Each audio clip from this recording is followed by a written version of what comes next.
A century ago, Chen Qingyuan ventured into a forbidden realm known as Tianyuan, where his soul lamp extinguished, leading the world to believe he had perished.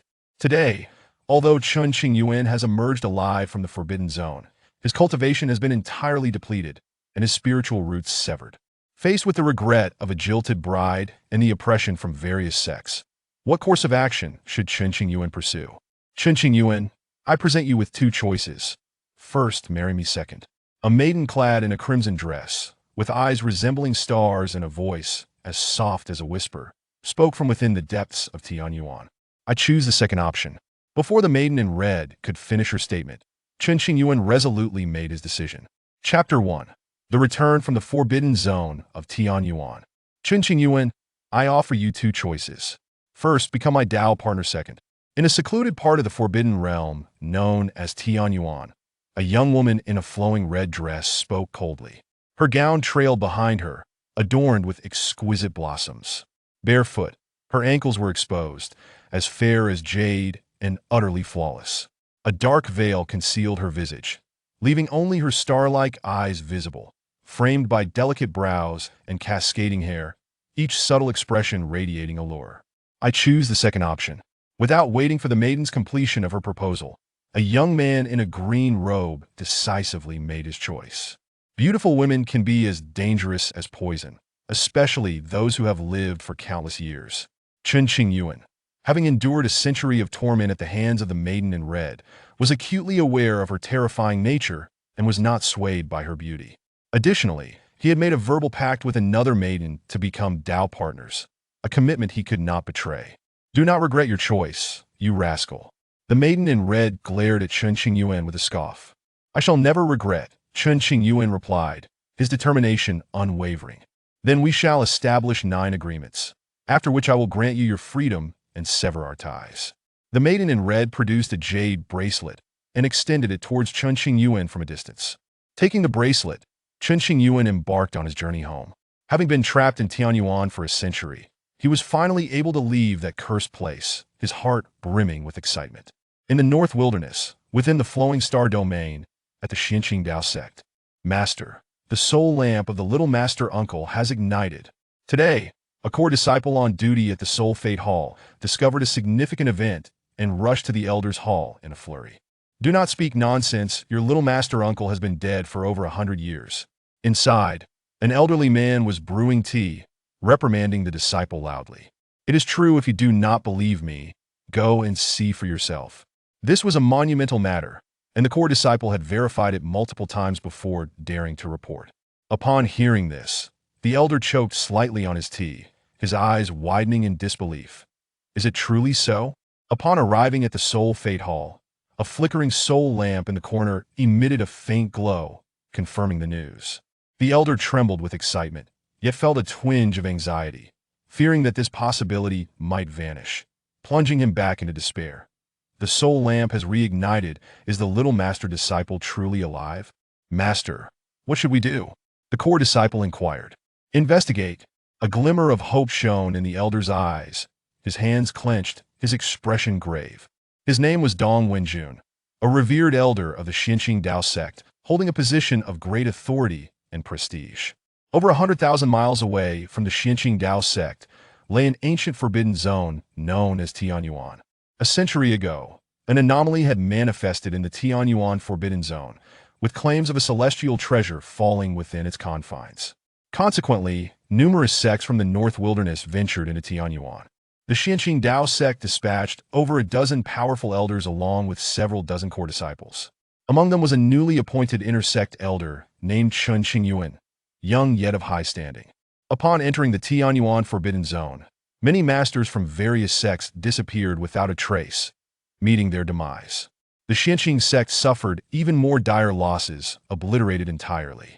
A century later, the ignition of Chen Qingyuan's soul lamp sent waves of exhilaration through the entire Xianqing sect. At last, I have emerged, standing by the lakeside at the edge of the Tianyuan Forbidden Zone. Chen Qingyuan exhaled deeply.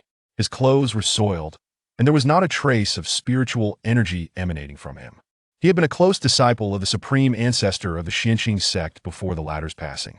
All the elders of the Xianqing sect had to refer to him as junior brother, while the disciples below him called him uncle or even granduncle.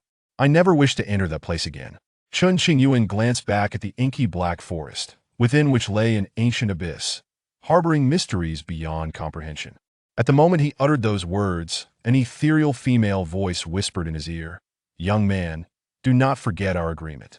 At the sound, Chen Qingyuan shivered and promptly fell silent. The century spent within Tianyuan was a haunting memory for him. To this day, he pondered the reason for his miraculous survival. Could it possibly be due to his handsome appearance? Though this possibility was slim, it was not entirely out of the question. The maiden in red had subtly informed him that the Xianqing sect would soon discover his whereabouts and send people to seek him out. Let me find a shady spot to rest for a while. Consequently, Chen Qingyuan, fatigued from his journey, reclined beneath a large tree and fell into a blissful slumber.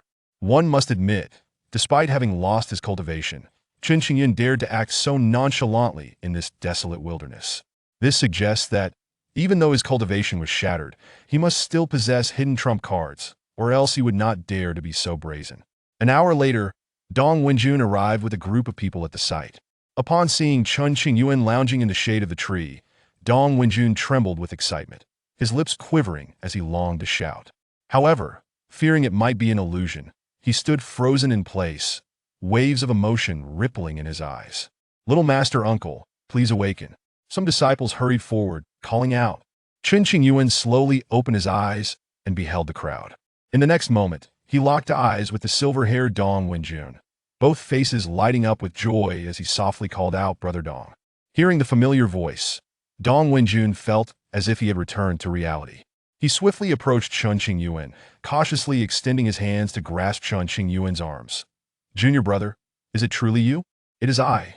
Chen Qingyuan chuckled. "Brother, be gentle, that hurts." Immediately, Dong Wenjun released his grip and took a closer look.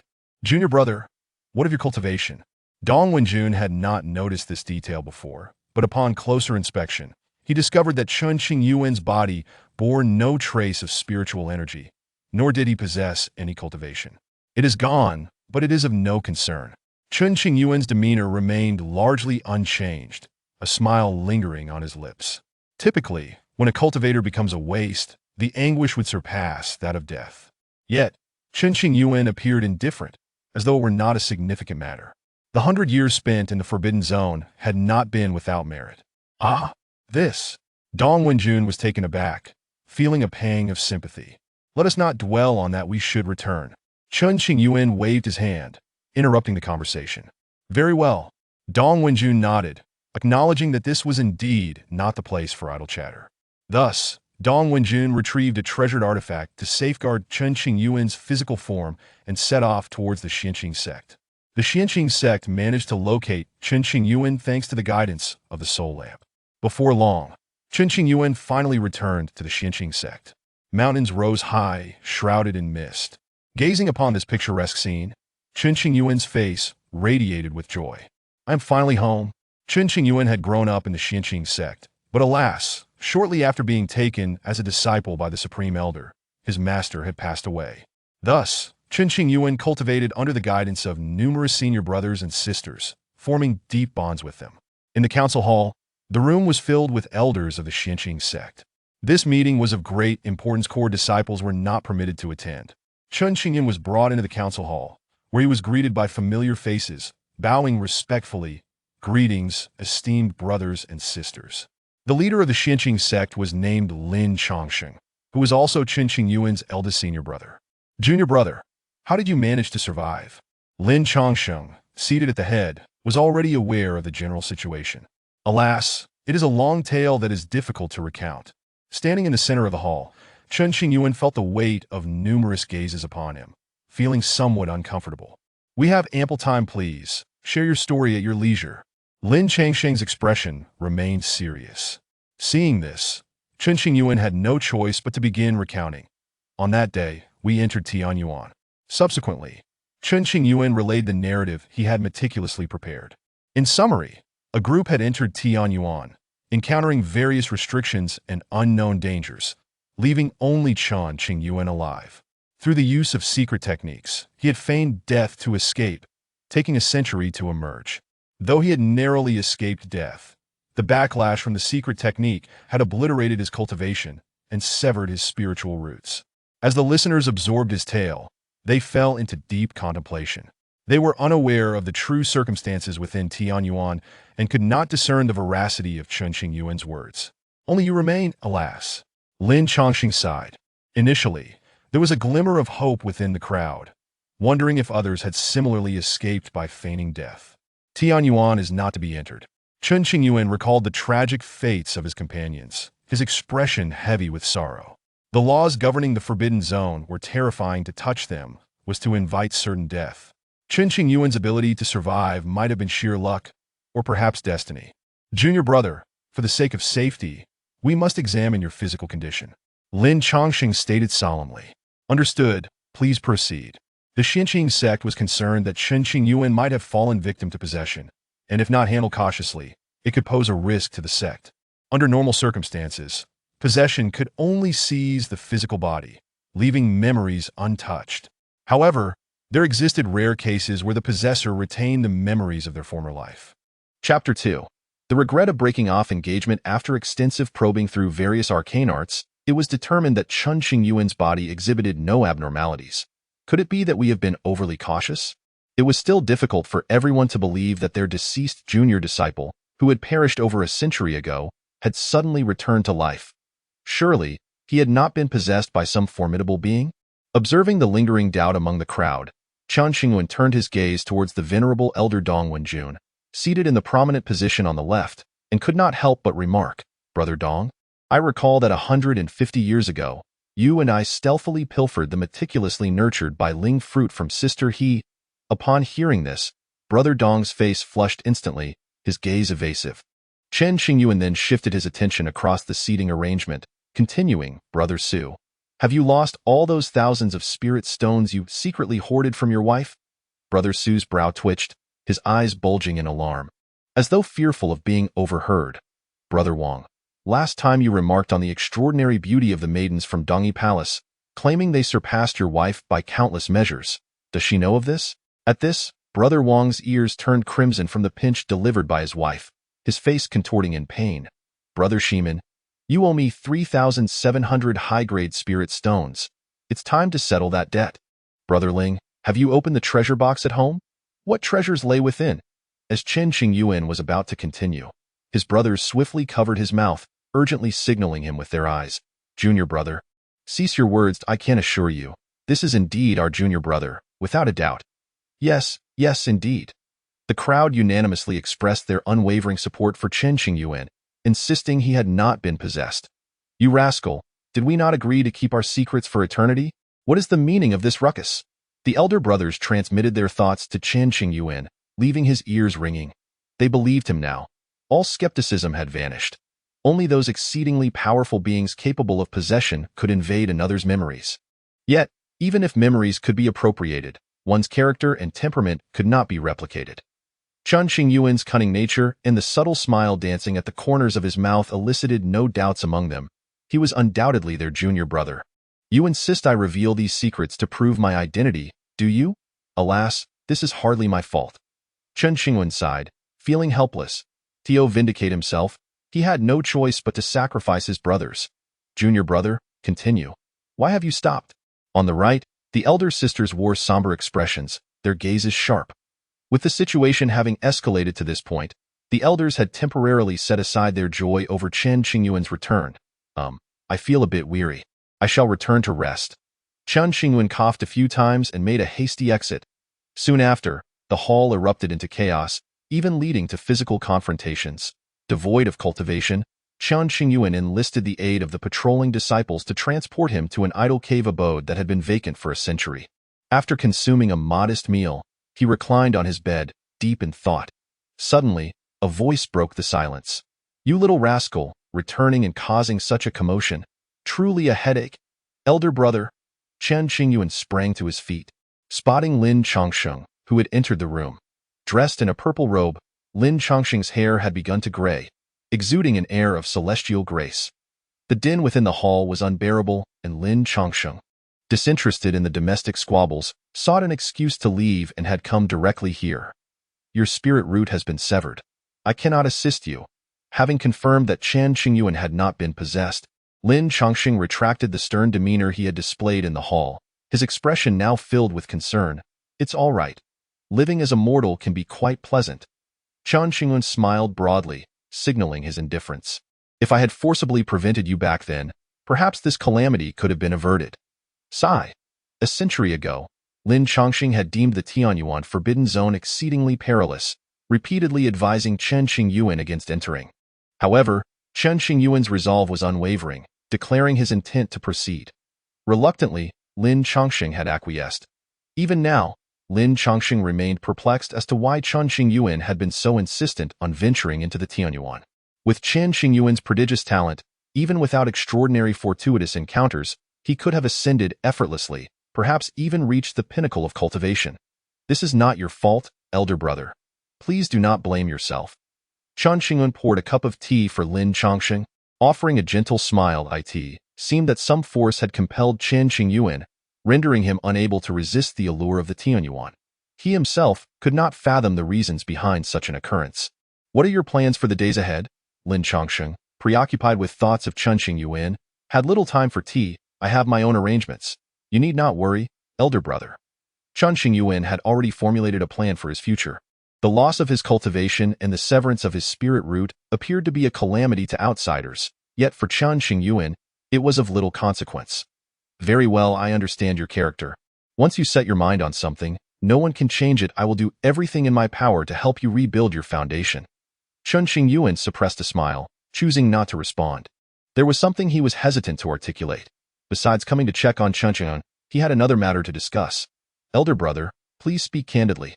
Chen Qingyuan and Lin Chongqing sat in the courtyard. The breeze pleasantly refreshing. Dongyi Palace and Tianyuan sect are preparing for an alliance. Lin Chongqing pondered for a moment before slowly continuing. The betrothed is. By 19UE.at this revelation, Chen Qingyuan's eyelids flickered slightly. Bai Shishue from Dongyi Palace had once been betrothed to Chen Qingyuan in those days. He was renowned as the pride of Beihuang, with countless women enamored by him. During his travels, he had formed a bond with Bai Shishue, and upon their respective sects learning of this connection, a marriage pact was established, awaiting a suitable moment for their union. However, following the events in the Tianyuan Forbidden Zone, it was widely believed that Chen Qingyuan had perished, and thus the engagement was seldom mentioned. Now that Chen Qingyuan had returned, the matter had grown complicated. Was this decision made by the two sects, or was it by Shishue's own choice? Chen Qingyuan's expression grew grave. It was said that the young master of Tianyuan sect had gifted Bai Shishue a spirit pill to aid her cultivation, allowing her to break through to the golden core realm. In my view, since Bai Shishue accepted the favor, she likely harbors no intentions of refusal. Lin Chongqing conveyed the information he had gathered. The path of cultivation is divided into postnatal realm, innate realm, Huangling realm, Xinling realm, Dilan realm, and Tianling realm, these being the 6 realms of the physical body, the foundation of the path of cultivation. Beyond that lies the golden core realm, Yuan-Ing realm, transformation god realm, harmonization realm, tribulation realm, and dissension realm. A century ago, Chen Qingyuan had been a practitioner of the Yuan-Ing realm, heralded as a leader among the younger generation of Beihuang. When will the formal union take place? Chen Qingyuan asked, his gaze complex and voice subdued. In a year. Lin Chongqing replied after calculating the time. I understand. Chen Qingyuan nodded lightly, not elaborating further. Junior brother, since you are still alive, your engagement with Bai Shishue is naturally not considered concluded. Perhaps Dongyi Palace will send someone to visit, or she may come herself. Lin Chongqing expressed his concerns, fearing for Chen Qingyuan's emotional well-being. Let her come. We shall see how she chooses. Chen Qingyuan maintained a calm demeanor, betraying no signs of emotional turmoil. I fear. Lin Chongqing hesitated. Elder brother, I am weary and wish to rest for a while. Chen Qingyuan interrupted, rubbing his temples. Very well, I shall not disturb you. Lin Chongqing cast a deep glance at Chen Qingyuan before standing up and slowly departing the room. Days later, news of Chen Qingyuan's miraculous return spread far and wide, creating quite a stir. Simultaneously, the revelation of his status as a crippled cultivator also leaked, prompting a wave of astonishment and discussions among many. This news soon reached the higher echelons of Dongyi Palace. To ensure the union remained undisturbed, Dongyi Palace promptly dispatched someone to address the situation. Several days later, a highly respected female elder named Yao Susu arrived at the Tianyuan sect. Middle-aged yet still possessing charm, She found no fault in the Tianyuan sect's hospitality. However, she had matters to discuss and could not make the trip in vain. Sect Master, may I have a word with Elder Chen Qingyuan? Of course. Lin Chongsheng sighed internally, masking his emotions as he sent someone to inform Chen Qingyuan. Upon learning of the visitor, Chen Qingyuan instructed the disciple delivering the message to guide him to the council hall. Inside, the mist swirled, creating an ethereal ambience. As Chen Qingyuan entered, all eyes turned towards him. Yao Susu scrutinized Chen Qingyuan, secretly assessing him, her thoughts murmuring, "Indeed, he is a cripple. What a pity." Once celebrated throughout Beihuang, he had now fallen to the status of a mere mortal, his spirit roots severed. Elder brother. Chen Qingyuan bowed respectfully to Sect Master Lin Chongsheng before taking a seat on a nearby bench. Dressed in a pale white robe, his long, ink-black hair was secured with a wooden hairpin. "Elder Yao, what brings you here?" Chen Qingyuan asked, feigning ignorance. "I shall speak plainly in front of all our fellow cultivators. If I have offended anyone, I ask for your forgiveness. The reason for sending Yao Susu was that she was by Shishua's master. Please, proceed." Chen Qingyuan nodded. The others remained silent, entrusting the matter's resolution to Chen Qingyuan. Regardless of his current state, he remained their junior brother, and none would tolerate disrespect towards him. Should Dongyi Palace dare to speak ill of Chen Qingyuan, Tianyuan sect would not hesitate to retaliate. Years ago, Elder Chen and his beloved disciple Shishua had a verbal engagement, a momentous occasion for both sections. Unfortunately, after Elder Chen entered the Tianyuan a century ago, his soul lamp extinguished, leading everyone to believe he had met with misfortune. Consequently, Shishua languished in despair for several years before gradually recovering. Yao Susu first placed the blame on Chen Qingyuan, then expressed by Shishua's deep concern and longing for him. "We all believed Elder Chen had met with a tragic fate, and I assume your sect held the same belief." Thus, the verbal engagement was considered null and void. As there was no proper discussion point 2 years ago, Shishua encountered the young master of Tianyuan sect, and they formed a bond, setting a wedding date. From a logical standpoint, Dongyi Palace bears no fault, and Shishua did not intentionally violate any agreements. I have come to clarify this matter to avoid unnecessary complications. Yao Susu gestured, producing a Chen Qingyuan bag and withdrawing its contents. To celebrate Elder Chen's safe return, Dongyi Palace has prepared some humble gifts. Please accept them. A mid-grade spirit vein hovered above the council hall. This had been reduced in size through Chen Qingyuan techniques. The genuine spirit vein extended for 100 miles, capable of yielding numerous spirit stones to facilitate the cultivation of many disciples and elders. This was no trivial gift.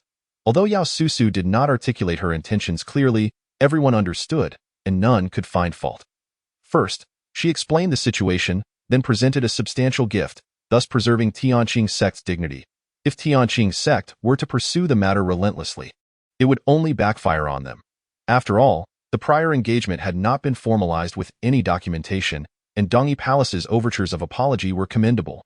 Dongyi Palace's apology served two purposes: to avoid offending Tianyuan sect and to prevent any potential disruptions. Junior brother, what do you think? Lin Chongsheng refrained from making an immediate decision, instead looking towards Chen Qingyuan. Chapter 3. Resolve the karmic bond, without regret. While a reconciliation between the two families would be the best outcome, Lin Chongsheng feared for Chen Qingyuan's dignity and deemed it imperative to handle the matter with caution. Elder Yao, since you consider this a mere token, I suggest you take it back. Chen Qingyuan pondered for a moment, maintaining a stoic expression. Hearing this, the eyes of the others widened slightly, their hearts tightening. Yao Susu furrowed her brow and inquired, "What does Elder Chen mean by that?" The verbal engagement from years past should not be taken lightly. However, to resolve this karmic bond, let Bai Shishua come in person. Once she arrives, I assure you I shall not pursue this matter further. Chen Qingyuan spoke earnestly. By saying this, he sought to ascertain whether Bai Shishua was acting of her own volition or under duress from her sect. Before his journey to the Tianyuan, Chen Qingyuan had spoken to Bai Shishua, who had vowed to wait for him, regardless of the circumstances, be it 1,000 years or 10,000, without regret. Moreover, Bai Shishua had been just an ordinary disciple back then, receiving special attention from Dongyi Palace solely due to Chen Qingyuan. It could be said that much of what Bai Shishua possessed had been gifted by him. If she were indeed acting of her own accord, Chen Qingyuan would harbor no resentment towards her. After all, in the eyes of the world, he had been declared dead. No blame could be cast upon anyone. Some matters were best resolved directly between the parties involved. Clarity through direct communication was essential. Yao Susu initially thought Chen Qingyuan was merely trying to make a point, but it seemed otherwise, and she nodded in agreement. In a few days, I shall send Shishue to visit Elder Chen. Furthermore, if Elder Yao wishes to present a gift in celebration of my return, a single mid-grade spirit vein is hardly sufficient. Although Chen Qingyuan currently possessed no cultivation, his gaze was sharp, piercing Yao Susu with intensity, causing her to squirm uncomfortably. When Bai Shishue and I explored the secret realm together, I bestowed upon her treasures galore, no less than 3 high-grade spirit veins and countless mid-grade ones besides. Upon hearing this, Yao Susu awkwardly laughed and promptly retracted the mid-grade spirit vein. Lin Chongsheng and the others exchanged complex glances, realizing that during Chen Qingyuan's numerous excursions, he had consistently claimed to return empty-handed. Yet it appeared he had actually given his findings to others. Though this was only a handful of instances, no one pressed further. After all, most of the resources Chen Qingyuan had obtained were dedicated to constructing the sect or discreetly gifted to his brothers as personal funds. If there is nothing else, I shall take my leave. Thank you for your hospitality. With that, Yao Susu turned to depart. Once she was gone, Elder Dong Wenjun could not help but chastise. Junior brother, you reckless spendthrift, how could you not bring back the treasures you acquired? Elder Dong, do not be overly concerned with material possessions, Chen Qingyuan replied with a faint smile. Over the years, he had indeed brought back a considerable amount of resources to bolster the sect and cultivate the disciples. You rascal, sigh. The others shook their heads in resignation. Even with Chen Qingyuan reduced to a mortal state, they continued to regard him as family, offering neither reprimand nor disregard. It was precisely this bond that made Chen Qingyuan view Tianqing's sect as his home. A few days later, Dongyi Palace dispatched another group. Several elders accompanied by over a dozen disciples arrived, with Bai Shishue among them. Tianqing's sect graciously arranged for the guests from Dongyi Palace, allowing Bai Shishue to spend time alone with Chen Qingyuan. Dressed in a flowing pale pink gown, her long hair secured with a jade hairpin and a pink sash cinched at her waist, Bai Shishue radiated an ethereal beauty. Her features seemed sculpted from jade. Her skin as pristine as snow, with eyes like exquisite paintings. Standing within the room, Bai Shishue's delicate hands rested nervously upon her abdomen. Why do you not speak? Chen Qingyuan sat nearby, observing the shy Bai Shishue who dared not meet his gaze. His tone icy. I am sorry. Bai Shishue harbored many words she wished to convey to Chen Qingyuan, yet now felt it unnecessary, leaving her with only an apology. Why return? Does it leave you feeling somewhat flustered? Chen Qingyuan's expression remained calm, sensing a strange distance between them. No. I am truly glad that you, Brother Chen, have returned safely, Bai Shishue replied, her lips pressed tightly together as she lowered her gaze. With your soul lamp extinguished, your life presumed lost, it would be unreasonable for you to wait indefinitely for a dead man. I understand. Today, meeting you is merely to ascertain whether you were coerced by your sect. From the looks of it, you seem free. Chen Qingyuan bore no resentment towards Bai Shishue. It was merely fate that had pulled them apart. Had you returned sooner, perhaps circumstances would have been different. Bai Shishue spoke softly. If I were not a cripple, what would your and Dongyi Palace's choice be? Chen Qingyuan gently shook his head. This is not a matter of my late return, but rather an issue of power. Bai Shishue longed to explain but ultimately found herself at a loss for words, enveloped in silence. Very well, it is all in the past. Chen Qingyuan concluded. Bai Shishue's expression subtly shifted, and she chose not to respond. Judging by her demeanor, it seemed that her feelings for the young master of Tianyuan sect were rather lukewarm, largely rooted in a relationship of mutual benefit. Had Chen Qingyuan possessed sufficient strength this time, rather than being a mere shell of his former self, Bai Shishue would undoubtedly have exhibited an entirely different demeanor. For cultivators, a century is but a fleeting moment, a mere blink of an eye. If Bai Shishue had truly loved Chen Qingyuan to the core, it would be inconceivable for her to easily change her heart. Moreover, with Chen Qingyuan's return, the possibility of rekindling their past was entirely feasible. However, Bai Shishue's intentions were not to indulge in romantic sentiments with Chen Qingyuan, but rather to sever ties. Perhaps a century ago, she had genuinely loved him, yet everything had transformed since then. Henceforth, there would be no further entanglements between them. Chen Qingyuan mused. Inside the room, silence reigned, and the atmosphere was heavied. An elder from Dongyi Palace gently knocked on the door, indicating it was time to leave. As she departed, Bai Shishue glanced up at Chen Qingyuan, observing that he had lost the brilliance of his former self, his body devoid of any aura fluctuations. It was unclear when exactly Bai Shishua's gaze shifted from initial guilt to indifference, her inner tension gradually dissipating. After a deep, contemplative stare at Chen Qingyuan, Bai Shishua silently pushed the door open and exited. Although Chen Qingyuan had lost his cultivation, he had noticed Bai Shishua's subtle gestures moments earlier. She had crushed a jade talisman, summoning an accompanying elder to break the deadlock. Alas! The hardships endured during those years had weighed heavily on Bai. Within the confines of the Tianyuan forbidden zone, a girl in red had taken a liking to Chen Qingyuan, wishing to bind their fates as partners. However, Chen Qingyuan firmly declined, stating he was already betrothed. As a result, he endured various torments that ultimately led to the shattering of his spiritual root and the loss of his cultivation. According to the girl in red, all of this was for Chen Qingyuan's own good. Despite his remarkable talent, he ultimately fell short of reaching the pinnacle. To unlock infinite possibilities in the future, he must rebuild his foundation. With that matter concluded, it was time to attend to his own affairs. Chen Qingyuan had not forgotten the agreement with Tianyuan and planned to embark on his journey in a few days. Recently, news of Chen Qingyuan's return from Tianyuan had spread across the vast lands, prompting various factions to seek information about the situation within Tianyuan, dispatching high-ranking members to Xinqing sect. In response, Xinqing sect stated that Chen Qingyuan was unwell and would not receive any visitors. In the face of coercion and temptation from powerful factions, Xinqing sect steadfastly protected Chen Qingyuan, shielding him from these troublesome matters, in secret. Under the arrangements of his protective senior brother Dong Wenjun, Chen Qingyuan quietly left Xinqing sect. Despite the curiosity surrounding Chen Qingyuan's whereabouts, no one pressed too hard for answers, hoping only for his safe return. With his cultivation lost, temporarily leaving Xinqing sect was indeed a wise choice. He traveled to a nearby city, purchasing several travel talismans that could be activated with spirit stones, eliminating the need for him to channel his own spiritual energy. After an entire month, Chen Qingyuan finally reached his destination.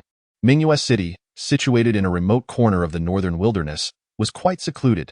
At the end of a street within the city stood a humble courtyard, rarely frequented by passers-by. "Who is it?" Chen Qingyuan knocked on the tightly closed courtyard door, and an aged voice emanated from within. "You'll know once you open the door," Chen Qingyuan replied.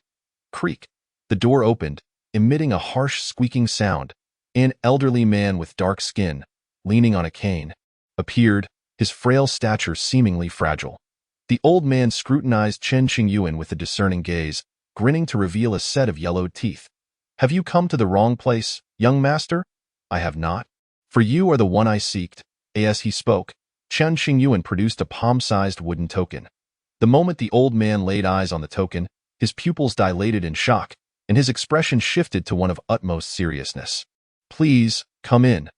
This wooden token was something Chen Qingyuan had brought from the Tianyuan, said to be a token of debt owed to a powerful figure, allowing its possessor to command the bearer to do anything, even to take their life.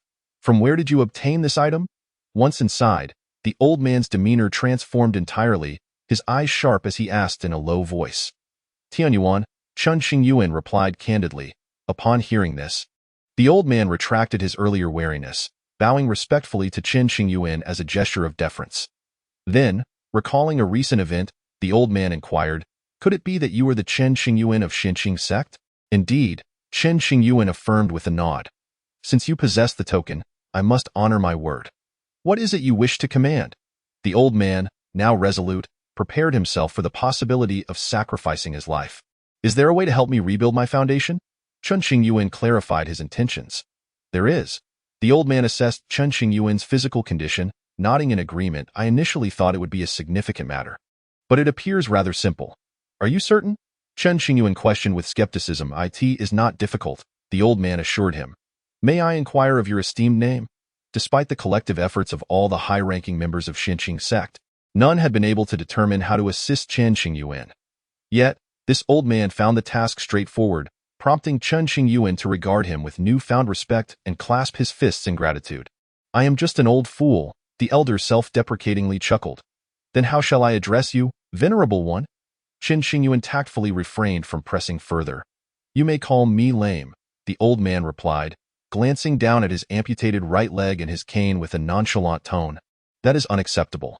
How could I dare address a mysterious elder as lame? Such a title could easily offend. Chen Qingyuan protested. It matters not. The old man dismissed the title with indifference.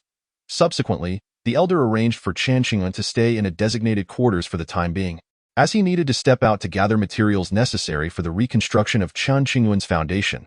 I am grateful for your assistance, Venerable One, Chen Qingyuan said with a respectful bow. It is my duty. The old man replied, returning the gesture before departing, as the courtyard appeared somewhat disheveled. Chen Qingyuan glanced around, noticing cobwebs in the corners, yellowed leaves in the flower beds, and stone slabs laid upon the earthen floor. Following the stone path beneath his feet, Chen Qingyuan discovered a woodshed filled with dry firewood. Curious, he mused aloud. Why does this old man live in such a manner akin to a commoner? Upon further observation, he noted that the items within the courtyard were all ordinary. Wooden tables and chairs, with dust covering the floor. After glancing at the woodshed, Chen Qingyuan decided to explore the garden instead, finding it far more pleasing to the eye. Now a mere mortal, Chen Qingyuan needed to venture out daily for sustenance. After spending 10 days in this place, he had become quite familiar with the nearby streets. As the autumn winds blew chillier, he resolved to cook some porridge to warm himself. Upon reaching the woodshed, he prepared to start a fire and discovered a broken sword among the woodpile, instantly piquing his interest. The broken sword measured approximately 2 feet in length, rusted and darkened, showing the marks of time. Chen Qingyuan scrutinized it closely, sensing that this blade was no ordinary item, yet he could not pinpoint its significance. He knelt down, reaching for the blackened sword resting on the ground.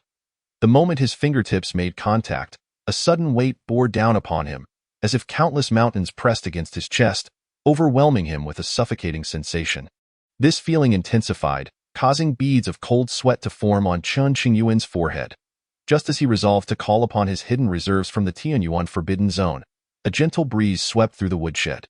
In an instant, the oppressive weight of the black sword vanished without a trace, and Chen Qingyuan withdrew his hand, his expression tense. "Young master, I have returned," the old man announced, entering the courtyard, empty-handed. Chen Qingyuan exited the woodshed, meeting the old man's gaze squarely, not shying away, and candidly remarked, "I must thank you, Venerable One. Your timely intervention saved me from trouble. A mere broken sword could hardly cause harm to you, young master." The old man replied, his face lined with wrinkles breaking into a slight smile. "If this is a broken sword, then there would be no such thing as a precious sword in this world." Although Chen Qingyuan had lost his cultivation, he could still discern the formidable nature of the black sword. "You jest, young master," he replied. "If such a sword is so formidable, then how powerful must its former owner be? Did you find anything during your outing?"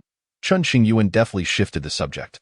"Rest assured, everything is in order," the old man assured, nodding slowly. Years ago, within the Tianyuan forbidden zone, Chen Qingyuan had encountered a girl in red, enigmatic and unfathomably powerful. This girl had severed Chen Qingyuan's spiritual root, scattering his cultivation. Subsequently, she had bestowed upon him a wooden token, instructing him to seek out this old man after leaving the forbidden zone, to reconstruct his spiritual foundation and elevate his potential. The old man opened a long sealed chamber, revealing a bathtub carved from ice stone, its chill permeating every corner of the room. He retrieved various herbs and necessary items, instructing Chen Qingyuan to shed his upper garments and sit within the icy tub. Following the elder's instructions, Chen Qingyuan settled into the tub, awaiting the process with a calm demeanor. "I have recently heard that Dongi Palace and Tianyuan sect are about to form an alliance through marriage. Are you aware of this, young master?" The old man queried as he busied himself with the herbs, his voice raspy. "I am aware," Chen Qingyuan replied with a slight nod. "Is there anything you require of me?" During this excursion, the old man had thoroughly investigated Chen Qingyuan's background. In addition, he had ventured to the boundary of the Tianyuan forbidden zone. No need. Chen Qingyuan shook his head. "The karmic ties have been severed. There is no need for you to exert yourself." "Very well," the old man replied, adding various precious herbs into the icy tub, his murky eyes seemingly perceiving the entirety of the mortal realm. Chen Qingyuan gazed in astonishment at the herbs, his mind reeling. Red yun, 8-star Xian leaf, white moon vine. A cursory glance revealed these to be exceedingly rare and valuable herbs, a treasure to behold. There were also a few herbs whose names Chen Qingyuan could not recall, yet their worth was certainly unparalleled. "Young master, The process of rebuilding your foundation may involve some discomfort, the elder kindly warned. Please proceed, Venerable One. I can endure it, Chen Qingyuan affirmed, nodding resolutely, ready for what was to come. With that, the old man's body began to surge with immense spiritual energy, the chamber floor shimmering with light as an ancient array of runes manifested. Moments later, the elder struck the icy tub with his right palm while pressing down on the grand array with his left. Buzz, above the chamber, it seemed as though countless stars had appeared, shimmering in a vast and boundless sea of stars. In that instant, Chen Qingyuan felt as if the world were spinning, his body immobilized and unable to move. As time passed, he even felt his soul separating from his body, being sliced by countless small blades, a torment beyond measure, causing him to emit a muffled groan. Chen Qingyuan gritted his teeth, drenched in sweat. The pain intensified, gradually threatening to overwhelm his resolve. The old man remained unmoved, coldly observing Chen Qingyuan as he endured the torment. After an entire hour, Chen Qingyuan's face twisted in agony, his skin tearing, flesh exposed in a gruesome display. Upon closer inspection, one could glimpse his internal organs through the gaping wounds, a sight both horrifying and tragic. A thread of golden light appeared at the center of Chen Qingyuan's chest, resembling a seed. The time has come, the old man declared, his expression shifting as he hurriedly initiated the next step. A thick, icy aura enveloped Chen Qingyuan, mingling his blood with the herbs, forming a thick, crimson concoction that sent chills down the spine. Now, the old man formed seals with his hands, and a black box materialized before him. Carefully, he opened the box, revealing a shard of bone, approximately a foot in length and resembling charcoal. Can he endure this? The old man glanced at the unconscious Chen Qingyuan, then shifted his gaze back to the black bone, murmuring to himself. According to the old man's knowledge, this black bone belonged to an ancient being, a remnant left behind after a cataclysmic battle. Not long ago, upon entering the Tianyuan forbidden zone, the old man had followed the instructions of the girl in red to bring the bone back with him. Rebuilding the foundation was not inherently difficult. The challenge lay in integrating the black bone into Chen Qingyuan's body. Would it truly be feasible? Initially, the old man felt quite perplexed, uncertain of how to proceed. However, after receiving guidance from the girl in red, he learned that he needed only to operate the array, observing the golden seed manifesting at Chen Qingyuan's chest before extracting the black bone. Everything would align as destined. Moments later, the black bone floated into the air. With a soft rustle, the outer layer of the bone shed away, revealing a pure golden hue, inscribed with ancient laws, having endured the test of time. The old man's pupils constricted, his body tensing as he watched the black bone descend upon Chen Qingyuan. Gradually, the black bone seamlessly melded into Chen Qingyuan's body, vanishing from sight. Despite the old man's attempts to probe, he could not discern its presence. What a remarkable individual. Initially, Chen Qingyuan rejected the black bone, but this phenomenon soon dissipated, achieving perfect harmony, truly becoming one. Days later, Chen Qingyuan awoke. The old man had been vigilantly watching over him, fearful of any mishap. Upon seeing Chen Qingyuan regain consciousness, the elder felt a weight lifted from his heart and body. Chen Qingyuan felt no pain. Instead, he experienced a lightness, devoid of any scars. In the next moment, he sensed the spiritual energy of the heavens and earth, his expression shifting in surprise as he hurriedly examined his condition. A golden spiritual bone. Chen Qingyuan marveled, a mix of astonishment and delight washing over him as he exchanged a glance with the old man. Previously, Chen Qingyuan possessed exceptional talent, yet he had merely been a mortal. According to ancient texts, a golden spiritual bone signified a flawless foundation, devoid of flaws, providing unimaginable benefits for future cultivation. In the vast expanse of the northern wilderness, which spanned countless starry realms, Chen Qingyuan had once been renowned as a prodigy, well-versed in the arts. Even so, he had never heard of anyone cultivating the legendary flawless golden bone. The value of this golden spiritual bone was immeasurable in his mind. Venerable One, this, Chen Qingyuan did not linger in a state of elation. His expression gradually turned complex as he stammered, "This is far too precious. I feel unworthy of such a gift. It is a decree from the revered master of the Forbidden Zone to bestow the spiritual bone upon you." The old man shook his head, clarifying that it was not his own merit. The mention of the Forbidden Zone suddenly reminded Chen Qingyuan of the girl in red. stirring a sense of unease mixed with longing within him. "Please rest well, young master. I will take my leave now." With that, the old man exited the chamber. In the hushed silence of the room, Chen Qingyuan fell into deep contemplation. After a considerable time, he organized his thoughts and came to a clear understanding of his situation, dismissing any unfounded worries.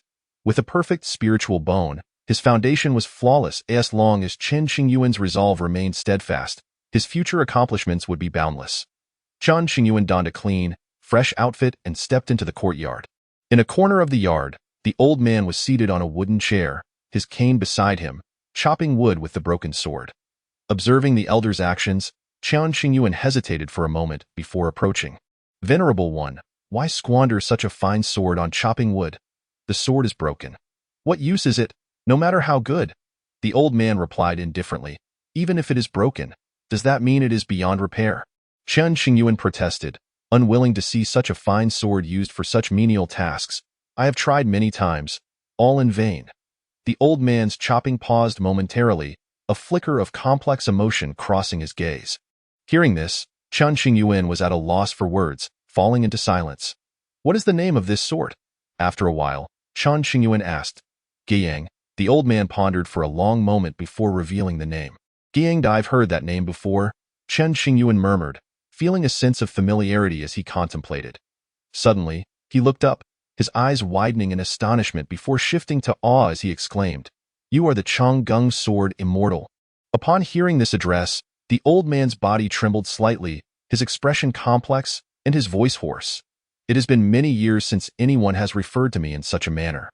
Clearly, the old man acknowledged his identity. Initially, he was reluctant to divulge who he was. However, upon witnessing Chen Qingyuan's fusion with the mysterious Dao Bone moments ago, the old man altered his stance. "It truly is you. This is hard to believe." Chen Qingyuan was left speechless, his emotions fluctuating greatly, struggling to regain his composure. Changgung Sword Immortal, whose birth name is Li Muyang, was once a world-renowned powerhouse, hailing from the premier swordsman of the northern wilderness. Records indicate that the Changgung Sword Immortal last made an appearance a millennium ago, rumored to have ventured to the central continent, also known as the Imperial Continent, where he cleaved the Ziyun Mountain, symbolizing the will of heaven and earth, all in pursuit of the pinnacle of swordsmanship. The act of slashing Ziyun Mountain enraged the heavenly principles, resulting in divine retribution. In that battle, the Changgung Sword Immortal was defeated, and the world believed him to have perished, buried beneath the laws of heaven. Since then, his life story has become a legendary tale, regarded by countless sword cultivators as an insurmountable monument. However, all of that is mere empty fame. Long faded into the ether, Li Muyang has grown indifferent to such matters. A sage of the sword would not remain in such a place. Chen Qingyuan had heard tales of the Changgung Sword Immortal since childhood and held great respect for him. It is no exaggeration to say that, should Li Muyang desire, he could easily establish a top-tier power. Refining the sword, he mused, a starved camel is still larger than a horse, no matter how fallen Li Muyang may be. He is not a common cultivator to be compared with. Despite countless failures, Li Muyang has never given up. Is this really the way to refine a sword? Chen Qingyuan glanced at the firewood scattered about, unable to comprehend for the moment. "Young master, what do you believe is the most important aspect for a sword cultivator?" Li Muyang set down the broken sword in his hand and met Chen Qingyuan's gaze. Conventionally, as a sword cultivator, possessing a sword that resonates with oneself is of utmost importance, along with superior swordsmanship techniques. Chen Qingyuan continued, "However, I believe that regardless of the path one chooses, the most crucial aspect remains the heart of the Tao. To cultivate, one must first cultivate the heart." Upon hearing this response, ripples danced in Li Muyang's eyes, and he fell silent. After a long moment, he sighed deeply. "Had I possessed the wisdom you have, young master, I would undoubtedly not have met such an end. It is only in my later years that I have truly grasped the principle of cultivating the heart before the Tao." Li Muyang was not honing a sword but rather refining his own heart of the Tao. In his youth, Li Muyang considered himself exceptionally gifted, sailing smoothly through life, causing his contemporaries to dare not raise their heads. During his peak, he even proclaimed himself the third in the world, making countless sword masters gaze up in awe. Why the third? Because heaven and earth are one and two. He proclaimed himself the third because no one dared to claim the first or second, fearing to offend the Tao of heaven and earth. Later, as Li Muyang found it increasingly difficult to encounter a suitable opponent among sword cultivators, he believed his strength had reached an extraordinary level and set off towards the revered Ziyun mountain, drawing his sword with the intent to challenge heaven and earth. Alas, Li Muyang was defeated and subsequently vanished from the world. May I inquire, Senior, where is the other half of the treasured sword? Chen Qingyuan had been gazing at the rusted broken sword all the while. The sword had rusted due to its spiritual intelligence slumbering, transforming into a mundane weapon. One day, when Li Muyang reawakens his heart of the sword, the treasured sword will revive, showcasing its former brilliance. It remains at Ziyun Mountain. Li Muyang gazed into the distance, lost in thought. Ziyun Mountain in the central continent is considered a forbidden place. Chen Qingyuan followed Li Muyang's gaze, remaining silent. In the days that followed, Chen Qingyuan began his cultivation. On the first day of his recultivation, he stepped into the post-heaven realm. The post-heaven and pre-heaven realms are foundational levels of cultivation, each comprising 9 stages. In just a month, leveraging his flawless Dao Bone's innate talent and his own comprehension, Chen Qingyuan broke through to the 9th layer of the post-heaven realm, ascending to the pre-heaven realm. After solidifying his foundation for several days, Chen Qingyuan continued to strive for improvement in his cultivation. This lifestyle persisted for 6 months, during which he progressed to the early stage of the Yellow Spirit realm. To establish such a foundation and reach the Yellow Spirit realm in just half a year is nothing short of astonishing. Li Muyang, were it not for witnessing it with his own eyes, would find it hard to believe. In his memory, no one could rival Chen Qingyuan, relying solely on the absorption of spiritual energy from heaven and earth without the aid of elixirs or powerful mentors. Moreover, Chen Qingyuan's foundation was exceedingly solid, devoid of flaws. Finally, he attained the cultivation of the Yellow Spirit realm. Having achieved his first goal, Chen Qingyuan felt a slight sense of relief. Subsequently, he remained indoors and retrieved a dark-colored bracelet from his belongings. The reason he managed to emerge alive from the Tianyuan Forbidden Zone was due to an agreement made with the girl in red, to assist her in completing 9 tasks, thereby concluding their karmic connection. Regarding such a request, Chen Qingyuan had no grounds to refuse. Only upon reaching the Yellow Spirit realm could he utilize the special secret arts imparted by the girl in red to unlock the bracelet's restrictions. What was the first task she assigned to me?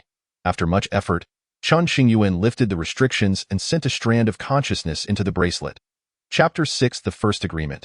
Attend the marriage ceremony. Within the bracelet lay an independent space, filled with terrifying laws in the void. As Chen Qingyuan's consciousness swept across the surroundings, his soul quivered involuntarily. Buzz. A surge of law materialized before Chen Qingyuan, revealing a tightly closed white umbrella. The appearance of the white umbrella triggered a certain restriction within the jade bracelet, and a cold, emotionless voice echoed. Chen Qingyuan, this is a congratulatory gift for your beloved's wedding. Your presence is mandatory. Presenting a white umbrella as a wedding gift. Wasn't that a curse upon others? Hearing this voice, could it be that she was envious? Chen Qingyuan felt awkward. He had assumed the first task of the agreement would be something formidable, but it turned out to be this. Back when Chen Qingyuan entered Tianyuan, the girl in red had wished to forge a Dao partner with him and often teased him. Chen Qingyuan had outright rejected her, stating he already had a fiancée. It was not that the girl in red was unattractive. Rather, it was a matter of promise. If one were to speak of appearance, the girl in red was extraordinarily beautiful, unlike any mortal, her beauty defying description. Bai Shishue of Dongyi Palace, though fair as a fish or flower, was still far inferior to the girl in red. The difference in their aura was vast. Why do I feel she has a hint of cunning? Chen Qingyuan muttered quietly. Initially, he had let go of it all, allowing the past to fade away. Who would have thought the girl in red would pull such a stunt, forcing him to attend? One should not assume that leaving the Tianyuan Forbidden Zone would grant him freedom. If Chen Qingyuan failed to fulfill the agreement, the consequences would be dire. After resting for a few days, Chen Qingyuan decided to depart from Mingyue City and return to Xinying sect. Calculating the time, there were still 6 months until the marriage between Tianyuan sect and Dongyi Palace. Senior, I must take my leave now. Chen Qingyuan packed his belongings and cupped his fists towards Li Muyang, who was seated in the courtyard. Should you encounter difficulties in the future, you may seek me here. Li Muyang gave his promise. All right. Chen Qingyuan did not engage in pleasantries. This was a life-saving talisman. After Chen Qingyuan departed, Li Muyang gazed into the distance, lost in thought. Xinying sect, Within the discussion hall, the members were deliberating on routine affairs within the sect, discussing the impending marriage between Tianyuan sect and Dongyi Palace, planning to send an elder to make a ceremonial appearance. As the day of the marriage drew nearer, many representatives from various factions had already set out, and Dongyi Palace was gradually bustling with activity. The little junior uncle has returned. Just as Chen Qingyuan reached the entrance of Xinying sect, the guarding disciples reported the news. To avoid drawing unnecessary attention, Chen Qingyuan concealed his cultivation level. As long as he carried the jade bracelet, it could trigger the restrictions within, masking his spiritual fluctuations. The sword immortal had repeatedly cautioned him not to disclose anything regarding the Dao Bone to anyone, lest he draw upon terrifying consequences that could harm those around him. Moreover, Li Muyang did not wish for his whereabouts to be revealed, leaving Chen Qingyuan unable to explain that his spiritual root had been restored. He would find a suitable opportunity to share this with his brothers later. Little junior brother, where have you been these past 6 months? The elder in charge of sect protection, Dong Wenjun, set aside his tasks and hurried out to greet him. I just went out for a bit of fresh air. Chen Qingyuan smiled lightly. The elders gathered in the rear courtyard, engaging in casual conversation with Chen Qingyuan. The last time Chen Qingyuan returned, he had not been long before leaving again, and the fellow disciples had not had the chance to sit down together for tea that time. Chen Qingyuan's return had caused quite a stir, with many sects eager to meet him to glean information about the Tianyuan forbidden zone. However, upon hearing that Chen Qingyuan had become a cripple and faked his death to escape, coupled with Xinying sect's firm stance, the various sects had refrained from pressing him further. Now, with the impending marriage between the two sects, the attention of the forces in the Fulliu star domain had shifted to Xinying sect. The northern wilderness is home to countless star domains, with the sects of the Fulliu star domain numbering in the tens of thousands. Xinying sect can be considered a first-rate force in this realm, possessing considerable prestige. Little junior brother, the woman from Dongyi Palace has called off the engagement. That is her loss. You need not dwell on it too much. We will surely devise a good plan to help you reshape your spiritual root, allowing you to regain your former glory. An elder with a white beard assumed that the marriage between the two sects had caused Chen Qingyuan's mood to sour, and he hurried to offer comfort. Thank you for your concern, Elder Su. Chen Qingyuan felt warmth in his heart and smiled. Today, let us not speak of such troubling matters. It's a rare occasion for us to gather. Let us raise our cups and drink together. The sect leader, Lin Chongsheng, stood up to raise his cup. Cheers. The others rose and drank from their cups, whether it be wine or tea. Xinying sect was incredibly united internally, unlike other factions rife with scheming and profit-seeking.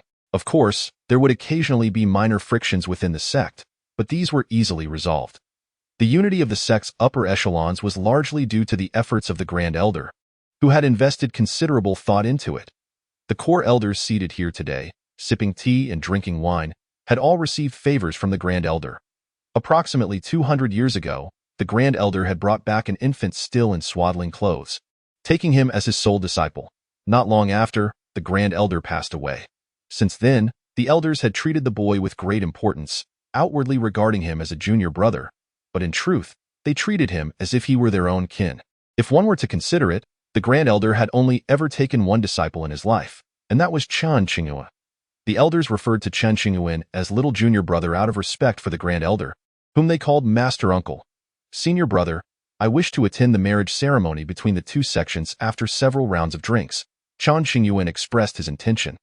Upon hearing this, the hall fell into silence, and everyone turned their gazes towards Chen Qingyuan, unsure of how to respond. Why is that? Lin Chongsheng inquired. The others looked on with expressions of confusion and astonishment, staring fixedly at Chen Qingyuan. There is nothing to evade. Chen Qingyuan spoke directly. The crowd pondered, finding it understandable. Have you truly made your decision? Worry filled Lin Chongsheng's eyes. I have made up my mind. Chen Qingyuan smiled slightly. Then you may accompany senior brother Yan. Lin Chongsheng deliberated briefly and nodded in agreement. Thank you, senior brother. Chen Qingyuan expressed his gratitude. Xinying sect dispatched Elder Yan Minghai to Tianyuan sect to present a gift, regardless of how awkward the relations between the two families were. A formal gesture was still necessary. 2 months later, Yan Minghai, accompanied by Chen Qingyuan and a dozen others, set out.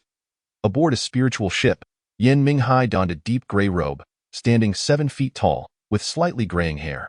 Little junior brother, Recently, the sect leader has been busy with your affairs, seeking out many renowned physicians. However, once your condition was revealed, none were willing to take you on, all deeming it hopeless. Yin Minghai stood side by side with Chen Qingyuan, enveloping him in a protective barrier of profound light. I appreciate your concern, senior brother. Chen Qingyuan understood these matters and kept them in mind. Sigh. Yin Minghai sighed, lamenting, in those days, you were unparalleled, your name resounding across the northern wilderness. Now you have fallen to this state. Had I known, we should have bound you and prevented you from going to Tianyuan. There is no need for concern, senior brother. Perhaps this is my destiny. Chen Qingyuan could not disclose his experiences within the Tianyuan forbidden zone to anyone, lest he invite disaster. Moreover, some matters are best kept to oneself. Before long, the warship of Xinjiang sect arrived at the borders of Tianyuan sect. Gazing outward, the void was filled with various spiritual ships and treasures, all adorned with the banners of different sects, a grand spectacle indeed. Tianyuan sect lay nestled among mist-shrouded mountains, with ancient trees taking root in the rocks. Soaring into the clouds and blocking out the sun to the foot of the mountains stood fierce spirit beasts, alongside deep green giant serpents coiling in the air, enormous birds ablaze with flames, and winged white horses, among others. With just over 3 months remaining until the wedding of the two sects, representatives from various factions could now enter Tianyuan sect or remain aboard their respective spiritual ships and treasures to wait. Little junior brother, let us remain here for the time being. When the day arrives, we will make an appearance. To accommodate Chen Qingyuan's feelings, Yin Minghai planned to stay aboard the warship for the moment. Senior brother, we have already entered the territory of Tianyuan sect. As a representative of Xinjiang sect, it would be somewhat improper to remain hidden away. You should go and greet the friends from various factions. I can manage on my own. Chen Qingyuan did not wish to put Yin Minghai in a difficult position. That may not be appropriate. The Xinjiang sect's warship was parked in plain sight, accessible to all. If Yin Minghai did not show himself, it would appear somewhat pretentious to outsiders, affecting their reputation. It is fine. I know what I am doing. Rest assured. Chen Qingyuan gave Yin Minghai a reassuring glance. After contemplating for a moment, Yin Minghai nodded in agreement. Very well, during this time, you shall remain in the cabin and not venture out. Understood. Chen Qingyuan watched as Yin Minghai departed. Even though Xinjiang sect was no ordinary sect, it was essential to maintain good relations with various top-tier forces and avoid offending them. Thus, although this was the marriage ceremony between Tianyuan sect and Dongyi Palace, it also provided an opportunity for the various sects to gather, exchange ideas, and forge friendly ties. Before long, someone approached Xinjiang sect's warship, accompanied by a voice. Chen Qingyuan, you actually dare to attend the marriage of the two sects. Do you not fear embarrassment? This remark carried a hint of mockery, clearly intended to come and witness Chen Qingyuan's disgrace. Chapter 7 My choices are not your concern. Sitting in the cabin, upon hearing this, Chen Qingyuan pushed the door open and stepped out, spotting a young man in purple standing in the void. It's been a long time. Xia Xiaochong. Chen Qingyuan's lips curled into a slight smile, clad in a light-colored long robe, standing with his hands clasped behind him, exuding a refined demeanor. You, the young man in purple, named Xia Nanzhong, a member of the Serpent clan, had once been defeated by Chen Qingyuan. Chen Qingyuan, you remain as unlikable as ever. Upon noticing the Xinjiang sect's warship, Xia Nanzhong had come over for a look and unexpectedly spotted Chen Qingyuan's figure, prompting him to approach immediately. You are not even human, Chen Qingyuan retorted. Hearing this, Xia Nanzhong felt a bit annoyed. Upon reflection, he realized he truly was not human, so he suppressed his anger. Nevertheless, Chen Qingyuan's words held a hint of insult, provoking an irritable scoff from Xia Nanzhong. Humph! Over 100 years ago, Xia Nanzhong and Chen Qingyuan had a dispute, resulting in a fierce confrontation. After that battle, Chen Qingyuan had given Xia Nanzhong a nickname, Little Bug, which had amused many. Defeated by Chen Qingyuan, Xia Nanzhong was left with no retort and had to accept it. Do you not know who the marriage partners are? Xia Nanzhong, suppressing his anger, refrained from stooping to Chen Qingyuan's level. I do. Chen Qingyuan replied nonchalantly. Knowing that you still came, your temperament is truly commendable.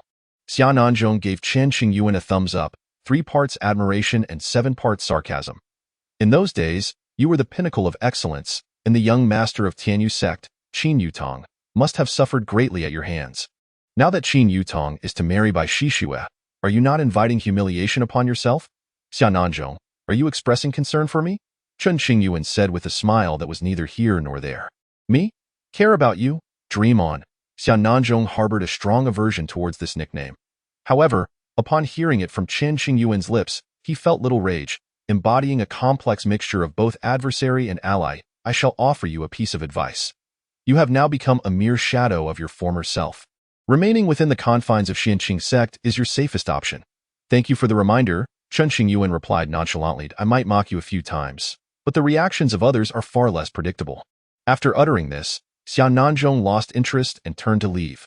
Following their encounter, Xian Nanzhong confirmed his suspicion that Chen Qingyuan had truly become a cripple, feeling a tinge of joy intermingled with melancholy. After walking a short distance, he glanced back towards Chen Qingyuan's direction, letting out a soft sigh. Such a prodigy, what a pity. In just a few days, news of Chen Qingyuan's arrival in the territory of Tianyuan sect reached many ears. Practitioners from various sects gazed at the worship of Xianqing sect, whispering amongst themselves. What treasures lie within the abyss? What have you obtained from the abyss?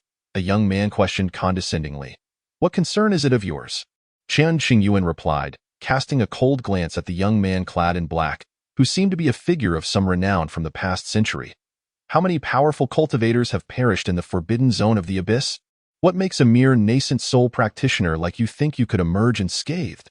The young man persisted, undeterred. If it were a century ago, I could have easily cast you against the wall with a single slap. Chen Qingyuan retorted sharply.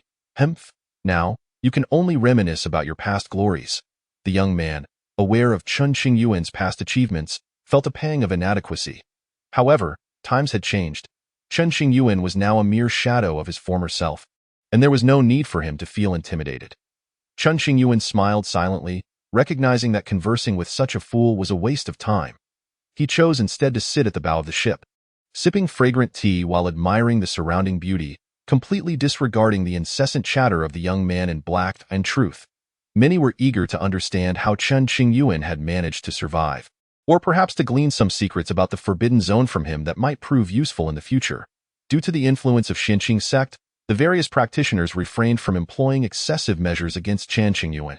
What perplexed everyone was Chen Qingyuan's claim of feigned death to escape.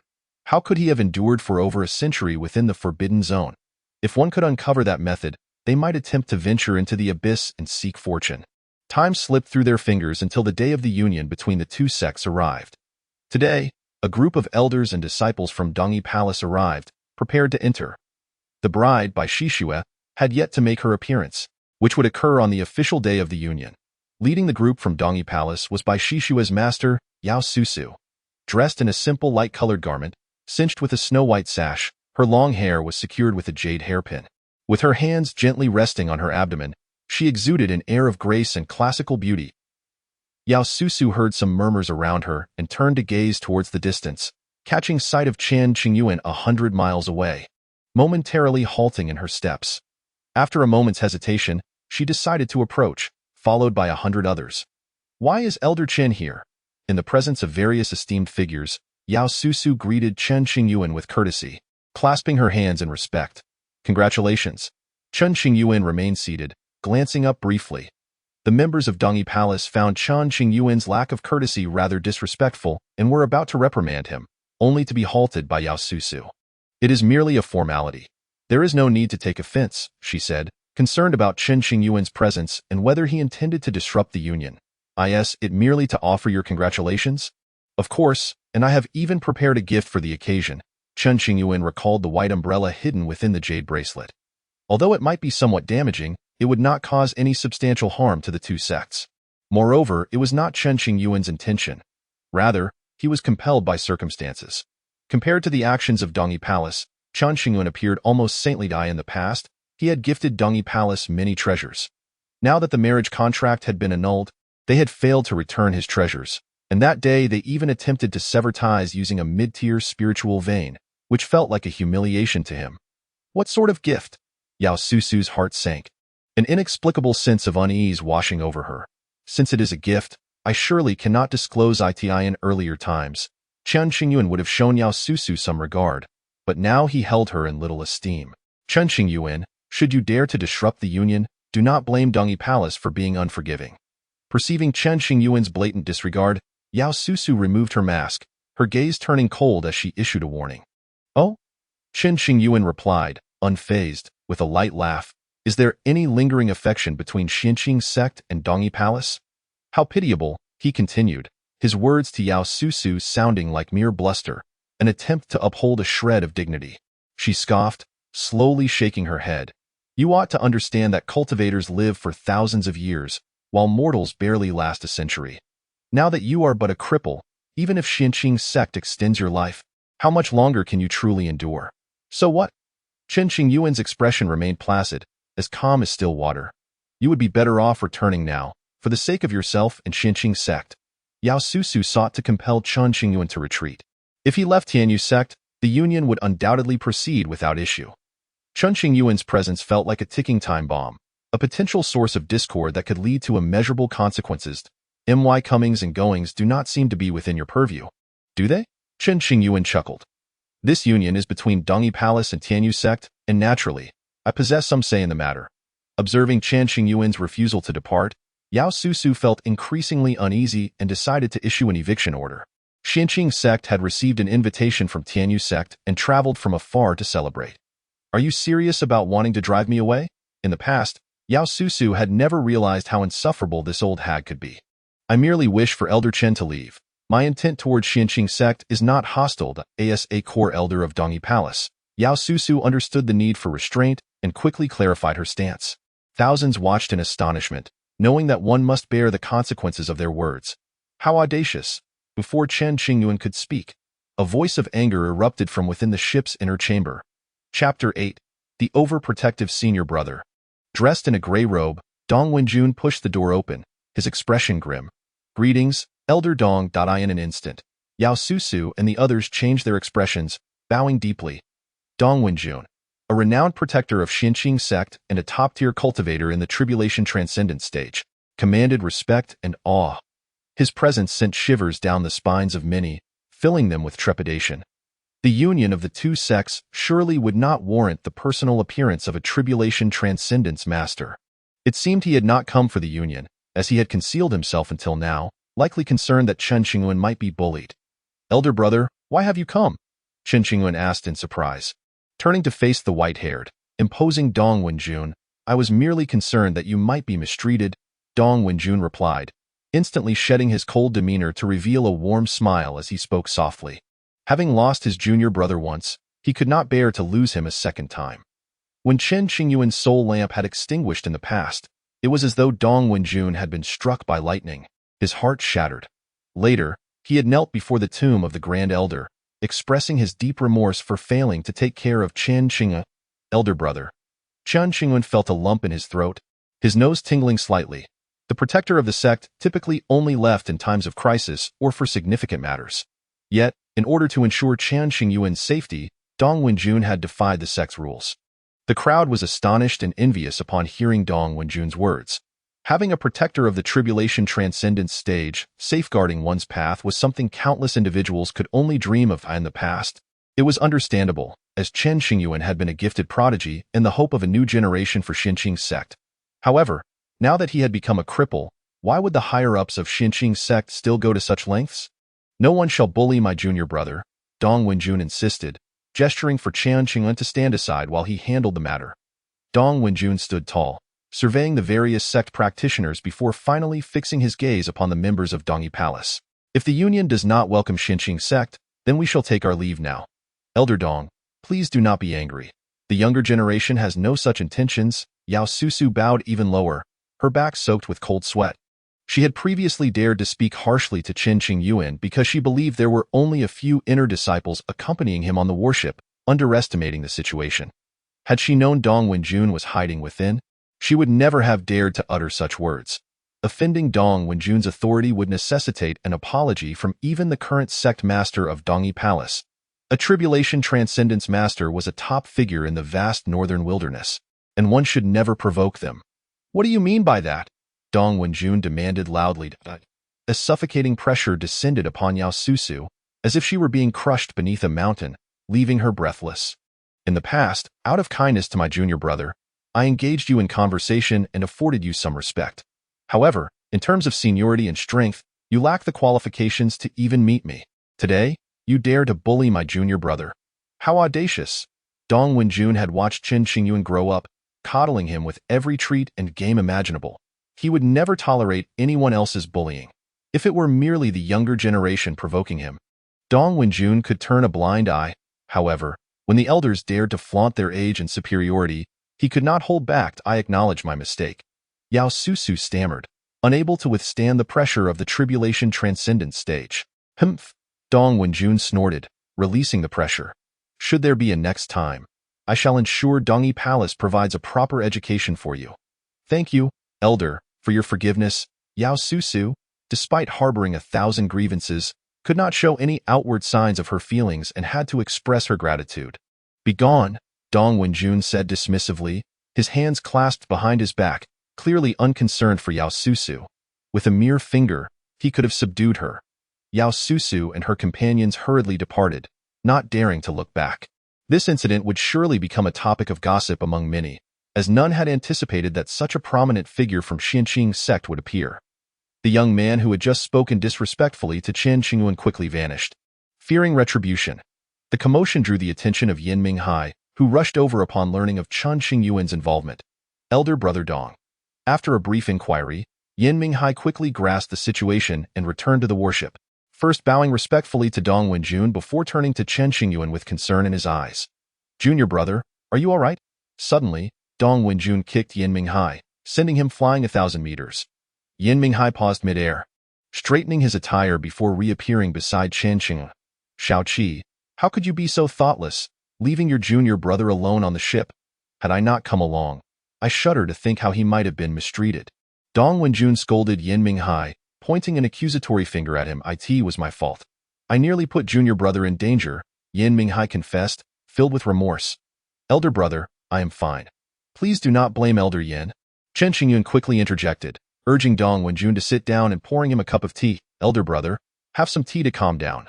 Dong Wenjun's earlier kick had been so swift that Chen Qingyuan barely registered it, only realizing its significance in retrospect. If my junior brother does not hold it against you, then we shall let it go. After sipping his tea, much of Dong Wenjun's anger dissipated. Yin Minghai shot a grateful glance at Chen Qingyuan, relieved to have avoided a scolding. The onlookers were incredulous, unable to comprehend why, despite Chen Qingyuan's fall from grace, he still received such affection. Elder Dong, please join us inside, the sect master of Tianyuan sect, Qingyang, who had just stepped forward, called out. However, Dong Wenjun had no intention of indulging Tianyuan sect's formalities and declined outright. Upon hearing this response, the elder of Tianyuan sect was momentarily taken aback. Soon, he regained his composure, smiling, whenever Elder Dong is free, you are welcome to join us. Tianyuan sect shall certainly provide a warm reception. Dong Wenjun, disinterested in such trivialities, refused to engage further. His appearance had drawn many old-timers out to pay their respects, and Yin Minghai handled all the necessary interactions. Meanwhile, Dong Wenjun and Chen Qingyuan remained in the ship's cabin, playing chess, sipping tea, and sharing laughter. Before long, the day of the union arrived, the sky adorned with auspicious clouds stretching for miles. Various sects arrived in droves, grandly presenting their gifts. They have arrived. The bridal procession from Tianyuan sect made its timely entrance, commanding the attention of all 7 dragon steeds, pulled a white jade war chariot, upon which stood numerous powerful cultivators, radiating an extraordinary presence. Following the war chariot was a flower palanquin. While referred to as a palanquin, it resembled a moving miniature palace, entirely adorned with gold and jade, intricately carved with images of dragons and phoenixes. Ethereal white mist enveloped it, and within sat Bai Shishue, clad in a pink gown, wearing a phoenix crown, exuding an aura of elegance and grace. The sight of Bai Shishue, cold as ice and as unattainable as a snow lotus atop a mountain, captured the gaze of all welcome. Several elders from Tianyuan sect, accompanied by hundreds of disciples, stepped forward to greet her. Red flower petals began to rain down from the sky, forming a path leading straight to the grand entrance of Tianyuan sect, reminiscent of a breathtaking painting. Bai Shishue, in her flowing red gown, moved gracefully, her gown dancing in the breeze, stunning in every way. With her hands gracefully positioned in front of her, her alabaster skin appeared sculpted from jade. Every gesture exuding charm. As the chariot halted, the dragon steeds roared, instilling awe in the surrounding myriad spirit beasts. which bowed their heads in submission, wary of the dragon's might. Following this, Bai Shishua emerged from the flower palace, trailed by a group of beautiful female disciples. Additionally, a middle-aged woman stood beside her, dressed in simple light-colored attire, yet exuding an undeniable air of dignity and nobility. This woman was Du Ruoxing, the current sovereign of Dongyi Palace. Naturally, she was not absent on this momentous occasion. "Madame Du, please enter." The master of Tianyuan sect, Qingyuan, also made his appearance, clad in resplendent robes and exuding an imposing presence. Both sect leaders found themselves gazing in the same direction, their eyes landing on the worship of Xinqing sect. They were well aware that Dong Wenjun had arrived, yet his demeanor was anything but amicable. There was no need to approach and invite trouble. Thus, Qingyuan and Du Ruoxing, along with their respective elders and disciples, entered the grand hall, their faces reflecting uncontainable joy. Following this day, Tianyuan sect and Dongyi Palace would forge an alliance, granting them greater influence and an unassailable position within this starry realm. Inside the worship, Chen Qingyuan observed the throngs of people and murmured, "What an extravagant display! Junior brother, please stay safe," Dong Wenjun remarked, puzzled by Chen Qingyuan's insistence on attending the union celebration, suspecting it might spell trouble. "I assure you, I mean no harm. You need not worry, elder brother." Chen Qingyuan smiled faintly. Regardless of what transpires, his senior brother will always protect you. Since his senior brother has come today, he will ensure your safe return home. No matter what actions Chen Qingyuan may take, Dong Wenjun has prepared for every eventuality. To this end, Dong Wenjun even discreetly brought along the protective treasure of their sect, just in case. "Thank you, senior brother." Chen Qingyuan felt a warmth in his heart as he turned towards the main gate of Tianyuan sect. Dong Wenjun, a formidable figure at the third realm of tribulation, must undergo a tribulation every 1,000 years at most, enduring a total of 9 tribulations before ascending to the realm of great ascension, roaming freely between heaven and earth. In recent years, Dong Wenjun has increasingly struggled to contain the fluctuations of the laws within him. It is likely that he will soon face his next tribulation. "A perilous ordeal. I am getting old, and I fear I may not survive this trial." Dong Wenjun gazed at Chen Qingyuan's departing figure, murmuring to himself, "Years ago, my master bestowed great kindness upon me, and you are the sole inheritor of his legacy. Even if it costs me my life, I shall protect you." A century ago, the incident involving the Tianyuan's extraordinary treasures led to the complete annihilation of the Xinqing sect members who ventured within. Upon learning this news, Dong Wenjun was inconsolable, his heart aching with grief. Now that Chen Qingyuan has returned alive, Dong Wenjun cannot allow such a tragedy to recur. The grand hall of Tianyuan sect was teeming with people. High-ranking officials from various sects were permitted into the inner hall to enjoy superior services, while ordinary disciples were confined to the front hall, conversing with peers of equal standing. Chen Qingyuan, he truly dares to enter. It is rumored that he once had a verbal engagement with Bai Shishua from Dongyi Palace. Is he here today to cause a scene? Tianyuan sect and Dongyi Palace are not ordinary powers. Should Chen Qingyuan dare to create a disturbance, he shall reap no good consequences. It seems we are in for a spectacle. As the crowd noticed Chen Qingyuan approaching from a distance, their interest peaked, eager for entertainment. Representatives from various sects produced gifts, while the skies above Tianyuan sect shimmered with auspicious colors, creating a scene of celestial grace. The Grand Elder was responsible for receiving the gifts, his face radiating joy as he expressed gratitude to the guests, meticulously recording the items presented by various factions. Chen Qingyuan, accompanied by Yin Minghai, made their way to the entrance of the Grand Hall. "Friends from Xinqing sect, please enter." The elder of Tianyuan sect cast a polite glance at Chen Qingyuan and bowed. The welcoming elder had received orders regarding Chen Qingyuan's arrival and was instructed not to obstruct him. "This is a token of goodwill from Xinqing sect." Yin Minghai, representing the Xinqing sect, produced a gift box and slowly opened it. A faint blue light emanated from the box, revealing a blue spirit pearl, which, while not particularly striking, was far from meager. "Thank you." The welcoming elder accepted the gift. As Yin Minghai prepared to enter the hall, Chen Qingyuan called out, "Senior brother Yin, please wait." "What is it?" Yin Minghai paused and turned back. "I have prepared a personal gift." With that, Chen Qingyuan produced a low-grade spirit stone, using it to obscure his true power as he retrieved a white umbrella from his Qingyuan pouch.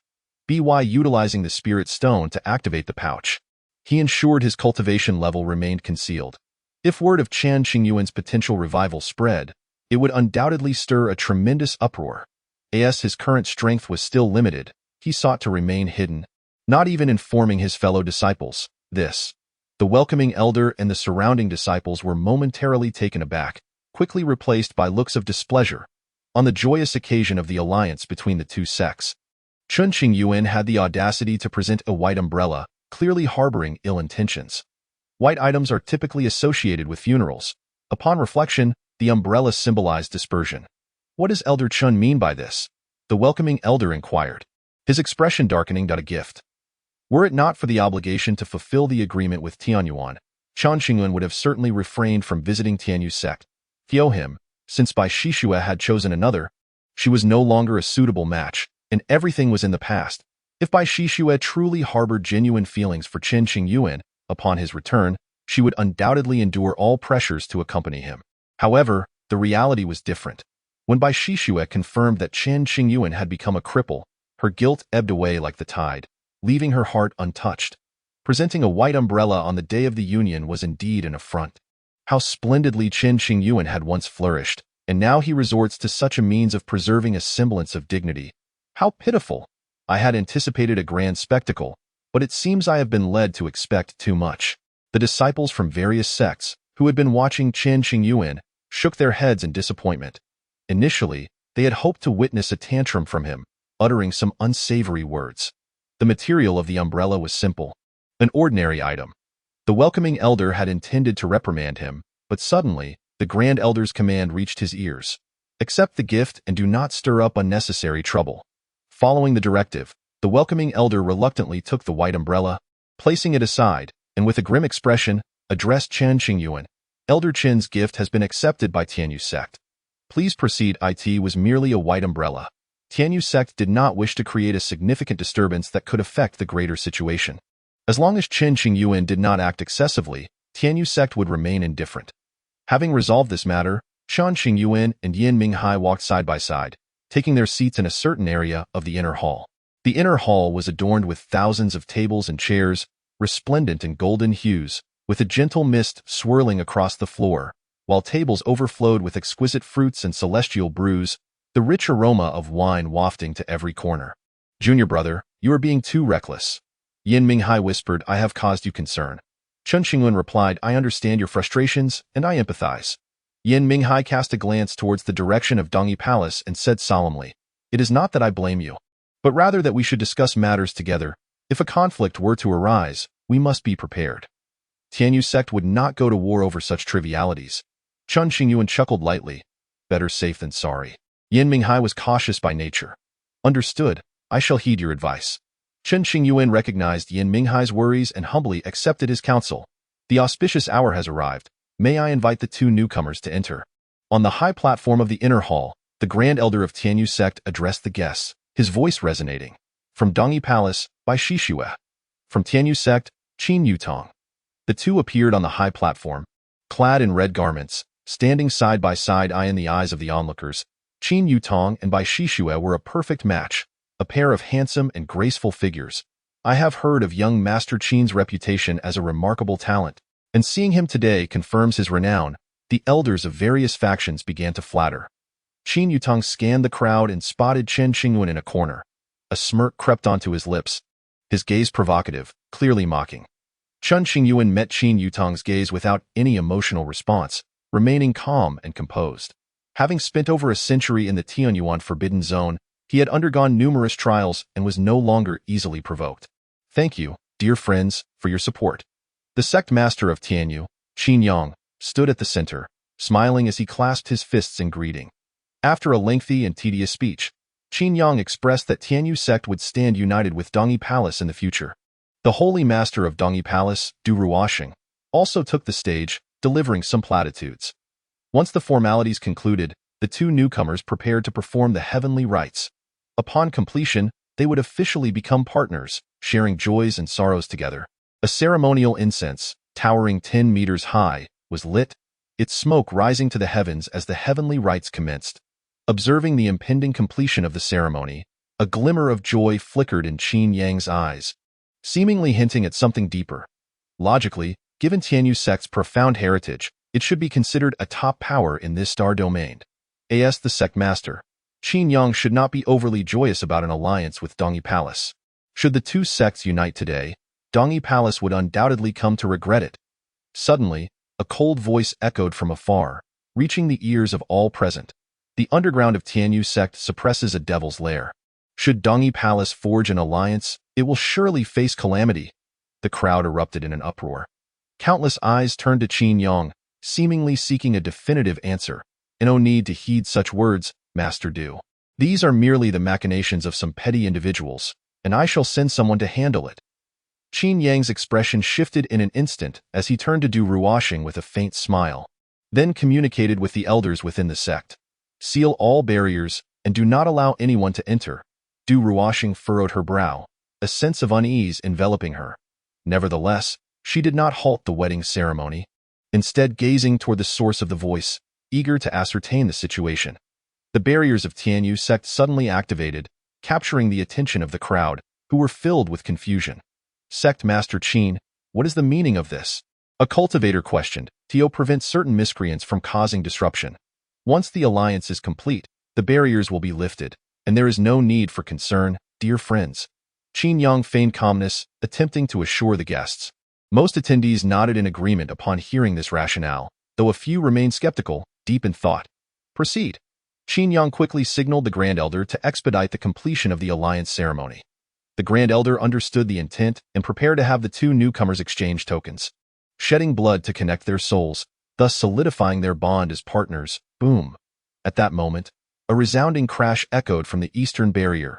A figure clad in black burst forth with all his might, proclaiming, "The underground of Tianyuan sect harbors a devil's lair. Should Dongyi Palace ally with it, calamity will surely follow." Upon uttering these words, the crowd was thrown into a frenzy. Countless pairs of eyes turned towards Qingyuan, seeking a definitive answer. Wait. Du Ruoxing, who had remained silent until now, interjected, halting the proceedings. Sect Master Qin, do you not owe us an explanation? Pure fabrication? Qingyuan vehemently denied. Is that so? Du Ruoxing's expression grew grave. If this is false, would Sect Master Qin dare to swear by his Tao heart? In an instant, the atmosphere grew tense, silence enveloping the hall. Many elders of Tianyuan sect hurried to the eastern barrier, intent on subduing the intruder. The black-clad figure had come with no intention of leaving alive. I am Wang Ping, a core disciple of Tianyuan sect 500 years ago. I accidentally stumbled into a forbidden area and discovered the devil's lair, inciting the ire of the sect's higher-ups. Fortunately, I managed to escape with my life in order to create a breach in the barrier. I have employed every life-preserving technique at my disposal, determined to tarnish the reputation of Tianyuan sect and exact my revenge. They tortured my family to death to force me out, displaying their ruthless nature. I have hidden for 500 years, and today I have finally found an opportunity to reveal everything. A millennium ago, Tianyuan sect was merely a third-rate power within the flowing star domain, yet it rose to prominence in just a few hundred years. The reason for this was the devil's lair beneath them. Tianyuan sect has consistently extracted resources from the lair, allowing it to grow unchecked, keeping this matter secret. Now, the situation has become untenable, and Tianyuan sect seeks to use others as scapegoats. Wang Ping shouted as he fought against the elders of Tianyuan sect, boldly declaring what he knew. The devil's lair contains boundless resources. Tianyuan sect has only extracted a fraction, yet it has become a top power in the flowing star domain. To conceal the truth of the lair and prevent information from leaking, no more than 5 individuals within Tianyuan sect are aware of it. The lair has grown immense, akin to an endless abyss of darkness. Tianyuan sect now wishes to suppress it, but they have realized it is too late. Thus, they have gone to great lengths to forge an alliance with Dongyi Palace. Once the two sects unite, Dongyi Palace will find it difficult to stand idly by and must assist Tianyuan sect in resolving this issue. Impossible. I recall a Wang Ping, who mysteriously disappeared afterward. Some murmured. Indeed, Tianyuan sect's rise is rather suspicious. It has transformed into a colossal entity in just a few hundred years, which is quite strange. If what this man says is true, then the devil's lair beneath Tianyuan sect poses unimaginable consequences should it erupt. The crowd buzzed with astonishment at Wang Ping's revelations. Chen Qingyuan, seated nearby, had not anticipated that events would unfold in such a manner. He found it intriguing that he had not missed out on this pivotal moment. If this were indeed the case, things could become troublesome. Yin Minghai furrowed his brow, murmuring to himself. The atmosphere grew tense, the expressions of the guests turning grave. The more they pondered, the more alarmed they became. Qin Yang's countenance darkened significantly, his hands clenched tightly beneath his sleeves as he glared at the black-clad figure. Wishing nothing more than to rend him to pieces, Qin Yang remained silent. Du Ruoxing sensed that this matter was unlikely to be fabricated, hastily moving to Bai Shishue's side, severing the connection between her and Qin Yutong, and coldly stating, "If your sect fails to provide a reasonable explanation, the alliance between our two sects may prove difficult to carry out. Sect Master Du, please allow me to explain after the ceremony concludes." Qin Yang insisted, hoping to establish an alliance with Dongyi Palace. However, one does not attain the position of sect master without being astute. Du Ruoxing replied directly. What needs to be said can be expressed now. Why wait until later? Bang. Following a fierce battle, Wang Ping was surrounded and killed by the elders of Tianyuan sect, his body exploding into a mist of blood. No mourned Wang Ping's death, their expressions devoid of sympathy.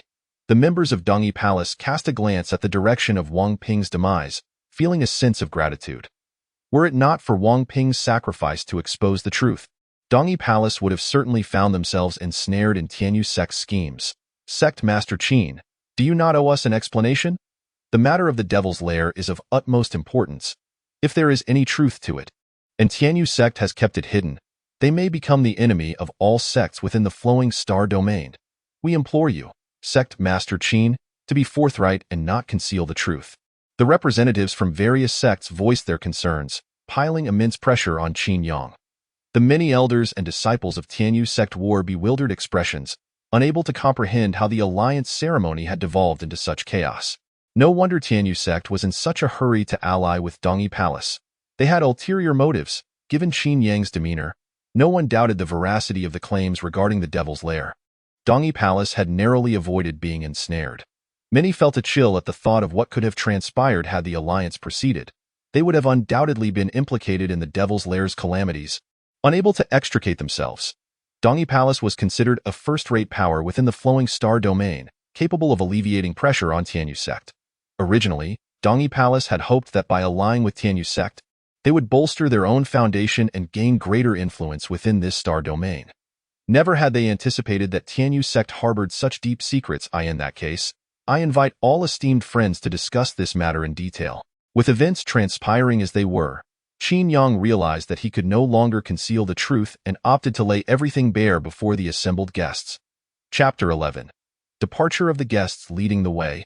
Qin Yang guided the high-ranking officials of various sections. Meanwhile, Qin Yutong wore an exceedingly grim expression, a hint of suspicion flickering in his eyes.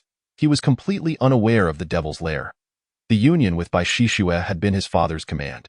Coupled with Bai Shishue's past connection with Chen Qingyuan, Qin Yutong had been eager to pursue her, expending considerable effort in his courtship. He had initially planned to engage Chen Qingyuan in conversation after the ceremony, intending to share a few harsh words, thus relishing the moment. However, the unexpected turn of events left him bewildered.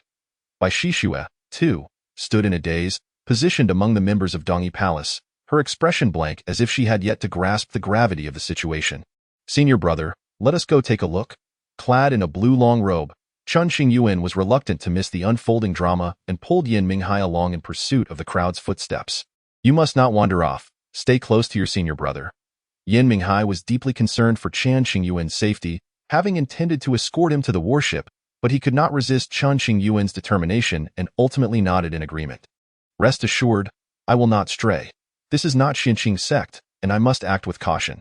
Qin Yang dismantled several restrictions, leading the group to the forbidden area of the back mountain, where a dense forest thrived with vibrant life. At the outset, several core elders sought to engage in debate with Qin Yang, expressing their discontent at the prospect of transporting individuals from various sects to the demon lair. However, after Qin Yang presented his arguments with conviction, the knowledgeable elders lost their tempers and reluctantly acquiesced. If a solution to the demon lair was not found soon, the impending eruption would spell disaster for the Tianyuan sect. In such an event, not only would the Tianyuan sect suffer, but the entire flowing star domain would be adversely affected. Having traversed the dense forest, over 1,000 individuals arrived at a desolate plain. As they ventured deeper into the plain, they encountered a chasm approximately 10,000 meters in diameter.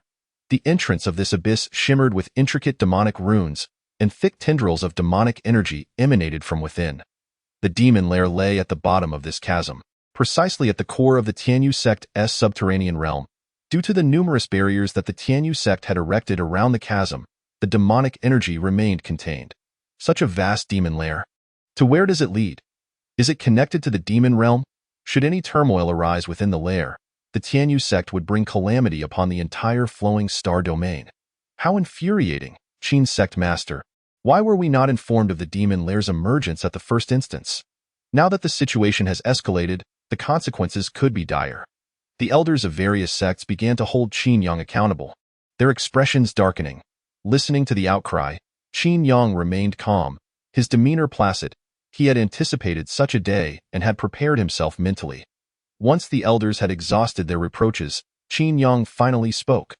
Esteemed friends, this matter indeed reflects the shortcomings of the Tianyuan sect, and we willingly accept the consequences. However, I implore you to return and discuss with your respective sects to jointly address the issue of the demon lair.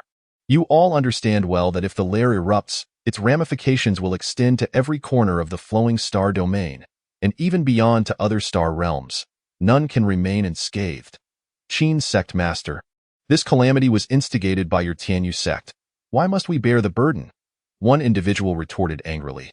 The Tianyuan sect was prepared to offer half of its treasury to the various sects.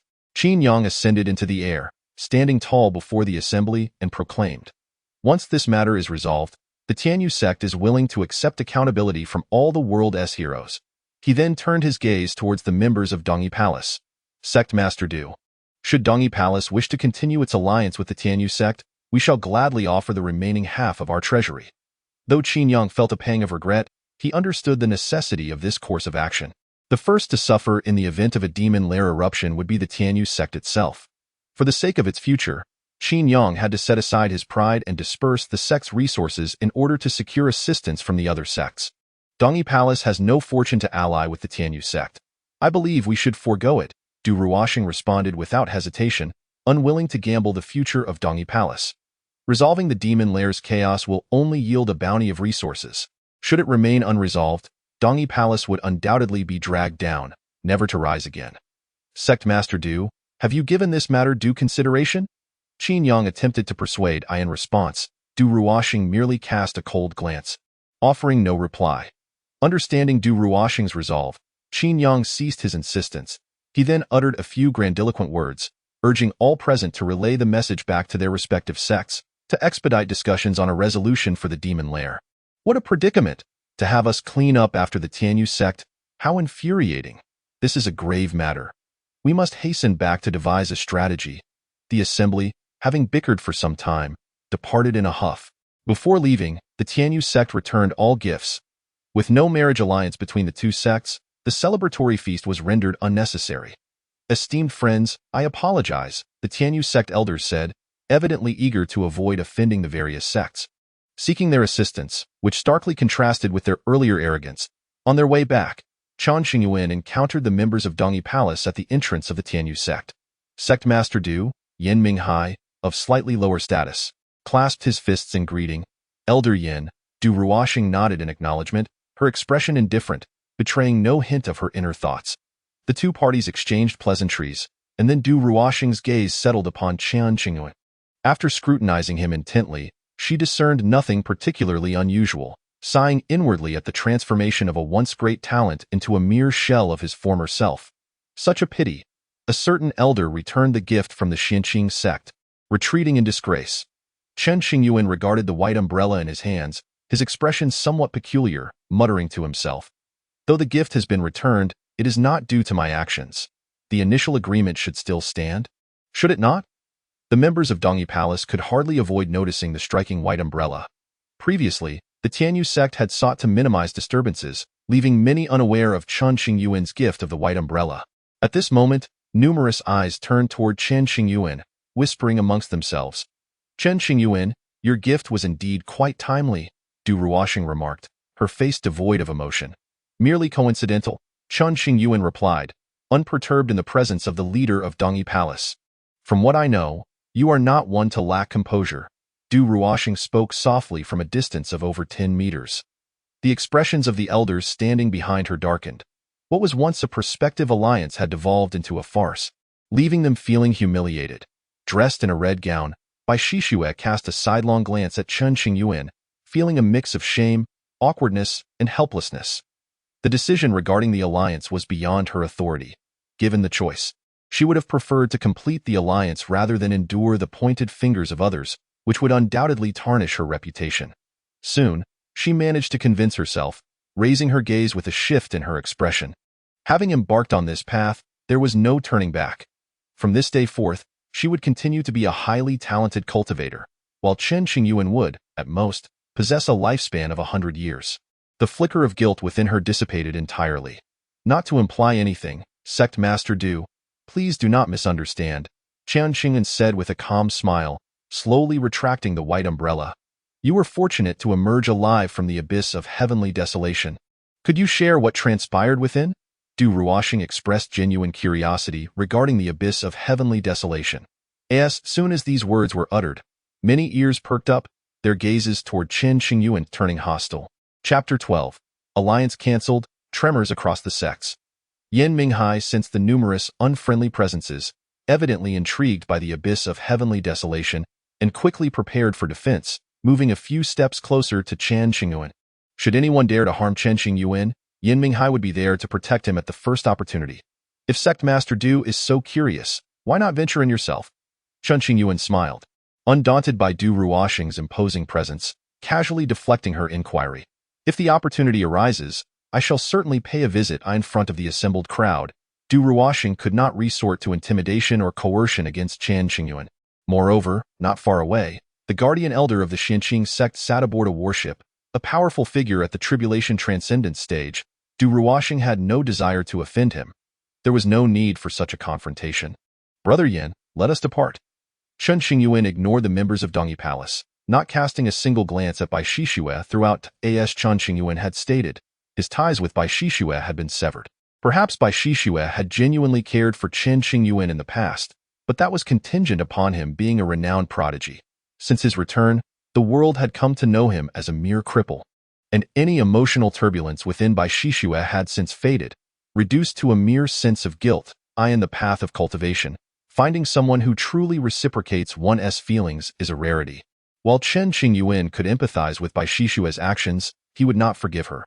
Henceforth, they would be as strangers, owing nothing to one another. This fellow certainly harbors secrets, Du Ruoxing murmured as she observed Chen Qingyuan's departing figure. Had Chen Qingyuan emerged a century ago, the world of cultivators would have shown little interest. They would have deemed the abyss of heavenly desolation a place of great terror, unfit for exploration. However, with Chen Qingyuan's reappearance after a century, how could the cultivators of the world not become curious? Sect Master, is there truly no room for negotiation between Dongyi Palace and the Tianyuan sect? Yao Susu mustered the courage to inquire. What? Elder Yao wishes to act as a mediator. Du Ruoxing glanced at Yao Susu, her tone indifferent. That is not my intention. Please do not take offense, Sect Master. Yao Susu hurriedly bowed and apologized. Humph. Du Ruoxing snorted coldly, leading the members of Dongyi Palace away. Should the two sects have forged an alliance, Yao Susu, as Bai Shishue's master, would have seen her status rise significantly. Hence, at the behest of a certain elder from the Tianyuan sect, she had attempted to broker a deal. The matter of the demon lair was exceedingly grave. Du Ruoxing would not foolishly shoulder the responsibility for the Tianyuan sect. An alliance? What a farce! While many sought to extract information regarding the abyss of heavenly desolation from Chen Qingyuan, no faction dared to apply pressure. Not far off, the silver-haired Dong Wenjun stood aboard the warship of the Xianqing sect, hands clasped behind his back, his gaze fixed intently on Chen Qingyuan. Anyone daring to act against Chen Qingyuan would have to consider whether they could prevail against Dong Wenjun. Why would a cripple be afforded such protection? Many were puzzled, their minds racing with uncertainty. In other sects, becoming a cripple would often equate to death, leading to disregard. The world of cultivators did not comprehend the significance of Chen Qingyuan to the higher echelons of the Xianqing sect. It was a bond of kinship, not merely a matter of interests. With Dong Wenjun's protection, Chen Qingyuan safely returned to the warship. The entourage departed the Tianyuan sect in grand style, encountering no trouble along the way. Before long, news of the cancelled alliance spread throughout the land, alongside the turmoil surrounding the demon lair. Damn it, the Tianyu sect has monopolized the benefits, and now they've created a significant mess, forcing us to take responsibility. What kind of nonsense is this? No wonder the Tianyu sect was so eager to marry into Dongyi Palace. They sought a scapegoat before their impending doom. I always wondered how the Tianyu sect could rise so rapidly over the centuries. It turns out they obtained great fortune from the demon lair. Now, as the situation escalates beyond control, the Tianyu sect wants us to bear the consequences. How utterly despicable! Upon hearing this news, the senior members of the various sects erupted in furious exclamations, wishing to raze the Tianyu sect to the ground. However, the Tianyu sect had grown formidable over the years, making them a challenging adversary. Thus, the cultivators could only vent their frustrations privately in the inner sanctum of the Xinqing sect. A gathering convened to deliberate the issue of the demon lair. Although Chen Qingyuan had lost his cultivation, he was still welcome to voice his opinions while sipping tea on the side. After much noise, some members advocated for collaborating with the strong from other sects to address the demon lair and hold the Tianyu sect accountable afterward. Meanwhile, another faction felt that the matter was instigated by the Tianyu sect and deemed it unnecessary to act immediately. Junior brother, what are your thoughts? Lin Chongsheng raised his hand for silence, turning to the leisurely Chen Qingyuan. Since it does not concern us, there is no need for us to argue. Chen Qingyuan expressed his true feelings. The urgency lies with the Tianyu sect, not with our Xinqing sect. Even if the demon lair were to erupt, it would first obliterate the Tianyu sect. At that point, we could easily unite with other cultivators to address it. I concur with Junior Brother's perspective. Should we need to intervene, it would be prudent to wait until the Tianyu sect has been vanquished. Many of the senior brothers and sisters voiced their agreement, expressing their dissatisfaction with the Tianyu sect's actions. Yet, if they were to take this course, they might miss the opportune moment to resolve the demon lair's crisis. Once it spiraled beyond control, countless innocents could meet untimely deaths. One elder furrowed his brow. Filled with concern, in my view, we should observe the situation. Understanding the worries of the assembly, Chen Qingyuan's expression grew serious as he pondered. Let us momentarily set aside these discussions. Lin Chongsheng interjected, seeking to avoid disputes. Let us see what actions the Tianyu sect undertakes before we deliberate further. As the meeting concluded, Lin Chongsheng asked Dong Wenjun and Chen Qingyuan to remain while the others departed. Brother Dong, do you realize your error in leaving the sect without permission? Lin Chongsheng appeared younger than Dong Wenjun but was, in fact, his senior by a considerable margin, possessing slightly greater strength. I am aware of my mistake. Dong Wenjun bowed his head in acknowledgement, refraining from defending himself.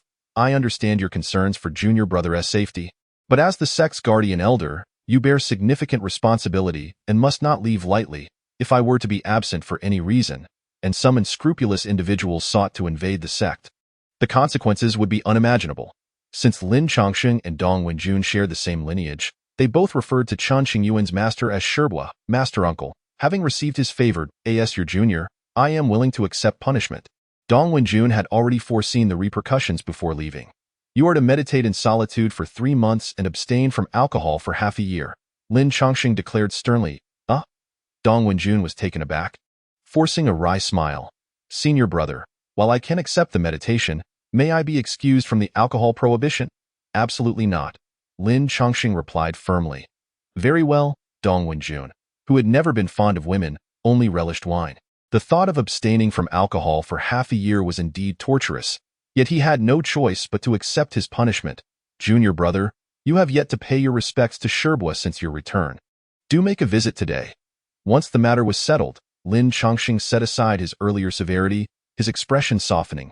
Understood.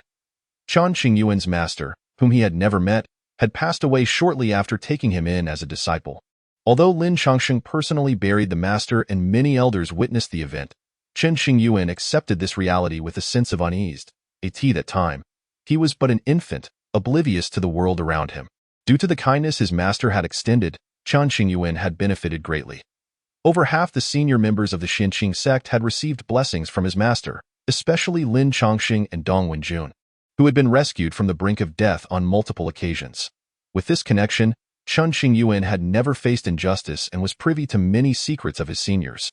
During the last check to ensure he had not been possessed, Chen Qingyuan had to sacrifice the secrets of his seniors to prove his innocence. It was not that he could not keep secrets. Chen Qingyuan and the others arrived at the cemetery on the back mountain, where the autumn wind whispered a somber tale. Chapter 13. The second agreement, Traces of the ghost doctor. In the southeastern corner of the cemetery stood a gravestone inscribed with the grave of Shangguan Rong. Once a legendary figure of the Xinqing sect and Chen Qingyuan's master, Shangguan Rong was a name known since Chen Qingyuan's earliest memories, though he had never laid eyes on him. Master, your disciple has come to pay respects.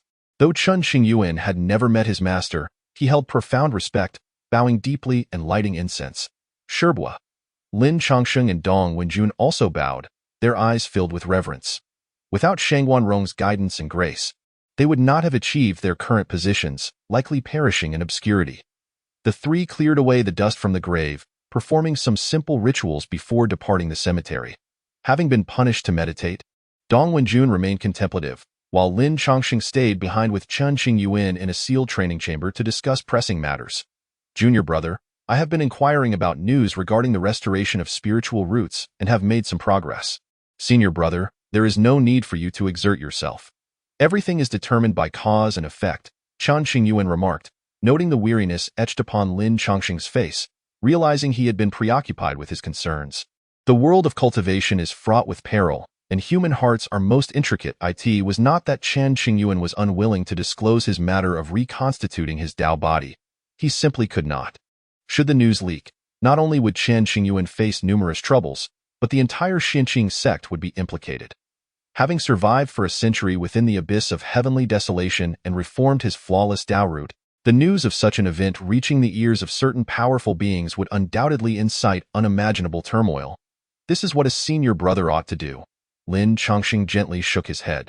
I have learned of the whereabouts of the ghost doctor, said to be located somewhere within the Yunhai star domain. This individual is the most renowned healer in the northern wilderness, having cured numerous difficult ailments, and it is even rumored he possesses the ability to resurrect the dead. Chen Qingyuan had heard of the ghost doctor before. He was a figure shrouded in mystery, his true visage unknown. From a young age, he had known the name of the ghost doctor, a figure of great repute in the northern wilderness, who commanded respect even from great cultivators at the ascension stage. Since news of the ghost doctor's presence in the Yunhai star domain has surfaced, I shall accompany you to seek our fortune. To uncover this information, Lin Chongsheng likely expended considerable effort and resources. However, every sacrifice is worthwhile if it leads to the healing of Chen Qingyuan. Senior brother, if I fail to cure him, would you be disappointed? Chen Qingyuan lifted his gaze to meet Lin Chongsheng's. His expression tinged with gravity. Nonsense.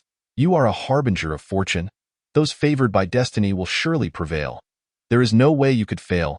Lin Chongsheng hurried to reassure him, fearing that Chen Qingyuan might lose hope. There are exceptions to everything. What if? Chen Qingyuan sought to understand Lin Chongsheng's true thoughts, his demeanor serious. Seeing the solemnity on Chen Qingyuan's face, Lin Chongsheng remained silent for a long while. After a pause, he spoke resolutely. If, by chance, you cannot be cured, I will ensure that you live the latter part of your life free from worries, find you a suitable match, and ensure your legacy continues. When you depart this world, I shall have you laid to rest beside our master, and I will visit your grave periodically to share stories of the sect. The worst outcome had crossed Lin Chongsheng's mind many times, merely witnessing Chen Qingyuan grow old and perish as a mortal. Nonetheless, as long as Chen Qingyuan remained alive, Lin Chongsheng vowed not to let him suffer. This sentiment was shared among the higher-ups of the Xinqing sect. All right, I understand. Chen Qingyuan suddenly laughed, breaking the heavy atmosphere in the room. I haven't reached the point of death yet, so let's not be so serious. Weren't you the one who brought up this topic first? Why are you turning the tables now? Lin Chongsheng retorted sharply. My apologies, let us not discuss it further. Chen Qingyuan felt a warmth in his heart upon hearing Lin Chongsheng's reassurances. The Xinqing sect was not like other sects that prioritize profit. Their deep bonds were why Chen Qingyuan relied so heavily on them. The whereabouts of the ghost doctor are notoriously elusive. We shall set out for the Yunhai star domain early tomorrow, Lin Chongsheng declared. Are we in such a hurry? Chen Qingyuan asked, surprised. If we miss this opportunity, it could take a century to find the ghost doctor again. The implication was clear. Chen Qingyuan had only this one chance to restore his spiritual roots. After all, living as a mortal in this world would grant him but a century of life. Senior brother, if you accompany me, what will happen back home? Chen Qingyuan worried about potential troubles for the Xinqing sect due to his own circumstances. Junior brother Dong will keep watch at home. There will be no issues, though not fret about such matters, Lin Chongsheng assured him. Only after arranging these matters could he afford to leave the Xinqing sect. For him, the task of restoring Chen Qingyuan's spiritual roots was of utmost importance, and he could not afford to be careless. Very well. Chen Qingyuan had no reason to refuse and nodded in agreement. Lin Chongqing escorted Chen Qingyuan to his cultivation cave and turned to leave. As night fell, Chen Qingyuan sat by his bedside, taking out the jade bracelet and examining it closely. As his consciousness delved into it, he once again felt the suffocating grip of terrifying laws enveloping his soul, his heart sinking slightly. The first agreement has been barely fulfilled, a cold voice echoed in Chen Qingyuan's ear. The jade bracelet contained an enigmatic power, seemingly capable of connecting to the abyss and allowing communication with the girl in red. Now you must undertake the second task, the girl in red continued. What task? Chen Qingyuan inquired. Travel to the North Song Star Domain. A gift awaits you. The chilling words reverberated throughout the space within the jade bracelet. What kind of gift? Chen Qingyuan asked, intrigued. You will know when you arrive. With that, Chen Qingyuan's consciousness was ejected from the jade bracelet. North Song Star Domain. Chen Qingyuan fell into deep thought, feeling both anticipation and trepidation regarding the gift mentioned by the girl in red. Each time he reflected on his century-long existence in the abyss, a shiver ran down his spine. The following day, Lin Chongqing arrived early at Chen Qingyuan's door, ready to escort him to the Yunhai Star Domain. Just as they were about to depart, a frantic inner sect elder rushed over. Sect Master, this is an invitation from the 18 sects of the Fuliu Star Domain, requesting your presence to discuss matters concerning the Demon Cave. The Fuliu Star Domain boasted 19 first-rate and top-tier factions, including the Xinqing sect. The significance of the invitation from the 18 sects was immense. With the Demon Cave expanding rapidly, each Holy Land needed to devise a solution. I have no time. Let the Grand Elder attend? Lin Chongqing frowned, the first thought that arose being a refusal of the invitation, disinterested in engaging in verbal sparring with the leaders of various sects. Sect Master, this matter is extremely serious. If you do not attend, it could lead to complications, the elder said, forcing a bitter smile. Why should I be the one to discuss the troubles caused by the Tianyuan sect? Lin Chongqing snorted coldly, feeling that merely refraining from kicking them while they were down was already a generous response. If the Demon Cave situation escalates, the Xinqing sect will surely suffer as well. You must attend, Sect Master.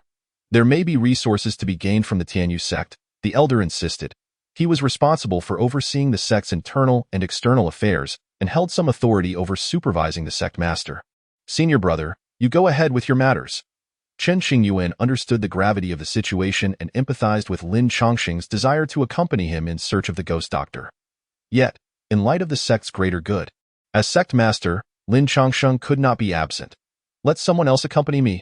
Lin Chongqing turned to Chen Qingyuan, his expression grave, letting out a long sigh. Alas, after considering, Lin Chongqing prioritized the larger picture and summoned someone through telepathy. Who? Chapter 14. The benevolent Lin Pingyan Lin Chongqing truly did not wish to resolve the troubles caused by the Tianyuan sect, but the matter was of great importance. His absence could lead to undesirable outcomes. Let Pingyan accompany you on your journey. After careful deliberation, Lin Chongqing made his decision. That works. Chen Qingyuan nodded lightly, feeling a slight sense of relief. Without Lin Chongqing by his side, Chen Qingyuan could seize opportunities to act independently, without the worry of exposing his condition. Shortly thereafter, a young man clad in white appeared, Lin Pingyan, Lin Chongqing's only son. Lin Pingyan was an inner sect elder of the Xinqing sect, having reached the pinnacle of the Yuan Ying realm. Although he was several hundred years Chen Qingyuan's senior, by seniority, he had to address Chen Qingyuan as junior uncle. Father, junior uncle. Having received the summons, Lin Pingyan hastily set aside all his affairs and rushed over. Bowing to the two, initially, Lin Pingyan found it quite difficult to call Chen Qingyuan junior uncle. However, after witnessing Chen Qingyuan's astonishing talent, surpassing peers in the Fuliu Star Domain and gaining renown across numerous star domains in the North Wilderness, Lin Pingyan became convinced and no longer held any reservations. You will accompany junior uncle on this journey. Regardless of what happens, you must ensure junior uncle's safety, understand? Lin Chongqing lightly tapped Lin Pingyan's forehead, relaying the ghost doctor's whereabouts, and spoke sternly, understood. Lin Pingyan nodded earnestly, silently vowing to protect junior uncle at all costs. Go. Lin Chongqing did not arrange for many companions to accompany them to avoid drawing attention. With Lin Pingyan safeguarding Chen Qingyuan, Any general issues could be easily resolved unless they encountered a formidable being with millennia of cultivation. Thus, Chen Qingyuan and Lin Pingyan set off.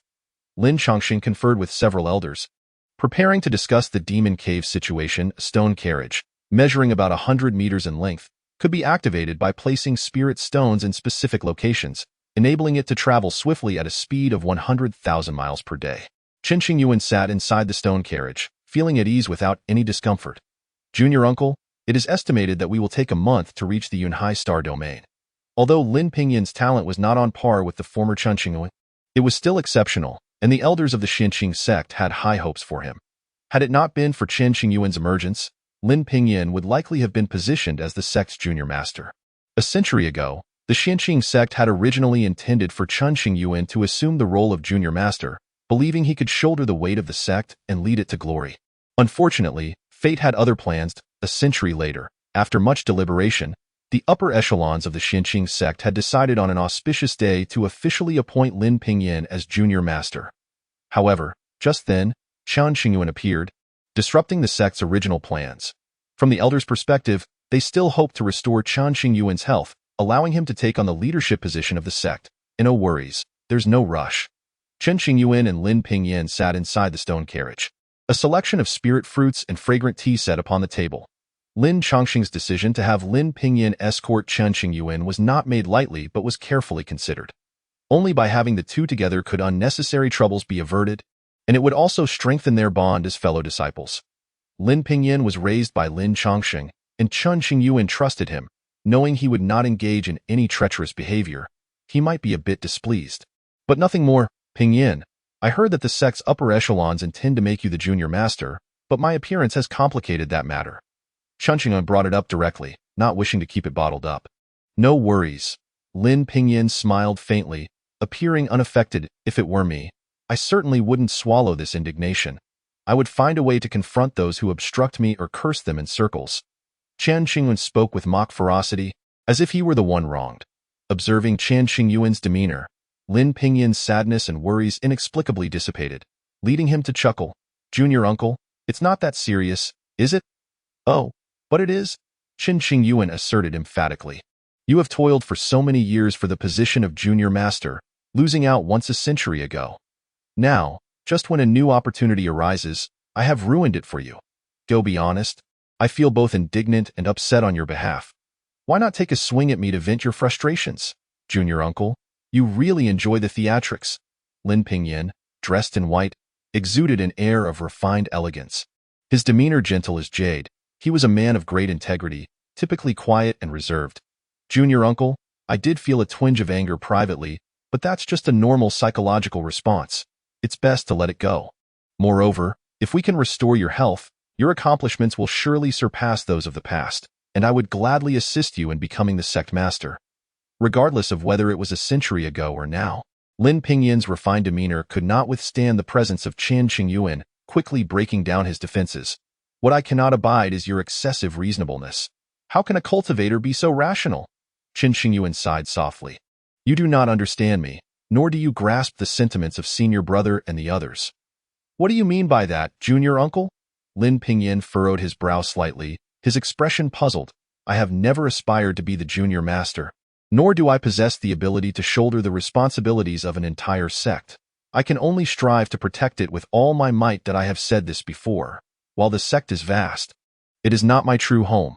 I yearn for a life of freedom and ease. There was still ample time ahead, and Chen Qingyuan decided to engage Lin Pingyan in a deeper conversation. Pingyan, do you know why your father and the elders wish to pressure me into taking the position?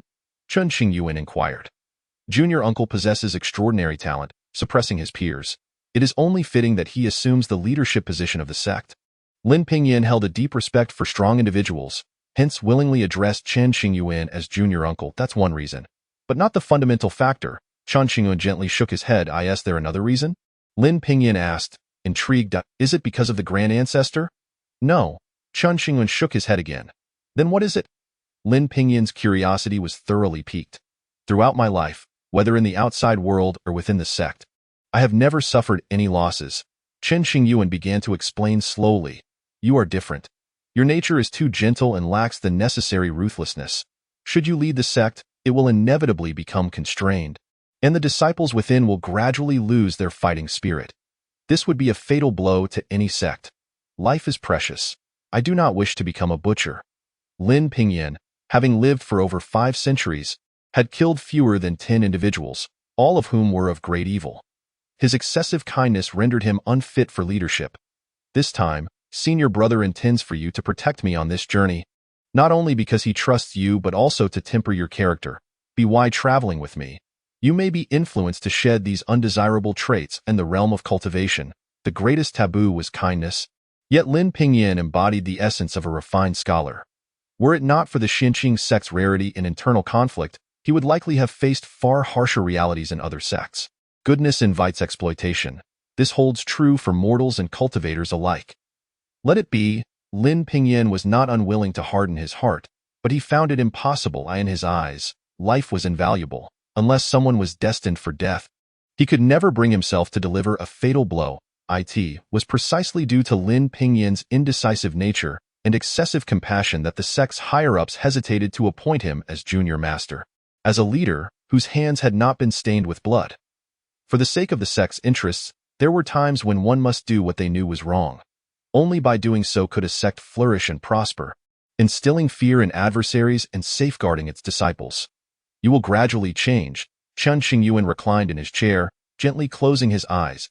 If you can transform, the position of sect master will undoubtedly belong to you.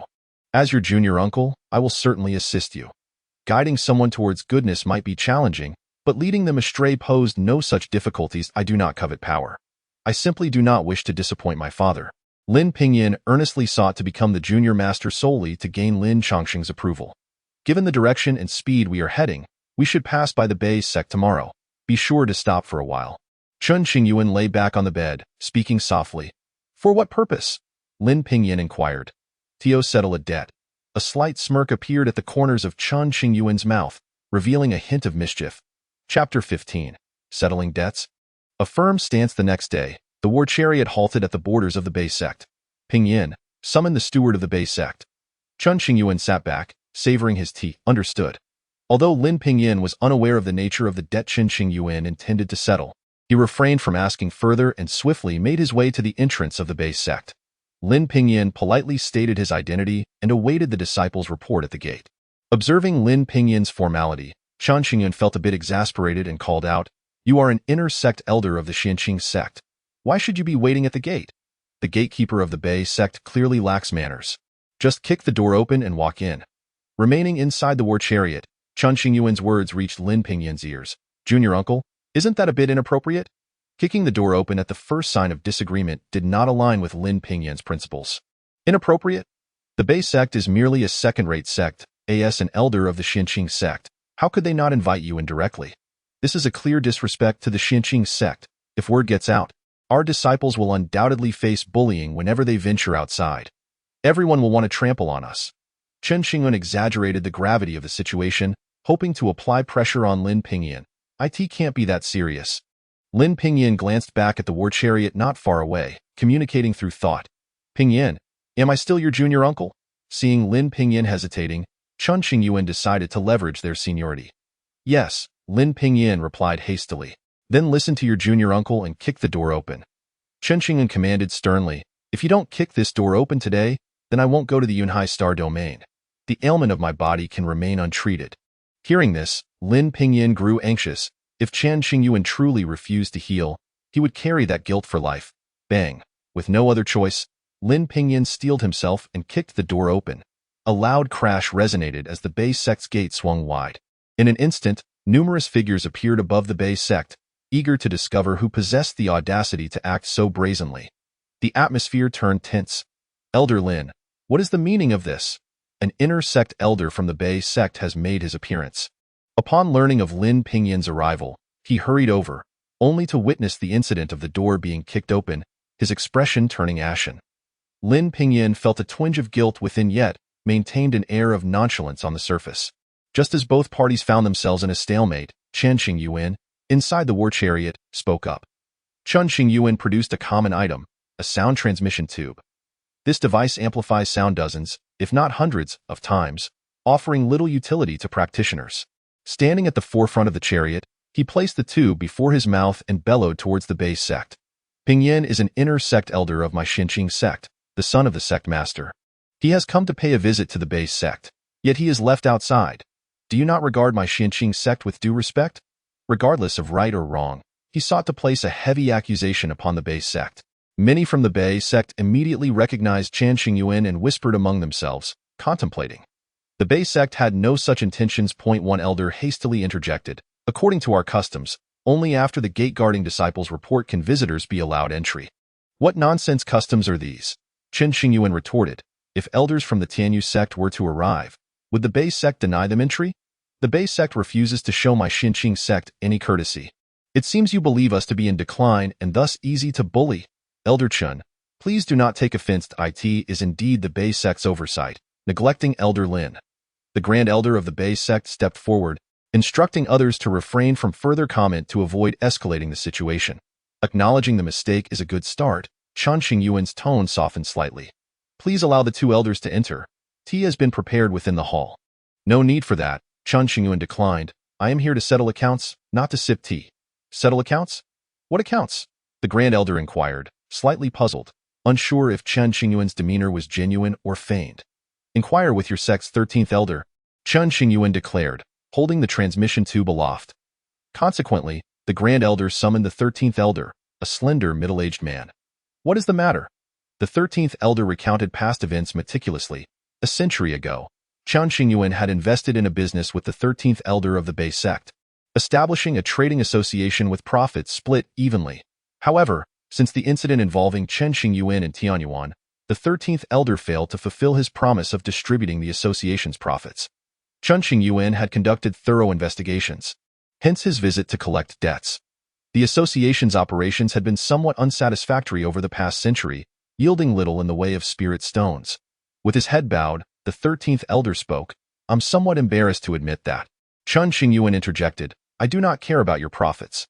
Simply compensate me with a medium-grade spirit vein, and we shall consider the matter settled. Chen Qingyuan had no intention of scrutinizing the association's profit and loss statements, having made his decision beforehand, a spirit vein. How is that possible? Upon hearing this, the 13th elder's head shot up, unable to accept it. For a century, you did not inform either party of this matter, clearly intending to monopolize the association's profits. Unfortunately, you are incompetent and have mismanaged it. You cannot blame anyone else. Asking you for a medium-grade spirit vein is already lenient. Had this been a century ago, I would have personally put an end to you. Even though Chen Qingyuan was not as formidable as he once was, he did not lose his authority, cursing vehemently. Elder Chen, let us sit down and discuss this. The Grand Elder sought to avoid escalating the situation, wishing to preserve the sect's reputation. There is nothing to discuss. He belongs to your Bei sect, and you must take responsibility, Chen Qingyuan asserted. Showing the Bei sect no respect, if he cannot provide it, then the Bei sect shall repay the debt. Is Elder Chen truly so unreasonable? The Grand Elder's expression darkened, clearly displeased. If I were unreasonable, I would not be here to collect debts, but would have summoned the seniors of the Xinqing sect to debate. Chen Qingyuan was unperturbed by threats, aware that some sects only feared the strong and needed to be dealt with accordingly. You. The Grand Elder's eyes flickered with a hint of panic. He had heard of how the Xinqing sect treated Chen Qingyuan, who was pampered to the extreme, and dared not make harsh threats. Pingyan, I shall take a nap. If the Bei sect refuses to repay the debt after half an hour, then I shall engage in a friendly spar with the elders of your sect. Show no mercy. After uttering this, Chen Qingyuan returned to the chariot, leisurely consuming fruits and sipping tea, disregarding the Bei sect members. Lin Pingyan bowed towards the chariot's direction, responding, understood. He then turned to face the members of the Bei sect. Unflinching, and no matter how the senior officials of the Bei sect spoke sweetly, Lin Pingyan had but one response. Any matters should be discussed with my little master uncle. Half an hour later, the Bei sect reached a conclusion. We shall comply. They truly did not wish to part with a medium-grade spirit vein, yet they had no choice. Chen Qingyuan's temperament was notorious in the flowing star domain, known for his ruthlessness and follow-through. Take it. After today, this account is settled. The Grand Elder, with a darkened face, presented the spirit vein before Lin Pingyan.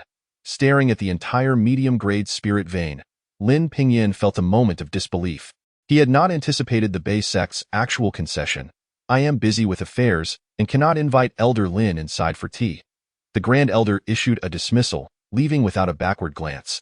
Upon returning to the chariot, Lin Pingyan placed a spatial ring containing the spirit vein upon the table, staring intently at Chen Qingyuan. "Little master uncle, we have obtained the spirit vein on him."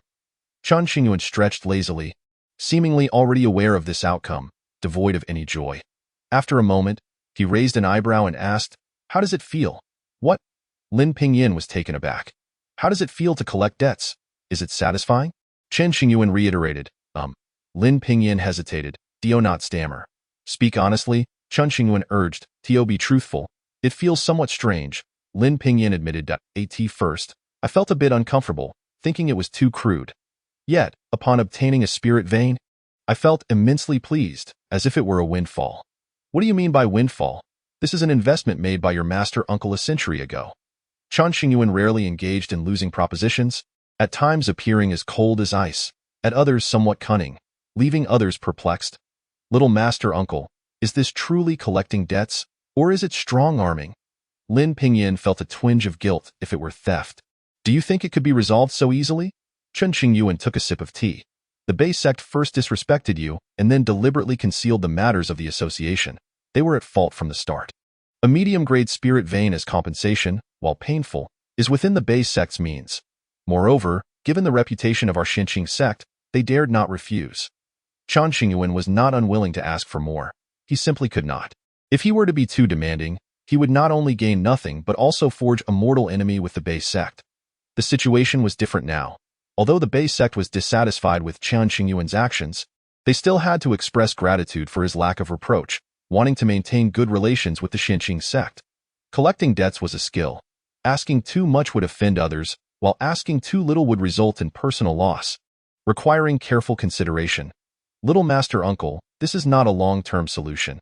It would be wise to do less of it." Lin Pingyan felt it was wrong to bully others, speaking earnestly. "If all members of the Xinqing sect were like you, they would have nothing to drink but the northwestern wind.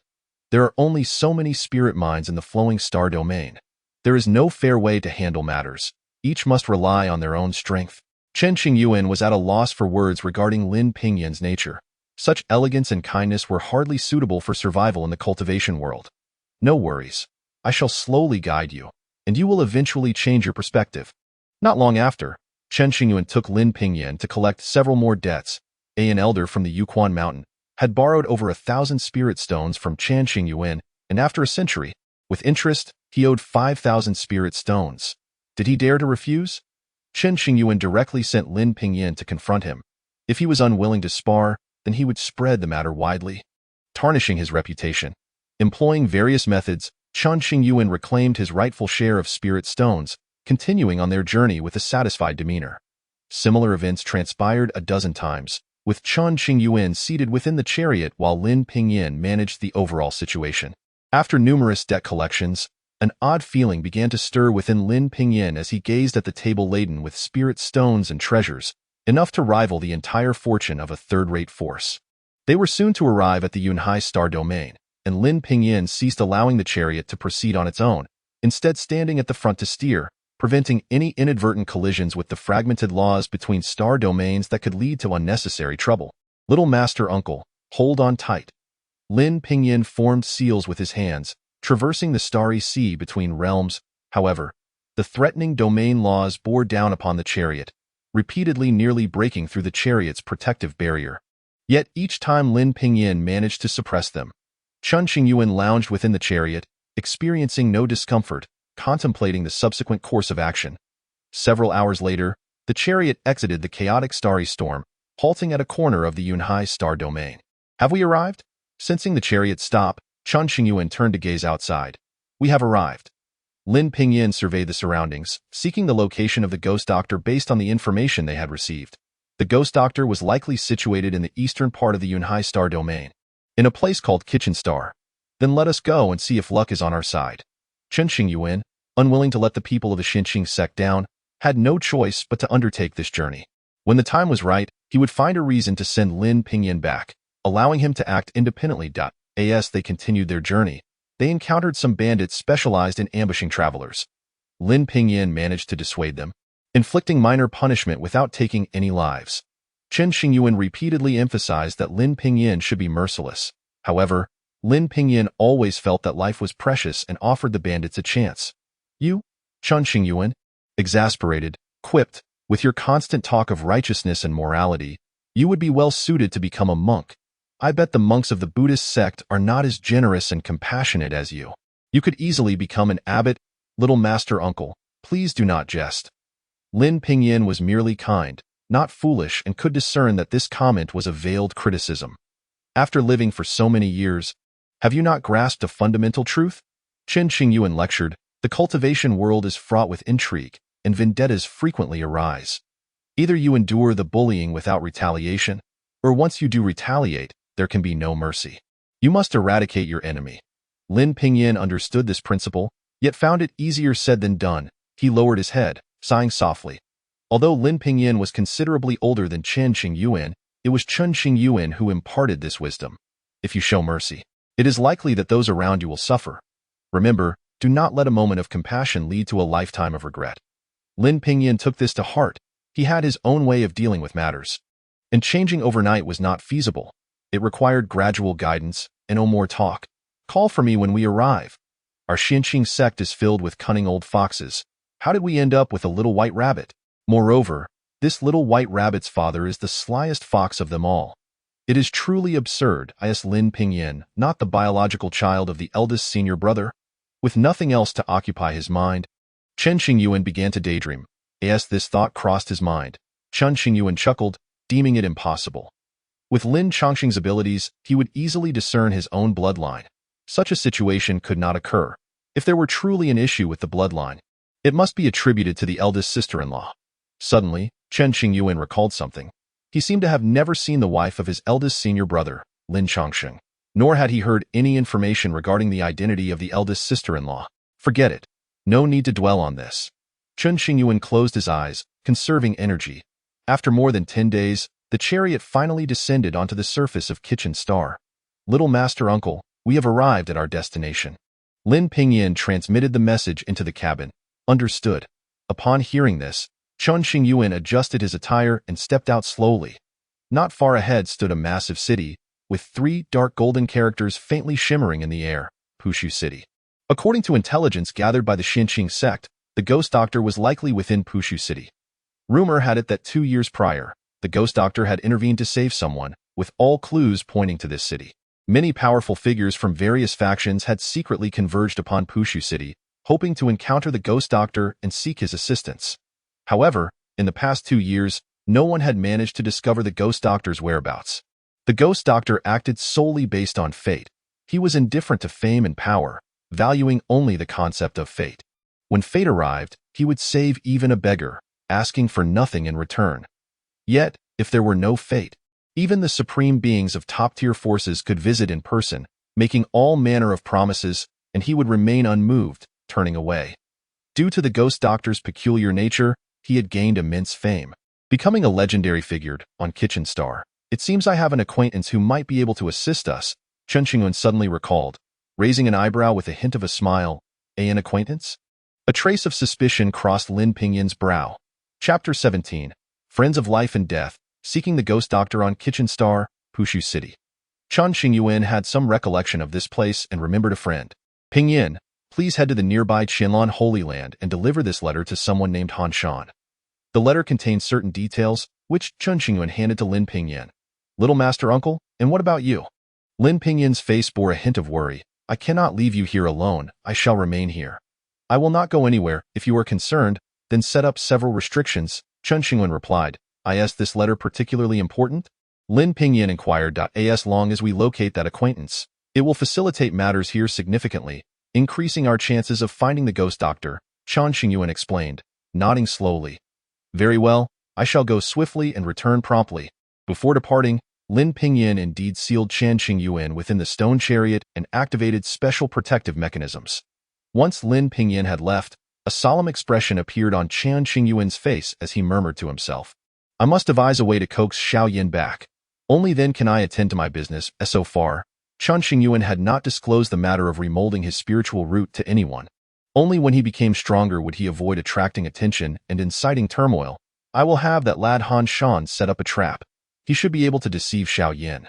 With plans forming in his mind, Chen Qingyuan reclined within the chariot, closing his eyes to rest, patiently awaiting the passage of time.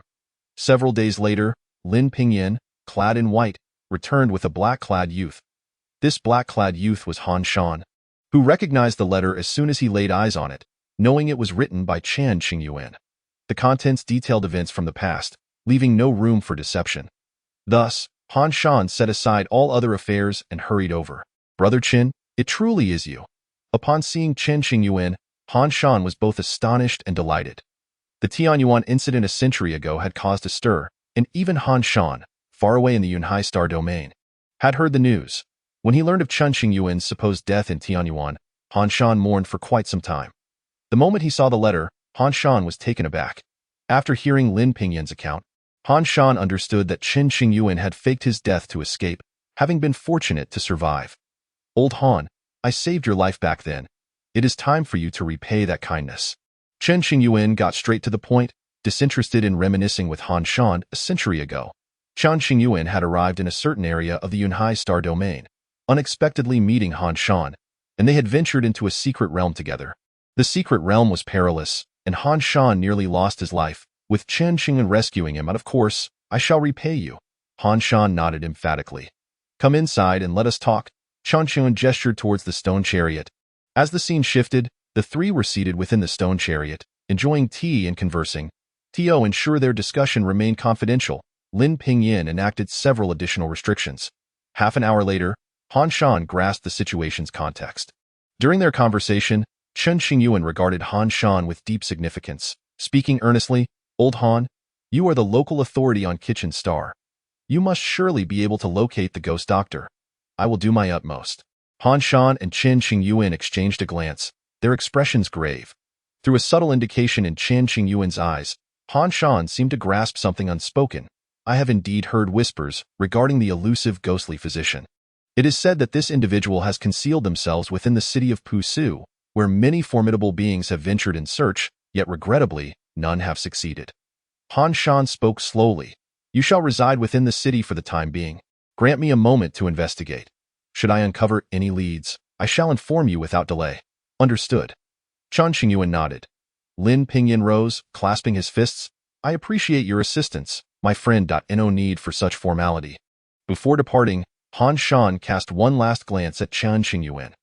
After Han Shan had walked a distance, a hint of concern crept onto Lin Pingyin's face as he quietly inquired, Little Master Uncle, is this person trustworthy? Rest assured, Chen Qingyuan replied. Old Han and I share a bond forged in life and death. There is no cause for alarm. That is reassuring. It is only natural for Lin Pingyin to harbor such doubts. When traveling afar, one must not trust others too easily, lest calamity ensue. Lin Pingyin stored the battle chariot within his Qingyuan pouch and accompanied Chen Qingyuan into Pusu City. This vast city accommodated millions of souls and was bustling with prosperity. To locate the ghostly physician amidst such a multitude was akin to searching for a needle in a haystack. The duo found a secure inn for cultivators to rest, and to ensure Chen Qingyuan's safety, they rented a larger cave dwelling, fortified with barriers to prevent outside intrusion. After a night's rest, Chen Qingyuan expressed his desire to explore the city. Since we have arrived, we might as well enjoy ourselves. Little Master Uncle, let us exercise caution and refrain from wandering aimlessly. Given our considerable distance from the Xinqing sect, encountering trouble might place Chen Qingyuan in peril. For safety's sake, remaining within the cave dwelling is prudent. We should not venture out. Why are you so overly cautious? Chen Qingyuan chuckled and chided. The city is guarded by the militia. Under normal circumstances, no disturbances should arise, making it quite safe. Better safe than sorry. Acting with caution is never a mistake. Lin Pingyin remained adamant, refusing to allow Chen Qingyuan to roam freely, sealing all exits. You are being excessive.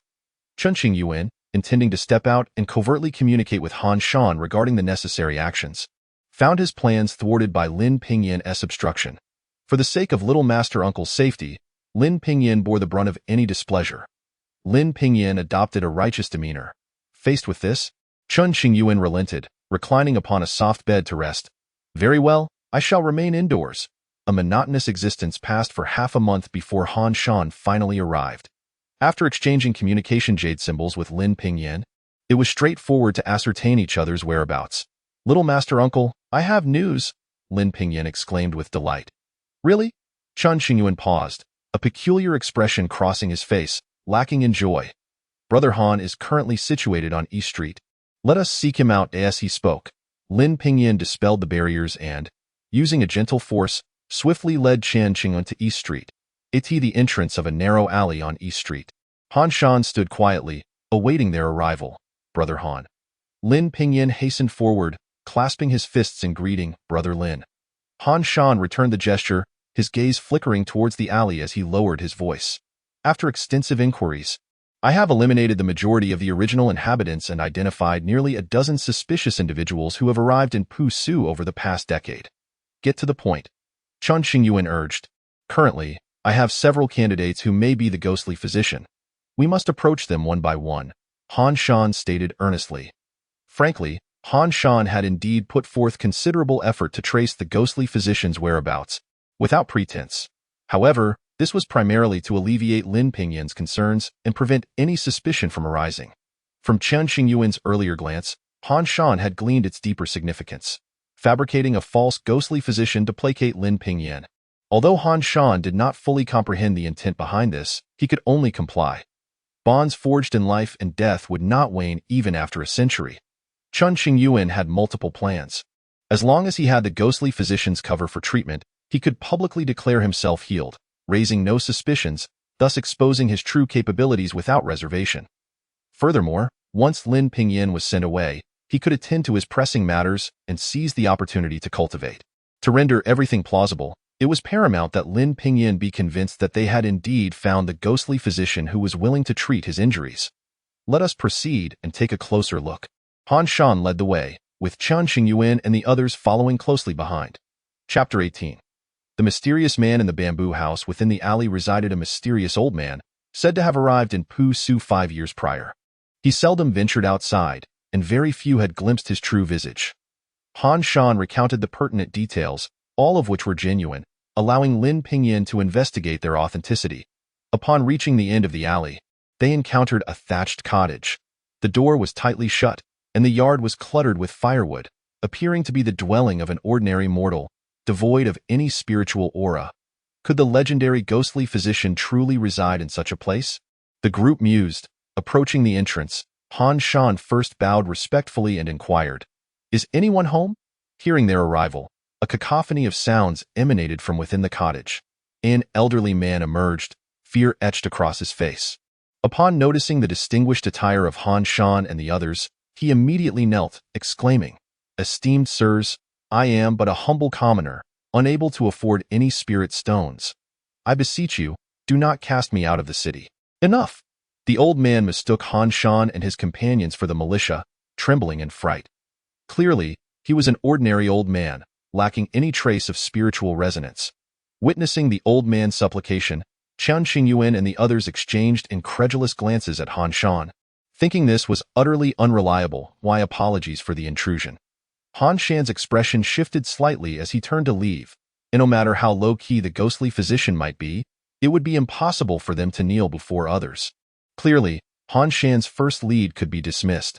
Exiting the alley, Chen Qingyuan jested, "Old Han, your skills in gathering information are quite remarkable. Do not be sarcastic. There are still more leads to pursue." Han Shan's countenance darkened, and he snorted coldly. Subsequently, Chen Qingyuan and the others encountered a variety of characters. There was a burly blacksmith inquiring if they needed weapons, reeking of sweat, an elderly woman selling spirit herbs, her face grotesque, devoid of teeth, her skin withered and darkened. Then there were homeless individuals loitering about, and so forth. In summary, Chen Qingyuan encountered all sorts of peculiar individuals, half of whom were undocumented stowaways who had entered through illicit means, lending an air of mystery. The other half were relatively new arrivals to the city. Although many of these individuals possessed some level of cultivation, the strongest among them barely reached the golden core stage, completely unrelated to the ghostly physician. "Brother Han, can you truly accomplish this?" Lin Pingyan, who had remained silent, could no longer contain himself and asked, his eyes filled with skepticism. We must sift through them one by one. There's no need to rush. There are still several candidates left, Han Shan replied somewhat awkwardly. After 5 days of searching, 16 individuals had been eliminated. Today, Han Shan once again led the way to a more secluded end of South Street, where few ventured, yet the scenery was beautiful, with shimmering waters and swaying willow leaves. They arrived at what appeared to be an ordinary residence made of green bamboo, with a yard filled with various fruits and vegetables. Resembling a paradise, a wooden sign hung to the left of the bamboo door, inscribed with the phrase, "Due to a prior appointment, I shall await your arrival." Chen Qingyuan pondered over this phrase, realizing it was merely a matter of fate. Upon seeing this, he felt that Han Shan had finally exhibited some reliability, signaling that they were approaching the crux of the matter, Chen Qingyuan's view. This place was Han Shan's true scheme, with all previous actions merely serving as a prelude to illustrate the arduous nature of finding the ghostly physician. Whether they could deceive Lin Pingyan hinged on the sophistication of Han Shan's arrangement. At the very least, they needed to locate a powerful individual whose cultivation surpassed Lin Pingyan's. Han Shan approached the door and knocked loudly. "Is anyone home? We mean no harm." After a considerable wait, there was no response. "Is there anyone here?" Han Shan called out again. The world remained silent, and Han Shan had no choice but to probe with his divine sense. Employing divine sense could easily offend others, hence Han Shan had called out several times, only resorting to this method when no answer was forthcoming. Boom. Just as Han Shan's divine sense attempted to penetrate the courtyard gate, it was abruptly interrupted by a formidable force, causing him to stagger back several steps, blood seeping from his mouth as he coughed softly. Cough. The backlash from his divine sense left Han Shan injured. "Old Han. Brother Han, are you all right?" Chen Qingyuan and Lin Pingyan hurried over to support him. Concern etched on their faces. As Lin Pingyan turned his head, Chen Qingyuan exchanged a glance with Han Shan, admiration flickering in his eyes. Putting on a full act, Han Shan was willing to suffer injury to deceive little Ping. "Old Han, you are quite impressive." Han Shan was oblivious to Chen Qingyuan's thoughts. At that moment, he was utterly confounded, completely unaware of the surrounding barrier of laws. Had he known, he would never have dared to probe with his divine sense, for the pain of injury was far from pleasant. "I am fine." Han Shan regulated his breath, stabilizing the turbulent energy within him. Once recovered, he fixed his gaze on the bamboo house, his expression tense as he whispered, "Someone of great power may reside here.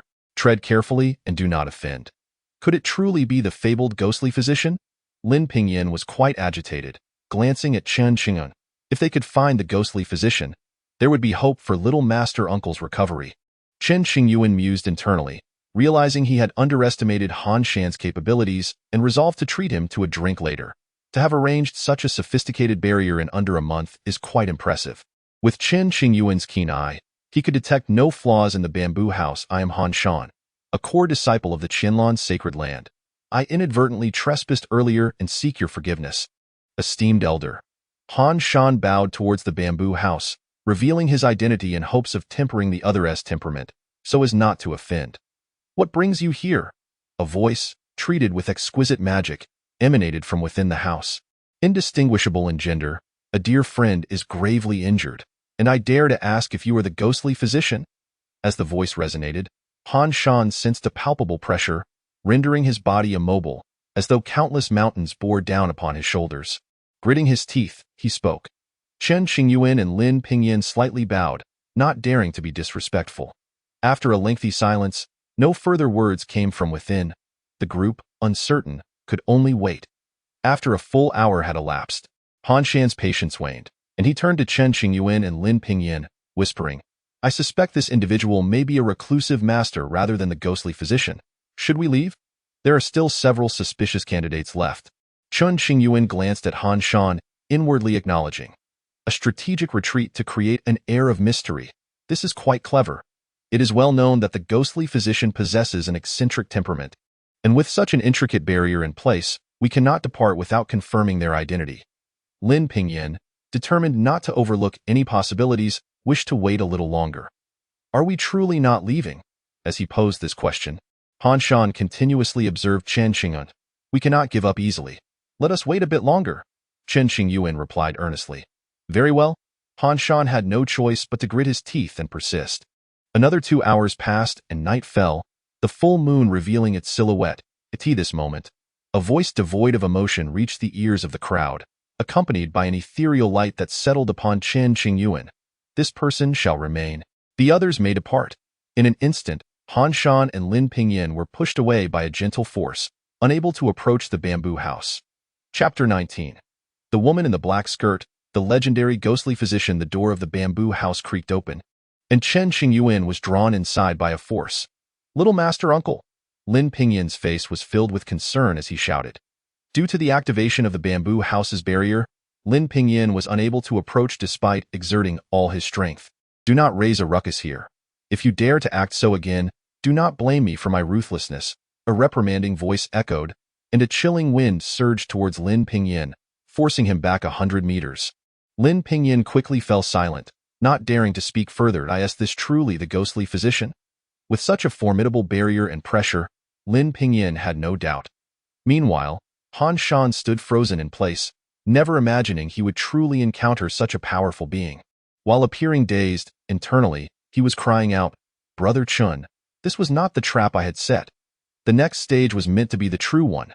This was intended to buy time and allow for more failures, so it would not seem contrived."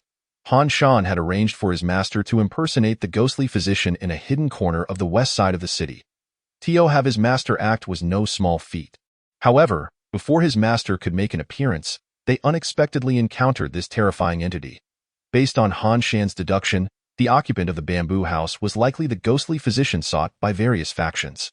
In recent years, the influx of people into the city was overwhelming, and the dozens of individuals Han Shan had previously identified were merely random selections, including this visit to the bamboo house. Never did he anticipate that by mere chance, he would stumble upon the real ghostly physician. "The information I possess must not be disclosed. Do you understand?" Another transmission followed. "I understand." Lin Pingyin was convinced that the being within the bamboo house was indeed the ghostly physician, performing a deep bow. "I beseech you, esteemed elder, to heal my little master uncle. Should you require anything, please do not hesitate to command. Depart." The occupant of the bamboo house issued an eviction order. Thus, Lin Pingyin and Han Shan left, their minds filled with complex emotions. Han Shan still could not believe that the place he had haphazardly selected had genuinely led them to the ghostly physician. "Brother Han, you must have expended considerable effort this time, proving to be a great help in the future, should you find yourself in the falling star domain and require assistance from the Xinqing sect. Do not hesitate to ask." In Lin Pingyin's view, Han Shan had undoubtedly invested numerous resources, and he was immensely grateful, vowing to remember this debt of gratitude. "It's nothing. There is no need for such courtesy." Han Shan stammered in astonishment. "I must report this matter to the sect's elders, so I shall take my leave. If there is another opportunity, I shall certainly share a drink with Brother Han." After saying this, Lin Pingyin took to the skies, unwilling to waste time. Remaining here was futile. It was better to return and report, summoning the elders to wait in anticipation of any unforeseen events. The matter entailed the ghostly physician, and with Lin Pingyin's status and strength, he could not engage in conversation. Once Lin Pingyin departed, Han Shan gazed in the direction of the bamboo house, his eyes filled with complexity as he murmured, "Brother Chen, please refrain from uttering anything that may offend. May you seek your own fortune." It is said that the ghostly physician possesses a most peculiar temperament, exhibiting no discernible emotions, making them difficult to approach. Han Shan was uncertain of what Chen Qingyuan would face, only silently praying for another opportunity to see him again. Meanwhile, within the mysterious bamboo house, Chen Qingyuan was drawn deeper into the courtyard by a gentle force. Here, a crystal-clear pool of water glimmered, surrounded by a vast expanse of bamboo and lush grass. The sound of light footsteps resonated from the depths of the bamboo grove, and Chen Qingyuan looked over. What scheme is old Han concocting now? Assuming it was yet another trap devised by Han Shan, Chen Qingyuan felt unconcerned, taking a seat on a nearby stool. Moments later, a woman of 6 feet in height appeared. Clad in a pale gray dress, wearing a dark veil, her hair as black as ink, bound with a black ribbon. She approached gracefully, her hands resting on her abdomen, exuding an air of elegance and nobility. The veil added an aura of mystery to her presence. What connection does this lady have with Han Shan? Chen Qingyuan, seeing the woman in the black skirt for the first time, initially believed her to be someone summoned by Han Shan. Hence his inquiry. "Han Shan? I do not know him." The woman in the black skirt spoke, her voice clear and melodious, reminiscent of a melodious oriole and the gentle sound of flowing water. Why, dear? There is no one else here. We need not conceal ourselves any longer. If you find an opportunity, kindly release me. I would be most grateful. Chen Qingyuan stood, clasping his fists in respect. You sought me out, yet now you must depart. What is the reasoning behind this? The woman in the black dress narrowed her eyes slightly, as if attempting to see through Chen Qingyuan. Due to the concealment provided by the jade bracelet's law, she was unable to discern his cultivation and Dao bone, mistakenly assuming him to be a mere wastrel. Chen Qingyuan was taken aback, realizing that the woman's tone was utterly serious, devoid of mockery. Could it be a misunderstanding? That shouldn't be the case. He began to ponder, furrowing his brow. At that moment, a thread of mysterious law emanated from the black-dressed woman.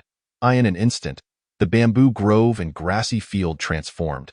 A patch of ordinary grass metamorphosed into the nine-leaf spirit flower, while the bamboo grove evolved into purple Dao bamboo, with each leaf containing an extraordinary spiritual aura, a rarity to encounter.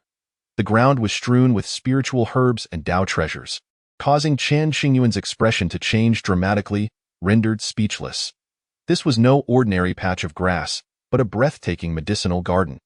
Any single herb plucked from here could send countless cultivators into a frenzy, willing to risk their lives for it.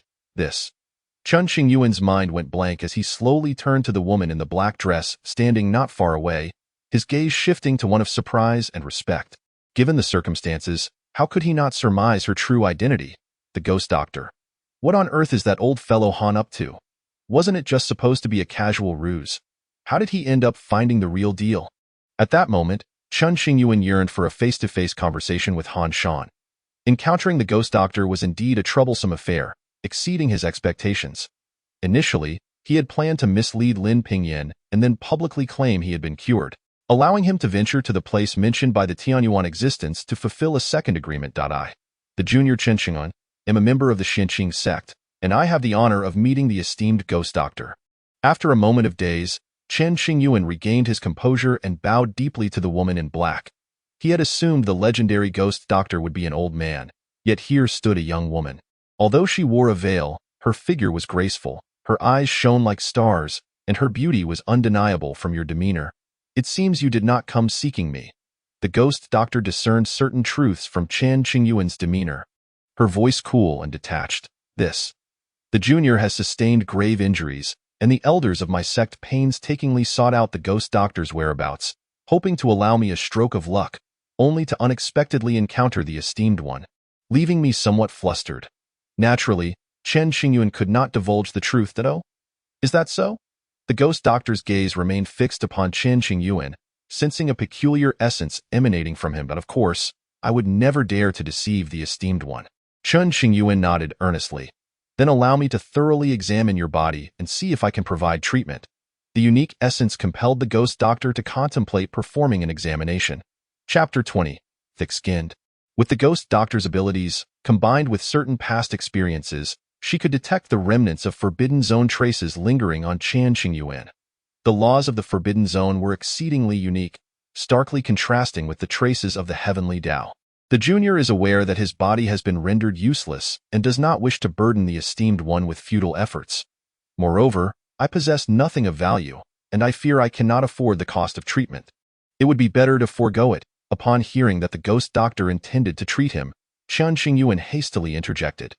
The secrets he harbored were far too numerous, and he wished to keep them concealed. I treat ailments based solely on fate. Since I have chosen you, I shall not charge you a single coin. The more Chen Qingyuan insisted, the more curious the ghost doctor became, eager to delve deeper. Sit down. The ghost doctor raised her left hand and gently waved it. Suddenly, a stone table and 2 stone stools appeared before them. With no other choice, Chen Qingyuan took a seat, contemplating how to proceed. If the ghost doctor harbored ill intentions, he would have to resort to his life-saving trump card. Upon leaving Tianyuan, the girl in red had given him a life-saving talisman, in the event of a life-or-death crisis. Activating the talisman would surely turn peril into safety. However, Chen Qingyuan had never tested it and was unaware of its true efficacy. Additionally, he was puzzled as to why the girl in red had treated him so kindly. Whenever he pondered this question, he would indulge in a moment of narcissism, wondering if his striking good looks had stirred her affections. "Extend your hand." The ghost doctor gestured with a glance. Slowly, Chen Qingyuan raised his hand and placed it on the table. The ghost doctor's fingers rested on his wrist, beginning to take his pulse. After several breaths, the ghost doctor's brow furrowed slightly, contemplating. The pulse is steady. He does not seem to be injured. However, if he is uninjured, why does his body appear as that of a mortal, devoid of any spiritual fluctuations? It is truly peculiar. While examining the pulse, the ghost doctor discreetly probed Chen Qingyuan's meridians and dantian, but found nothing amiss. The more normal it seemed, the more bizarre it became. "Are you concealing something from me?" The ghost doctor withdrew her hand, gazing deeply at Chen Qingyuan as if she wished to dissect him to study further. "Nothing at all." Chen Qingyuan secretly rejoiced, sensing that the ghost doctor had likely not discovered that his body had already recovered. Maintaining a calm facade, he shook his head. "You may stay here for now while I take my time to treat you." The ghost doctor was intrigued by difficult ailments. "That seems inappropriate." A sense of dread enveloped Chen Qingyuan. "Perhaps this is my fate. I cannot trouble the esteemed one. It would be better for me to take my leave." "You wish to leave? I shall not permit it." The ghost doctor's temperament was rather peculiar.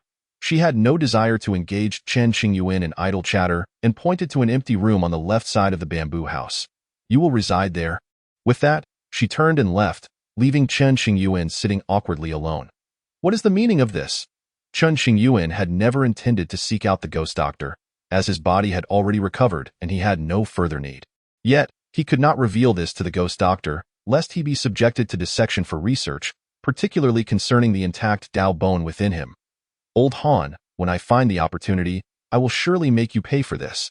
We've shared camaraderie, and I once saved your life. How could you betray me like this?" Chen Qingyuan seethed internally, placing the blame for this incident squarely on Han Shan. Unbeknownst to him, Han Shan was equally bewildered, never expecting to find the ghost doctor amidst the vast sea of people. Had he known, he would have sold the ghost doctor's information for a fortune. For the time being, the ghost doctor held no malice toward Chen Qingyuan. She simply sought to uncover the mysteries surrounding him. Therefore, she confined him within the bamboo house, employing various methods to investigate every detail concerning Chen Qingyuan. While residing in the bamboo house, Chen Qingyuan remained at ease. What a pity that none of this is mine. Gazing at the abundance of spiritual grasses and precious herbs strewn across the ground, he could only admire them from afar, sighing with longing. "Do you desire them?" After 5 days of residing here, the ghost doctor finally made her appearance. "I do." Chen Qingyuan bowed deeply to the ghost doctor, unabashedly acknowledging his desire. How refreshingly honest. Through her investigations over the past few days, the ghost doctor had become well acquainted with much of Chen Qingyuan's information. Given the junior's honesty, would it be possible to gift him a few spiritual herbs? Riding on the coattails of her generosity, Chen Qingyuan's face was exceptionally thick-skinned. The ghost doctor shot him a look. "Are you dreaming? Indeed, even in dreams, I wish for them. Most of the spiritual herbs within the medicinal garden are of the highest quality. Even stripping the Xinqing sect's treasury would yield nothing." The unexpected response caused the ghost doctor to momentarily pause before quickly shifting the topic. "Answer a few questions for me first, and if you are honest, I may grant you a few spiritual herbs." "What does the esteemed one wish to know?" Chen Qingyuan felt a twinge of anxiety. "A century ago, you ventured into Tianyuan. What did you experience?" The ghost doctor, intensely curious about the forbidden zone, asked directly.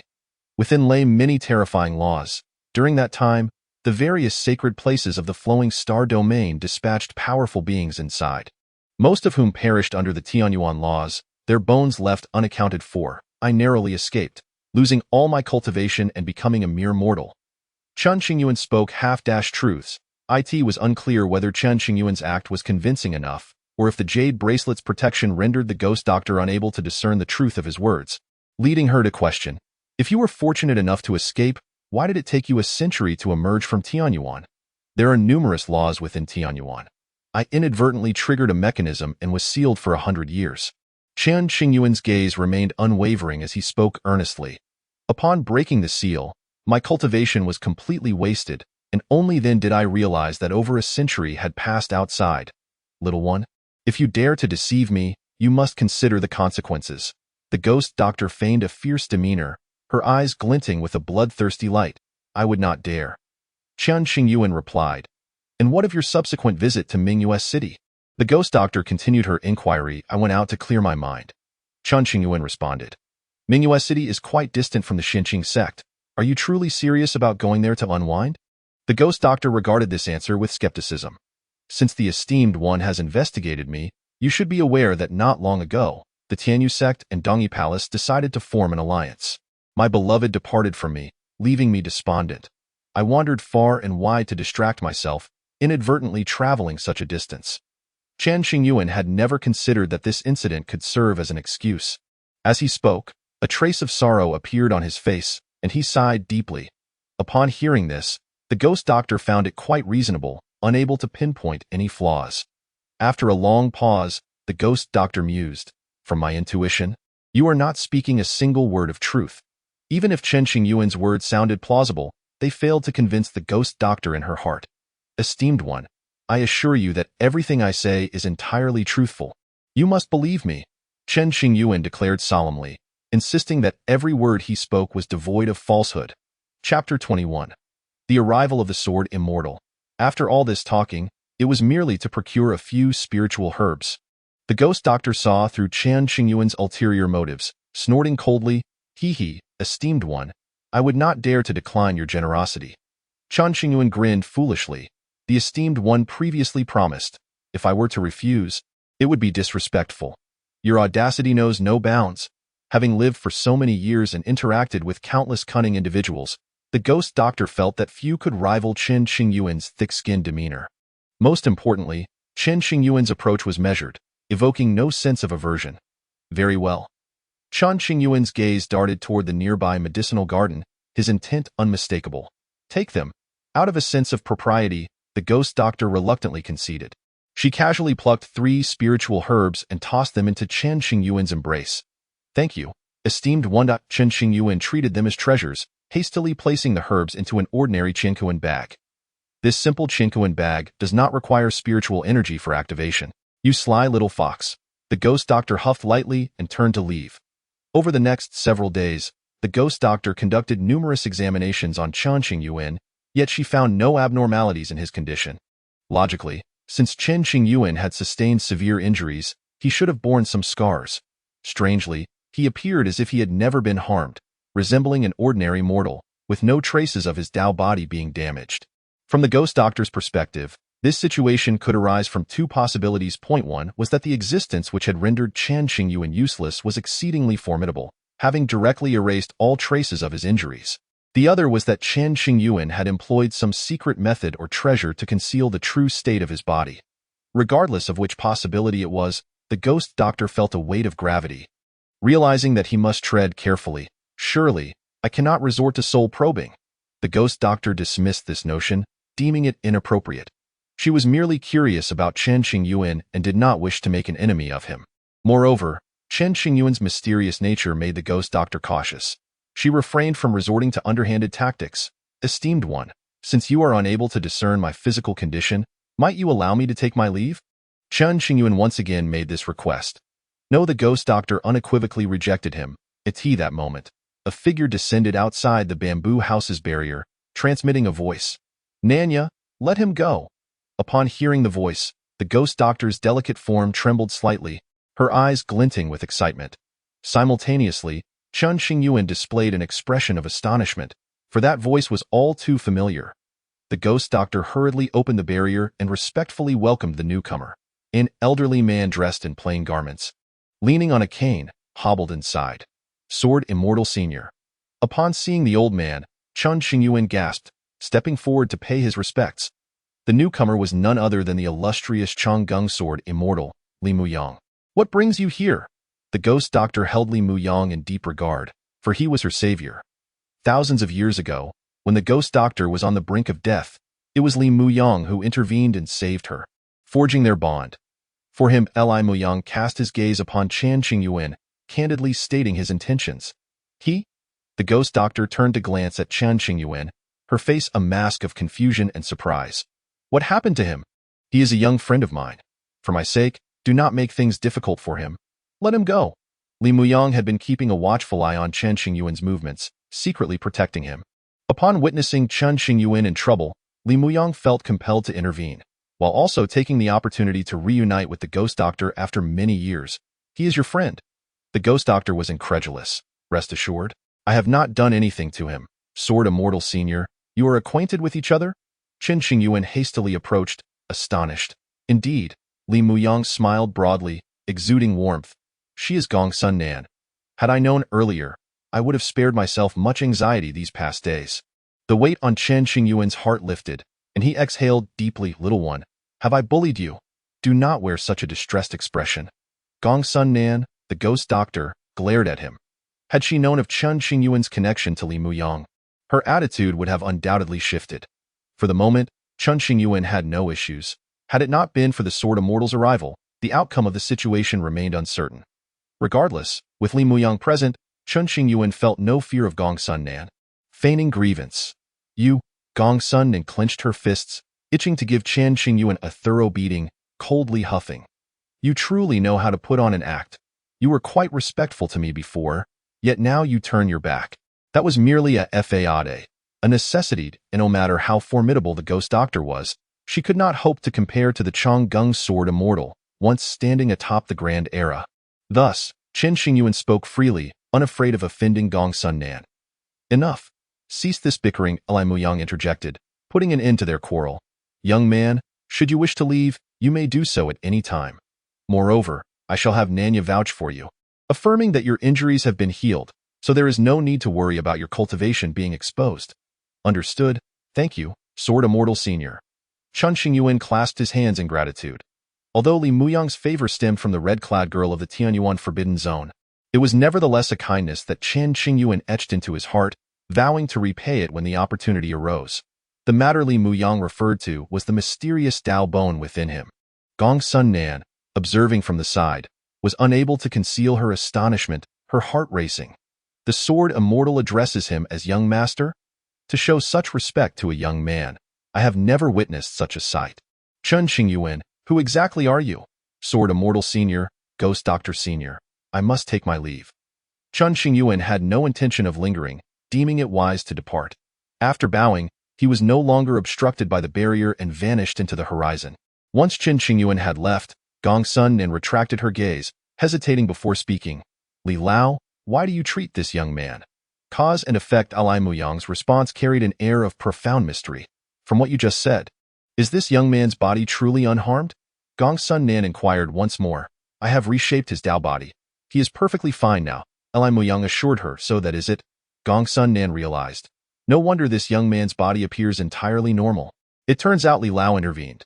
Gongsun Nan speculated that Li Muyang was concealing Chen Qingyuan's physical condition, which hindered her own perception. In response, Li Muyang offered no explanation, merely smiling in silence. I am aware that you have long sought remedies for your appearance, yet regrettably, there has been no progress over the millennia, he remarked solemnly. If you have not yet given up, perhaps you might consider engaging more with young Master Chen. There may be an opportunity to be found. The reason for Gongsun Nan's perpetual veil was rooted in a tragic event from long ago that had marred her beauty. Is there still hope? She murmured, gently caressing her face as she gazed in the direction Chen Qingyuan had departed. He has left. Li Muyang had no intention of lingering over tea and turned to take his leave. Take care, Old Li. Gongsun Nan bowed in respect. Chen Qingyuan, how is it that you have garnered the esteem of Old Li? What abilities do you possess? From this day forth, Gongsun Nan developed a profound interest in Chen Qingyuan, certain that they would cross paths again. Meanwhile, Chen Qingyuan arrived at the domain of the Qianlan Sacred Land, intending to catch up with Han Shan. Chapter 22.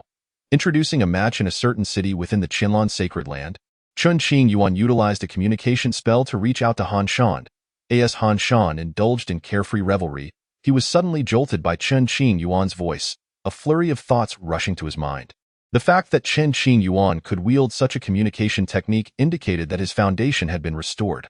Shortly after, Han Shan hurriedly approached Chen Qingyuan, scrutinizing him with an incredulous expression.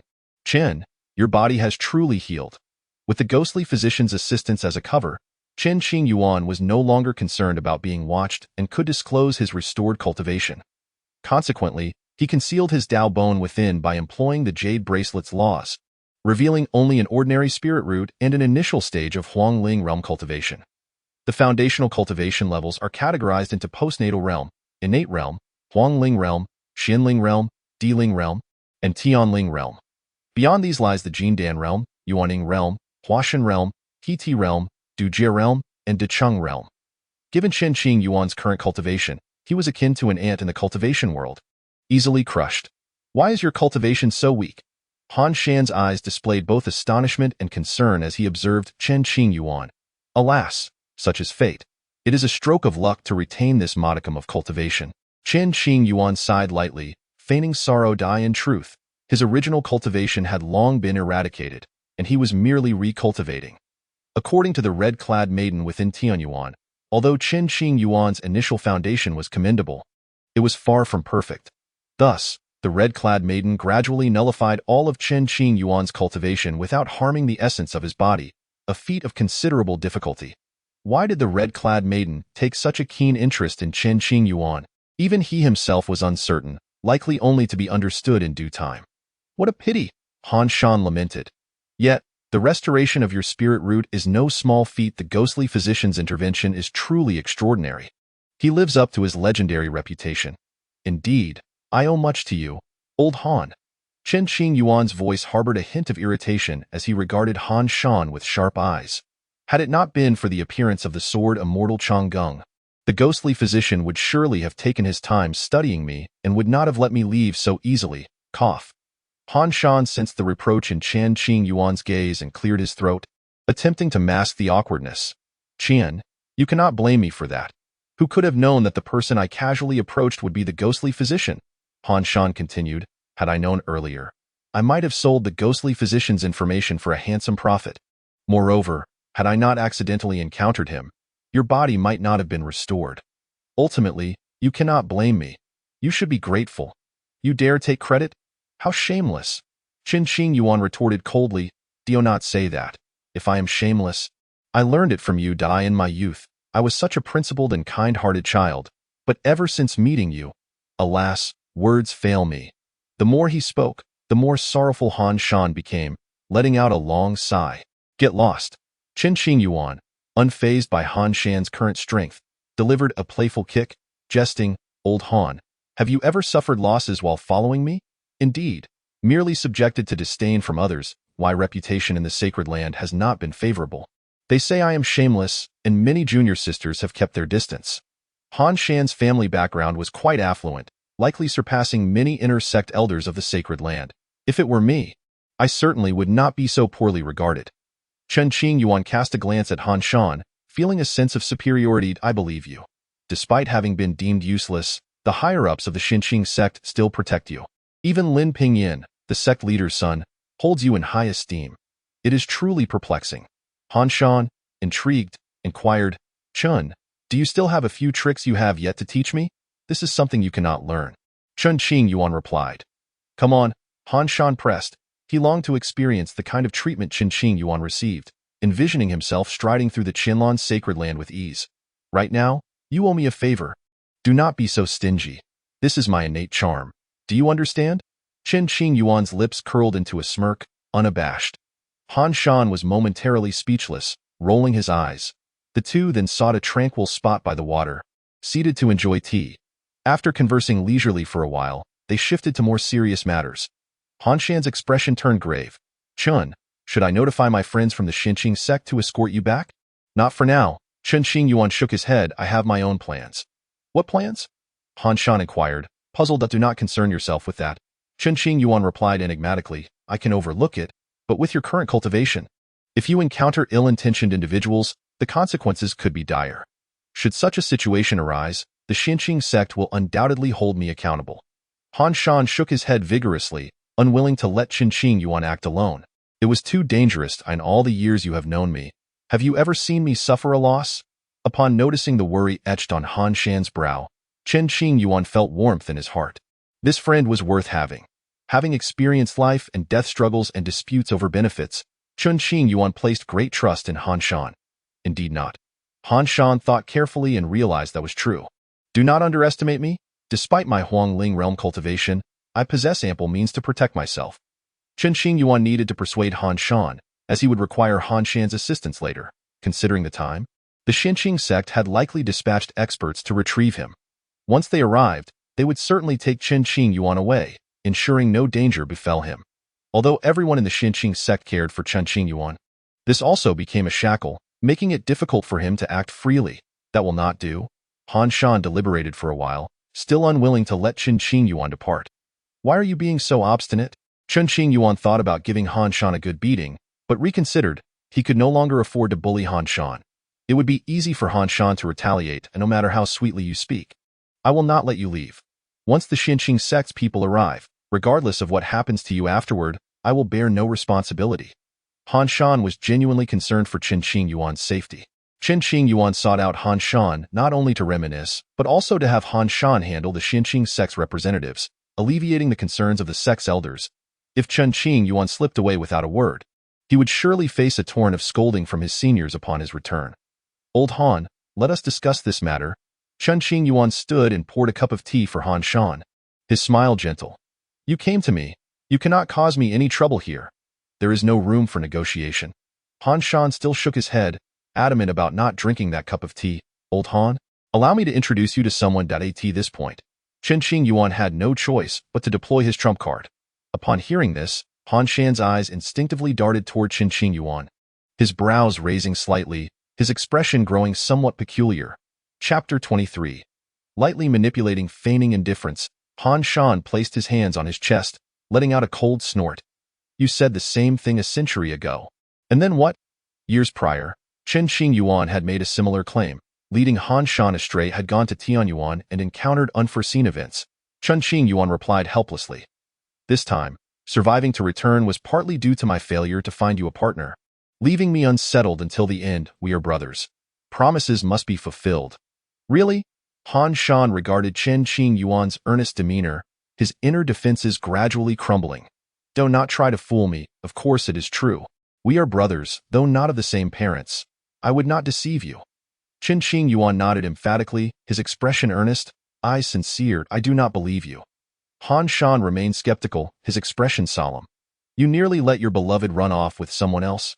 How can you be trusted to help me find a partner? That's too unreliable. Hey, that was due to special circumstances. Do not rub salt in old wounds. Chen Qingyuan's expression darkened as he began to boast. In my prime, when I roamed the south and north, how many saintly maidens were captivated by me at first sight? Did you not see it while you followed me? Well, Han Shan found himself unable to counter, as it was indeed true. Chen Qingyuan had once been quite the figure. A select few saintly maidens had even attempted to drug him. Fortunately, he had managed to evade their schemes, thus avoiding their clutches. With Chen Qingyuan's talent back then, allying with him would undoubtedly bring nothing but benefits. Have you ever seen the 7 fairies of the Luhua Palace? Each one is a beauty beyond compare. Chen Qingyuan raised an eyebrow, sketching the outlines of the 7 fairies in the air before them. What about the little princess of the South Sea Dragon clan? Does that not stir your heart? The princess of the northern border royal family, the saintly maiden of the eastern Jade sacred land, said to possess a beauty that could topple nations and ensnare countless young heroes. The ancient clan of the Mo family. As he spoke, Chen Qingyuan vividly depicted the figures of various heavenly beauties from across the sacred lands, as if they were right before their eyes. Han Shan was entranced, instinctively reaching out to touch them. Yet, the moment his fingers grazed the image in the air, it blurred and was swept away by a gust of wind. Listening to Chen Qingyuan's introductions, Han Shan's heart raced, his initial aloofness fading as he struggled to maintain a composed demeanor, forcing out a rather unattractive smile. Brother, do you truly know these saintly maidens and princesses? Certainly. Chen Qingyuan affirmed with a nod. Can you converse with them? Han Shan's heart trembled, his face lighting up with excitement as he inquired again. Of course, Chen Qingyuan replied nonchalantly. Regardless of whether he could or not, the words were his to speak. Hee. Upon hearing this response, Han Shan shifted his chair closer to Chen Qingyuan, beginning to pour tea for him. Brother Chen, I do not ask for much. As long as I can form a bond with one of those heavenly beauties, it would be the greatest fortune. Too hot. Chen Qingyuan took the tea, placing the cup down with an air of superiority. I will pour you another. Han Shan quickly employed his techniques to ensure the tea remained at a suitable temperature, refilling the cup and presenting it to Chen Qingyuan with both hands. The tea leaves are lacking. After taking a sip, Chen Qingyuan began to critique again. Han Shan felt no offense, hastily switching to a higher quality tea, rebrewing it. Chen Qingyuan understood Han Shan's temperament well. If he did not put on airs, Han Shan would surely grow suspicious. Thus, the more he made things difficult, the more at ease Han Shan felt, as the matter of finding a partner had begun to take shape. Once the issue of a partner was resolved, he could handle anything that came his way. Han Shan's reputation in the sacred land was less than stellar. Ordinary women did not meet his standards, while capable and attractive women looked down upon him, making it exceedingly difficult to find a suitable partner. Brother Chen, as a favor to our brotherhood, you must fulfill your promise. Han Shan implored. Agreed. Chen Qingyuan slowly nodded, then shifted the topic. However, I have some matters to attend to alone. If the Xinqing sects people arrive, you must manage the situation and simply assure them of my safety. As for how to do that, it is your concern. Understood. After a moment of contemplation, Han Shan gritted his teeth and agreed, on the condition that you do not get into any trouble. Otherwise, the blame will fall heavily upon me. If you are worried, hand over a few protective treasures. Chen Qingyuan seized the opportunity. That is rather ungracious of you. Do you wish to take advantage of your brother? Han Shan's expression shifted, instinctively becoming defensive. Refuse if you must. I am not particularly covetous. Chen Qingyuan retorted dismissively. After observing the fluctuations of energy within Chen Qingyuan, Han Shan reluctantly produced a jade talisman, placing it on the table. This is a protective talisman. I went to great lengths to acquire it can withstand a full-force attack from an ordinary Hua Shen realm practitioner. Oh? A talisman that can resist attacks from the Hua Shen realm is indeed a rare treasure.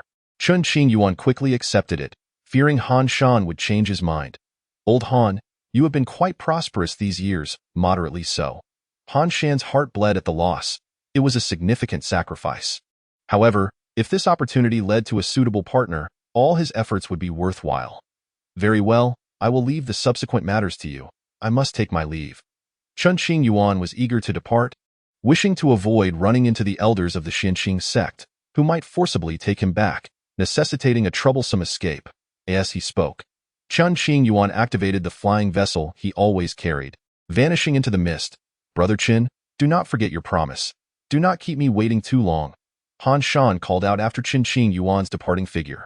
Long after Chen Qingyuan had left, Han Shan inexplicably felt as though he had been taken advantage of. Yet, even with this knowledge, he could muster no anger. Was it truly the allure of Chen Qingyuan's charisma? Han Shan pondered. Even taking out a mirror, lost in self-admiration. This fellow Chen Qingyuan is not much more handsome than I. Why is that? The Northern Song Star domain was Chen Qingyuan's destination. According to the Jade Bracelet's guidance, the red-clad maiden had left a gift for him, instructing him to retrieve it personally. Chen Qingyuan set his course towards the Northern Song Star domain, unhurriedly stopping in bustling cities along the way to rest for a spell. Previously, he had collected a considerable amount of spirit stones, part of which he gifted to Lin Pingyan, while retaining a portion for himself. With such an abundance of spirit stones, Chen Qingyuan could indulge for quite some time. While passing through a certain area, Chen Qingyuan sought a cave blessed with fortune, paying a hefty sum of spirit stones to enter into seclusion. The cave was equipped with an extraordinary gathering array. The spiritual energy within being over 10 times denser than the outside world. In just a month, Chen Qingyuan's cultivation surged significantly, reaching the pinnacle of the Huangling realm. He paused his progress. Choosing not to break through further at this time, it was essential to solidify his foundation rather than rush for advancement. Meanwhile, the Xinqing sect dispatched 5 elders to search for him, including Lin Pingyan. They discovered that Chen Qingyuan's presence had vanished from the Tianyuan star and grew quite anxious. Han Shan, feeling the pressure, reached out to the Xinqing sect representatives, negotiating for a prolonged period before managing to send them away. In essence, Chen Qingyuan was currently very safe, occupied with important matters, and Han Shan urged the Xinqing sect not to worry. For Chen Qingyuan's sake, Han Shan racked his brain, which had proven quite challenging. In the future, should an opportunity arise, Chen Qingyuan would undoubtedly help Han Shan find a match. It was merely a matter of whether Han Shan could wait. Finally, after months of travel, Chen Qingyuan arrived at the Northern Song Star domain. Chapter 24, Northern Song Star Domain, the Dead Zone. Following the Jade Bracelet's instructions, Chen Qingyuan appeared in the western city of the Northern Song Star domain.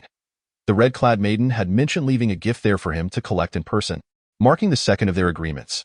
However, she did not specify a precise location, which left Chen Qingyuan somewhat perplexed. The region of Shiji City is vast, leaving Chen Qingyuan at a loss as to which direction to take. After much contemplation, he resolves to temporarily reside in Shiji City, planning to devise a strategy later. Perhaps, in due course, new clues will emerge within the jade bracelet. Upon entering the city, he finds an excellent inn to stay in. As night deepens, a strand of Chen Qingyuan's consciousness ventures into the jade bracelet, revealing it unchanged from before. Let it be. He withdraws his consciousness and begins to meditate. Now possessing a complete Dao bone, Chen Qingyuan must seize the opportunity to cultivate diligently, without yielding to complacency. Thus, he spends 2 months in Shiji City, during which he remains in seclusion, solidifying his foundation. Within the confines of his secluded cultivation chamber, various peculiar, colorful stones grow in the corners, while a faint white mist blankets the ground, swirling counterclockwise around his position. Chen Qingyuan retrieves over 1,000 mid-grade spirit stones and places them before him. Slowly refining them, a gentle white light emanates from his body, while the golden Dao bone within him vibrates slightly, causing the indistinct Dao patterns on the bone to become clearer. Moments later, Chen Qingyuan breaks through his cultivation bottleneck. Advancing to the early stage of the Xianling realm, he slowly opens his eyes, which resemble an abyss.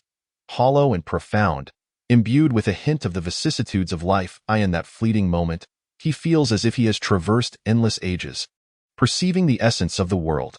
This sensation lasts but an instant before he returns to normal, exhaling a breath of turbid air. What exactly is the origin of this Dao bone? As Chen Qingyuan merges with the golden Dao bone, he increasingly senses its extraordinary nature. After pondering for a long while, he cannot discern any clues, so he decides to bury the matter within his heart and investigate it later if the opportunity arises.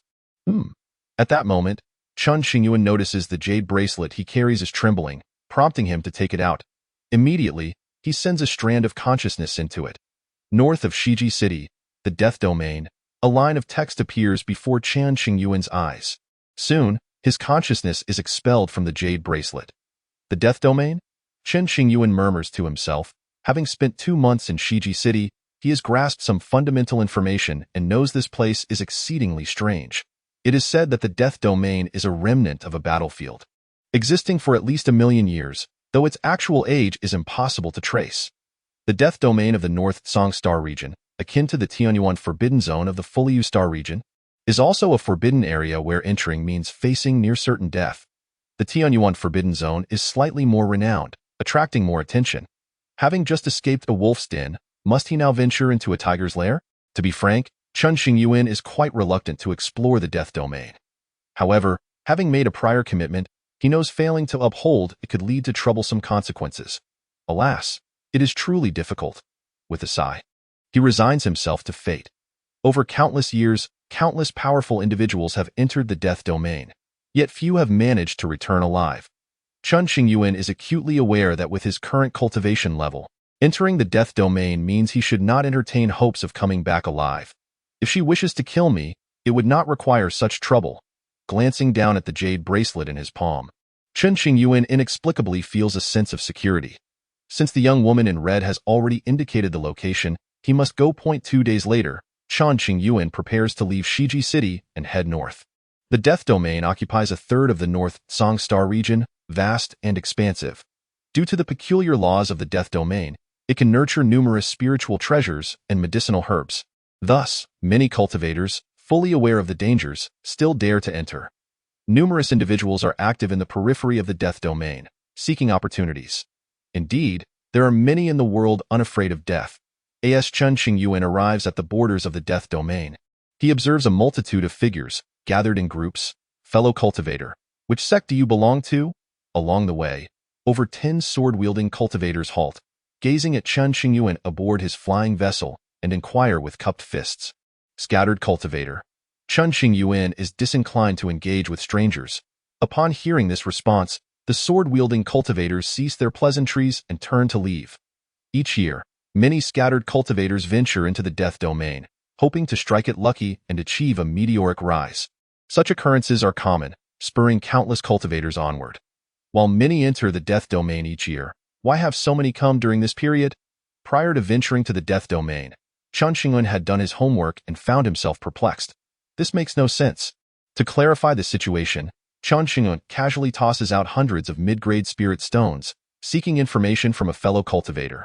Fellow cultivator, why are so many people coming to the death domain recently? It is rumored that the Taoist Grandmaster has foreseen a change in the heavenly secrets originating from the death domain. Various factions are taking action, believing that something astonishing may be born within the death domain. The gray clad cultivator candidly shares. For an uncertain rumor, various cultivators willingly risk themselves. This seems rather reckless. Chen Qingyuan scoffs inwardly, for the main issue is that with all factions converging, it will disrupt his plans and hinder his actions. The Taoist Grandmaster is a figure of great renown. His predictions have never failed. If one can obtain the treasures within the death domain, even danger must be faced. The gray-clad cultivator scrutinizes Chen Qingyuan, seated in the flying vessel, clearly suspecting that he is not from the North Song Star region, and asks, fellow cultivator, you are not from the North Song Star region, are you? Due to the protective barrier of the flying vessel, ordinary cultivators cannot discern Chen Qingyuan's strength. Indeed. Chen Qingyuan nods. It is no wonder you would say such a thing.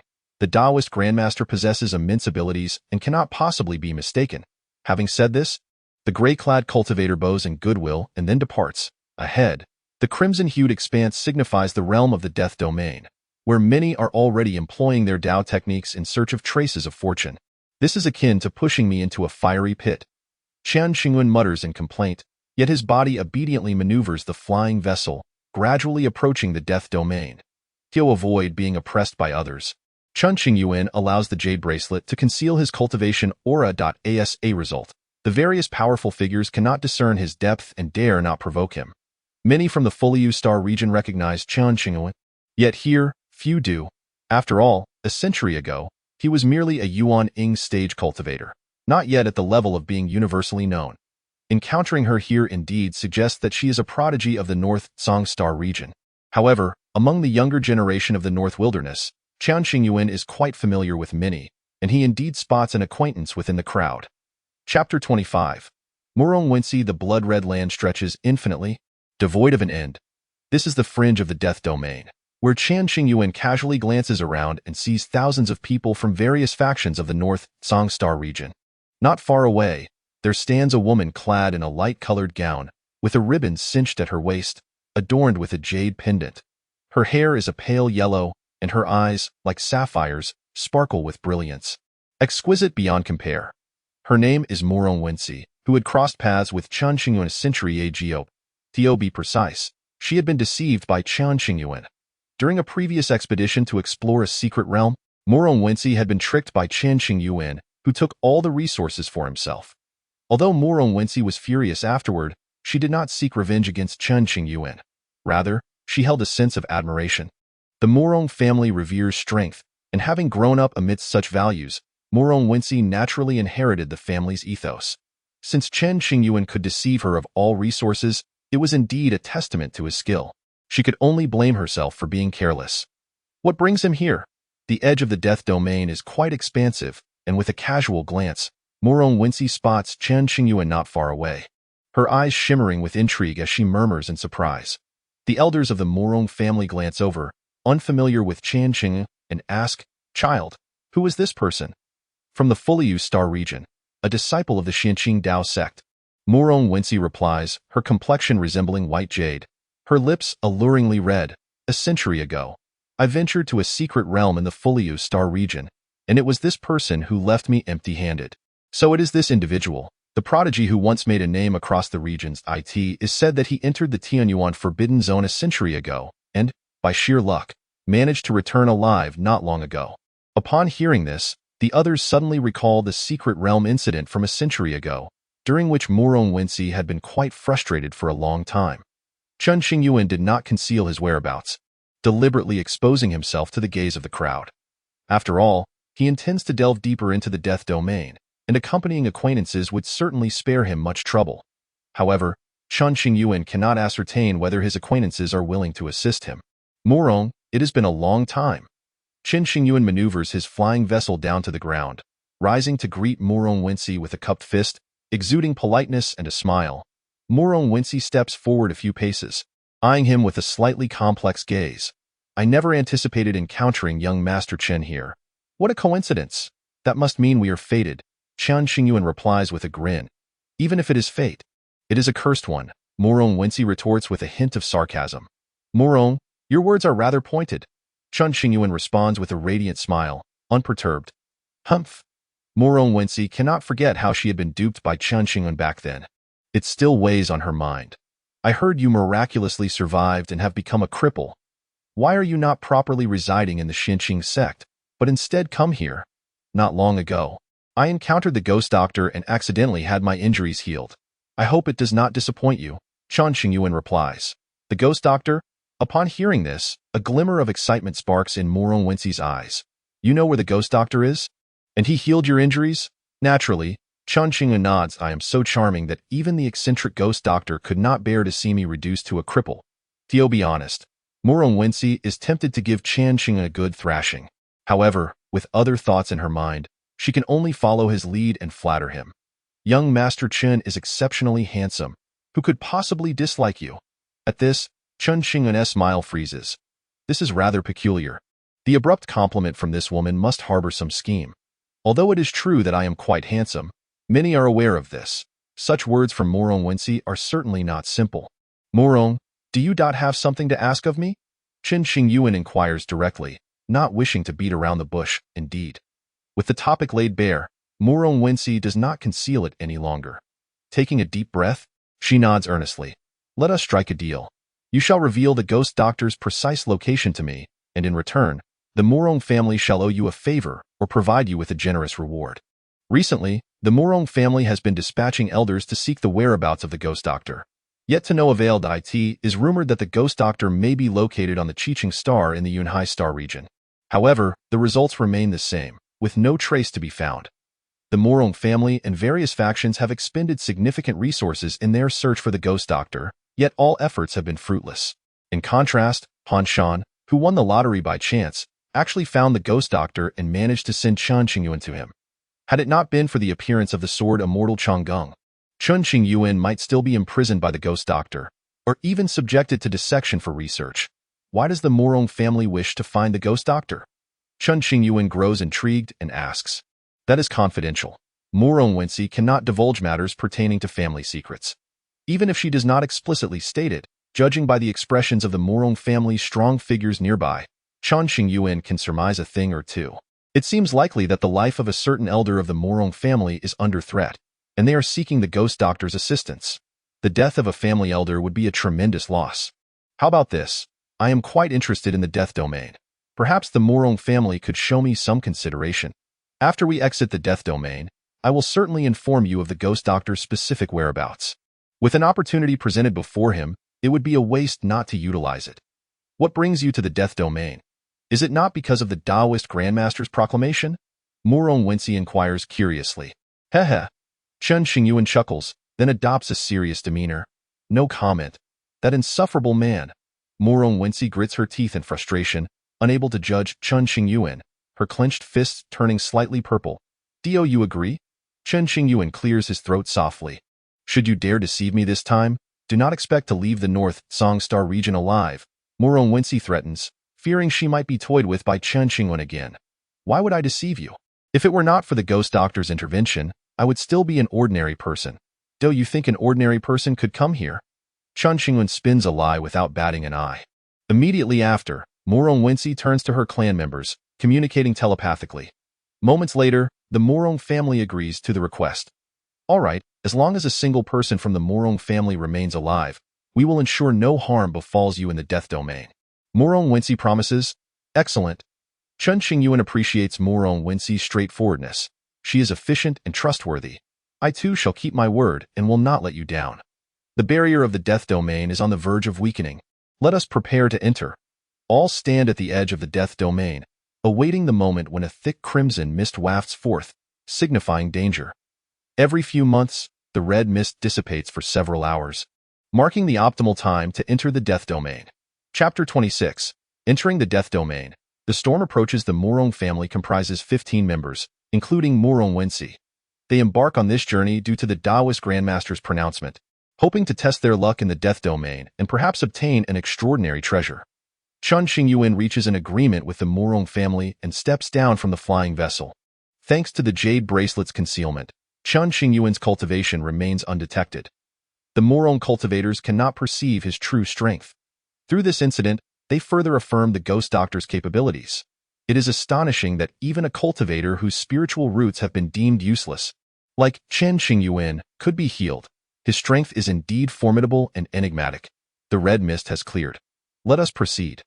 Morong Wensi is one of the strongest prodigies of the Morong family, currently at the late stage of the Yuaning realm.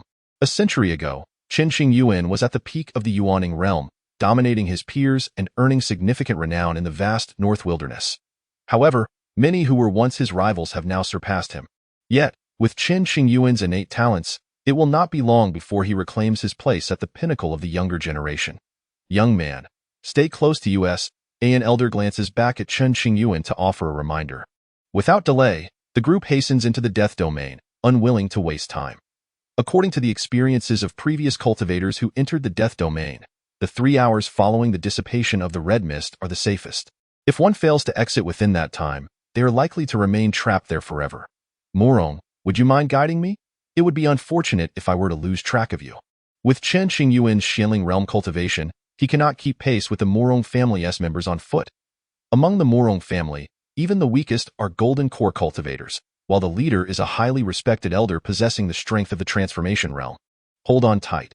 Seeing that Chen Qingyuan knows the ghost doctor's whereabouts, Morong Wensi reluctantly agrees and tosses out a light-colored strip of cloth. As the strip flutters, a faint fragrance wafts toward him.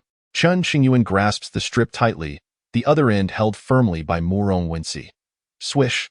Various factions embark, entering an expanse resembling a blood-soaked land, where the path stretches endlessly. As they delve deeper, the ground grows increasingly dark red, and an inexplicable oppressive atmosphere pervades the air. Mountains, boulders, fields, and seas are all tinged in blood. Along the way, Chen Qingyuan and the others come across chilling white bones, remnants of those who had previously entered the death domain. Long Sky Mirror. The leader of the Morong family, an elder named Morong Ping, notices a shattered mirror embedded in a crevice and recognizes its origin. The Long Sky Venerable, who had vanished for over a millennium, must have met his end in the death domain. What a pity! Morong Ping sighs. Upon hearing these words, the others feel a slight tremor in their hearts. Those referred to as venerables are at least powerful beings in the tribulation stage. Surviving all 9 tribulations requires facing life and death situations, and it is certain the Long Sky Venerable could not have persevered until the end, choosing instead to gamble his life in the death domain. Alas, he has suffered defeat. The victor claims the throne, while the vanquished are cast aside. Such has been the way since time immemorial. Every extraordinary being who has ascended to greatness has invariably faced near-death trials. Though the precious Longkong mirror lies shattered, it still retains considerable commemorative value. Let it be kept. Morong Ping cradled the broken mirror to his chest and offered a slight bow towards the void, a gesture of respect for the esteemed Longkong. Subsequently, the group resumed their journey. According to the teachings of the Taoist ancestors, it is highly probable that a wondrous treasure has emerged within the death domain. Though its precise location remains unknown, and one can only encounter it by chance by conventional logic, the deeper one ventures into the death domain, the greater the likelihood of discovering such treasures. Ahead, it appeared that individuals from Wanghua sect and Yuqing's sacred land were embroiled in conflict. After the span of an incense stick, the group discerned 2 factions locked in a fierce battle, their clash causing the very ground within thousands of miles to collapse. The atmosphere was thick with murderous intent, palpable as if it had solidified, the temperature plummeting, and the ground seemingly crystallizing with frost. It seemed they fought over a certain Dao treasure. From a distance, at the center of the 2 opposing forces, lay a Dao treasure, still resonating with the essence of the Dao, undoubtedly of great worth. Best to circumvent this conflict and refrain from intervening. Morong Ping wished to avoid unnecessary complications. Chen Qingyuan maintained a stoic silence, closely trailing the Morong family. Under the protection of the Morong clan, he encountered no troubles along the way. Not long ago, several factions had witnessed the Morong family acquiring the Longkong mirror and dared not approach. Fearful of repercussions, an hour had passed. Yet the group still found no clues regarding the coveted treasure. If we cannot uncover anything further, it seems we must temporarily withdraw and await the next opportunity once the crimson mist dissipates, suggested one of the members. Let us continue our search. Morong Ping scanned the surroundings, the world cloaked in a dark red hue, obscuring any discernible details. From behind the crowd, Chen Qingyuan noticed his jade bracelet trembling subtly. Discreetly, he extended a thread of spiritual consciousness to investigate. The bracelet vibrated towards the right front, as if guiding Chen Qingyuan onward. However, he could not voice his intention to pursue the direction indicated by the bracelet, lest it arouse the suspicions of others. They were already on the fringes of the death domain, where the presence of other factions was scarce. He needed to devise a plan to part ways with the Morong family, for lingering too closely would hinder his future endeavors. Indeed, the earlier journey had greatly benefited from the Morong family's assistance. Without it, Chen Qingyuan would have surely encountered numerous complications. Some factions entered the death domain seeking fortune, while others engaged in nefarious acts of murder and theft, discarding bodies within the death domain, leaving no trace and thus evading retribution. What could that be? Just as Chen Qingyuan pondered how to separate from the Morong family, Morong Wensi noted the onset of a sandstorm ahead. The group quickly turned to see the storm intensifying. It could be the rumored storm of the death domain. We must hurry. Morong Ping's expression shifted dramatically as he exclaimed. No sooner had he spoken than the group fled frantically towards safety, their speed remarkable. Initially, the storm was minor, yet it soon escalated into a massive tempest, sweeping across many regions of the death domain. Within half an hour, a swirling mass of crimson mist, accompanied by a chaotic storm, bore down upon Chen Qingyuan and the others. Typically, such crimson mist would dissipate after about 5 hours. However, this time, it arrived after just over an hour, bringing with it a terrifying storm. Death domain storms only erupted once every few centuries, and to have encountered one was indeed unfortunate. This is disastrous. Chen Qingyuan glanced back at the approaching storm of crimson mist, his eyes widening in despair, feeling utterly powerless. The storm surged to the periphery, consuming countless individuals in its wake, obliterated by the laws of the death domain. Those fortunate enough to escape did so in a state of utter disarray. With the storm's arrival, the Morong clan's cultivators were too preoccupied with their own survival to concern themselves with Chen Qingyuan. As the crimson mist enveloped all, Chen Qingyuan found it peculiar that he was seemingly unaffected by the laws of the death domain. Turning, he noticed Morong Wensi had already succumbed to unconsciousness, tethered to him by a slender cloth. Is she dead?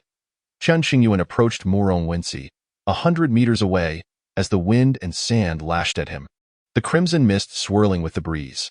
Upon closer inspection, he saw her heart still beating, albeit her breath was slightly erratic, likely due to the storm's impact. The reason Chen Qingyuan remained unscathed was undoubtedly due to the protective jade bracelet. Had he known this trinket would shield him from the laws of the death domain, he would never have forged an agreement with the Morong family. Gazing at the unconscious Morong Wensi, her pale dress slightly rumpled, the soft strands of her golden hair veiling half her face, and specks of red earth scattered upon her, she exuded a disordered beauty. Surely, I cannot abandon her here. To forsake Morong Wensi would spell her certain doom. Yet, remaining at her side would undoubtedly complicate Chen Qingyuan's subsequent actions. Caught in this dilemma, he felt torn, pondering his choices. Alas, what a troublesome predicament. Casting a glance at the slender cloth on the ground, which Morong Wensi had previously used to tether him, he realized that despite their transactional relationship, he could not stand idly by while she perished. Thus, he retrieved a jade vial containing precious spiritual liquid, a gift from the ghost doctor. With unyielding audacity, he had not only acquired some spiritual herbs but also healing potions from the ghost doctor. Consider this a favor. Chen Qingyuan administered the spiritual liquid into Morong Wensi's mouth. Feeling a pang of regret, it was a considerable loss. As the liquid entered her system, Morong Wensi's body responded swiftly, quivering slightly, accompanied by the crackling sound of static electricity. Moments later, she opened her eyes, her vision somewhat blurred. Gradually, she focused on Chen Qingyuan standing not far away, then scanned her surroundings, realizing her kin were nowhere to be found. Suddenly, noticing her disheveled appearance, she hastily adjusted her dress to cover her fair shoulders. Casting a wary glance at Chen Qingyuan, "Oh, you think I would take advantage of you?" Chen Qingyuan instantly grasped her unspoken concerns and retorted, "Besides, in your current state, I wouldn't even spare a glance." Morong Wensi pointed a finger at him, wanting to unleash a torrent of curses, but a cough interrupted her, leaving her pale and breathless. Cough, cough, cough. Let us focus on how to escape this cursed place. Chen Qingyuan pondered, intending to ostensibly discuss leaving the death domain with Murong Wensi, while secretly seeking an opportunity to conceal himself and head toward the direction indicated by the jade bracelet. This way, he could extricate himself from her presence without exposing his own plans. Did you not notice the absence of the other Murong clan members? Murong Wensi, having regained some strength from her meditative state, ceased her bickering with Chen Qingyuan, her expression becoming grave. While meditating, she had sensed several strands of pure spiritual energy within her, likely a gift from Chen Qingyuan, and she couldn't help but steal a few glances at him. None. Chen Qingyuan shook his head. Upon hearing this, a flicker of worry crossed Murong Wensi's features as she fretted over the safety of her kin. Why were you unaffected by the laws of the death domain? At this point, Murong Wensi scrutinized Chen Qingyuan closely, finally noticing something amiss, and inquired suspiciously. Perhaps it is simply because I possess remarkable good looks. Chen Qingyuan replied nonchalantly, raising an eyebrow. Murong Wensi shot him a disdainful glare, finding his audacity infuriating. Everyone harbors secrets, and Murong Wensi chose not to press further, her gaze toward Chen Qingyuan becoming increasingly complex. The path they had retreated from was now shrouded in thick crimson mist, rendering escape impossible. If we can endure this place for several months until the mist disperses, we might find a glimmer of hope. Murong Wensi gazed at the crimson fog ahead, her eyes filled with despair. You stay here, Chen Qingyuan declared. I shall scout for another exit. Wait, Murong Wensi, suppressing her pain, slowly rose and halted Chen Qingyuan's departure. What is it? Chen Qingyuan's brow furrowed slightly. I will accompany you. Her intuition urged her that following Chen Qingyuan was her best chance for survival. I refuse. Chen Qingyuan was unwilling to carry an additional burden. We agreed to enter the death domain together. Are you now abandoning me? Seeing Chen Qingyuan's resolute refusal, Murong Wensi bit her lip, adopting a pitiful demeanor, her eyes glistening with unshed tears, evoking sympathy. Hey, there is no such bond between us. Do not act as if I have forsaken you. Chen Qingyuan found himself unable to endure Murong Wensi's expression, which transformed her from a fierce tigress into a docile creature, sending shivers down his spine. A century ago, you deceived me, seizing all opportunities and placing me in peril. Do you now intend to repeat such treachery? Murong Wensi, having spent time with Chen Qingyuan, knew he was susceptible to pity, so she feigned vulnerability. To stabilize your injuries, I expended considerable resources, and now you wish for me to bear your burden? This is far from equitable, Chen Qingyuan replied, feeling cornered. You should be well aware of my principles. I never engage in unprofitable ventures. As long as I survive, the Murong family will offer a grand gift. Murong Wensi stated earnestly. Empty promises bear no substance. Chen Qingyuan shrugged indifferently. Were this a matter concerning another, the goodwill of the Murong family would indeed be a great fortune. Regrettably, Chen Qingyuan held little regard for nebulous commitments. Only tangible rewards held any value. Moreover, while the Murong family was not weak, they were hardly formidable. If it were a promise from the sword immortal, that would be genuine fortune. What do you propose? Left with no choice, Murong Wensi lowered her stance. Chen Qingyuan scrutinized her, his gaze appraising. Being the subject of such scrutiny made Murong Wensi feel uncomfortable, and she gritted her teeth, stating, if you genuinely protect me, we might attempt to coexist. Perhaps we could become partners on the path. She assumed Chen Qingyuan was thinking along romantic lines, unaware that he had no such intentions, and hastily replied, enough. I have made it clear that I hold no interest in you. Do not delude yourself. Upon hearing this, Murong Wensi's face flushed crimson, a blend of embarrassment, anger, and discontent washing over her. After all, she was a princess of the Murong family, possessing both beauty and grace. How could she possibly be unworthy of Chen Qingyuan? Then why are you staring at me? Murong Wensi's tone dripped with incredulity and ire. Your jade pendant appears rather exquisite. Chen Qingyuan remarked with a pointed glance. Take it. Murong Wensi comprehended Chen Qingyuan's intentions and promptly removed the white jade pendant from her waist, tossing it to him. Chen Qingyuan caught it deftly, inspecting it with satisfaction. It was indeed a fine piece of white spirit jade, a rare treasure, and that emerald bracelet on your wrist. Chen Qingyuan continued. It contains my personal belongings and is not suitable for sharing, Murong Wensi protested. Who desires your personal effects? You will produce everything. The remainder shall belong to me, Chen Qingyuan stated bluntly. For reasons unknown. Morong Wensi felt her beauty had been deeply insulted, her gaze nearly igniting with fury. Were it not for the need to survive, she would have drawn her sword and exacted revenge on Chen Qingyuan for her pent-up anger. After a moment's hesitation, Morong Wensi retrieved a simple Tianyuan pouch to store her personal items, then handed over the emerald bracelet along with its contents to Chen Qingyuan. Chen Qingyuan appeared immensely pleased. Akin to a shrewd merchant, this should suffice. Morong Wensi gritted her teeth, visibly irritated. During this time, I will do my utmost to protect you, and you shall owe me a favor. The items I rightfully claimed cannot be diminished, and naturally, the favor owed cannot be overlooked. You have stripped me of all my possessions and expect me to remember your favor. What kind of logic is that? Morong Wensi challenged, her voice rising. That cannot be said. Allow me to clarify, Chen Qingyuan replied earnestly. Had I not saved you earlier, you would likely be dead by now, and those resources would rightfully belong to me. However, out of kindness, I utilized a precious healing potion on you. The value of those resources pales in comparison. Furthermore, for the time we remain together, your presence will significantly impact my safety. Is it not just that you owe me a favor?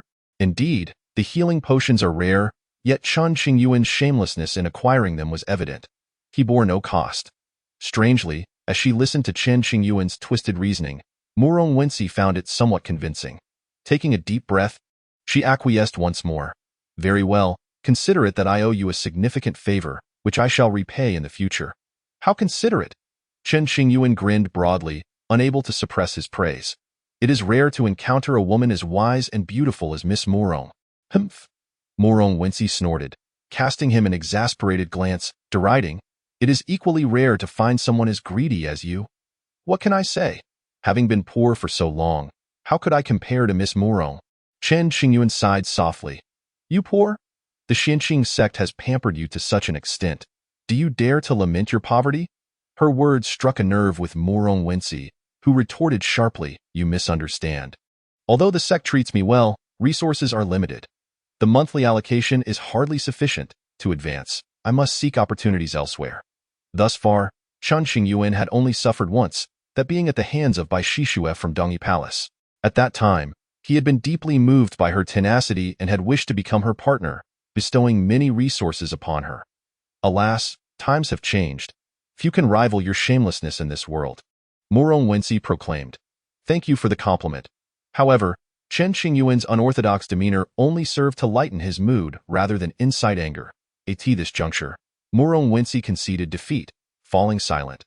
The two proceeded side by side until they reached a nearby mountain range, where they sought refuge in a safe cave. Here, they could escape the harsh winds of the death domain, finding a semblance of tranquility. Along the way, they encountered numerous corpses, all recently deceased, likely victims of the Crimson Mist storm. Witnessing these lifeless bodies amplified Morong Wensi's worries, leaving her anxious about the fate of her kin and whether they remained alive. Within the cave, they kindled a fire to dispel the encroaching darkness. Morong Wensi contemplated the events that had transpired. A few strands of crimson mist had drifted past, eerily avoiding Chen Qingyuan's position, heading in another direction. Had they touched the mist, the outcome would have surely been dire. How strange. Morong Wensi mused internally, her curiosity piqued but refraining from asking. We shall stay here for several months until the mist dissipates, and then we can depart. After much contemplation, Chen Qingyuan resolved to ensure Morong Wensi's safe passage out before stealthily returning to the death domain himself. As he was seemingly immune to its laws, he felt no apprehension. He could disguise himself, and none would recognize him. Thank you. Being near Chen Qingyuan, Morong Wensi felt liberated from the oppressive laws of the death domain. Her spirits lifted. If you truly wish to express gratitude, save any valuable items for me. When we next meet, present them to me. Chen Qingyuan had little need for verbal acknowledgments, as they bore no real significance. Indeed, one cannot afford to be courteous with this fellow, who is ever ready to exploit kindness. Morong Wensi contemplated as she prepared to meditate for healing, only to realize she possessed no spiritual stones whatsoever, leaving her in dismay. After a lengthy internal struggle, she turned to Chen Qingyuan, who sat nearby with his eyes closed, and softly called out, Hey, what is it? Chen Qingyuan replied lazily, not bothering to open his eyes. I have bestowed upon you all the spirit stones in my possession. Might I request a loan of some in return? If it were feasible, Murong Wensi would truly prefer not to broach this subject. The borrowing of spirit stones is negotiable. Chen Qingyuan slowly opened his eyes, realizing that business had commenced. The reason Chen Qingyuan could collect such considerable debts lay in this very aspect. He was not a mercenary, but rather someone who derived joy from assisting others while earning a modest fee for his efforts. How much do you wish to borrow? Chen Qingyuan inquired. 1,000 mid-grade spirit stones. Murong Wensi calculated the time, considering she might need to stay a while longer and thus requested a bit more. Very well, Chen Qingyuan nodded. Let us establish this clearly. Should you borrow 1,000, you must return 3,000 in due course. You are a rogue, Murong Wensi protested, displeased. Will you lend it or not? Chen Qingyuan had Murong Wensi in his grasp, adopting an attitude of indifference. I shall borrow. Taking a deep breath, Murong Wensi suppressed the turmoil within her heart and nodded through gritted teeth. We need a written agreement for this. As he spoke, Chen Qingyuan produced paper, ink, and a seal of red clay for handprints. Observing Chen Qingyuan's familiarity with this process left Murong Wensi astonished. Do you have any friends with such methods? Indeed. Chen Qingyuan immediately recalled a few dubious companions, grinning as he asked, Would you like me to introduce you to them? No, that is unnecessary. Murong Wensi signed her name and pressed her handprint, unwilling to forge any further connections with someone like Chen Qingyuan. From now on, I shall be your creditor. Murong girl, you must take care to live well. Remember to repay when you have the means.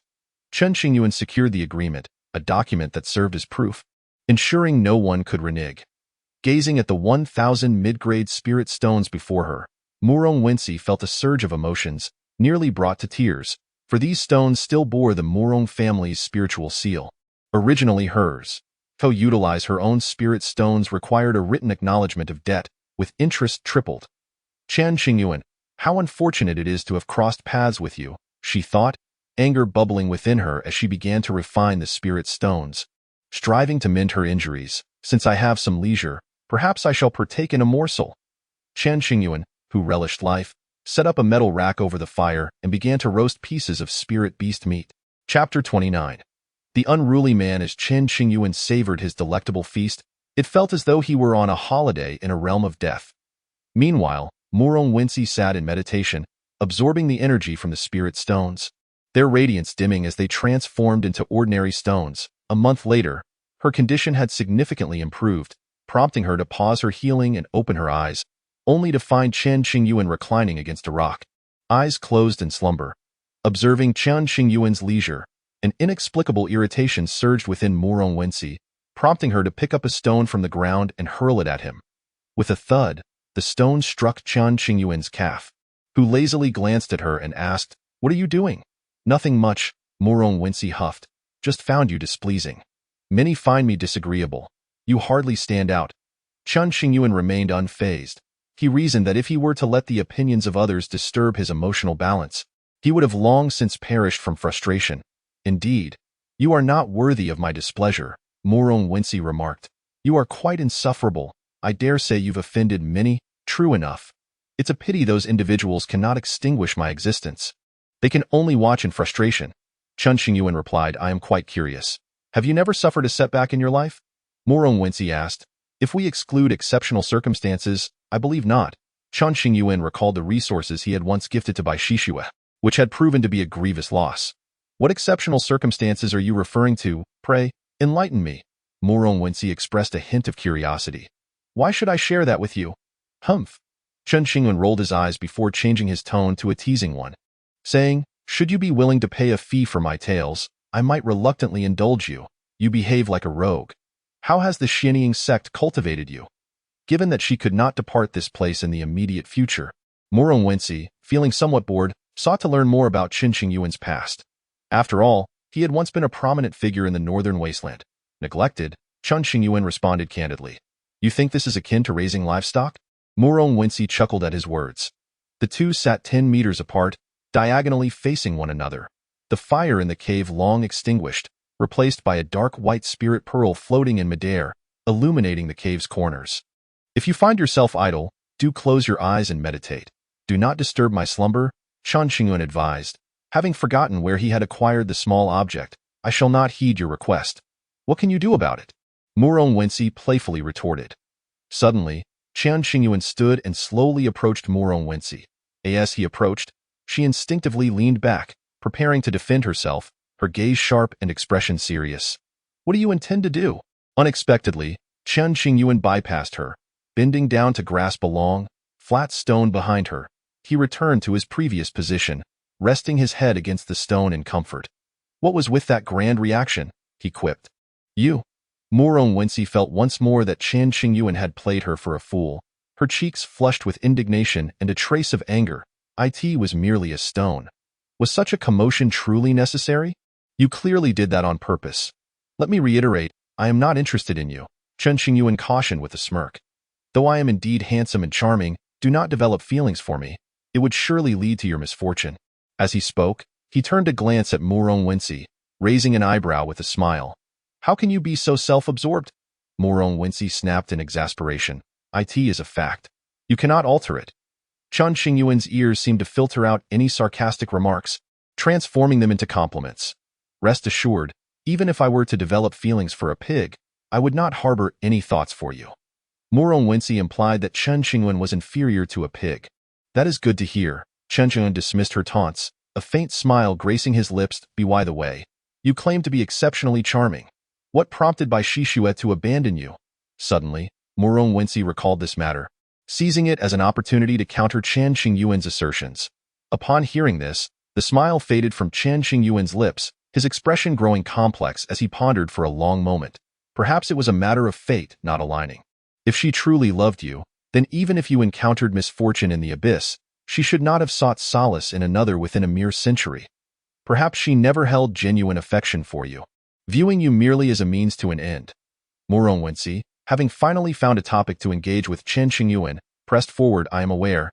Chen Qingyuan slowly sat up, locking eyes with Wensi, his gaze deep and reminiscent of an ancient river, imbued with a sense of inscrutable sorrow. In that moment of eye contact, Wensi felt as though her consciousness was transported to a vast, sandy river, becoming somewhat hazy, her mood inexplicably heavy. The mocking expression on her face faded into a serious, curious, and perplexed demeanor. This was the first time she had glimpsed another side of Chen Qingyuan, his eyes brimming with untold stories and the weight of experience. Previously, Chen Qingyuan had been playful, excessively self-admiring, and somewhat cunning. Do you know why you chose to become her partner all those years ago? At that moment, Chen Qingyuan seemed like a different person, evoking a sense of unfamiliarity in Wensi. She bears a striking resemblance to a dear departed friend of mine. Chen Qingyuan gazed out at the oppressive, dark sky beyond the cave. A dear departed friend? Wensi's eyes sparkled with curiosity. She was the beauty of my dreams, so vivid yet so ethereal at times. I find myself lost in thought, unsure whether the experiences from my dreams ever truly occurred. Chen Qingyuan murmured. What are you talking about? Wensi felt bewildered. Do you believe in past lives? Chen Qingyuan suddenly asked earnestly. I do. Wensi nodded. Those of great power may live a second life, reincarnating to cultivate anew. Such occurrences, though rare, are documented in ancient texts. However, judging by your demeanor, you hardly seem like a reincarnated being. If I were such a being, would I find myself in this predicament today? Chen Qingyuan remarked with self-deprecation. That is true, Wensi conceded. From what you say, Bai Shishue resembles the beauty from your past life, which is why you treated her so well. That is approximately the case. Chen Qingyuan hesitated before nodding. Regrettably, they are ultimately not the same person. Their resemblance is merely superficial. Why fate with Bai Shishue has concluded. The memories of dreams are akin to ephemeral bubbles. Reaching out will shatter them. Chen Qingyuan did not dwell on this matter any longer. Upon learning of Bai Shishue's union with another, he felt neither profound anger nor sorrow, but rather an inexplicable sense of relief. Initially, he should never have agreed to Bai Shishue's proposal. However, having given his word, he felt compelled to see it through, even to the point of offending the red-clad maiden of the abyss. Ironically, it was Bai Shishue who did not persevere until the end.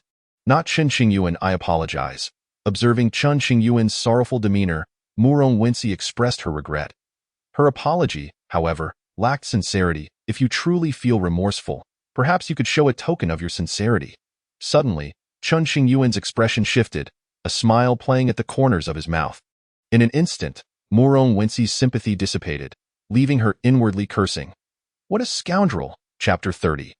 Venturing deeper into the abyss, alone just moments ago, Chen Qingyuan had appeared somber and melancholic, but with no warning, he reverted to his usual demeanor, speaking only of benefits, leaving Murong Wensi speechless at that moment. She had even felt a flicker of sympathy for him, berating herself inwardly for nearly being deceived by his fade. In the ensuing months, Chen Qingyuan and Murong Wensi engaged in little conversation, each absorbed in their own meditations. Time passed swiftly, and the moment arrived when the crimson mist began to dissipate. Observing the mist receding into the depths of the abyss, Murong Wensi's face lit up with joy. At last, the time has come. Let us proceed. After a brief pause, Chen Qingyuan confirmed that the crimson mist had cleared and the barrier had loosened. Turning to Murong Wensi to say, the two set off, preparing to depart. After approximately 2 hours, they reached the border of the abyss. The moment they stepped out, Murong Wensi felt her body grow considerably lighter, the inexplicable pressure vanishing in an instant. Immediately, she contacted her kin. Standing silently by, Chen Qingyuan observed as a hint of sorrow crossed Murong Wensi's face. Once her conversation with the clan elder concluded, she gazed toward the abyss. During the last storm, over half of our companions perished. Such misfortune. What a pity, Chen Qingyuan lamented. Perhaps there truly exists some treasure within the abyss. Yet, the Murong family has no fortune to claim it. So we must relinquish our hopes. Having endured the storm, several elders of the Murong family had perished. Though it was not a devastating loss, it had affected morale, compelling them to withdraw. You have sustained injuries? It would be prudent to return swiftly to avoid being schemed against by deceitful individuals. After all, the cultivation world is fraught with chaos. Not everyone is as benevolent as Chen Qingyuan's initial remarks were courteous, but his latter words left Murong Wensi amused. Tio claimed that Chen Qingyuan was benevolent seemed somewhat accurate. He had not taken advantage of Murong Wensi's vulnerability and willingly offered his assistance. However, the notion of him being kind was hardly fitting. Avaricious and self-absorbed were far more appropriate descriptors. Were Murong Wensi to evaluate Chen Qingyuan, she would deem him a cunning narcissist with a hidden past that piqued her curiosity. Hey, while the Murong family may not have protected you, it seems you have taken on the role of my protector instead. However, I am quite eager to learn of the ghost doctor's whereabouts. Name your price. Murong Wensi, not forgetting her primary objective, spoke earnestly. In light of our acquaintance, I shall divulge the information free of charge. Chen Qingyuan considered for a moment, deciding not to charge Murong Wensi this time. Yunhai Star Domain? Chichuan Star. Subsequently, Chen Qingyuan traced the precise location where the ghost doctor had previously resided in the air. Thank you. Murong Wensi quickly noted the information, expressing her gratitude. Whether you can persuade the ghost doctor is a matter for your Murong family to resolve. Additionally, I cannot guarantee the ghost doctor's continued presence. It all depends on fate, Chen Qingyuan added. Receiving such detailed information is already a significant boon. The Murong clan had entered the abyss in search of specific opportunities to heal an ailing elder. Given the treacherous path within the abyss, they would have to seek the ghost doctor instead. Let us part ways here, Chen Qingyuan remarked, turning to leave without looking back. Murong Wensi lingered, her gaze fixed on the direction Chen Qingyuan had departed. Murmuring to herself, Chen Qingyuan, will you ever stand once more at the center of the grand stage, recapturing your former glory? A century prior, Chen Qingyuan had been so formidable that Murong Wensi felt dwarfed by his presence, single-handedly suppressing the talented individuals from over 10 neighboring star domains. At that time, a well-meaning individual had compiled a list of the strongest young prodigies of the Northern Wasteland, known as the 10 Prodigies of the Northern Wasteland, with Chen Qingyuan included among them, though there was no particular order of ranking. This title was not to be taken lightly. Each prodigy on the list was more fearsome than the last. Regrettably, shortly after being selected as one of the 10 prodigies, Chen Qingyuan faced the calamity of the abyss. It was rumored that many prodigies sought to challenge Chen Qingyuan to elevate their own status. Over a century has passed. How many among the younger generation still remember Chen Qingyuan? After parting ways with Murong Wensi, Chen Qingyuan feigned departure toward another location but instead took a detour back into the abyss. This time, he disguised himself and utilized the jade bracelet's power to obscure his presence. Confirming that no one was around, he plunged into the depths of the abyss. By now, the crimson mist had once again spread to the boundaries. However, Chen Qingyuan had no intention of waiting for the mist to dissipate before entering. With the jade bracelet's protection, Entering at this moment would allow him to avoid encounters with others, saving him considerable trouble. Had he known earlier that the jade bracelet could defy the abyss's laws, he would have refrained from engaging with the Morong family. Upon re-entering the abyss, Chen Qingyuan felt the jade bracelet guiding him deeper into the darkness. Along the way, he encountered numerous corpses and items imbued with spiritual resonance, such as Dao treasures or spatial bags. What a windfall! Chen Qingyuan gleefully collected these treasures, his smile radiant as he spoke. In a place as perilous as the abyss, where countless powerful beings trembled in fear, Chen Qingyuan felt as though he had returned home, moving freely without any sense of pressure. Strolling leisurely for several months, Chen Qingyuan not only amassed many treasures but also ascended to the peak of the Xinling realm. With perfect roots, his cultivation speed accelerated, and his foundation remained steadfast. Most importantly, Chen Qingyuan originally possessed the cultivation of the nascent soul realm, so he faced no obstacles. When the red-clad maiden had crippled his cultivation, she had not harmed his body. Now, recultivating was a breeze for him. I must be quite far from the periphery of the abyss by now. Chen Qingyuan mused, observing the dark red earth before him as he glanced back. Conversing with himself at this point, the sight of corpses and Dao treasures became increasingly rare, as few could venture this deep. Even those seeking death could not achieve it.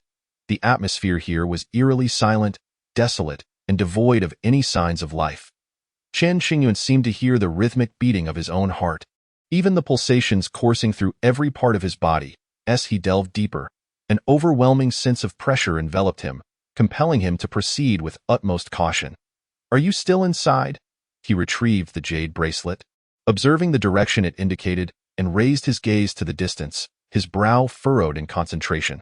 Having come this far, it seemed illogical for Chen Qingyuan to turn back empty-handed. Moreover, this was his second promise to the girl in the red dress. He was determined to fulfill it if she had brought him here. She surely meant him no harm. If she intended to kill him, a mere breath would suffice, and there would be no need for such elaborate machinations. Chen Qingyuan firmly believed that the girl in red would not ensnare him. There was simply no need for it. After 2 more months of arduous journeying, a glimmer of discovery finally illuminated Chen Qingyuan's path. Chapter 31. The Cemetery, the Silver Spear. What discovery awaited him? Just ahead, the land transformed from a dark crimson hue to a pitch-black expanse. As he advanced slowly, he noticed that the sky had draped itself in a shroud of darkness, an intangible weight settling upon him. A cemetery? After traversing a short distance, Chen Qingyuan found himself before a vast graveyard, his expression one of sheer astonishment. As he surveyed the scene, countless tombstones of varying heights loomed before him, all rendered in deep black, exuding a faint aura of solemnity and an indelible sense of melancholy that time could not erase. Some tombstones stood upright, others leaned at precarious angles, while a few lay toppled, half buried beneath the dark earth and yellow sand. For reasons unknown, upon seeing these tombstones, Chen Qingyuan was not only struck by a profound sense of shock, but also overwhelmed by an inexplicable sadness. Indeed, sadness was the prevailing emotion. Why did he feel so uneasy? Covering his chest, Chen Qingyuan furrowed his brow, puzzled by the sensation. Tick-tock. Inexplicably, a tear slipped down his cheek. As he felt the warmth of the tear tracing his face, his vision blurred, and within this cemetery, he caught glimpses of numerous figures and an exceedingly brutal battlefield. With a blink, the blurred images vanished abruptly. Buzz. The jade bracelet trembled gently, pulling Chen Qingyuan from his tangled thoughts. Following its guidance, he ventured deeper into the cemetery. After what felt like an eternity, the graves began to dwindle in number. At the very end of the cemetery, within a radius of 10,000 meters, there were no ordinary tombstones to be found. Instead, there lay a dark crimson coffin, every inch bearing the marks of time, as if it had witnessed an unimaginable battle. Beside the coffin stood a stone pillar approximately 3 meters in height. A coffin? A pillar? Chen Qingyuan stood to the side, his body frozen as he gazed intently. Perhaps due to the passage of countless ages, or perhaps because of Chen Qingyuan's arrival, the stone pillar began to crack, fissures spreading across its surface. Witnessing this, Chen Qingyuan took several steps back, his body tense with apprehension. Bang-clatter. The stone pillar shattered into countless tiny fragments, revealing what lay within it was. Chen Qingyuan's mouth fell slightly open, words unspoken, his astonishment palpable. a silver spear, approximately 9 feet in length, with a sharp dragon-shaped tip and a flawless, smooth shaft. The spear's tail resembled a round orb, akin to a snow lotus in full bloom. The moment he beheld the silver spear, Chen Qingyuan was rendered speechless. In his memory, no weapon could rival this silver spear. Its unearthly aura unleashed a tempest, transforming the once desolate cemetery into a cacophony of chaos, the wind howling as if it were the cries of a battlefield. Suddenly, the jade bracelet levitated, drifting beside the silver spear. Its message was crystal clear. The gift the girl in red had spoken of was indeed this silver spear. A gift for me? Chen Qingyuan, typically avaricious, found himself hesitating, torn with indecision. Buzz. The bracelet emitted a gentle wave of energy, as if in response to Chen Qingyuan's unspoken doubts. Regaining his composure, Chen Qingyuan slowly approached, coming within half a meter of the silver spear.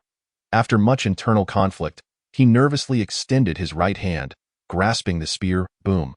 The moment his fingers clasped the weapon, a terrifying force erupted from its shaft, radiating outward in all directions. Such a formidable pressure exceeded anything Chen Qingyuan had ever encountered.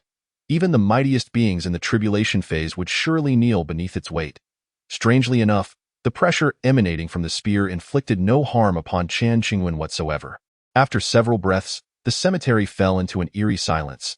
Chen Qingyuan gradually exerted strength, discovering he could lift the silver spear with relative ease, devoid of significant strain. This perplexed him, filling him with exhilaration. Logically, such a divine weapon should possess its own sentience, beyond the grasp of an ordinary cultivator. Yet, not only could Chen Qingyuan effortlessly hold the spear, but he could also wield it with grace. Holding the spear closely, he took a moment to gather his thoughts before uttering 2 words. Since the spear showed no signs of rejecting him, Chen Qingyuan relaxed his guard, deciding to attempt a connection with its spirit. Thus, a fragment of his consciousness penetrated the spear. It was at this juncture that he realized the spear's spirit was shattered, reduced to countless fragments, rendering communication impossible. The spirit's destruction left the spear seemingly intact. A marvel indeed. Chen Qingyuan gasped in awe. What a pity, he lamented, recognizing that the shattering of the spirit meant the spear could unleash only a fraction of its original power. Even so, its presence was enough to leave Chen Qingyuan astounded. I lack the ability to mend you. Whether I will have the chance in the future remains a matter of fate. After thoroughly examining the silver spear, Chen Qingyuan attempted to activate the jade bracelet's restrictions, drawing the spear into its confines. With the acquisition of the spear, he had fulfilled his second promise to the girl in red. Eager to resolve his entanglement with her, he contacted the bracelet, inquiring, "What is the third promise?" To free himself from the girl in red was Chen Qingyuan's greatest desire. "Wait until you restore your golden core realm," came the ethereal response from the bracelet. Faced with this message, Chen Qingyuan resolved to set aside thoughts of the promise for the time being. Perhaps it is best to return home, he mused. Having been away from the Xinjiang sect for some time, he intended to return for a visit. After all, the matter of the demon lair in the flowing star domain remained unresolved, and the experts from various sects were undoubtedly overwhelmed with tasks. Retracing his original route, Chen Qingyuan glanced back at the desolate cemetery, his heart heavy as he bowed in respect. Thus, he set forth on his journey home. After half a year of travel, Chen Qingyuan finally emerged from the dead zone. On his return, he took a slight detour, gathering numerous treasures along the way, which brought him great joy. Finding hidden treasures was indeed a significant fortune in life.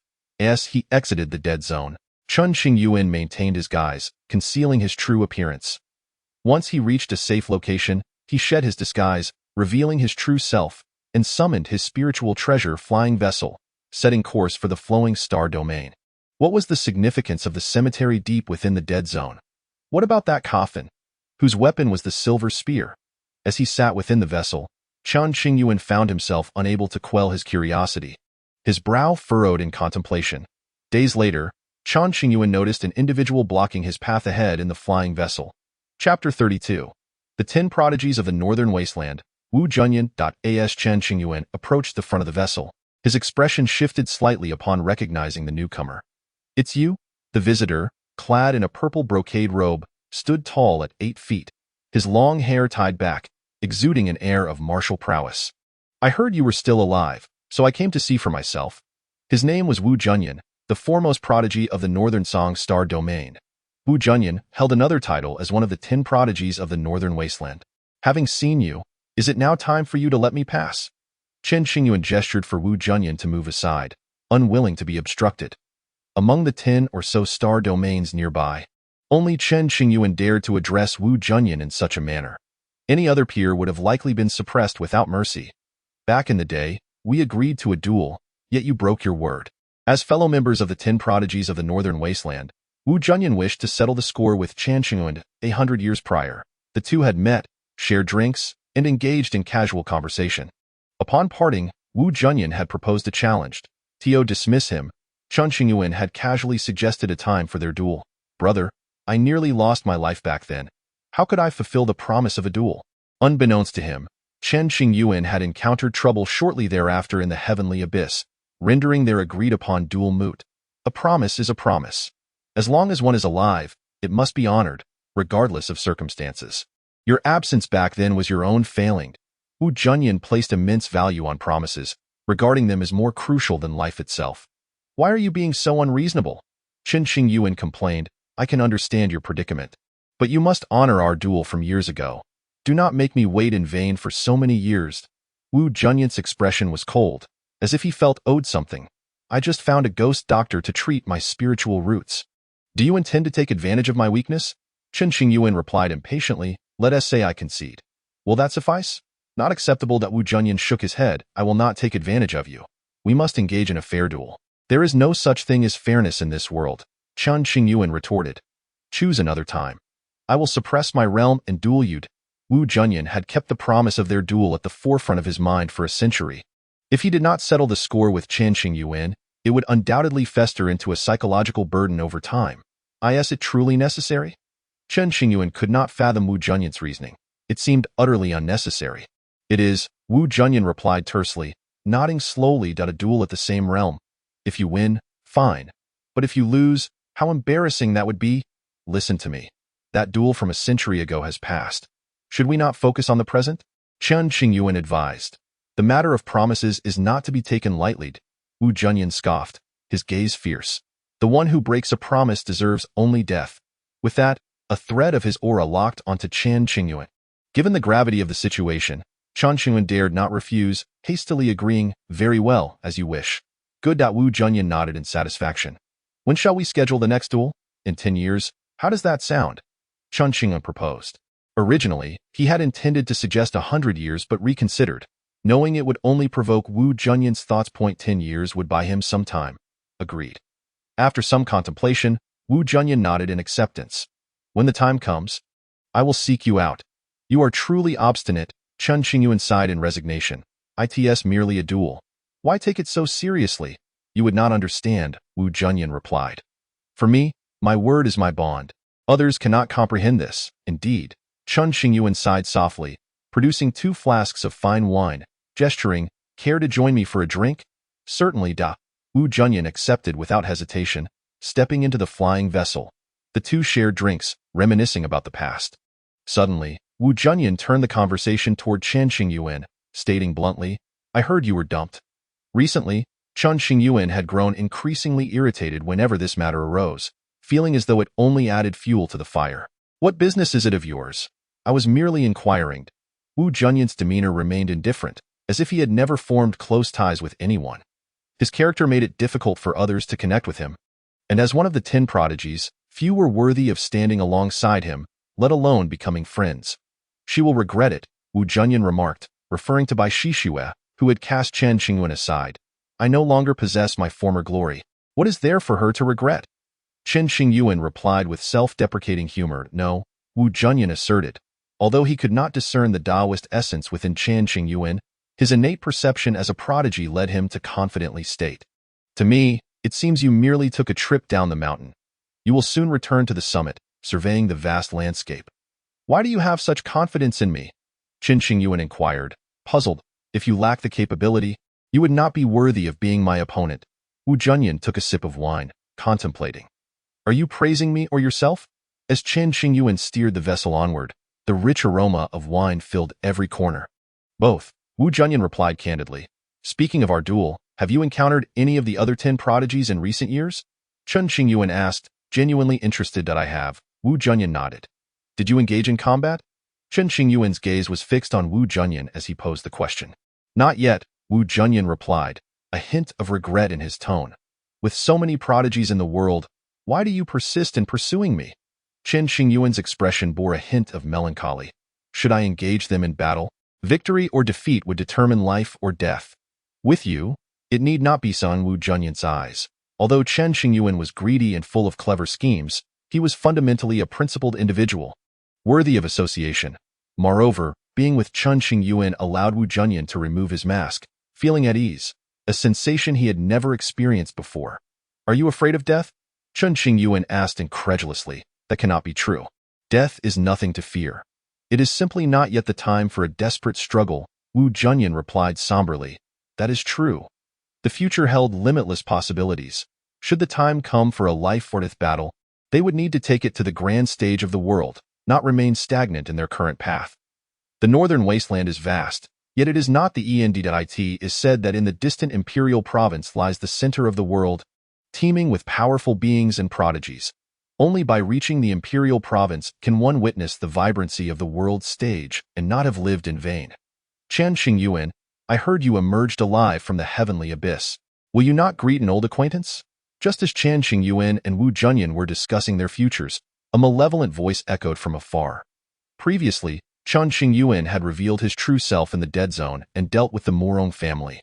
News of his presence in the northern Song Star domain had circulated among many acquaintances, prompting some to come and see him. However, the individuals arriving this time were likely not as amicable as Wu Junyan. They probably sought to take advantage of his misfortune. Chapter 33. Get lost? Who is this scoundrel blocking my path? Chen Qingyuan cursed silently, raising his gaze to the outside. A quick glance revealed a slight change in his expression as he sat still. Declaring loudly, I thought it was someone significant. Turns out it is merely the substitute saint of the Lianyo sacred land. With these words, Chen Qingyuan deliberately emphasized the term substitute. The Lianyo sacred land had 4 substitute saints, one of whom was named Li Jinqing. 100 years ago, Li Jinqing had clashed with Chen Qingyuan, resulting in a fight. Naturally, Chen Qingyuan emerged victorious. Due to this battle, Li Jinqing's formal appointment as a saint had been indefinitely postponed. For the Lianyo sacred land did not wish for a defeated opponent to lead the younger generation, tarnishing its reputation. A century had passed, and Li Jinqing's strength had significantly improved, surpassing the other substitute saints. Many speculated that he might soon shed the title of substitute. Chen Qingyuan, are you too cowardly to face me? Gazing at the sealed flying vessel, Li Jinqing, clad in a dark brocade robe, sneered coldly. I am indeed a coward, avoiding dangerous situations at all costs. You come here today, perhaps hoping to take advantage of my weakness and reclaim the honor of our past encounter. Chen Qingyuan chuckled lightly. Are you still timid? Li Jinqing scoffed. How many people have you offended over the years? I have yet to see you shy away from confrontation. Furthermore, you dared to enter the heavenly abyss. That is no act of a coward. Enough with the chatter. Why are you obstructing my path? Chen Qingyuan had never considered Li Jinqing a friend. He had no time to engage in idle banter. I wish to invite you to the Lianyo sacred land for a visit. You will be treated well. Perhaps in a bid to reclaim the dignity lost a century ago, or perhaps out of curiosity regarding the inner workings of the Tianyuan, Li Jinqing sealed the surrounding void, rendering the airship incapable of traversing the emptiness. Chen Qingyuan firmly declined the invitation. Whether to go or not was not up to him. Since Li Jinqing had arrived, it was certain that he would not relent easily. Are you serious about taking action against me? Chen Qingyuan set down his wine cup, his voice resonating. You have lost the charm of your former self. Do not attempt to impose your presence upon me. Chen Qingyuan, the Lianyo sacred land does not seek your life. It merely requests your presence for a cup of tea. Come out. In the past, Li Jinqing would have never dared to oppose Chen Qingyuan, avoiding him at all costs. Now, however, with Chen Qingyuan having fallen from grace, it seemed anyone could approach and tread upon him. You are so arrogant. Have you consulted my friends? Chen Qingyuan remained unperturbed, declaring loudly. Friends? Li Jinqing laughed. Do you truly believe someone like you has friends in the North Song Star domain? Even if you did, I would care little. After a century of maneuvering, Li Jinqing had gained considerable influence within the Lianyo sacred land and considered himself a prominent figure in the North Star domain. Inside the airship, Chen Qingyuan lowered his voice intentionally. Old Wu, it's your turn to take action. Wu Junyan stared intently at Chen Qingyuan, silent as a statue. Do not gaze at me like that. It's rather intimidating. Chen Qingyuan pointed at the exquisite wine on the table, earnestly stating, this wine was crafted through my relentless efforts. Having consumed it, should you not assist me with a favor? 5-spice concoction, many taverns sell it. Wu Junyan replied nonchalantly. Although Wu Junyan had exposed the origins of the wine, Chen Qingyuan felt no embarrassment, instead asserting with conviction, wine may be easily acquired, but sincerity is rare. Old Wu, if it were not for the time wasted drinking with you, I would have certainly left the North Star domain by now, avoiding this encounter with Li Jinqing altogether. Now that I am in trouble, should you not step forward? This has nothing to do with me, Wu Junyan retorted, disinterested in the matter. Very well, Chen Qingyuan sighed dramatically, feigning sorrow. Had I known you were so heartless and ungrateful, I would not have bothered to share a drink with you. Should I perish today? Our prior agreement would be nullified. I have but one request. Should I die, do not disturb my grave and complain that I did not fulfill my promise. Having reached this point in their conversation, Wu Junyan could no longer endure it. Thus, he set down his wine cup and slowly rose.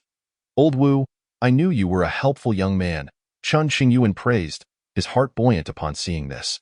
To know you is a complex affair. Wu Junyan turned to glance at Chen Qingyuan, his gaze a blend of complexity and coldness. Regardless of Wu Junyan's words, Chen Qingyuan maintained a smile. Ultimately, as long as Wu Junyan was willing to intervene, everything he said was justified. Hey, why is there no response? Outside, Li Jinqing grew impatient as he awaited Chen Qingyuan's voice, calling out loudly, Chen Qingyuan, have you made a decision? If you do not come out soon, do not blame me for being impolite. Buzz. At that moment, the barrier of the airship shifted. A smirk of triumph appeared on Li Jinqing's face. As if he envisioned Chen Qingyuan's humiliation, his mood lifted. However, the reality did not unfold as Li Jinqing had anticipated. The figure emerging from the airship was not Chen Qingyuan, but Wu Junyan. Upon seeing Wu Junyan for the first time, the smile on Li Jinqing's lips froze, his pupils dilating in disbelief. Young Master Wu, what brings you here? Li Jinqing was utterly astonished, never having expected to encounter Wu Junyan in this place. Dio, I need to report my whereabouts to you. Wu Junyan replied coldly. No need. Li Jinqing, despite feeling humiliated, dared not display his anger. Leave. Among the nearby star domains, only Chen Qingyuan held any significance in Wu Junyan's eyes. Regarding all others, Wu Junyan was exceedingly dismissive, hardly taking them into account. I have come to invite Chen Qing to visit the Lianyo sacred land. Departing in such a dejected manner, Li Jinqing felt a deep sense of dissatisfaction and resorted to invoking the name of the sacred land. Do not presume I am unaware of your thoughts. Let me assure you, even the sovereign of the Lianyo sacred land would not dare to threaten me. The Lianyo sacred land was indeed a formidable force within the North Star domain. Yet Wu Junyan exhibited no fear, boldly stating such words with confidence. Hearing this, Li Jinqing cast a long, deep glance at the airship, gritting his teeth as he clasped his fists. I take my leave. Li Jinqing lacked the courage to challenge Wu Junyan and turned to depart, and no matter how hard he racked his brain, he could not foresee that Wu Junyan would choose to stand by Chen Qingyuan, even willing to support him in the minds of countless individuals in the North Star domain. Wu Junyan preferred solitude, showing indifference to everyone, having never formed any friendships. Leaders from various sects had warned their disciples that if they encountered Wu Junyan outside, they should not provoke him, lest they bring trouble upon their sections. Wu Junyan's background was shrouded in mystery, with few privy to the truth. Chen Qingyuan himself was not particularly informed about this matter. Old Wu, you truly can be a force to be reckoned with. A mere word from you was enough to scare this fellow away, Chen Qingyuan remarked, expressing his admiration. Chapter 34. Return to the Xinqing sect. Daoi Academy. Wu Junyan remained silent, his demeanor aloof. Will you not come in and sit for a while? Chen Qingyuan stepped outside. Forget it, Wu Junyan, unwilling to be at Chen Qingyuan's beck and call. Resolutely declined. You are far too cunning. Spending too much time with you makes one susceptible to deception. That is not who I am. Chen Qingyuan feigned indignation. Wu Junyan, having known Chen Qingyuan for some time, was well aware of his temperament and could not be deceived by his facade. I am leaving. With that, Wu Junyan departed on the wind. Such grace. Truly enviable. Chen Qingyuan muttered softly as he watched Wu Junyant's retreating figure. Soon after, Chen Qingyuan set off on his journey back to the fully used star domain, hastening his pace. This time, he concealed his aura with a jade bracelet to prevent any unwanted interruptions. As long as he did not encounter particularly unfortunate circumstances, he should not run into trouble. After several months, Chen Qingyuan finally stood upon the soil of the fully used star domain, feeling an immense sense of relief. I should return home first. Before long, Chen Qingyuan arrived at the Xinqing sect. Upon learning of his return, the elders emerged, filled with joy. Qingyuan, where have you run off to without a word? Ah, your body, there is a fluctuation of spiritual energy. Have you truly restored your spirit root? You little rascal, you have the audacity to return. Were it not for the memory of our late master, I would have given you a good thrashing today. The outside world is perilous. Why do you wander aimlessly without informing us? Dozens of voices surrounded Chen Qingyuan, all imbued with concern. Once the senior brothers and sisters calmed down, Chen Qingyuan finally shared the fabricated tale he had prepared. The ghost doctor intervened to heal me. I must assist him with the task, and I cannot disclose this to anyone. Chen Qingyuan pushed the blame onto the ghost doctor, knowing it could not be verified face to face. Was the task the ghost doctor assigned you difficult? A particular senior sister expressed her concern, stepping forward to inspect Chen Qingyuan's body for injuries. Not too difficult. It has already been completed, Chen Qingyuan replied, appearing like a dutiful child, his smile radiant and soothing. It is good to return safely. The others ceased their reproaches, realizing that this was not entirely Chen Qingyuan's fault, but rather a consequence of involving the ghost doctor for treatment. Junior brother, how much of your cultivation has been restored? The group respected Chen Qingyuan, refraining from employing techniques to check his status. I cannot reclaim my previous level of cultivation. I must start anew. Chen Qingyuan displayed his earth spirit realm prowess. As long as your spirit root is restored, the glory of the past will soon be within reach. Do not be anxious. Though somewhat regretful, the group felt no profound sadness, instead taking joy in the situation.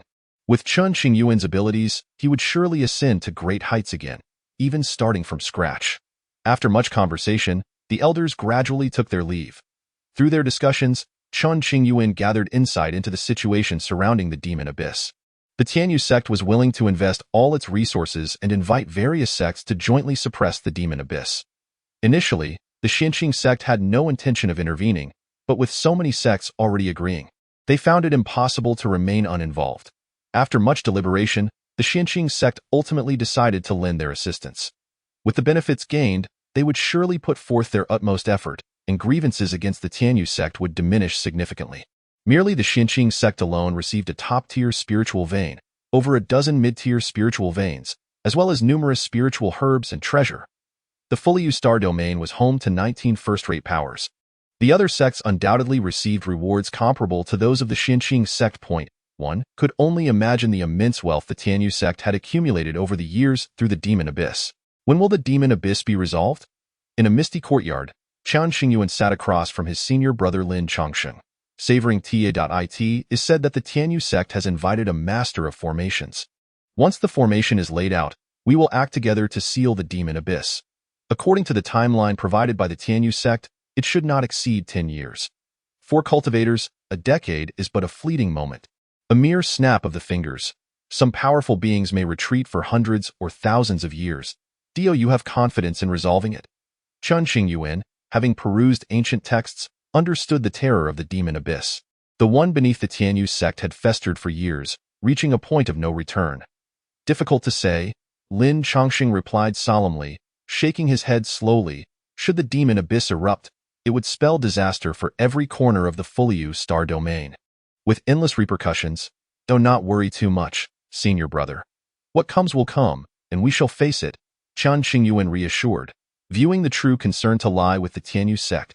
If the demon abyss were to go awry, the first to suffer would be the Tianyuan sect, unable to escape. Well, let us not dwell on these troubling matters. Lin Chongsheng, for the moment, shifted the conversation back to Chen Qingyuan.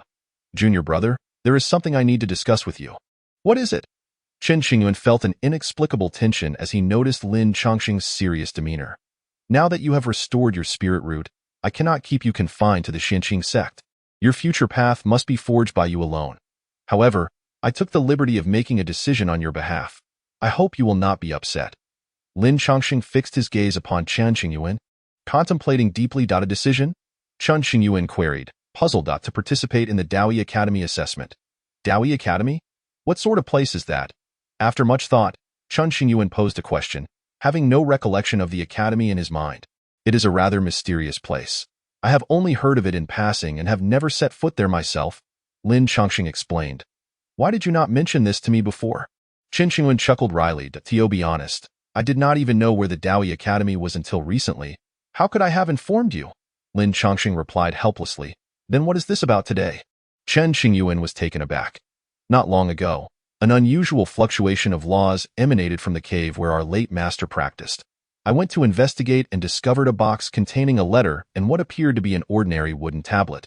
Lin Chongqing recalled the past, recounting slowly. The box was left behind by our master. The letter contains simple instructions, urging you to take the wooden tablet to the Dawi Academy. If you can secure a position there, it would greatly benefit both you and the Xinqing sect. Previously, the box had been sealed with our master's law, which is why it lay unnoticed in the corner. Only recently, when the laws loosened, did I become aware of it. The wooden tablet is the token for the Dawi Academy. Only with this item can one locate the Academy's whereabouts. As for how our master acquired the wooden tablet, that remains a mystery. I see. Where is the wooden tablet now? Chen Qingyuan inquired. I accidentally crushed it, Lin Chongqing admitted candidly. Upon hearing this, Chen Qingyuan's expression froze in astonishment. Chapter 35.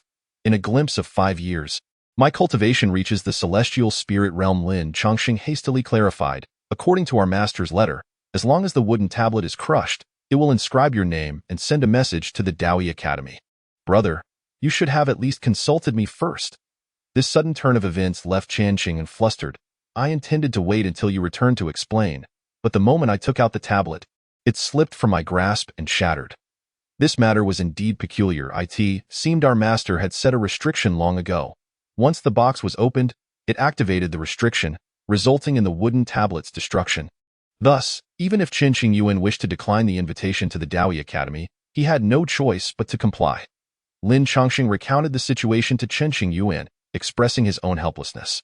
The shattering of the tablet signified that he had already become a candidate for the Dawi Academy. At the appointed time, representatives from the academy would come seeking him for the assessment.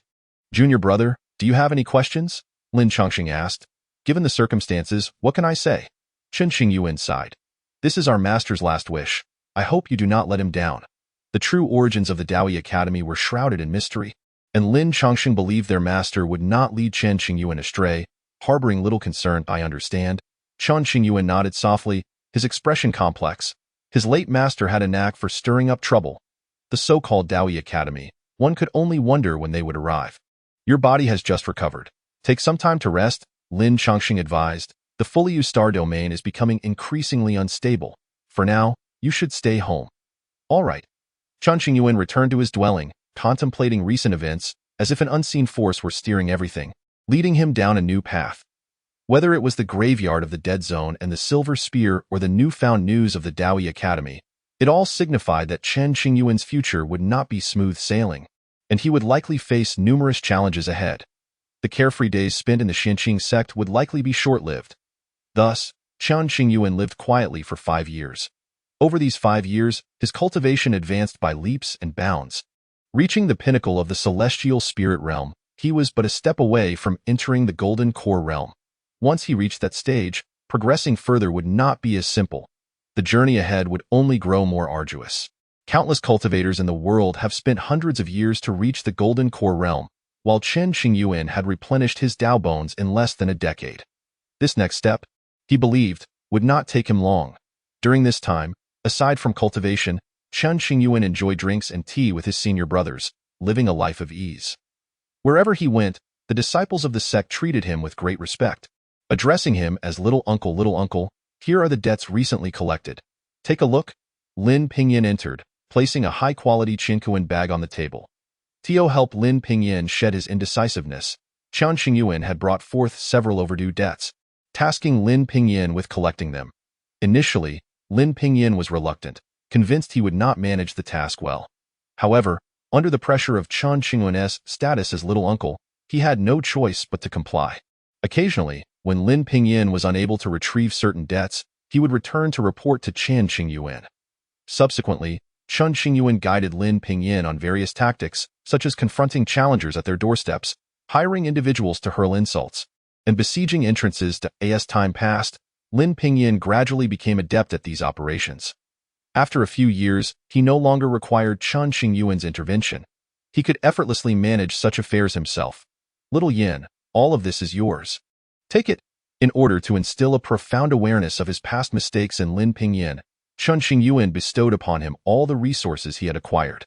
Initially, Lin Pingyin hesitated, outright refusing the offer. However, through Chen Qingyuan's insistence and reasoned arguments, he was compelled to accept the resources. Thank you, Uncle Sure. Gazing at the abundance of resources, Lin Pingyin suddenly felt like a newly affluent individual. No need for thanks. We are like family, Chen Qingyuan said, patting Lin Pingyin's shoulder with earnest sincerity. I have great faith in you. The future holds promise. Through Lin Pingyin's eyes, Chen Qingyuan recognized that his years of mentorship had not been in vain. The once gentle and refined Lin Pingyin had transformed significantly, his demeanor now considerably altered. In the past, Han Shan was also a commendable youth, but after meeting Chen Qingyuan, he gradually became avaricious and miserly. Today's Lin Pingyin mirrored that change. Nevertheless, Chen Qingyuan had always adhered to certain principles. While he might be greedy, he distinguished between business and personal conduct, refusing to conflate the two. Moreover, the resources Chen Qingyuan had acquired were merely debts issued years prior, with slightly elevated interests, and he had clarified the terms with borrowers at the outset. One willingly borrows, and the other willingly lends. Uncle Sure, I shall take my leave now. Lin Pingyin departed with a heart full of joy, laden with resources. Through recent discussions, many had become aware of Chen Qingyuan's miraculous recovery of his spiritual roots, a fact that was met with skepticism. How could one who had been tainted by the laws of the Tianyuan forbidden zone, rendered a waste, suddenly embark on the path of cultivation? Although the ghostly physician possessed remarkable skills, it seemed implausible that he could resolve the lingering effects of the forbidden zone's laws upon Chen Qingyuan. Many powerful figures found the situation suspicious and repeatedly lurked around the Xinqing sect, seeking to uncover the truth behind these developments. They believed this was a ruse orchestrated by the Xinqing sect to obscure the opportunities Chen Qingyuan had obtained from the Tianyuan. As long as Chen Qingyuan remained indoors, even if the various powers were skeptical, they would not dare to act overtly. One day, the powerful leaders of various sects in the fully star domain convened to discuss the matter concerning Chen Qingyuan and reached a decision. They would confront the Xinqing sect directly and demand answers. The bizarre phenomenon witnessed in the Tianyuan forbidden zone a century ago must have been the manifestation of some celestial treasure. Having spent a century in the Tianyuan, Chen Qingyuan undoubtedly held many secrets. On this day, 10 prominent sects dispatched their mightiest cultivators, totaling over 100 core elders of the transformation stage, gathering in one place. Sect Master, a grave situation has arisen. An elder who had been gathering intelligence reported urgently. Upon hearing this, Lin Chongqing's expression grew serious. He gripped the armrests of his chair tightly and pondered. Summon all elders to the council hall and call back all disciples who are away. After issuing this command, Lin Chongqing turned to an elder beside him. Prepare tea and receive our guests. Understood. The entire Xinqing sect was on high alert, preparing to face any potential crises. Naturally, Chen Qingyuan, who remained indoors, was aware of the escalating tensions, murmuring to himself, when I first returned, the various sects harbored thoughts of interrogation. Back then, my spiritual roots were severed and I had the protection of my sect, which deterred outside forces from taking excessive actions. Now that I can cultivate anew, they all believe that great opportunities from the Tianyuan have fallen into my hands, or that I am privy to certain knowledge. Their intentions are not benevolent. Stepping out of his cave abode, Chen Qingyuan stood atop a mountain peak, gazing into the distance with a furrowed brow. 2 hours later, the powerful figures from various sects made their appearance. Chapter 36. The Convergence of Heroes and the Inquisition of the Tianyuan Matter. The attendees, the weakest among them being great cultivators of the transformation stage, included several ancient figures of the tribulation stage. The Tianyu sect, Dongyi Palace, the Southern Ming Great Awakening Temple, the Wangquan Spirit Gate, and the Beihai Jiao Dragon Clan, among others. Over half of the first-rate forces of the fully star domain had arrived, having secretly reached an agreement to jointly pressure the Xinqing sect into revealing all information regarding the Tianyuan. Esteemed friends, please enter. The sect's elder, Dong Wenjun, personally went out to welcome them, donned in a black brocade robe. Despite his advanced age, he retained an impressive stature in order to protect Chen Qingyuan. Lin Chongqing had dispatched Lin Pingyin to keep watch over him, ensuring Chen Qingyuan did not leave his cave. The multitude of great cultivators slowly entered the gates of the Xianqing sect, passing by disciples on either side, each gripping sharp blades with solemn expressions. These disciples, well aware that the attendees were formidable figures they rarely encountered, displayed no signs of fear. Their eyes glimmered with resolve, their bodies steadfast as mountains. Should the sect face peril, every disciple was willing to fight to the death, with no regrets. Observing the spirit and vigor of the Xianqing sect's disciples, the gathered powerhouses could not help but express admiration, even a hint of envy. Within the grand hall, the powerful figures seated themselves on the right side, while the elders of the Xianqing sect took their places on the left. Outside the hall, over 10,000 disciples clad in white stood ready, maintaining an eerie silence without exchanging whispers. "What brings you all here today?" Lin Chongqing inquired from his elevated position, his expression inscrutable as he surveyed the assembly of powerful sect members. "Sect Master Lin is a wise man and must know our intentions." The elder at the forefront, known as Shen Shiji, was the supreme elder of the Tianyuan sect, a genuine powerhouse of the tribulation stage. "I am unaware. Please speak plainly." Lin Chongqing feigned ignorance, aiming to maintain control of the conversation and avoid being led by the noses of the various sect cultivators. In that case, I shall speak candidly. If I offend, I beg your pardon." Shen Shiji stroked his white beard thoughtfully. "We have heard that Elder Chen Qingyuan of your sect has restored his spiritual roots, and we come to offer our congratulations. Furthermore, we wish to learn from Elder Chen's own lips regarding the matter of the Tianyuan, so that as the crux of your inquiry I recall that the Xianqing sect has already provided an answer. Our junior brother was sealed within a barrier for a century before managing to escape." Lin Chongqing replied. "Sect Master Lin, do you believe we will accept such claims?" Shen Shiji chuckled. "Whether you believe it or not is of no concern. I have said all I can." Lin Chongqing maintained an indifferent demeanor, his tone flat. The elders on the left side bore sharp gazes, fixating on the powerful figures opposite them, their expressions grave. "Why not invite Elder Chen to join us? Once we clarify everything, we can depart, thus preserving the camaraderie between our sects," Shen Shiji proposed. "Elder Shen, I advise you to manage your own affairs before attempting to provoke the abyss. Otherwise, the Tianyuan sect may find it difficult to survive in this world." If it were not for Lin Chongqing representing the dignity of the Xianqing sect, he would have lashed out directly with harsh words. The matter of the abyss will be resolved in due time.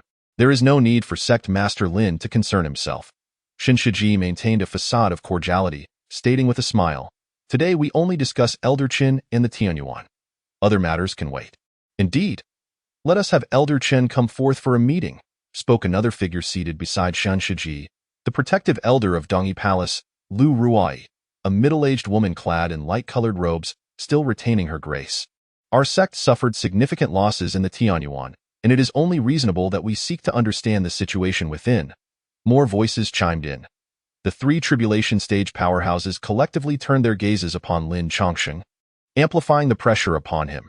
Had he been an ordinary sect leader, he would likely have panicked and capitulated to avoid offending these mighty beings. However, Lin Chongqing was no ordinary individual. He rose to his feet, his gaze sharp as blades, and spoke in a low, resolute tone. "My junior brother has narrowly escaped death, and it is through the ghostly physician's healing that he has been able to resume his cultivation. Whether you choose to believe it or not, that is the undeniable truth." A hush fell over the assembly as Dong Wenjun and the others all stood up, their demeanor fierce. Should Lin Chongqing give the command, they would not hesitate to expel the guests. As for the consequences, they were unafraid. With the enemy already at their doorstep, it would be foolish to hesitate or show weakness.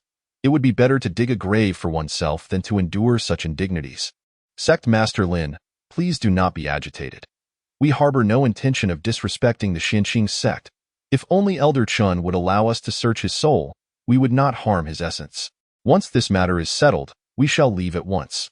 The soul-searching technique allows one to see another's life experiences, inevitably leaving a mark on the individual subjected to it. However, if the practitioner is sufficiently powerful and the subject resists not, their body would remain unharmed. Every cultivator has their secrets, and under normal circumstances, no one would willingly allow another to probe their soul. Outrageous. Dong Wenjun could no longer contain himself. A formidable aura erupted from him, shattering the table before the assembled powerhouses and sending teacups flying. The sight of Dong Wenjun's irate reaction momentarily startled the crowd, though they quickly regained their composure.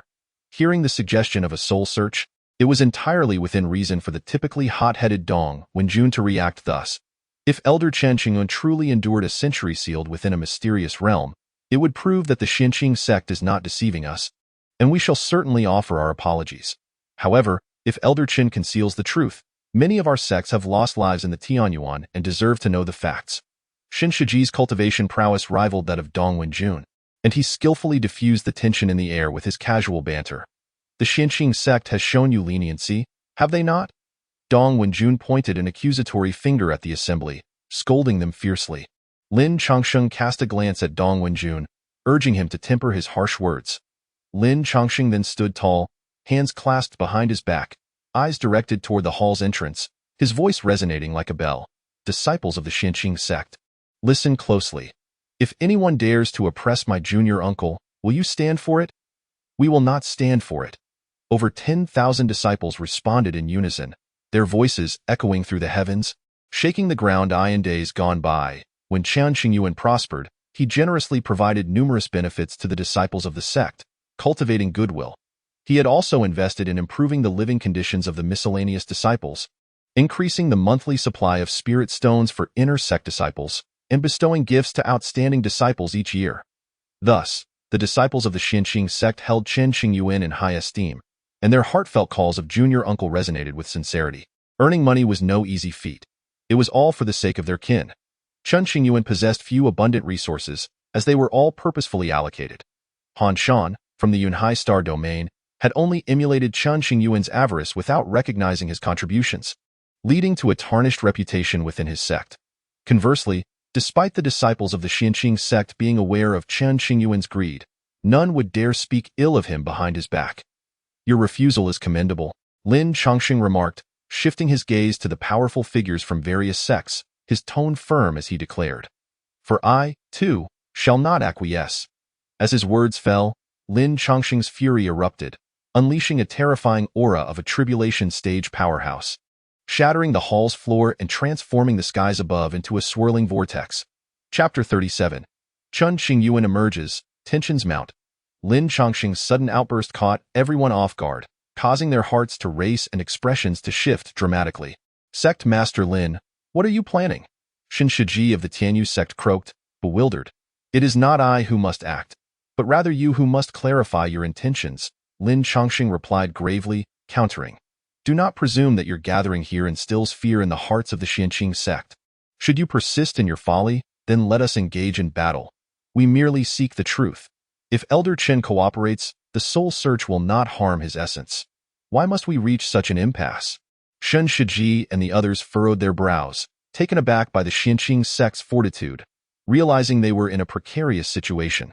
Had my master and uncle still been alive, you would not dare act so brazenly within the Xinqing sect. Lin Changsheng reminisced about the past, when the Xinqing sect was a formidable force, the most powerful in the fully star domain. The Xinqing sect had never sought power or fame, nor did they infringe upon the resources or territories of others.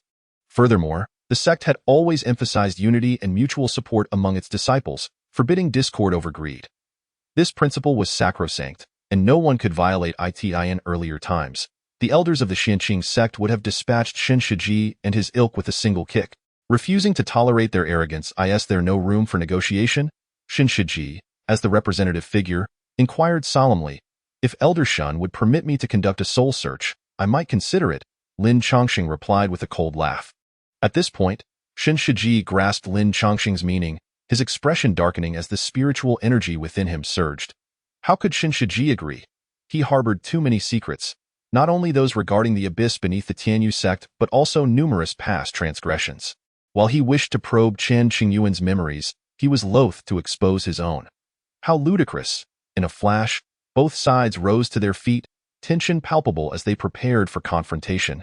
Should a battle ensue, the Xinqing sect would face annihilation. Yet, the Xinqing sect stood resolute, their disciples already forming a battle formation, ready for combat. The assembled powerhouses could not comprehend how the Xianqing sect could go to such lengths for a single individual like Chen Qingyuan. In any other sect, they would have already surrendered their disciples to preserve the greater good in truth. Even if it were any other disciple who had caused this turmoil, the Xianqing sect would remain unwavering.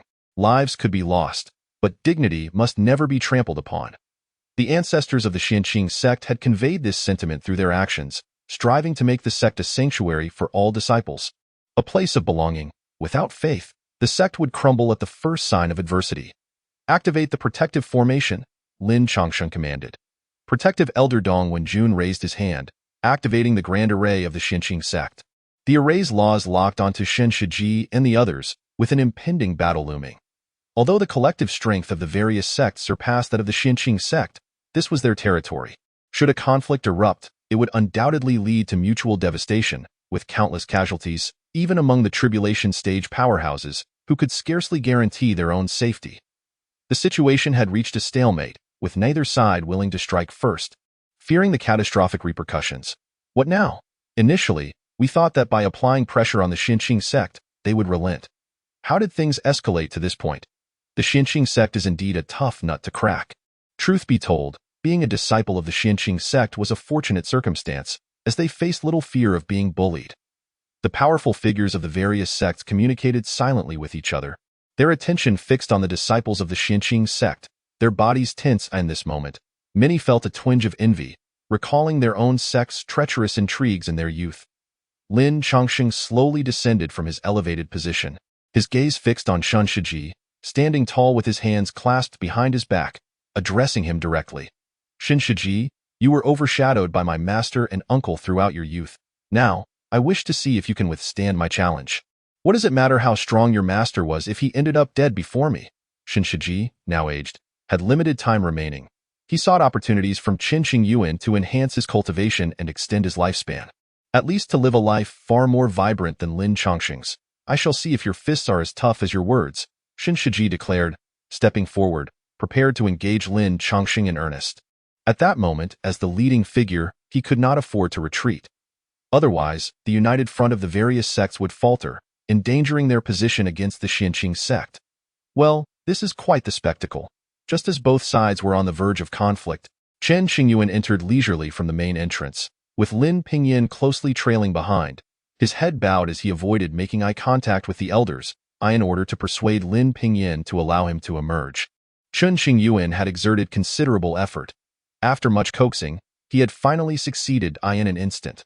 All eyes converged upon Chen Qingyuan. Junior uncle.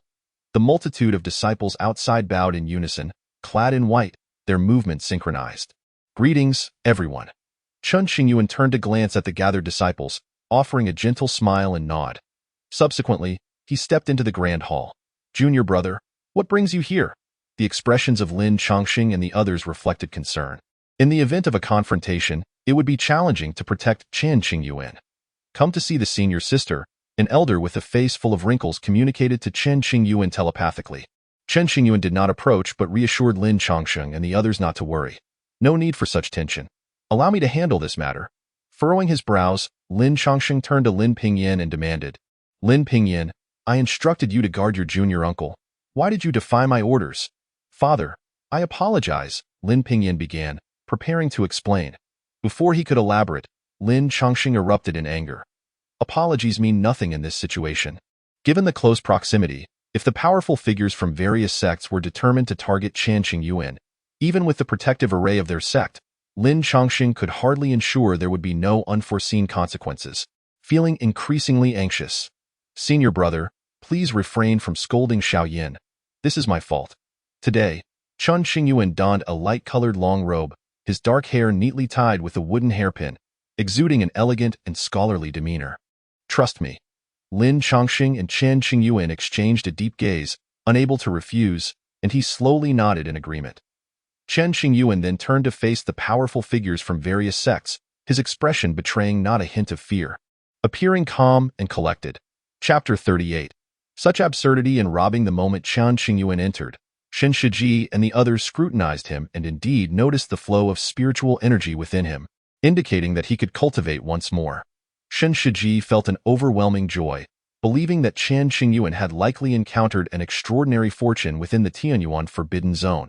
If he could monopolize such fortune, the possibilities for the future would be limitless. You all traveled a great distance to my Xinqing sect, seeking to learn of my experiences in Tianyuan, I presume?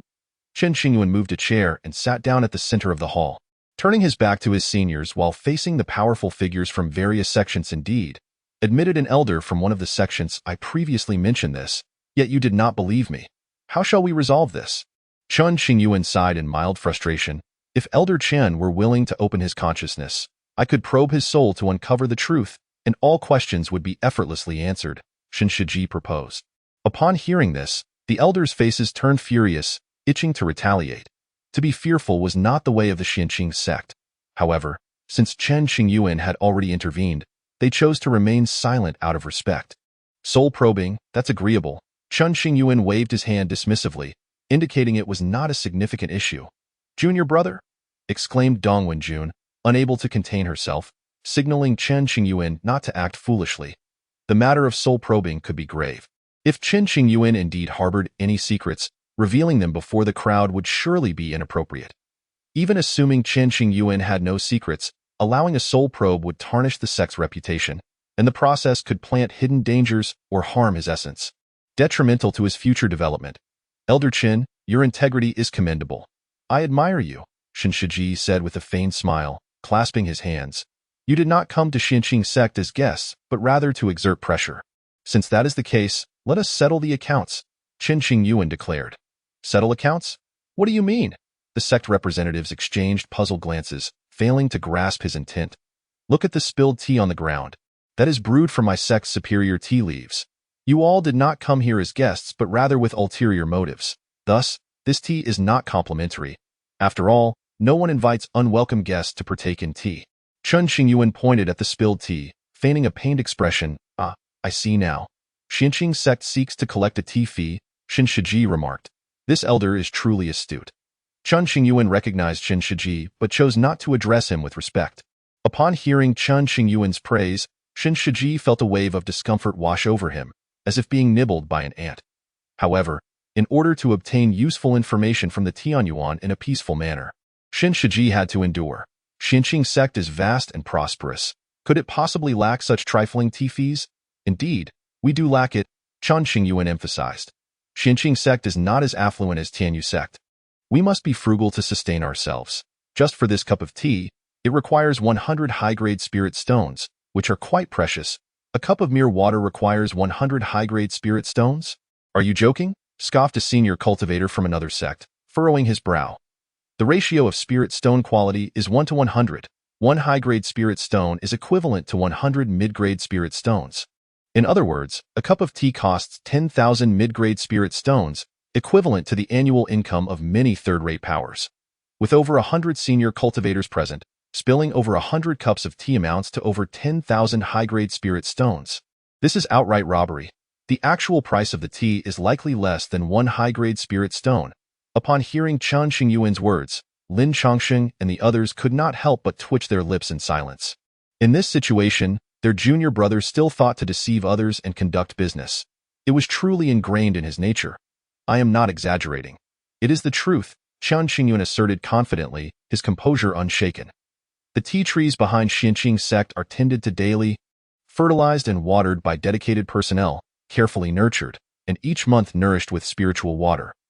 Occasionally, high-grade spiritual herbs are ground into powder and applied to each leaf. Bud tea takes 1,000 years to bloom, another 1,000 to bear fruit, and only after 1,000 years does it reach maturity. Just as Chen Qingyuan was about to continue his fabrications, Shen Shiji could no longer tolerate it and interrupted. Enough. I have not finished, Chen Qingyuan protested, still animated. Moreover, I have yet to account for the broken tables, chairs, and the cracked floor. You brat, these things were not caused by us, but rather by your sect's protective elders, someone exclaimed in anger. True as that may be, if you all had not come, would such things have occurred? Chen Qingyuan shifted all responsibility onto the cultivators from various sections. 10,000 high-grade spirit stones is utterly unreasonable. I cannot agree. Everyone was acutely aware that Chen Qingyuan was leveraging the situation to secure benefits for himself. Very well, Chen Qingyuan sighed. You all show no sincerity, You are not guests, and yet you drink tea without offering payment. So be it, let us fight. With that, Chen Qingyuan rose and kindly advised, after today, Xinqing sect may well become a wasteland, and few among you shall survive. All of you are prominent figures in the Fuliexing domain. If you cannot even pay for tea, how can I trust you not to tamper with my soul during the probing? After some deliberation, Shen Shiji gritted his teeth and conceded. Elder Chun, it is merely a tea fee. We shall pay you. In truth, it was not merely about the tea fee, but rather the acknowledgement that they were aware of Chen Qingyuan's deception yet were compelled to comply. This felt akin to Chen Qingyuan extending a foot, with a group of people clinging desperately to it, allowing themselves to be humiliated in terms of intelligence, which left them feeling quite distressed. Thus, at Shen Shiji's signal, everyone produced hundreds of high-grade spirit stones. Upon receiving the spirit stones, Chen Qingyuan instantly donned a new expression, his face beaming with joy. Thank you, esteemed seniors. You are truly generous. Then, Chen Qingyuan turned to Lin Pingyin, who stood outside the door. Xiaoyin, why are you dawdling? Do you not see the tea has been spilled on the ground? Hurry and fetch new tea for the seniors. Wait. The tea from your esteemed sect is a rare treasure. We cannot afford to drink it. The crowd hurriedly waved their hands in refusal, their words laced with sarcasm. Although Chen Qingyuan detected the mockery, he feigned ignorance. While the tea leaves are precious, considering the generosity of all esteemed seniors, I could offer a 50% discount later. Not at all. The crowd was incensed, their faces flushed with anger. This young man was either truly foolish or deliberately irritating them. Let it go. Chen Qingyuan had intended to continue exploiting these wealthy patrons, but it appeared that opportunity had slipped away. Witnessing Chen Qingyuan earn a substantial amount of wealth, Lin Pingyin's eyes filled with admiration. Realizing he had been too naive about the art of making money, hardly reaching even 1% of his junior uncle's prowess, he needed to learn, and learn well. Now it is time to discuss serious matters, Shen Shiji said, his expression solemn and low. Should Chen Qingyuan attempt any more tricks, Shen Shiji would no longer be able to endure. Indeed, Chen Qingyuan replied, retracting his smile and adopting a grave demeanor. Now we must discuss compensation for emotional distress. What? Shen Shiji and the others were left bewildered, nearly driven to madness. Were it not for the intimidation from Lin Chongqing and the others, they would have long since launched an attack. Chapter 39. The Gaze of Sympathy. Emotional Distress Compensation? What is that? Not only were Shen Shiji and the others baffled, but even the members of Xinqing sect were left dumbfounded. Countless eyes fixated on Chen Qingyuan, rendering the atmosphere exceedingly awkward and silent. After a prolonged pause, an elder from one sect broke the impasse, inquiring, Chen Qingyuan, are you implying that we must pay you? Indeed, that is precisely what I mean. After all, you all intend to probe my soul, which impacts my personal safety, if my emotional distress cannot be compensated. How can that be justified? Chen Qingyuan shot the elder a reassuring glance. Speaking cheerfully, weren't we just discussing tea fees? At this moment, Shen Shiji was not particularly enraged, his mind still spinning. The old elder is rather forgetful, it seems, Chen Qingyuan quickly clarified. What I mentioned earlier was in regard to the tea fee. The entire crowd was thrown into disarray. You are being far too greedy. Chen Qingyuan, do not overstep your bounds. Lu Ruai from Dongyi Palace spoke angrily. Madam, you and your entire group have come to Xinqing sect to exert pressure. Who is truly overstepping here? Chen Qingyuan's expression turned frosty as he addressed the members of Dongyi Palace without reservation. In the past, for the sake of Bai Shishue, he had been exceedingly considerate toward Dongyi Palace, providing them with resources beyond count. However, how had Dongyi Palace treated Chen Qingyuan?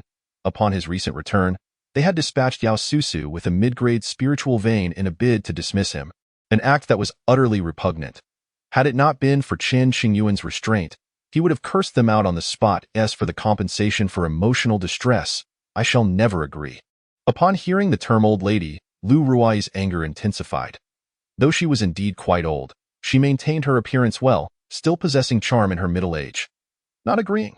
Chen Qingyuan turned to Lin Chongqing, his expression earnest. Senior brother, if it comes to blows, can we withstand it? If my Xinqing sect were to fall today, few among you would escape alive, I assure you. Not a single soul from Dongyi Palace would survive. Lin Chongqing immediately grasped Chen Qingyuan's intent and exclaimed loudly. That is well. When the fighting commences, do not concern yourselves with my life or death. If the sect is destroyed, my existence would have no meaning. Brothers and sisters, prioritize taking down that old witch from Dongi Palace. Do not show her any mercy. Even if she is a powerful figure in the tribulation stage, we can drown her with our collective spit. Chen Qingyuan instructed Dong Wenjun and the others. Agreed. I have long held a grudge against Dongi Palace. A particularly fiery sister stepped forward, glaring fiercely. Tio, take a bite out of Xinqing sect. We must ensure that much of the Fuliexing domain regrets their actions. Dong Wenjun, as the protective elder of the sect, was second only to the sect leader Lin Chongxing in strength, thus fully qualified to make such a statement. Had our master and uncle's generation not perished, even if all the powers of the Fuliexing domain united, they could not shake the foundation of Xinqing sect. Listening to the fervent declarations of the elders within Xinqing sect, one could feel the rising fervor. One elder even shattered a jade pillar behind him in his rage, emanating a formidable aura. Observing this scene, the powerful figures from various sects felt a twinge of apprehension. They had initially believed this endeavor would be straightforward, certain they could compel Xinqing sect to bow down, yet they found the resolve of Xinqing sect's members to be unexpectedly strong. Outside the hall, the disciples of Xinqing sect had already formed a killing formation, displaying the audacity to confront even those who had practiced for millennia, showing no fear of death. The elders from various sects had come merely to glean information about the Tianyuan, never intending to truly fight. If a disagreement led to a clash, resulting in their demise, it would be a significant loss. Goodness, Brother Wu, we haven't even started fighting yet, and you've already destroyed a spirit pillar. What a waste. Chen Qingyuan scolded, his heart bleeding upon witnessing a senior brother's overwhelming force shatter a white jade spirit pillar. My apologies. I got a bit carried away, Brother Wu sheepishly replied, scratching the back of his head with an awkward smile. If we survive this fight, you'll need to use your own savings to repair the pillar. Since childhood, Chen Qingyuan had engaged in numerous business ventures, amassing considerable wealth for Xinqing sect. Your savings likely won't suffice. Can you manage to owe a little? Brother Wu's aura immediately deflated, and he began murmuring to himself, completely disregarding Shen Shiji and the others. Did you not mention that your savings were substantial? Chen Qingyuan inquired, puzzled. Don't even mention it. 2 years ago, my wife discovered them and took everything.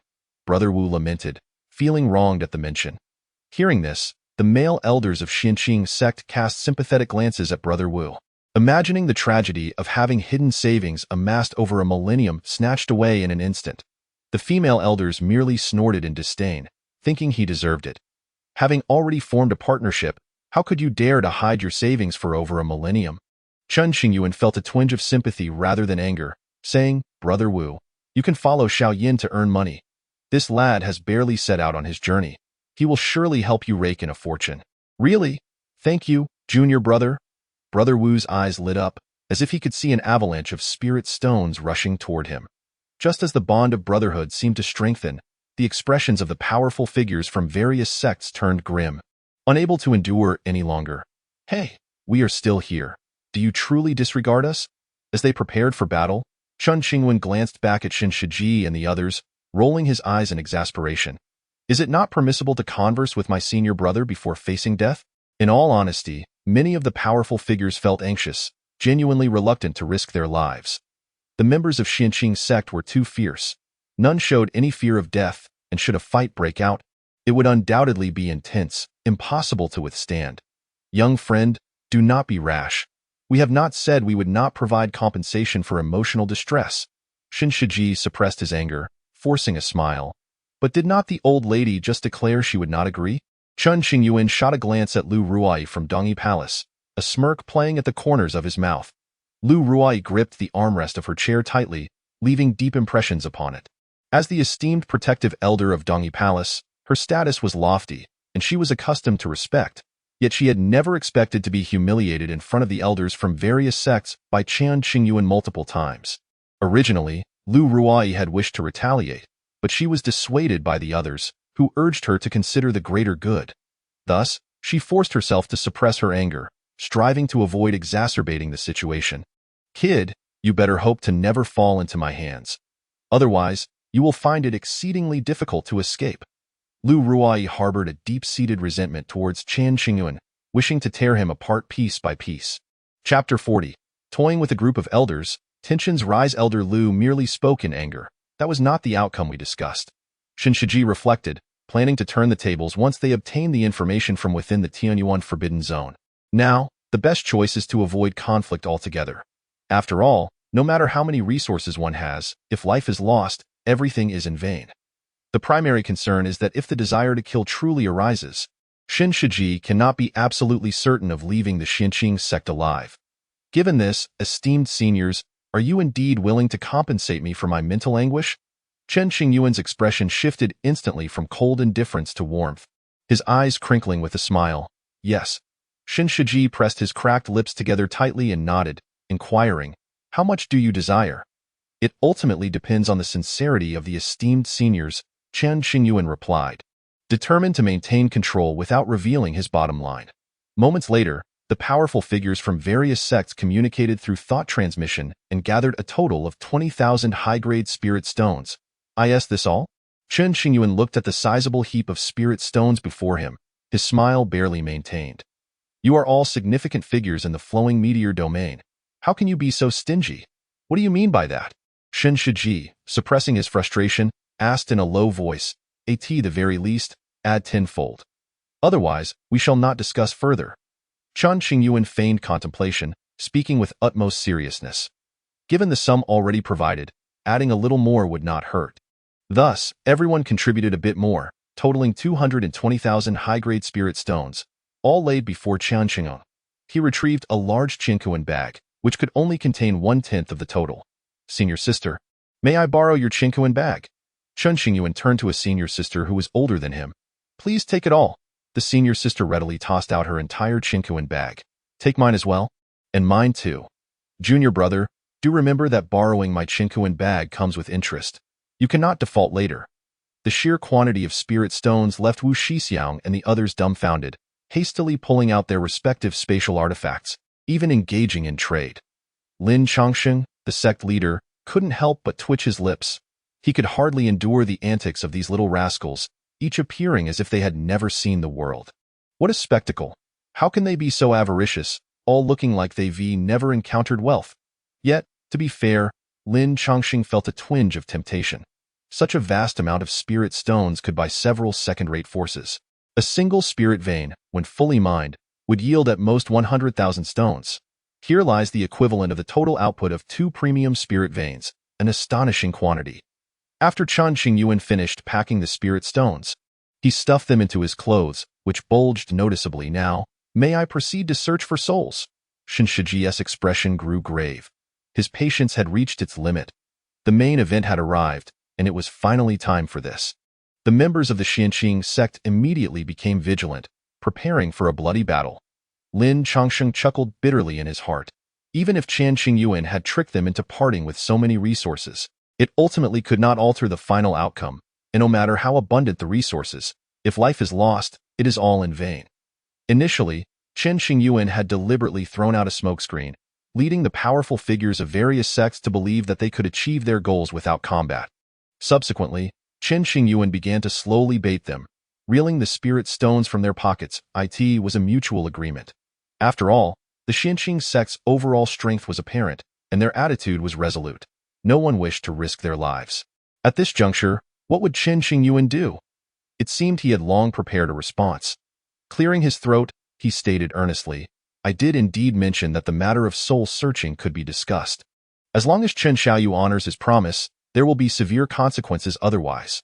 Upon hearing this, Shen Shiji and the others believed Chen Qingyuan had acquiesced, feeling quite satisfied. Lin Changsheng and the others, however, felt a sense of urgency.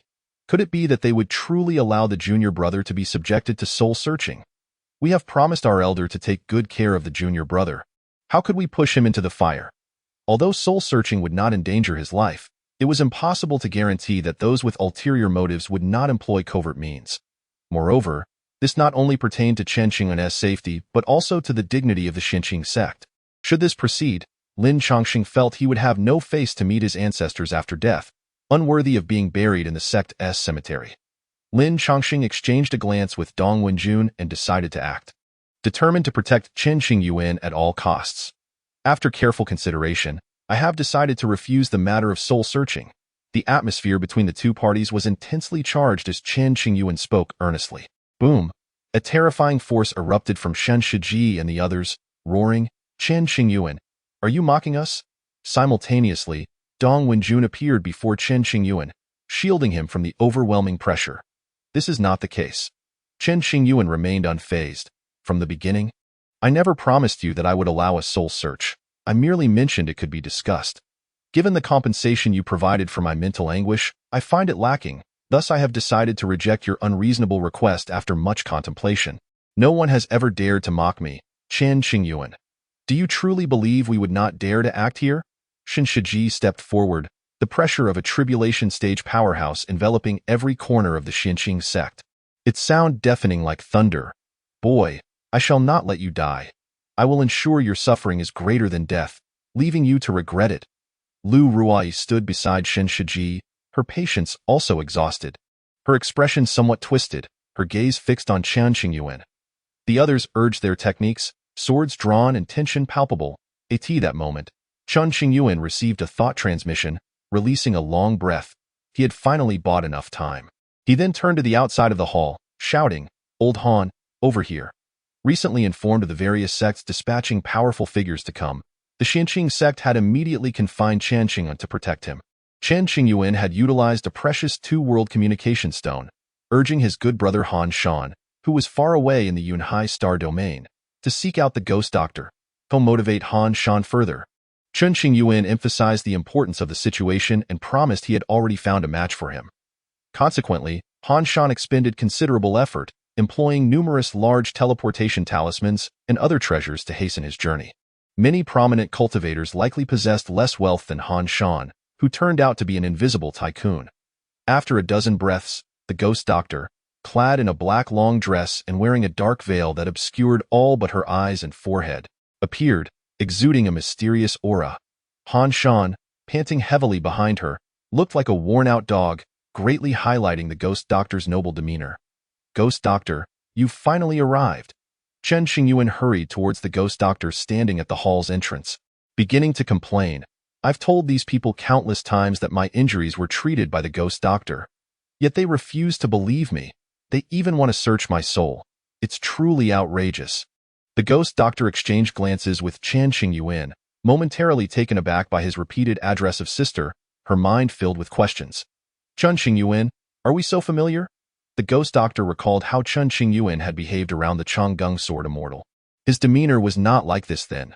Now, however, he was calling her sister, clearly attempting to leverage her reputation.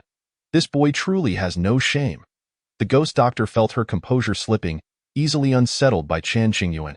"Is the ghost doctor a woman?" The crowd stared at the ghost doctor in confusion, their expressions one of shock. The legendary ghost doctor was not supposed to be a grumpy old man? No one had ever seen the ghost doctor's true appearance, as she always concealed herself with mysterious arts when treating patients. It was conceivable that Chen Qingyuan had summoned a counterfeit, and they could not be fooled. Deep down, the public had long established the ghost doctor as a capricious and unattractive old man, as her reputation in the outside world was far from favorable. Chen Qingyuan was known for his clever tricks and penchant for deception, and the crowd was unlikely to easily believe that the person before them was indeed the ghost doctor. Not only were Chen Shiji and the others skeptical, but even the members of the Xinqing sect expressed disbelief, regarding this as a ruse devised by the junior brother to intimidate various sections. The protective elder of the sect, Dong Wenjun, thought to himself, "This junior brother is too careless. Even if he wishes to intimidate the various holy places, he should not have a frail woman impersonate the ghost doctor. At the very least, it ought to be a withered old man to instill fear in a woman, especially one with such an appealing figure. Is hard to take seriously. Chen Qingyuan, are we that familiar?" The ghost doctor, named Gongsun Nan, directly ignored everyone present, her eyes fixed coldly on Chen Qingyuan. "We are thoroughly familiar." Chen Qingyuan shamelessly grinned, seemingly unbothered by his own image. "Humph," Gongsun Nan scoffed, unable to withstand Chen Qingyuan's shameless demeanor. "If you wish for me to vouch for you, then silence yourself. Your voice is bothersome." Were it not for the favor of the Changgung sword immortal and the words spoken at that time, Gongsun Nan would never have traveled so far to provide a false testimony for Chen Qingyuan. Who is Gongsun Nan, renowned across the various star domains of the North Wilderness, known to command respect even from elusive great cultivators? It is unbelievable that Gong Sun Nan would personally come for such trivial matters concerning Chen Qingyuan. Because of her high status, the crowd found it hard to believe that Chen Qingyuan could summon the ghost doctor to his aid. Chen Qingyuan hid behind Gong Sun Nan, fearful that some foolhardy individual might suddenly act and injure him. With Gong Sun Nan present, the stone weighing on Chen Qingyuan's heart gradually lifted, and he confidently addressed the powerful figures, esteemed seniors. It took considerable effort for me to invite the ghost doctor to testify. Having accepted your compensation for my mental anguish, I feel somewhat embarrassed. Therefore, let us clarify everything at once. Any questions may be raised, although I may not necessarily respond. The crowd's faces flushed crimson, unable to tolerate Chen Qingyuan's sly demeanor, feeling an urge to slap him, a mere child. How could I believe this is the ghost doctor? An elder sneered, openly voicing his thoughts. To dare impersonate the ghost doctor and deceive us. Truly audacious. The crowd's expressions were filled with resentment as they gazed at Chen Qingyuan. Recently, they had been thoroughly outsmarted by him, and now he sought to deceive them further. It was intolerable. While I cannot discern your true strength, you must have employed some secret technique or treasure. What benefits has Chen Qingyuan bestowed upon you that you would dare deceive us? Have you considered the consequences? Lu Ruai of Dongyi Palace slammed her hand against the armrest of her chair, rising to her feet, a chilling glare emanating from her eyes. Chen Qingyuan sported a mocking expression. He had not deceived them this time. He had genuinely summoned the ghost doctor. If you refuse to believe, any ensuing friction and disputes will be of no concern to me. I have made myself quite clear. Consequences? Gong Sun Nan took a few steps towards Lu Ruai, her hands gently pressed in front of her, an invisible force shattering Lu Ruai's oppressive aura. I would indeed like to hear. Odd. Lu Ruai realized her pressure had inexplicably dissipated, her heart tightening, her gaze sharpening. Should you speak of collusion with Chen Qingyuan, we may consider forgiving your ignorance. However, if you remain obstinate, it may be difficult for you to see tomorrow. Still, Lu Ruai would not believe that Gong Sun Nan was the ghost doctor. She only saw this as Chen Qingyuan's trick. The powerful figures of various sects eyed each other warily. They were unwilling to be toyed with by Chen Qingyuan repeatedly. This farce must come to an end. They were merely wary of engaging the Xinqing sect in battle. That did not mean they lacked the courage to do so. Previously, the crowd had believed they could resolve the issue with spirit stones, thus enduring Chen Qingyuan's antics. Who would have thought he would be so shameless as to ignite their fury? It had been years since anyone dared to threaten me. Gong Sun Nan laughed, perhaps feeling that these individuals were particularly ignorant, or perhaps out of a hint of anger. Ghost doctor, they truly are foolish, refusing to believe anything. Chen Qingyuan stood slightly behind Gong Sun Nan, whispering, teach them a lesson, so they understand that there are greater powers beyond their own. You wish to use me as a weapon? Gong Sun Nan glanced back at Chen Qingyuan, her gaze cold as ice. How could I dare? Chen Qingyuan quickly shook his head, vehemently denying. Were it not for the favor of that individual, I would have dealt with you as well. Gong Sun Nan muttered a warning. Chapter 42. Terrifying power, the crowd trembles. Hee. If the ghost doctor wishes to teach me a lesson, I will certainly not resist. I will submit to your judgment. Chen Qingyuan resembled a rogue. Gong Sun Nan silently recited calming mantras, striving not to let Chen Qingyuan affect her. This boy's thick skin surpassed all bounds. No weapon could pierce it. If you consider this a threat, then let it be a threat. Just as Gong Sun Nan was growing increasingly furious, Lu Ruai stepped forward. Then you may certainly find out, a convenient target for venting. Gong Sun Nan would not let this opportunity slip. Until now, Lu Ruai remained convinced that all of this was Chen Qingyuan's scheme, intending to expose the gathering of powerful figures. Lu Ruai's reputation had been trampled by Chen Qingyuan several times. She was unwilling to be deceived again and was determined to unmask his trickery, ruthlessly punishing him in the process. Saying this, Lu Ruai struck towards Gong Sun Nan with a palm, a chilling aura freezing the surrounding void. At the moment Lu Ruai made her move, Chen Qingyuan's delight was palpable. He thought to himself, this old hag has finally fallen for it. Bringing misfortune upon herself is no concern of mine. In the next instant, the icy palm was upon Gong Sun Nan, the frigid winds uprooting many tables and pillars within the hall. The members of the Xinqing sect braced themselves for battle, each summoning their respective Dao soldiers. Just as Lin Chongxing and the others were about to act, Gong Sun Nan waved her sleeve, shattering Lu Ruai's icy palm and, like a specter, appeared before Lu Ruai, seizing her throat with an untraceable speed. With a slight squeeze of her right hand, Lu Ruai was lifted into the air. 16 silver needles appeared on Lu Ruai's body, sealing her meridians, rendering her immobile and unable to channel her inner spirit energy. In other words, at that moment, even an ordinary person with a knife could easily kill Lu Ruai. Gong Sun Nan's speed was astonishing. No one present could follow her movements. Once Lu Ruai was held aloft by Gong Sun Nan, the crowd was left stunned, their hearts stopping as if struck by lightning.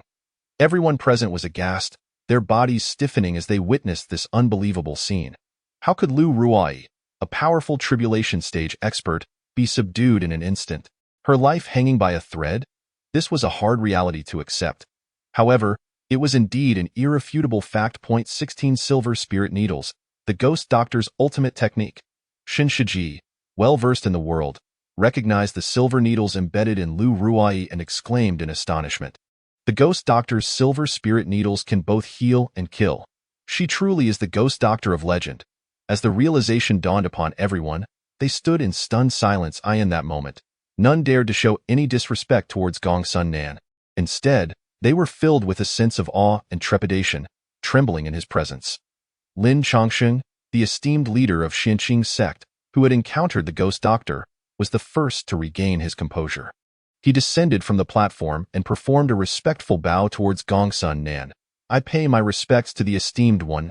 Dong Wenjun and the others were momentarily taken aback, forcefully suppressing their inner shock, and hurriedly paid their respects. No one knew the true extent of the ghost doctor's cultivation, but there was a rumor that even some great ascension cultivators would give the ghost doctor a degree of deference, unwilling to provoke him.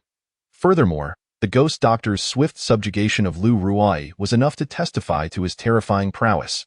Esteemed one, please forgive our lack of vision for not greeting you with due respect upon your arrival. Shin Shiji, who had lost his earlier bravado, bowed his head in submission. The various sects powerhouses quickly followed suit, daring not to harbor any doubts. The sudden turn of events was beyond anyone's expectations. None could have foreseen that Chen Qingyuan would truly manage to summon the ghost doctor, and that their relationship appeared exceedingly close. Otherwise, one might risk being struck down for addressing the ghost doctor as sister. The elusive ghost doctor was indeed acquainted with Chen Qingyuan. How could this young man possess such capabilities? Everyone was bewildered, occasionally casting sidelong glances at Chen Qingyuan, unable to comprehend the situation. There's no need for excessive formality, Gong Sun Nan stated with a cool demeanor.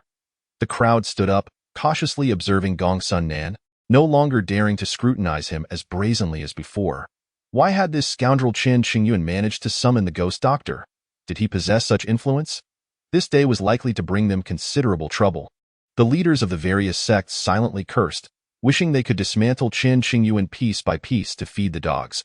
Since he enjoyed deceiving others, why had he suddenly taken things seriously and truly invited the ghost doctor? What were they to do now? Trembling with apprehension, they found themselves at a loss. Shen Shiji longed to speak in defense of Lu Ruai, but did not wish to provoke the ghost doctor. He could only remain silent, beads of cold sweat forming on his forehead. Moreover, should the ghost doctor take offense, his own predicament would become quite precarious, leaving him little room to consider anyone else. Lu Ruai, with her neck in a vice grip, was unable to use her powers or utter a word. Her face flushed, blood stagnating, her expression contorted in fear. Had she known that the person before her was not a mere impersonator, she would never have dared to utter such disrespectful words, even at the cost of her life. Lu Ruai felt like crying within. This time, she had been thoroughly outwitted by Chen Qingyuan. Who dares to threaten me? Gong Sun Nan's gaze pierced into Lu Ruai's eyes, intensifying her innate terror. Lu Ruai desperately tried to open her mouth to speak, but no sound escaped. With a thud, Gong Sun Nan cast Lu Ruai to the ground. Cough, cough, cough. Lu Ruai began to choke, clutching her throat as she struggled to clear her blocked meridians. Subsequently, she abandoned her pride, kneeling in supplication. I was unaware that you were the esteemed ghost doctor. For my rudeness, I humbly ask for your forgiveness. With the silver spirit needle still embedded in her body, Lu Ruai dared not make any sudden movements, fearing the needle would penetrate deeper and potentially threaten her life. Her very existence lay at the mercy of Gong Sun Nan's thoughts. If she so desired, she could extinguish Lu Ruai's life in an instant. Chen Qingyuan and the others wanted to help, but felt utterly powerless. The ghost doctor's strength surpassed them all. Even if they joined forces, it would not change the outcome but could escalate the situation to a point of no return. The only recourse was to lower their heads and admit their faults. Gong Sun then cast a glance at Lu Ruai, choosing to ignore her. Then, turning to Chen Qingyuan, Gong Sun then spoke coldly, "Young man, how do you propose we handle her?" "I don't know. It is best for the ghost doctor's sister to decide." Chen Qingyuan replied, not wishing to take the blame. Though he harbored a desire to eliminate Lu Ruai, he could not voice such thoughts in front of so many, fearing the potential repercussions. "Oh, is that so?" Gong Sun Nan's eyes narrowed slightly. "Indeed." Chen Qingyuan nodded gently. Gong Sun Nan was well aware of Chen Qingyuan's little schemes and did not wish to be used as a pawn. Then let her transgressions be pardoned. "What? That won't do," Chen Qingyuan urged. "She was so disrespectful to you just now. If you forgive her so easily, it would be quite humiliating if word got out." Lu Ruai glared fiercely at Chen Qingyuan, wishing to consume him alive. This scoundrel's heart was too dark, attempting to use him as a weapon against her. The crowd exchanged glances, recognizing the underlying tension. Chapter 43. Digging a pit for Chen Qingyuan. Gong Sun Nan was well aware of Chen Qingyuan's intentions, but chose not to expose them. Although Chen Qingyuan's words carried a tinge of personal grievance, they held a degree of validity. If Gong Sun Nan were to easily overlook Lu Ruai's actions, where would his dignity be? After much contemplation, Gong Sun Nan resolved to administer some punishment, snapping his fingers. "I shall not kill you, but you will certainly learn a lesson." A stream of ethereal light emanated from Gong Sun Nan's fingertip, landing upon one of the silver spirit needles, causing it to tremble slightly. Lu Ruai let out a heart-wrenching scream, the pain piercing her soul, rendering her almost insufferable. The chilling sound sent shivers down the spines of the onlookers, causing goosebumps to rise. None were eager to experience the ghost doctor's torturous methods firsthand. For a full quarter of an hour, Gong Sun Nan extended his left hand, opening his palm. Whoosh. All the needles embedded in Lu Ruai's body withdrew, returning to Gong Sun Nan's grasp before vanishing from sight. Lu Ruai's body continued to tremble lightly, unable to escape the torment she had just endured. However, after a brief moment of recuperation, she gradually regained her senses. Despite enduring such torture and humiliation, Lu Ruai showed no signs of anger or hatred. Instead, she respectfully bowed to Gong Sun Nan, weakly expressing, "Thank you for your mercy." Esteemed one. Gong Sun Nan narrowed his eyes slightly, noting that Lu Ruai's composure indicated she was not an ordinary woman. "This young man has a connection with me. I have invested considerable effort in reshaping his path. If you were to cripple him, would that not be a slap in my face?" Casting a sweeping glance across the various sect leaders, Gong Sun Nan slowly spoke, "We have no such intention." Chen Qingyuan and the others bowed in agreement. "We are merely old geezers with one foot in the grave. Let us not bully the young and leave ourselves some dignity. Of course, if this young man is trampled by his peers, it would be his own fault. I shall not intervene." Gong Sun Nan issued a warning to the assembly, then turned his attention back to Chen Qingyuan, placing him under scrutiny. "The elders of the old generation cannot touch you, but the younger generation certainly can. Today, the elders have lost face. They cannot blame Gong Sun Nan for this, and will surely seek retribution from you." Chen Qingyuan asked the esteemed one's statement truly so? A daring elder from one of the sects inquired. Indeed, Gong Sun Nan affirmed with a nod. If Chen Qingyuan were to fall at the hands of his peers, would the esteemed one truly remain indifferent? The elder pressed further in a contest of equals. If one cannot measure up, then they deserve to perish. I have no inclination to seek justice for a useless individual. As Gong Sun Nan spoke these words, he cast a sidelong glance at Chen Qingyuan, his eyes laced with provocation. It was evident that Gong Sun Nan was retaliating against Chen Qingyuan, ensuring that his future days would not be easy. Listening to this exchange, Chen Qingyuan's expression turned grim. "The esteemed one is truly wise. We are far from your level," Chen Qingyuan offered a compliment. "Let us depart," he continued, and the various sect leaders left the Xinqing sect in a dejected manner. As they exited, Lu Ruai shot a venomous glare at Chen Qingyuan, attributing all her humiliation to him alone. Chen Qingyuan felt quite wronged. It was not his hand that had struck, so why should he bear the blame? He had merely nudged the situation along a bit. Moreover, Chen Qingyuan had spoken the truth. Who could have predicted that the ghost doctor would arrive? Now that they had lost face, they blamed him. Once the various sect leaders had departed, Lin Chongqing approached Gongsun Nan, cupping his hands in invitation. Esteemed one, having traveled from afar, why not sit down for a while? I have prepared fragrant tea and exquisite fruits. No need, Gongsun Nan coldly declined. Having said this, he strode towards the exit tea that moment. Chen Qingyuan hastened to follow, glancing back at Lin Chongqing and the others, offering them a reassuring look. Ghost Doctor Sister. Let us discuss a matter, Chen Qingyuan said, his face adorned with a fawning expression. Speak, Gongsun Nan replied tersely, wishing to avoid excessive interaction with Chen Qing to maintain his peace of mind. How about you serve as an honorary elder in my Xinqing sect? Chen Qingyuan directly expressed his thoughts. Honorary elder? Gongsun Nan halted his steps, eyeing Chen Qingyuan with a cold smile. Though the Xinqing sect holds some renown in the Fuliexing domain, it cannot afford to attract me.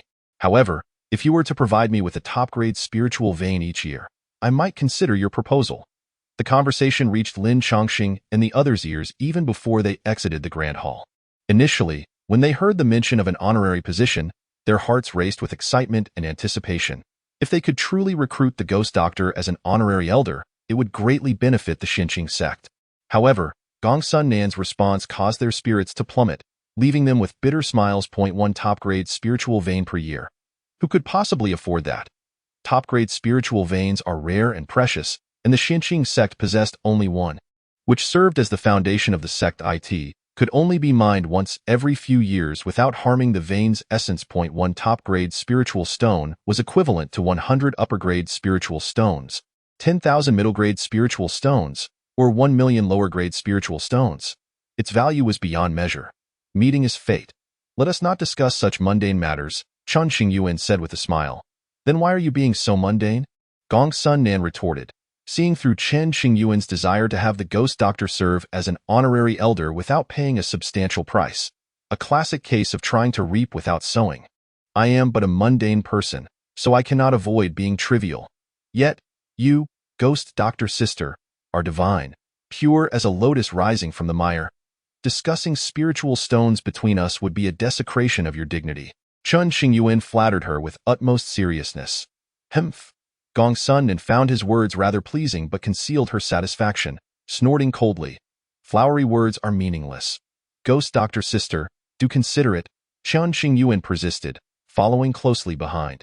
It was not until Gongsun Nan quickened her pace and vanished into the horizon that Chen Qingyuan finally halted, gazing into the distance with a soft sigh. Having come this far, could you not leave me with some precious medicine? Truly stingy. Chen Qingyuan muttered under his breath. For the sake of this trivial matter, Gongsun Nan had traversed the realms, and without demanding any compensation for her efforts, she had expended considerable resources. If she were to hear this, she would undoubtedly be unable to suppress her rage and would strike him down with a single blow. Upon returning to the Xinqing sect, Chen Qingyuan discovered Han Shan still waiting in place, his eyes filled with anticipation. Old Han, is there nothing happening at home? Why haven't you left yet? Chapter 44. We are brothers, I wouldn't deceive you. Han Shan's lips twitched slightly, his expression darkening. Bastard, I ran all over the place to save you. And now that the matter is settled, not a word of thanks escapes your lips. You even look at me with disdain and want me to leave. Taking a deep breath, Han Shan suppressed the urge to beat Chen Qingyuan. Forcing a smile, Brother Chen, won't you invite me for a cup of tea? Oh, I should certainly do so. Chen Qingyuan called to Lin Pingyan nearby. Xiaoyin, quickly bring old Han some tea. The discussion hall was currently quite chaotic, so the group settled in a side chamber. Before long, Lin Pingyan arrived with a cup of tea. Han brother, please enjoy. Thank you, Han Shan replied politely, taking a sip of the tea.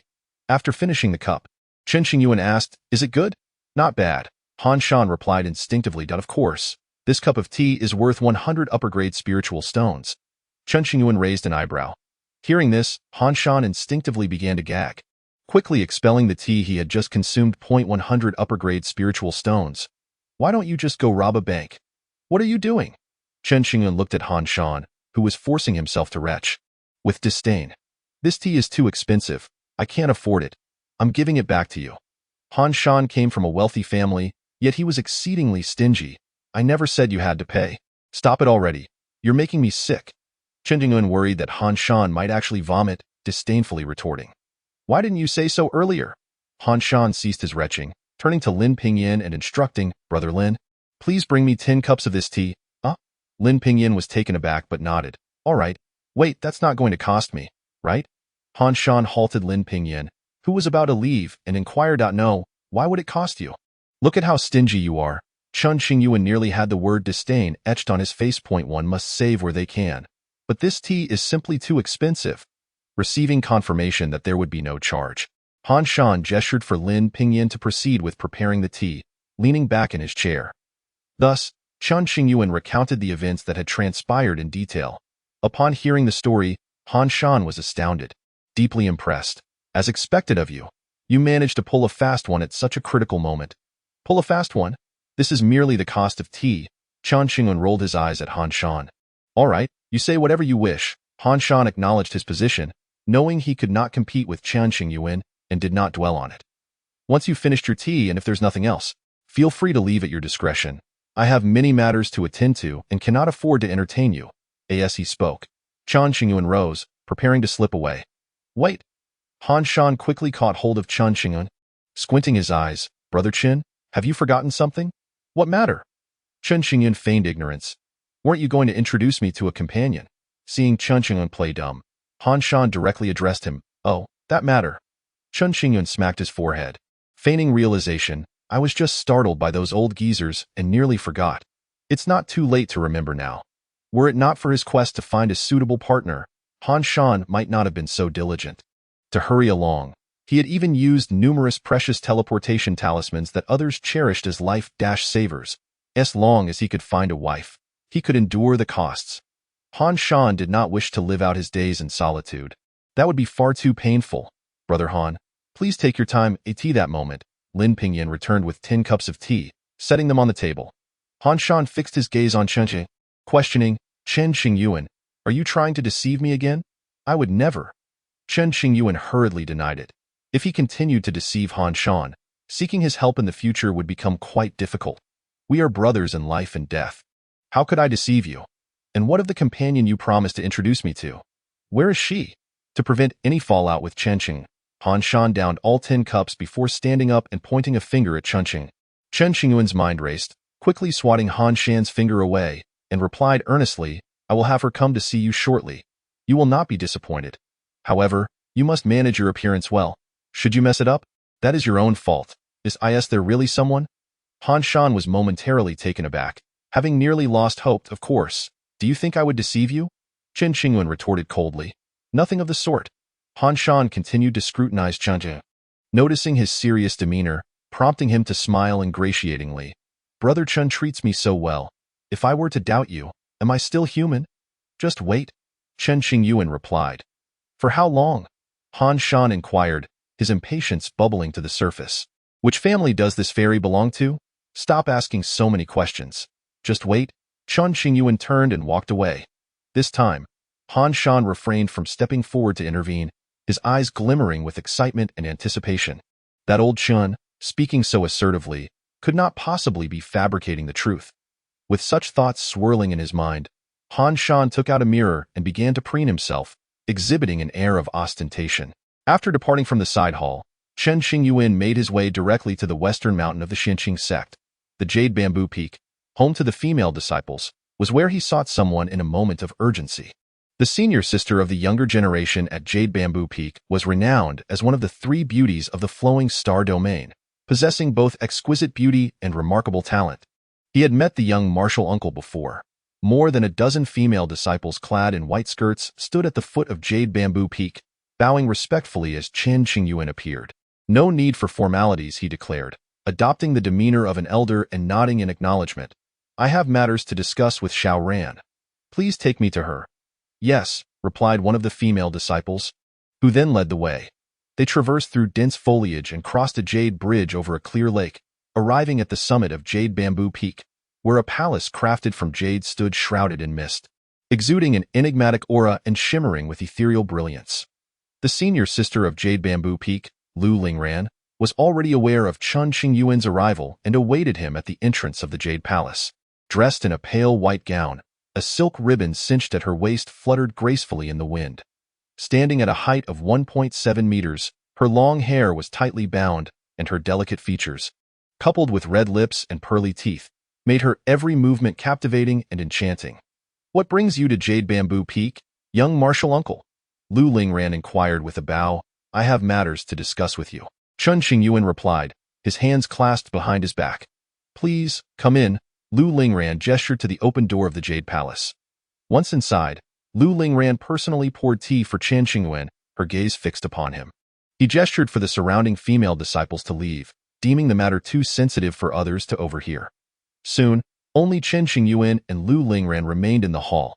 If you have something to say, please do so directly, Lu Lingran stated, her heart filled with curiosity about Chen Qingyuan's intentions for the visit.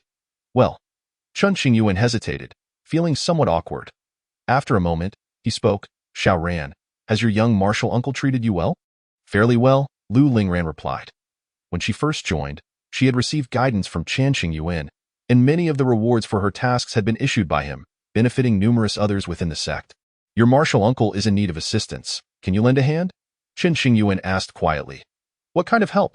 Lu Lingran's instinct warned her that this request might be more complicated than it seemed, her brows furrowing slightly.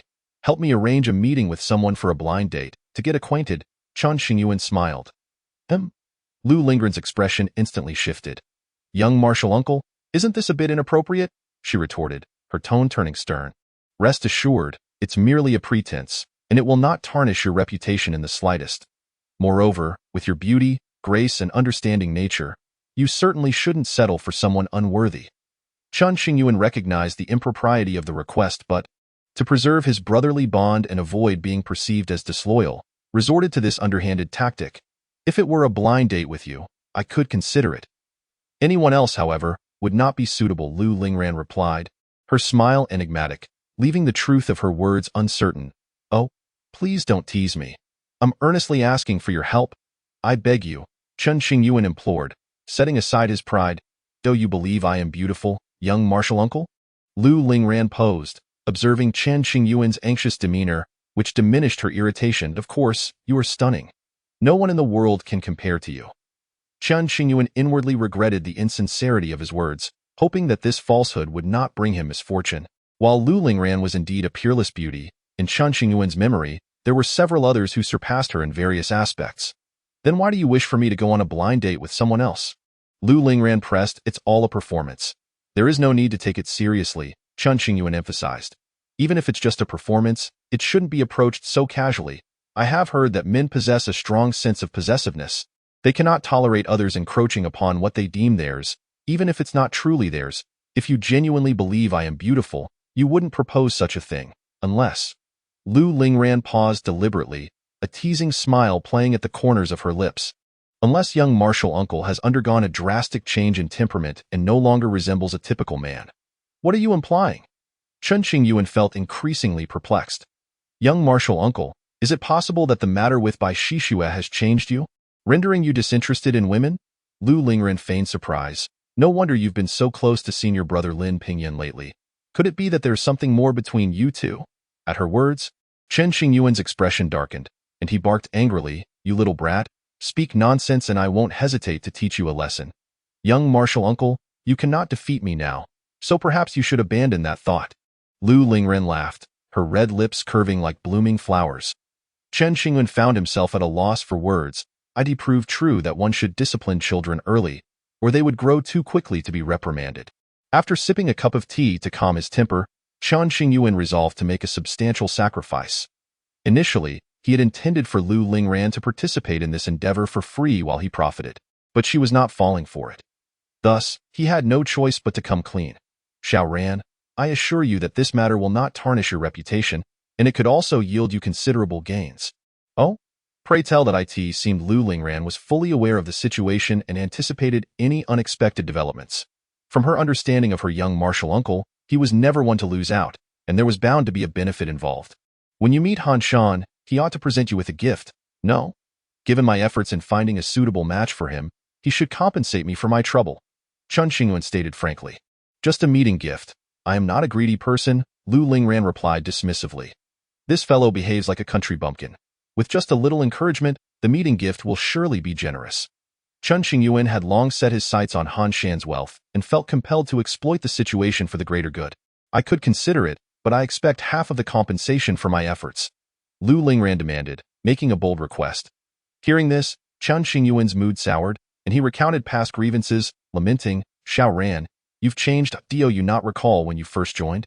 How I presented you with the jade bamboo peak token, guided your cultivation path, and informed you of the various rules of the Xinqing sect. I even gifted you resources for your training." "Young martial uncle, spare me the theatrics," Lu Lingran interjected, exasperated. She found her young martial uncle's antics amusing. Was it truly that serious? "I won't lay claim to any compensation."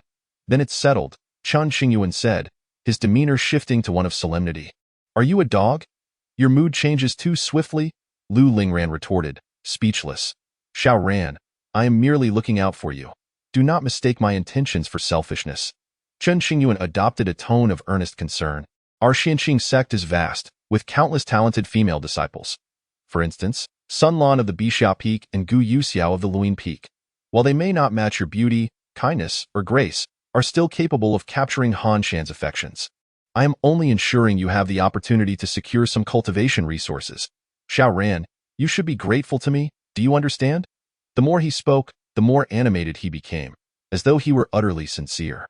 On the surface, Chen Qingyuan's words were meant to reassure Lu Lingran not to feel slighted, that there were many potential candidates for the blind date, but in reality, they were praise for her. Lu Lingran couldn't help but chuckle. "Very well, thank you, young martial uncle, for your concern. Just knowing that is enough," Chen Qingyuan declared, having exhausted the compliments he could conjure for a woman, and fortunately, he managed to move Lu Lingran's heart, securing her willingness to assist. The only downside was that Lu Lingran wouldn't be participating out of friendship, which was a pity. "Young martial uncle, isn't Han Shan your brother? Why would you treat him this way?" Lu Lingran questioned, unable to comprehend. "Between brothers, how can one behave so?" Chen Qingyuan replied, "This fellow is a country bumpkin, and since we are impoverished, we must find ways to earn a living." Chen Qingyuan remained unaware of the true extent of Han Shan's wealth, only knowing that this fellow was affluent enough to throw money at his family's patriarch to compel his master to cooperate in a ruse involving a ghost doctor, all to deceive others. Yet, no one anticipated that the random person they found for the act would actually turn out to be a ghost doctor. "Young martial uncle, did you not just deceive the elders of various sects and reap substantial rewards? Is that not enough spirit stones for you?" Lu Lingran inquired. "Spirit stones are never too many for anyone. Moreover, the money I earn is not solely for myself. It is for the sect," Chen Qingyuan replied with righteous fervor. Lu Lingran believed this, as many of the constructions and regulations within the Xinqing sect were established by Chen Qingyuan, benefiting all disciples, and the resource distribution was relatively fair. "Surface brothers," Lu Lingran scoffed. "Nonsense. Han and I are blood brothers, life and death." Chen Qingyuan shot a glare at Lu Lingran. "This affair will not only allow you and me to earn some spirit stones, but will also provide Han with the opportunity to experience a blind date.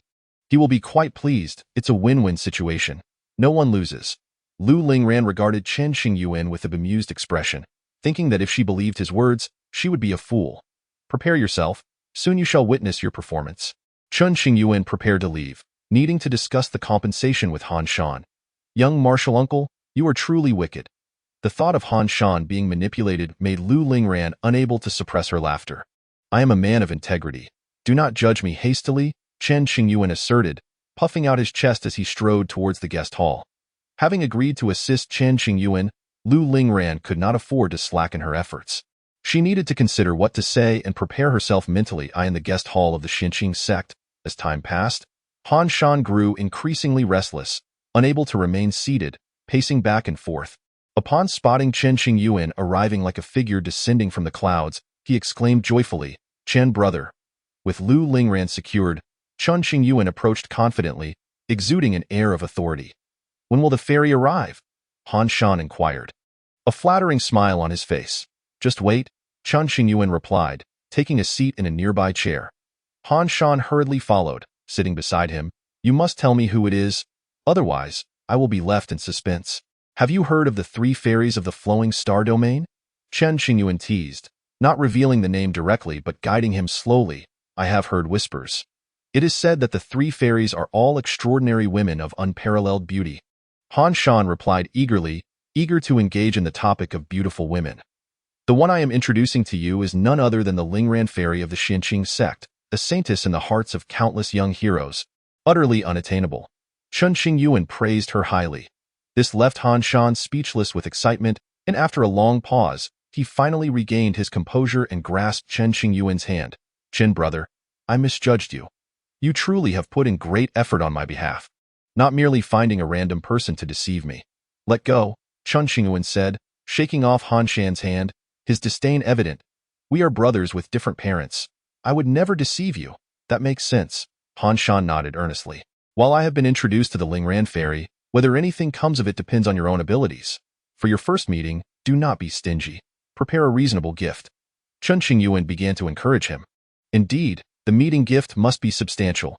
First impressions are crucial. Han Shan concurred wholeheartedly. Also, there is one more thing.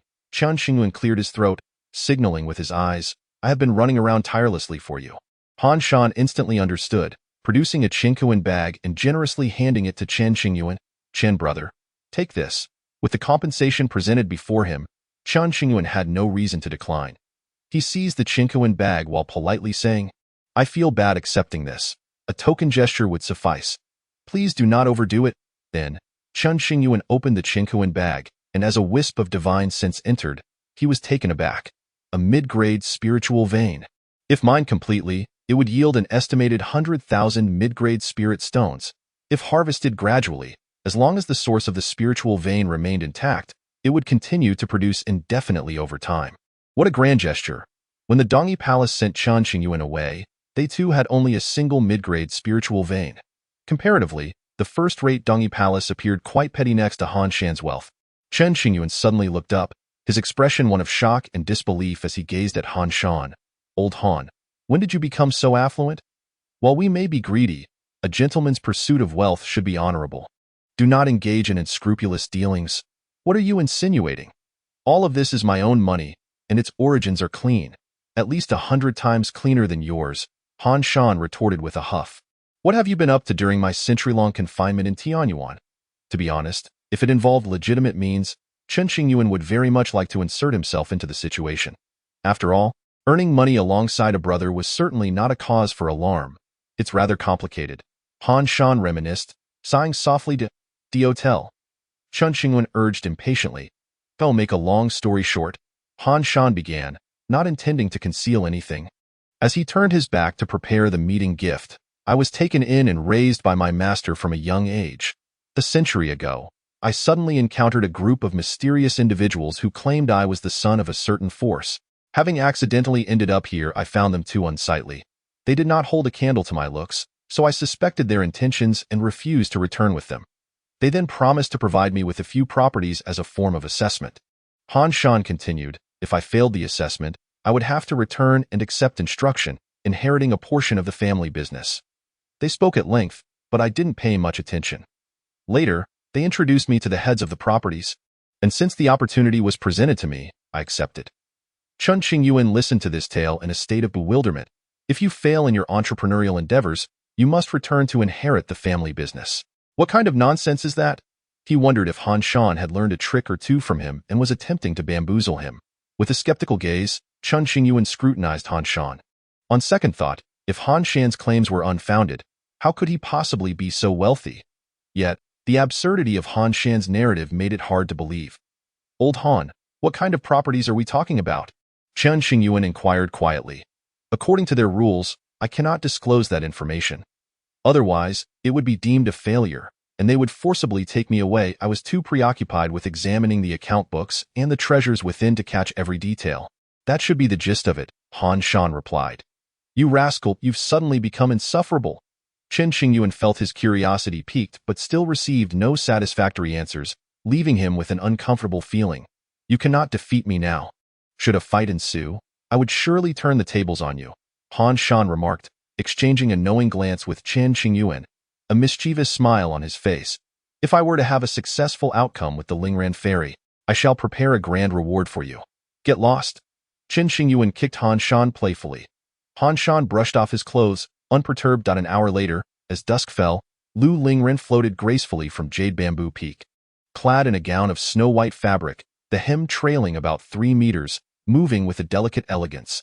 She adorned herself with a plain veil, her long hair elegantly tied behind her, cascading down in strands that brushed against her waist. As Lu Lingran approached with a grace that seemed to make the very flowers bloom, Han Shan's eyes widened in awe, each step resonating in his heart. Truly, she was one of the 3 celestial maidens of the flowing star domain, and her reputation was well-deserved. What are you staring at? Go on and express your greetings. As Lu Lingran reached the threshold of the side hall, Han Shan remained momentarily dazed, prompting Chen Qingyuan, who stood nearby, to hastily speak up. Han Shan snapped back to reality, suppressing the excitement within him, and with utmost courtesy, he clasped his hands and smiled, saying, "Greetings, Fairy Lingrand, I am Han Shan. I trust Brother Chen has already informed you of my arrival." "Greetings, Taoist Han," Lu Lingran replied, bowing slightly in respect. "Please accept this token of my appreciation." Han Shan retrieved a finely crafted Qingyuan pouch, his heart racing with anticipation. "Thank you." Lu Lingran accepted it without hesitation. "Shall we discuss this further inside?" Han Shan gestured towards the hall, inviting her in. "Very well." Lu Lingran entered, casting a playful wink at Chen Qingyuan. "Brother, it's not that I'm abandoning you, but I truly find myself in a predicament." Chen Qingyuan quickly concocted an excuse and slipped away in the side hall. Only Lu Lingran and Han Shan remained engaged in conversation. "You, little junior brother, halt right there." Just as Chen Qingyuan was about to return, several senior brothers emerged after completing their cleaning duties in the main hall. Chapter 47. The disdain of a newly rich man blocked by his seniors. Chen Qingyuan felt awkwardly out of place. "Is there something you need, brothers? You've made quite a fortune. Don't you think you should share a little with your seniors?" The senior brothers, straightforward as ever, voiced their intentions. "Oh, I see. That's what it's about. Easy enough." Chen Qingyuan feigned realization. "You see, we all borrowed your Qingyuan pouch and expect some interest in return. Little junior brother, it's not that we're stingy, but we truly are without funds." The seniors, having lived for millennia, found themselves without assets, often feeling inadequate. If it weren't for their dire financial situation, they wouldn't dare approach Chen Qingyuan for spirit stones. Glancing at the assembled brothers, most of whom had families of their own, it was evident that saving up some private funds was no easy feat. One senior even bore a patched robe, causing Chen Qingyuan's heart to tremble slightly at the sight. Reflecting, "After all, I am an inner elder of the Xinying sect, a being of the transformation realm. How can I allow myself to appear so shabby?" The Xinying sect refrained from encroaching upon the resources of other sects, nor did it engage in underhanded dealings or plundering. Consequently, despite their profound cultivation, the seniors possessed little wealth. The secret realms of the flowing star domain had been extensively mined, and news of new realms emerging had become scarce, leading to a strained existence for the seniors. Thankfully, their wives managed the finances, seemingly having anticipated such a day by regularly providing ample resources for cultivation. However, spirit stones for indulgences like drinking and revelry were strictly off-limits. They had to manage on their own. Take it. Chen Qingyuan had just made a profit from Han Shan and felt generous, distributing shares to all present. One senior, clutching 800 mid-grade spirit stones, gazed at the lavishly generous Chen Qingyuan and remarked with a fierce expression while uttering the most cowardly words. "Little junior brother, the 8th senior truly cannot stand the sight of your nouveau riche demeanor. If you're capable, why not throw some spirit stones at me and crush me?" Everyone shot a glance at the 8th senior, internally cursing his shamelessness. "I'm not boasting.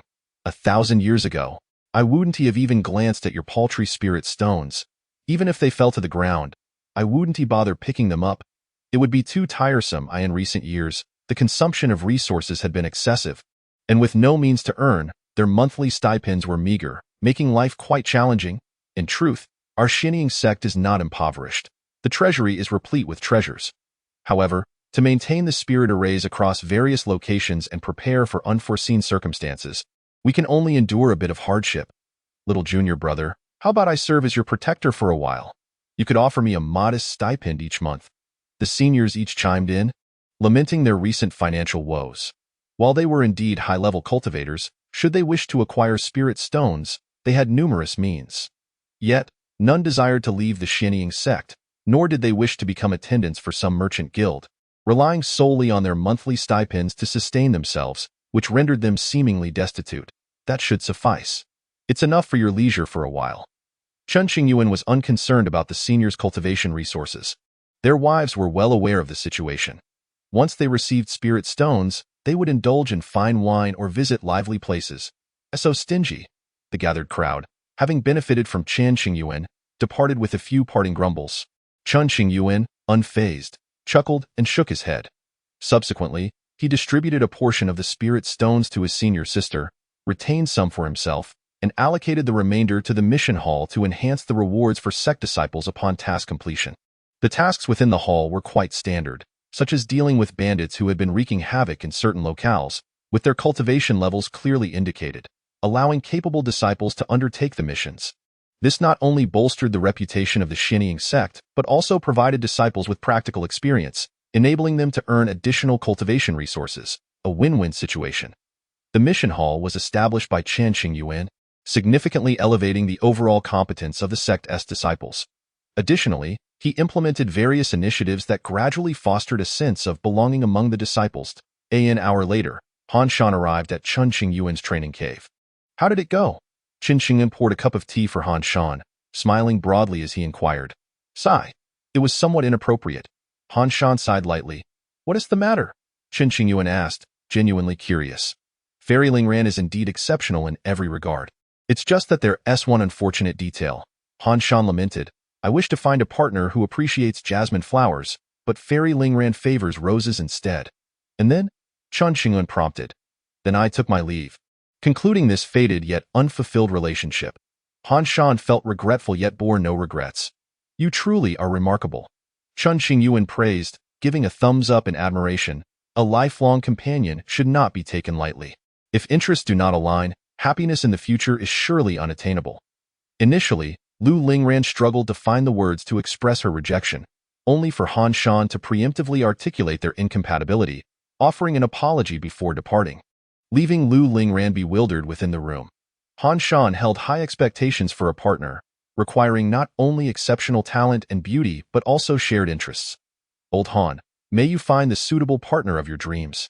Chen Qingyuan patted Han Shan's shoulder, truly impressed. Fate is not something to be forced. Let it unfold naturally. In truth, Han Shan found Lu Lingran to be quite admirable, yet he could not muster the feeling of instant attraction. At most, he harbored an appreciation for her beauty. That makes sense, Chen Qingyuan acknowledged. I came to greet you. I must take my leave now. With that, Han Shan waved his hand and strode away. Take care. I want to see you off. As he watched Han Shan depart, Chen Qingyuan felt a twinge of guilt in his heart, having somewhat taken advantage of his brother. However, it wasn't long before his mood lifted considerably. Occasionally taking advantage of a brother was not a grave matter. After all, Han Shan had done the same to Chen Qingyuan before, tit for tat. When it came to matters of danger, both understood their boundaries and refrained from making light of serious issues. Simultaneously, news of the ghost doctor's arrival at the Xinjiang sect spread like wildfire throughout the flowing star domain, causing a stir. The rumored ghost doctor was said to be a woman. Having heard tales of the ghost doctor's peculiar temperament, many wondered why she seemed particularly invested in Chen Qingyuan, even visiting the Xinjiang sect to lend him her support. It was said that Chen Qingyuan addressed the ghost doctor as sister, and she granted him her tacit approval. To demonstrate her power, the ghost doctor effortlessly subdued the protective elder of the Dongyi Palace, forcing her to kneel and plead for mercy, narrowly escaping with her life. The various sects had attempted to pressure the Xinjiang sect, but not only did they fail to extract useful information about the heavenly abyss, they also lost face in the process. Discussions about this incident sparked lively conversations in every corner. The revelations about Chen Qingyuan's potential for cultivation sent tremors through many practitioners' hearts. Bai Shishue, clad in a plain long dress, gazed into the distance, lost in thought. Chapter 48. Bai Shishue enters Yinyue City. Confusion abounds upon hearing that Chen Qingyuan had once again embarked on his path of cultivation. Bai Shishue felt a tumult of emotions. Ever since the Dongyi Palace and Tianyuan sect had called off their engagement years ago, Bai Shishue found herself in a rather awkward position, often subjected to rumors that weighed heavily on her heart.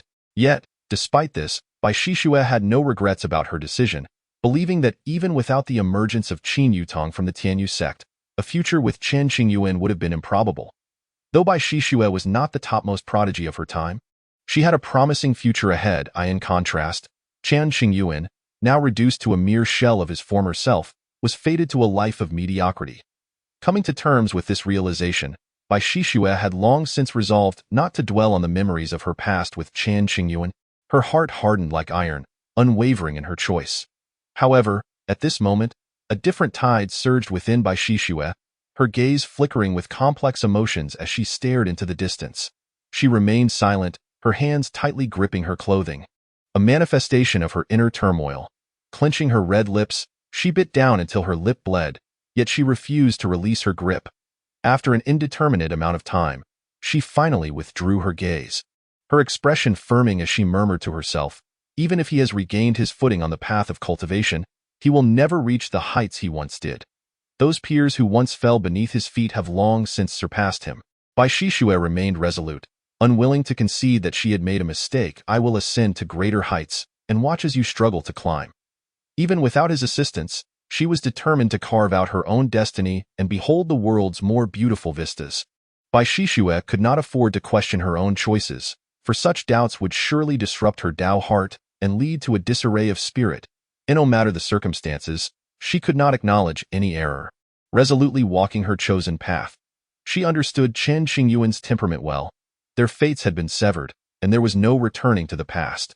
Since returning to the past was impossible, the only course was to strive for excellence, ensuring she would harbor no regrets or succumb to despair.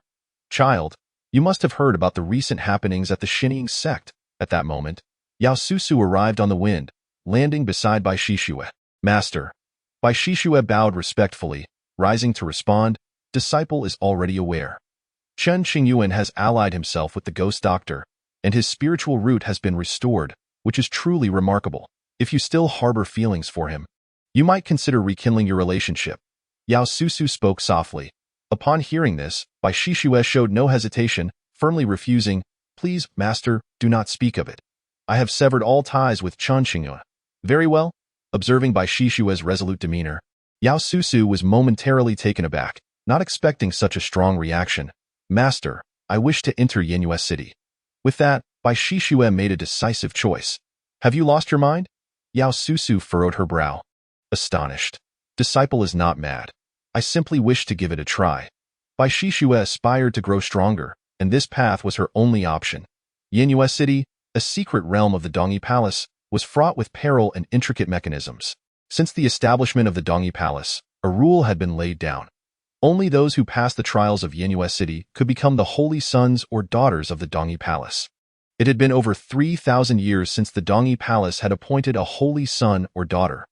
The city was littered with the corpses of core disciples, with very few managing to emerge alive. It's not that I underestimate you, but Tianyuan city is exceptionally dangerous. It is not a place to be taken lightly.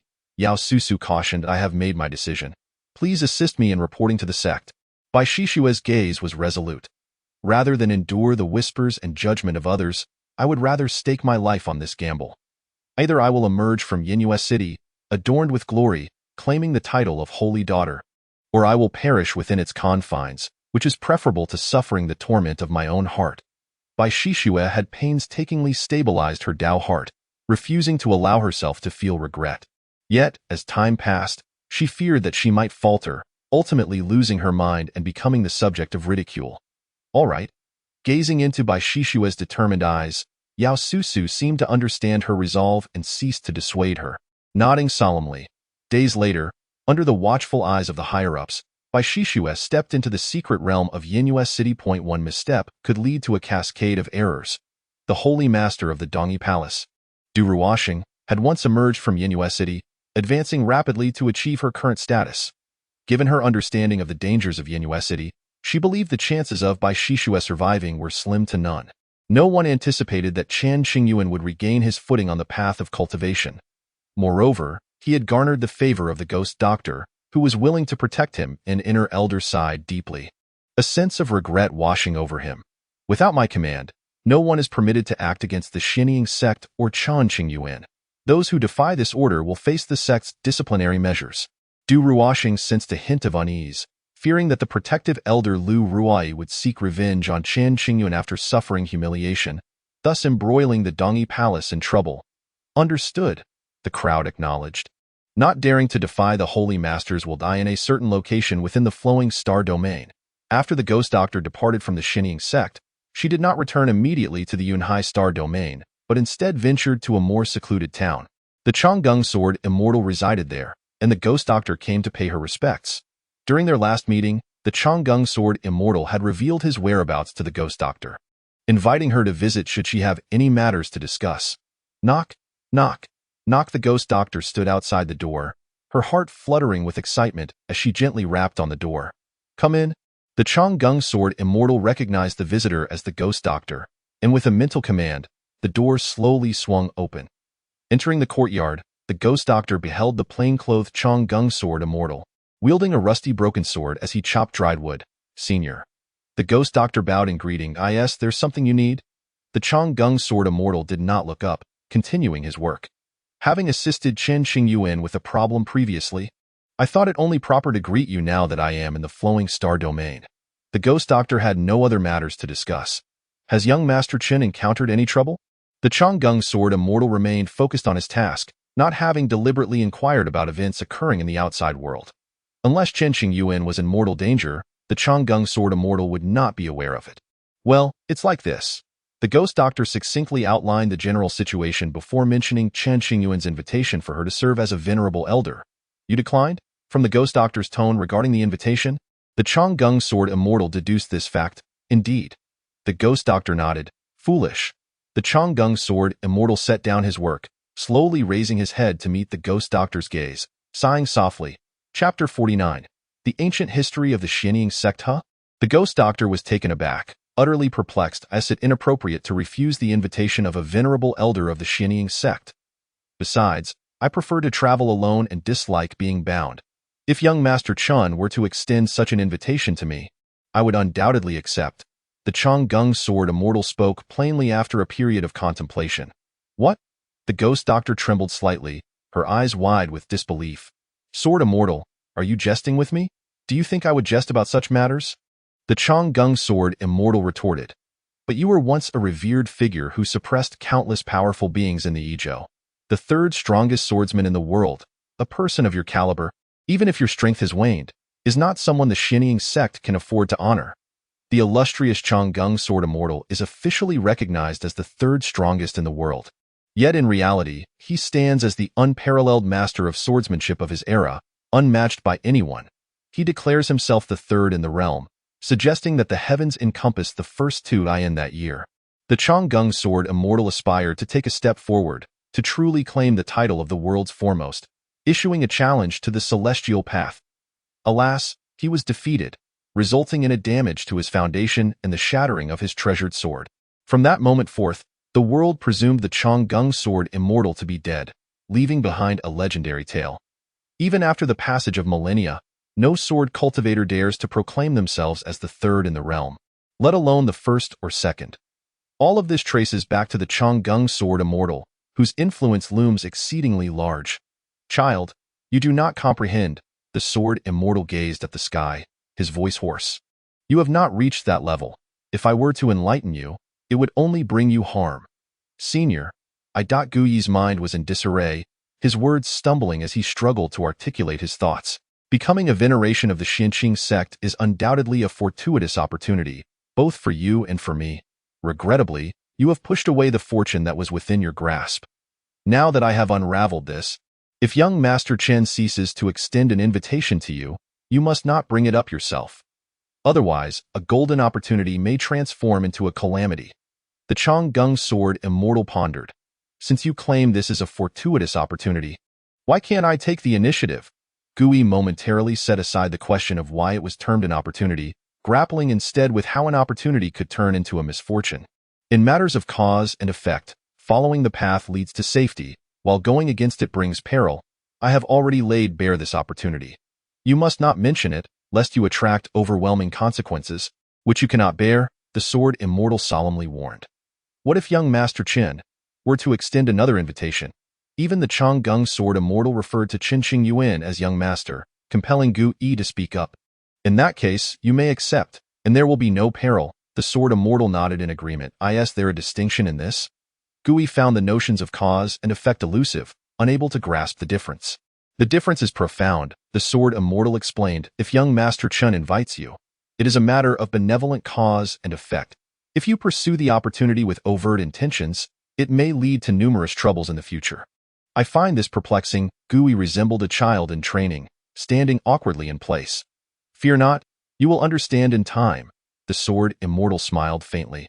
I see the Xinqing sect merely a power within the flowing star domain?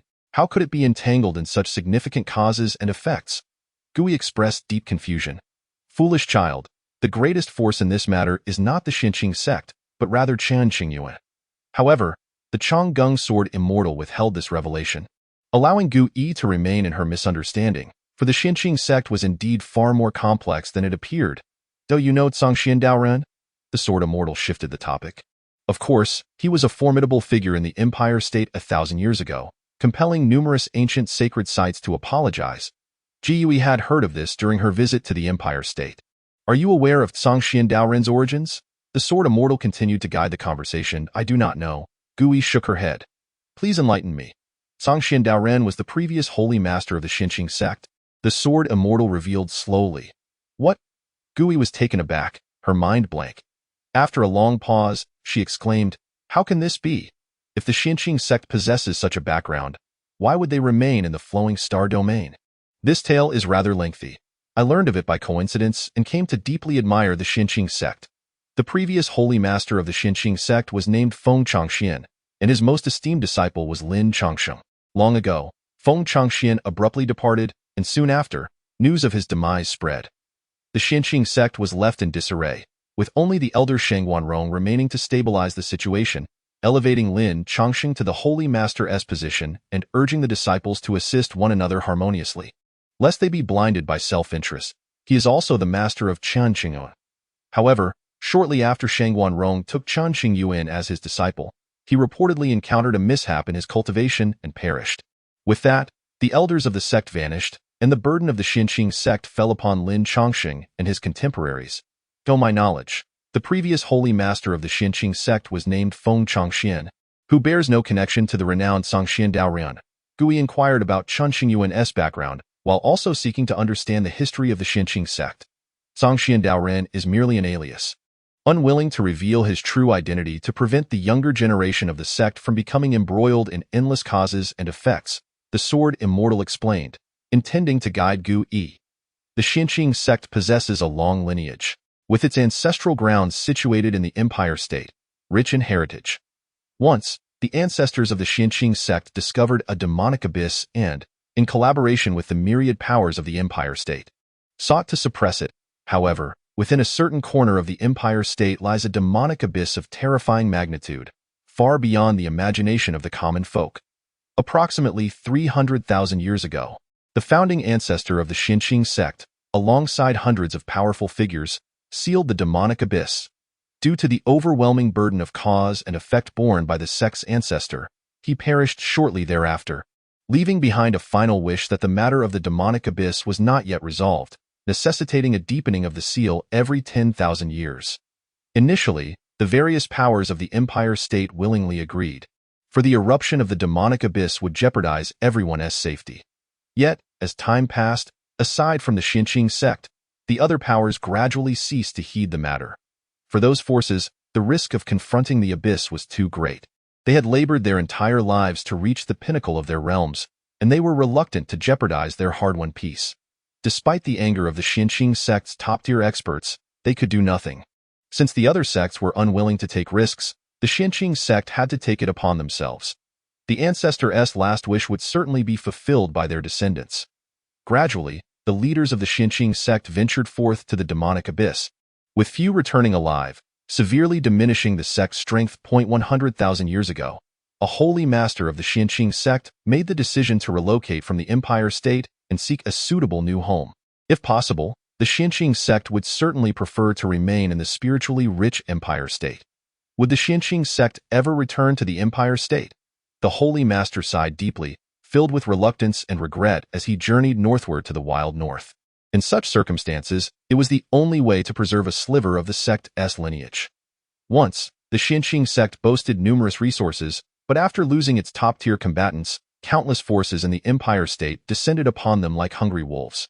Had the Xinqing sect remained, they would likely have lost their very foundations. 1,000 years ago, Xiandaoren broke through to the Great Ascension realm, inheriting the will of his ancestors. and rapidly advanced in strength at the same time. He learned of the history of the Xinqing sect. Upon entering the Empire State, Zhang Xiandaoren challenged various powers, suppressing many renowned experts. Perhaps due to a sense of guilt, or perhaps unwilling to confront the madman Zhang Xiandaoren directly, the various forces refrained from escalating the conflict, seeking instead to utilize Zhang Xiandaoren to continue guarding the demonic abyss. Having vented his anger, Zhang Xiandaoren did not forget the ancestor's teachings and headed towards the demonic abyss. Thereafter, he vanished without a trace. The Xinqing sect indeed has such a profound legacy.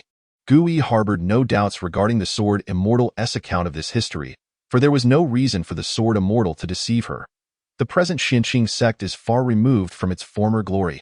The Sword Immortal lamented, "I once shared tea with Zhang Xiandaoren, discussing the world and touching upon this very matter. Zhang Xiandaoren intentionally did not appoint a successor before his disappearance, desiring that the younger generation would not bear such a burden. According to the ancestral decrees of the Xinqing sect, matters concerning the demonic abyss must not be disseminated and can only be conveyed to the next holy master through special means of inheritance." Zhang Xiandaoren, driven by self-interest, did not wish for the already declining Xinqing sect to sever its last ties, aiming to halt all causes and effects at that point. Thus, when he departed, he did not pass on his memories to Lin Changzheng. Though the powers of the Empire State truly remain indifferent, Gui wondered, her respect for the ancestors of the Xinqing sect deepening. Feeling that the Xinqing sect had been wronged, if tasked with certain death, would you comply? The Sword Immortal countered.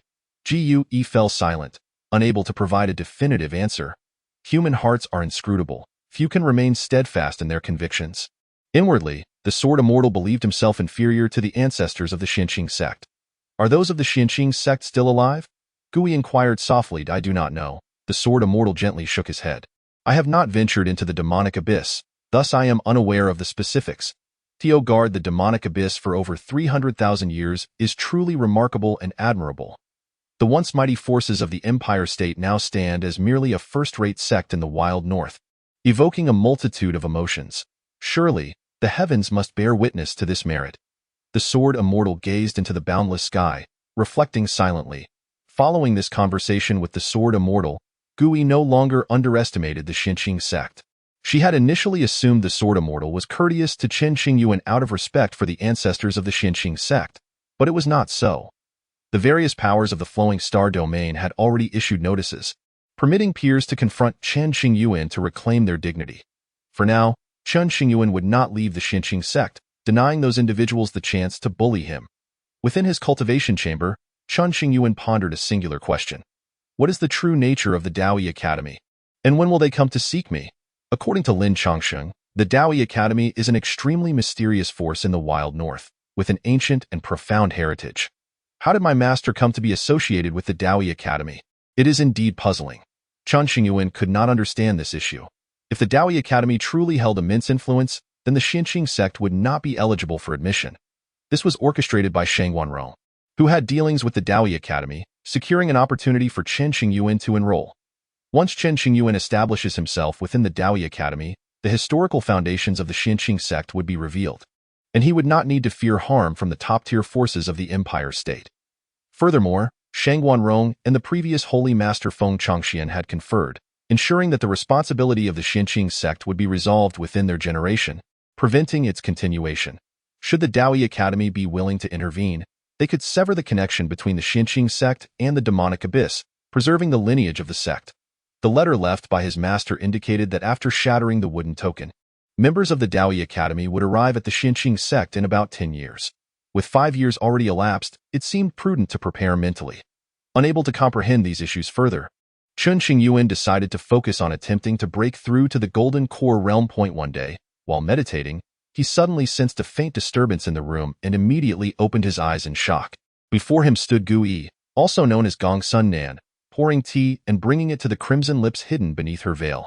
After taking a sip, Gong Sun Nan offered Chen Qingyuan a subtle smile. "Sister Gui, what brings you here?" Chen Qingyuan exclaimed in surprise. "I came to see you," Gong Sun Nan replied, her veil shrouding her true visage, adding an air of mystery. "How did you get in?" Chen Qingyuan felt more astonished and cautious than pleased at her visit. Surely this old witch wouldn't be here to cause me trouble. He mused inwardly. "Do you think the protective array of the Xinqing sect could stop me?" Gongsun Nen chuckled. "That is true," Chen Qingyuan quickly realized. Tentatively asking, "Sister Gu Yi, do you have something to discuss with me? I am a person of integrity, benevolent, and just, and I don't believe I have offended you in any way. You informed the Morong family of my whereabouts in the North Tsang Star domain, did you not?" Gongsun Nan stated directly, "I have never disclosed any information regarding Sister Gu Yi's movements." Chen Qingyuan adamantly denied, "I would never admit it, even under duress. Out of consideration for you, I aided the Morong family." When the Morong family initially approached Gongsun Nan, she was unwilling to assist. However, upon hearing Chen Qingyuan's name from them, she reconsidered and offered help. Later, Gongsun Nan learned that one of the Morong family's elders was on the brink of death due to a cultivation mishap. After her intervention, that elder regained their life and stabilized their condition. The Morong family expressed immense gratitude, showering Gongsun Nan with gifts, which he accepted, having expended considerable energy to save the individual. "That has nothing to do with me." Chen Qingyuan was eager to learn about the Morong family but could not inquire directly, so he feigned ignorance. "Don't you want to express your gratitude to me?" Gongsun Nan narrowed her eyes. "Sister Gu Yi, I am utterly impoverished. I genuinely have no money." Chen Qingyuan exclaimed in a panic, "I do not require spirit stones." Gongsun Nan shot him a disdainful glance. "Then what do you want?" "I wish to strangle you. Now you invite me to become a veneration elder, and I would certainly agree. Why haven't you extended the invitation yet?" However, Gongsun Nan could not state this explicitly, lest it ruin the auspicious nature of the encounter. "Get out." Gongsun Nan's expression darkened. "Sister, this is my residence. Wouldn't it be inappropriate for me to leave?" Chen Qingyuan muttered softly. "Are you implying that I should leave?" Gongsun Nan shot him a fierce glare from her seat. "Not at all. I shall depart immediately." Chen Qingyuan, fearing Gongsun Nan's wrath, bolted out the door in a flash. Regarding Gongsun Nan's visit, Chen Qingyuan felt considerable pressure. After wandering around the sect for several hours, he returned to his room, muttering, "It's been quite a while. She must have left by now." Yet, reality defied Chen Qingyuan's expectations. Gongsun Nan remained seated in the courtyard, enjoying the gentle breeze, admiring the flowers, and sipping tea. "Sister, you haven't departed yet?" Chen Qingyuan trembled slightly. "I have matters to attend to, and I will occasionally visit elderly, so I will remain temporarily in the flowing star domain." Gongsun Nan fabricated an excuse. The elderly she referred to was none other than the Changgung sword immortal, whose real name was Li Mu Yangado. "I see." Chen Qingyuan understood, nodding gently. "Sister Gu Yi, you wish to make the Xinqing sect your base, correct? My nature is peculiar. I prefer not to interact with strangers. Since we are acquainted, it is more suitable for me to stay here temporarily." On the surface, Gongsun Nan appeared calm and indifferent, yet internally, she felt a flicker of joy. "You, little rascal, should have understood my intentions by now. Why haven't you seized the opportunity to formally invite me to become a veneration elder? What are you waiting for?" Gazing into Chen Qingyuan's eyes, her own sparkled with expectation. Should Chen Qingyuan extend the invitation, Gongsun Nan would undoubtedly accept without hesitation. The Changgung sword immortal had once stated that if Chen Qingyuan were to invite him, he would willingly become a veneration of the Xinqing sect, fostering this auspicious connection. Had Chen Qingyuan been aware, he would have rolled out the red carpet for the sword immortal, celebrating to ensure everyone knew. However, such matters of cause and effect should not be forced. Otherwise, the opposite outcome might occur in the world. All matters hinge upon the concept of fate, which cannot be coerced. This is easily arranged. Chen Qingyuan mistakenly believed Gongsun Nan sought to take up residence in the Xinqing sect. Unaware of her deeper motives, he cheerfully suggested, "Sister, I can prepare a tranquil place for you to stay. How does that sound?" "That works." "What a teachable child." Gongsun Nan was quite pleased, a smile gracing her lips. However, Chen Qingyuan's subsequent words shattered her composure, prompting her to deliver a slap across his face. "In light of our fortuitous connection, I shall impose a modest service fee of 100 mid-grade spiritual stones daily. This price is indeed quite reasonable. Of course, should the esteemed ghost doctor lack such stones, I would gladly accept medicinal herbs as an alternative." It is evident that Chen Qingyuan has set his sights on the spiritual medicines held by Gongsun Nan. The smile concealed beneath Gongsun Nan's veil stiffened, her delicate hand tightening slightly as she glared furiously. "What did you say? You expect me to pay?" Coughing slightly, Chen Qingyuan, intimidated by her fierce gaze, stepped back 2 paces, preparing to flee at a moment's notice. "Sister, I am rather short on funds. Surely, you would prefer to keep your whereabouts discreet, avoiding any unwanted disturbances. While there are numerous vacant halls in the Xinqing sect, a certain amount of spiritual stones is required for accommodation. Was it not I who intervened when you found yourself besieged by the various forces of the flowing star domain? Gongsun Nan huffed coldly. I am grateful for your assistance, dear sister. If I should come into wealth in the future, I shall be sure to repay you handsomely, Chen Qingyuan said solemnly, clasping his fists in respect. Be why the time you amass your fortune. It will be too late, Gongsun Nan retorted with annoyance. Arrange a suitable place for me to stay, but do not expect any payment from me. Very well, Chen Qingyuan sighed, recognizing he would have to cover the lodging expenses himself. Should the Xinqing sect learn that Gongsun Nan was residing there, they would undoubtedly charge nothing and would cater to her needs. The crux of the matter was that Chen Qingyuan could not discern Gongsun Nan's true intentions and could not expose her whereabouts, thus requiring discreet arrangements. Hence, the necessary spiritual stones must be paid. Look at you, so miserly. Must it be money? Is there no other way?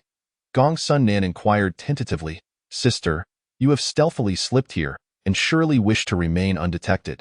I shall ensure you have a most comfortable abode, but I must bear the cost myself. Chen Qingyuan sighed. Ah, if only you could become a venerable elder of our Xinqing sect, everything would be so much simpler. As long as your demands are not excessive, the sect would exert every effort to accommodate you. Alas, the Xinqing sect is too small to house someone of your stature. Let us not speak of the elder position further. I would not want to incite your ire. With that, Chen Qingyuan performed a respectful bow to Gongsun Nan, exchanged a few words and departed. Sister, I shall prepare your lodgings. Upon hearing the mention of the elder position, Gongsun Nan's interest was piqued, her mouth agape, eagerly awaiting Chen Qingyuan's invitation. However, Chen Qingyuan's unexpected behavior left her feeling disheartened. Glancing in the direction Chen Qingyuan had left, Gongsun Nan crushed a teacup on the table. Seething inwardly, Chen Qingyuan, you truly are insufferable. Little did Chen Qingyuan know of Gongsun Nan's inner musings. He genuinely believed her excuse, assuming she merely sought a place to rest before visiting the Sword Immortal. The last time he had invited her, Gongsun Nan had mentioned needing a top-grade spiritual vein each year, indicating she might consider it. The Xinqing sect was far too impoverished to sustain someone of her caliber. To avoid humiliation, Chen Qingyuan would not extend further invitations, lest he provoke her disdain. Chen Qingyuan worked efficiently, arranging for Gongsun Nan to covertly move into a tranquil cultivation palace within an hour, surrounded by protective barriers to ensure her peace. Additionally, he provided her with an abundance of exquisite fruits and fragrant tea. Sister, you shall reside here for the time being. If you have no further matters, I shall take my leave. Chen Qingyuan preferred not to linger in Gongsun Nan's presence, feeling overwhelmed by the pressure. Do you not have anything to discuss with me?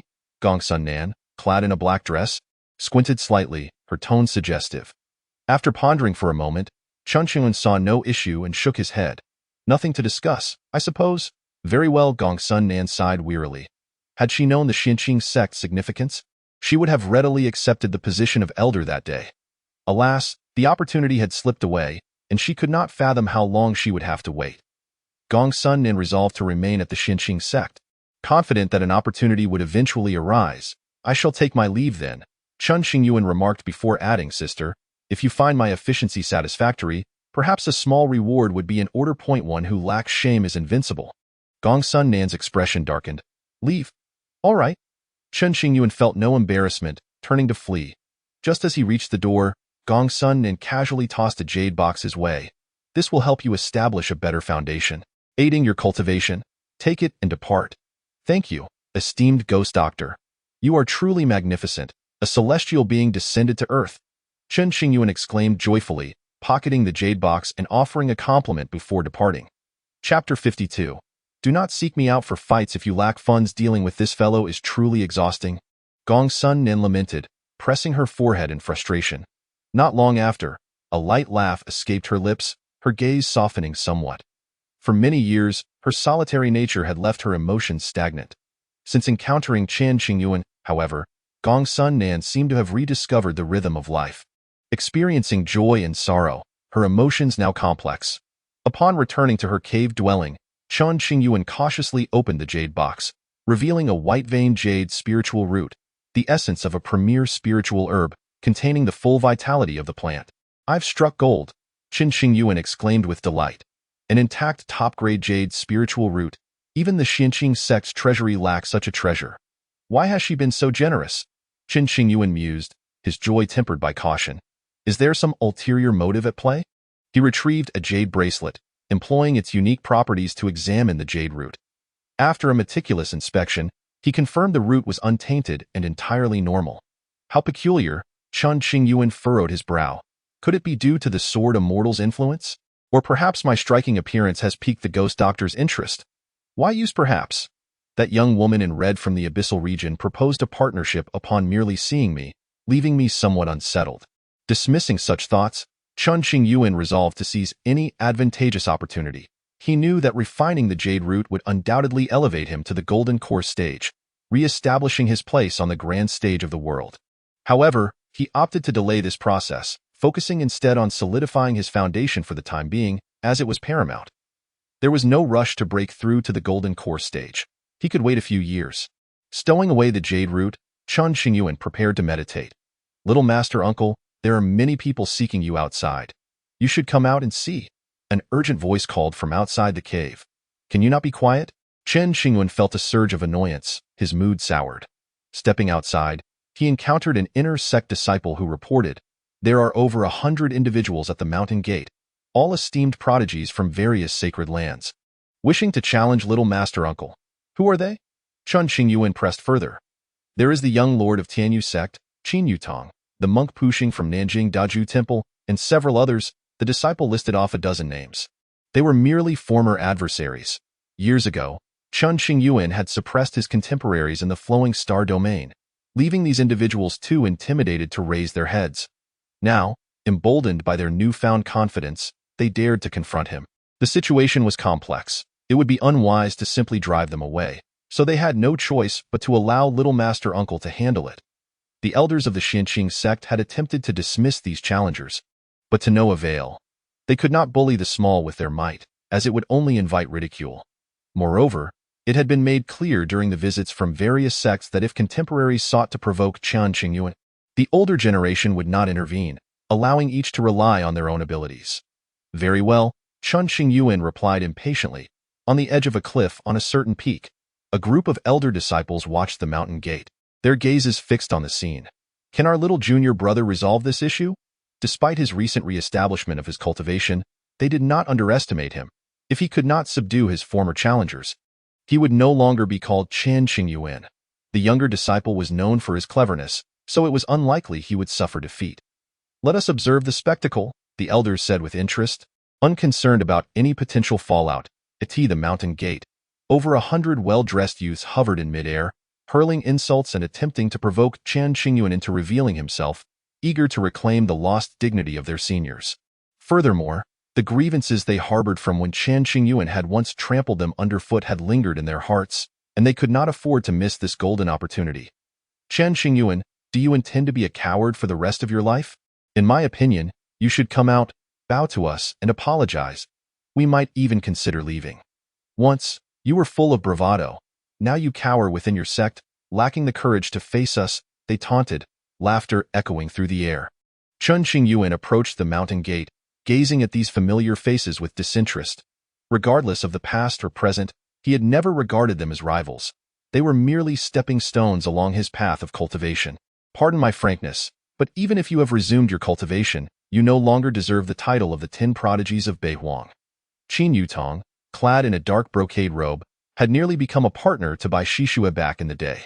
He felt little affection for her. His motivations lay in an alliance with Dongyi Palace and in vexing Chen Qingyuan. A century ago, Chen Qingyuan had overwhelmed his contemporaries in the flowing star domain, including Qinyutong. Yet, Qinyutong, not one to accept defeat easily, had challenged Chen Qingyuan repeatedly, only to be vanquished each time. Over time, instead of striving for improvement, he had allowed resentment to fester within him. Have you grown weary of your incessant insults? Chen Qingyuan remained unperturbed, unaffected by their words. You have finally shown yourself. Upon seeing Chen Qingyuan, the crowd's expressions shifted, tension thickening the air. How could we tire of berating you? It is quite a pleasurable endeavor. Qinyutong sneered. Travel all this way to the Xianqing sect to seek trouble with me. Clearly, you all lack sound judgment. Chen Qingyuan casually pulled up a stool and seated himself, gazing up at Qin Yutong and the others, proclaiming loudly, "We have come to challenge the former 10 prodigies of Bei Huang. Do you dare to accept?" In his heyday, Chen Qingyuan's reputation had been illustrious, eliciting both envy and respect. After his demise, however, it was commonly acknowledged that there were now only 9 prodigies. When Qin Yutong invoked the name of the 10 prodigies, it was laced with derision rather than admiration. "Why should I accept your challenge?" Chen Qingyuan countered. "For the sake of pure competition, to debate and spar," Qin Yutong replied. And then, Chen Qingyuan retrieved tea from his cosmos bag and took a sip. "Do you dare or not?" Qin Yutong demanded. "You must be out of your mind. Am I a stranger to you? Do you not know my rules? Should you wish to challenge me, you cannot come empty-handed. There must be a wager. Your greed will ultimately lead you to heart demons," Qin Yutong cursed, his complexion darkening at Chen Qingyuan's taunts. "That is my concern, not yours," Chen Qingyuan retorted dismissively. "I cannot be bothered to engage with you pathetic fools. What do you wish to wager?" A youth, unable to tolerate Chen Qingyuan's attitude, stepped forward, eager to engage in combat. "Surely, a minimum of 10,000 mid-grade spiritual stones is appropriate." With no upper limit, a glimmer of amusement flashed in Chen Qingyuan's eyes. The bait had been taken, and he stood to make a substantial profit. Indeed, there are many fools in the flowing star domain. The crowd's expressions shifted, their faces paling at the mention of such a substantial sum. As expected, they are all impoverished. If you lack funds, do not seek me out for a fight. Observing the discomfort on their faces, Chen Qingyuan deliberately provoked them, employing a strategy to incite their competitive spirits. Chapter 53. Preparing for battle with Qin Yutong. In response to Chen Qingyuan's derision, Qin Yutong and his companions wore expressions of indignation and fury. Since they were on the territory of the Xinqing sect, none dared to strike directly. After deliberation, they reached a decision. None wished to shoulder the entirety of the wager alone, so each contributed a portion, gathering a total of 10,000 mid-grade spiritual stones. "Who will fight?" The crowd exchanged glances, unable to select a challenger to face Chen Qingyuan and seize the opportunity to teach him a lesson. "I shall go." Qin Yutong volunteered, harboring a grudge against Chen Qingyuan that had festered for far too long. While his strength was unquestionable, Chen Qingyuan was no ordinary opponent, and one could not afford to be careless. A few individuals cast wary glances at Chen Qingyuan, a hint of unease creeping into their hearts. Chen Qingyuan's confidence suggested he might have hidden trump cards. Moreover, they could not discern his cultivation level, increasing their apprehension.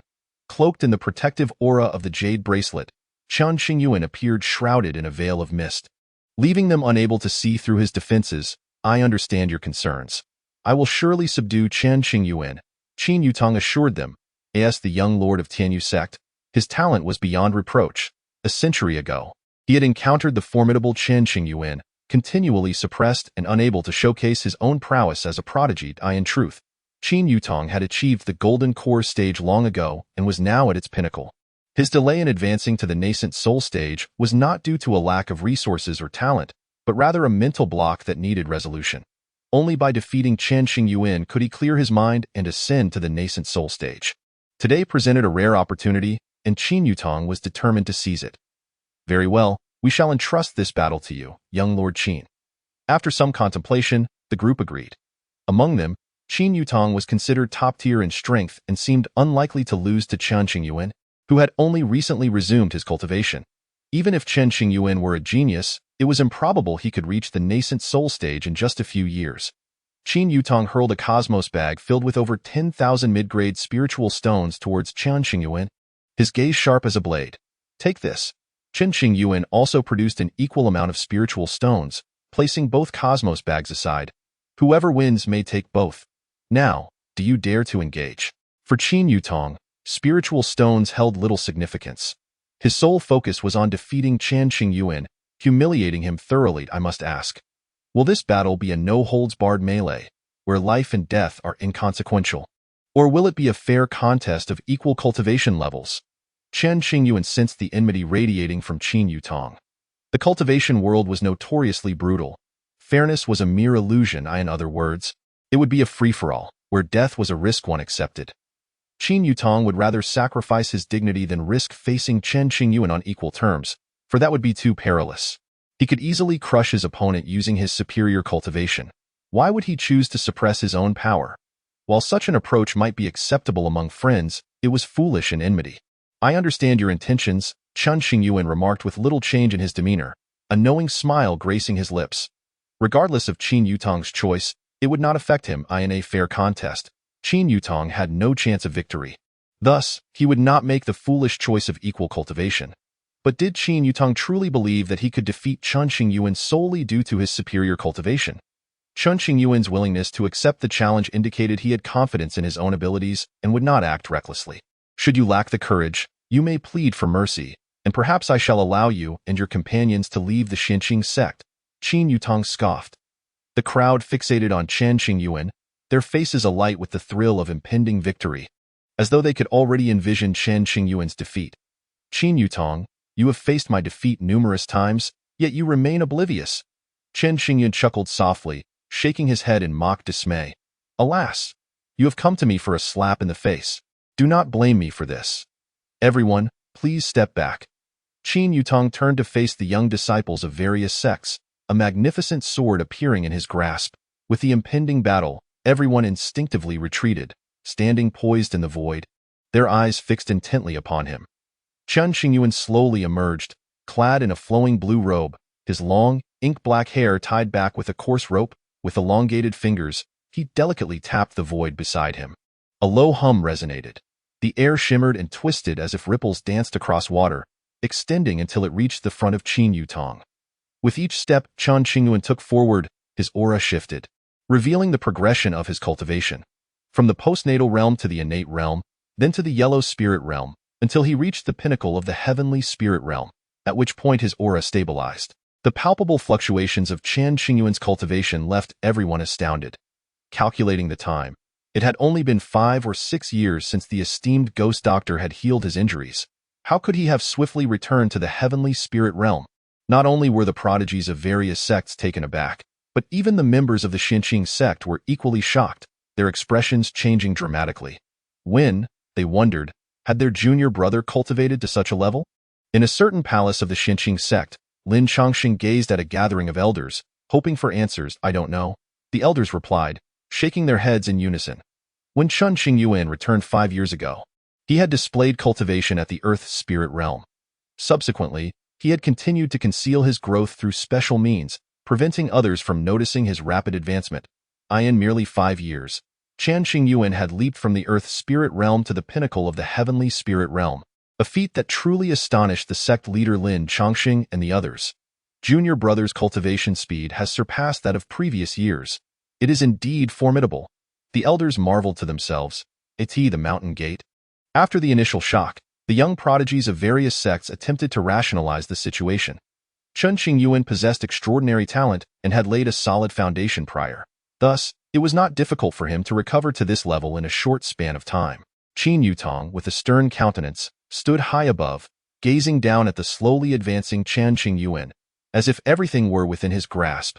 As a peak golden core cultivator, no matter how exceptional Chen Qingyuan's abilities, he would not escape his clutches.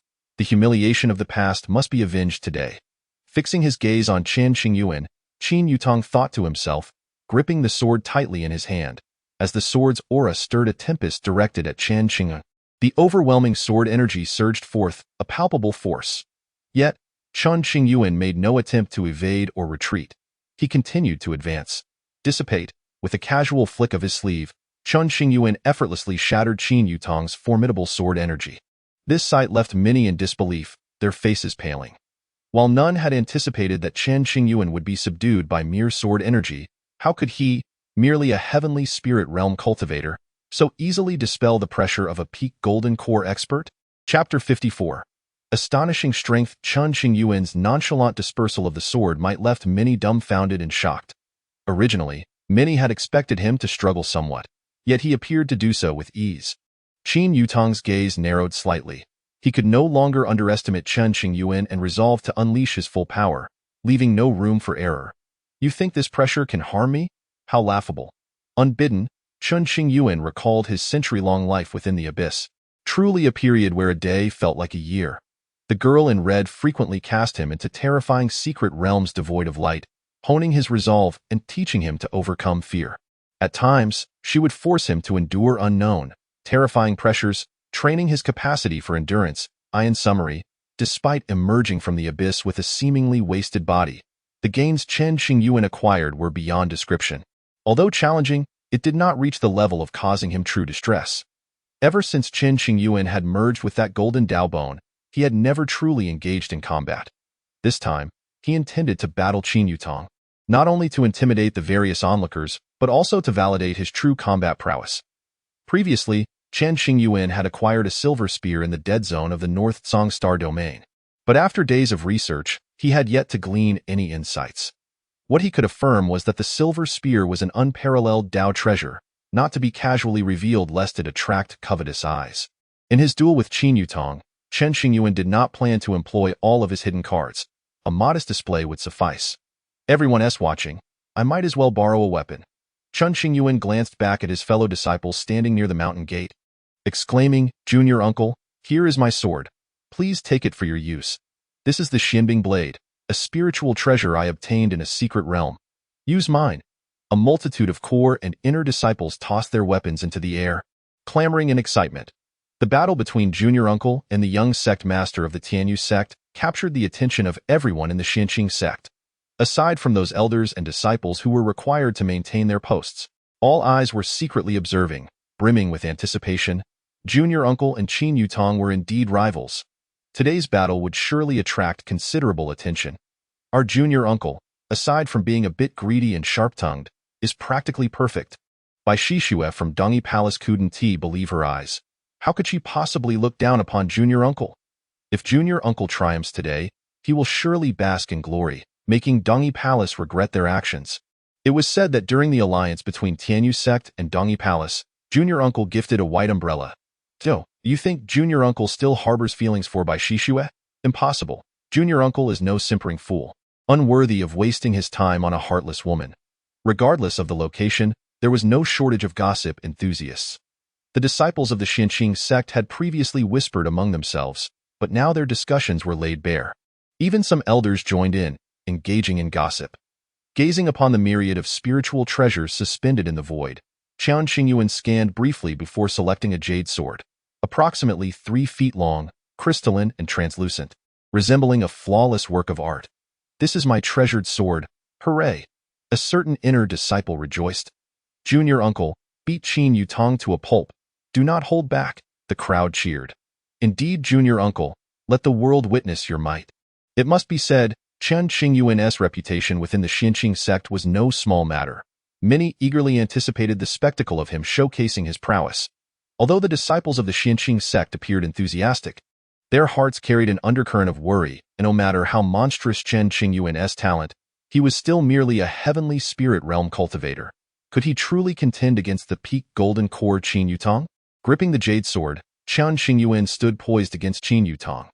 "Let us change locations. Do not disturb the mountain gate of the Xianqing sect." After a moment of stalemate, Chen Qingyuan articulated this, turning to stride toward a nearby clearing. Qin Yutong immediately pursued, fearing Chen Qingyuan might slip away. All eyes were upon them. Some employed Dao techniques to observe, while others produced spiritual mirrors to project the battlefield. "Chen Qingyuan, your demise is certain." Suddenly, Qin Yutong emitted a chilling laugh. Enough noise. Chen Qingyuan was not inclined to indulge Qin Yutong, unleashing a sword strike. Swish, a beam of sword light erupted from the jade sword, descending upon Qin Yutong's position. Qin Yutong raised his sword to block, remaining unscathed. "You wield another sword to battle me. You cannot unleash its full potential, courting your own demise.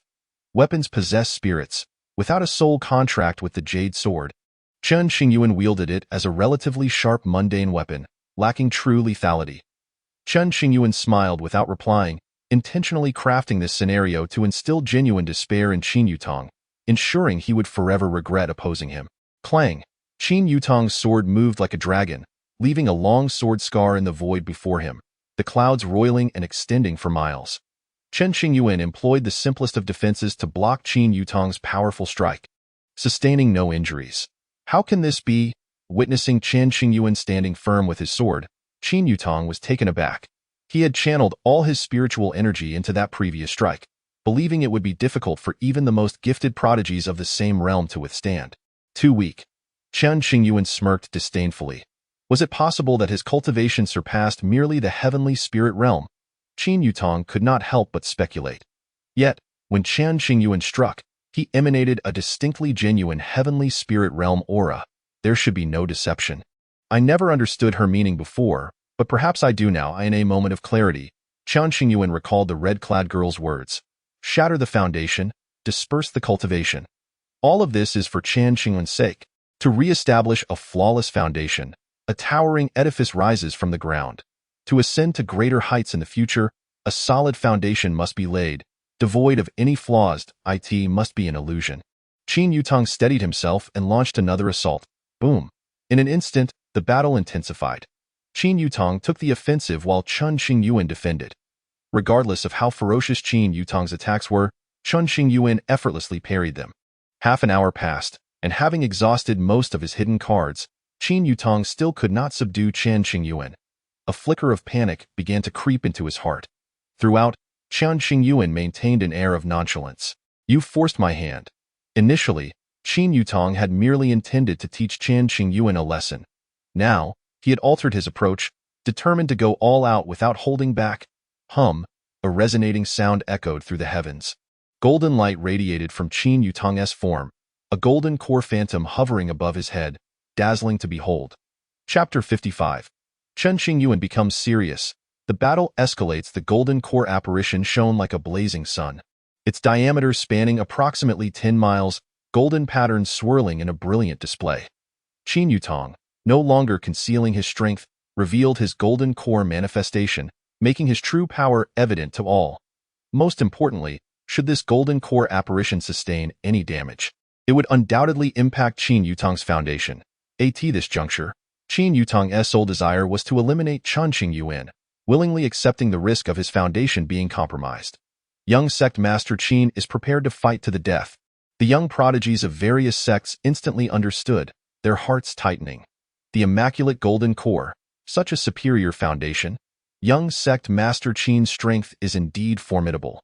I am far inferior, a certain youth lamented, his eyes filled with astonishment.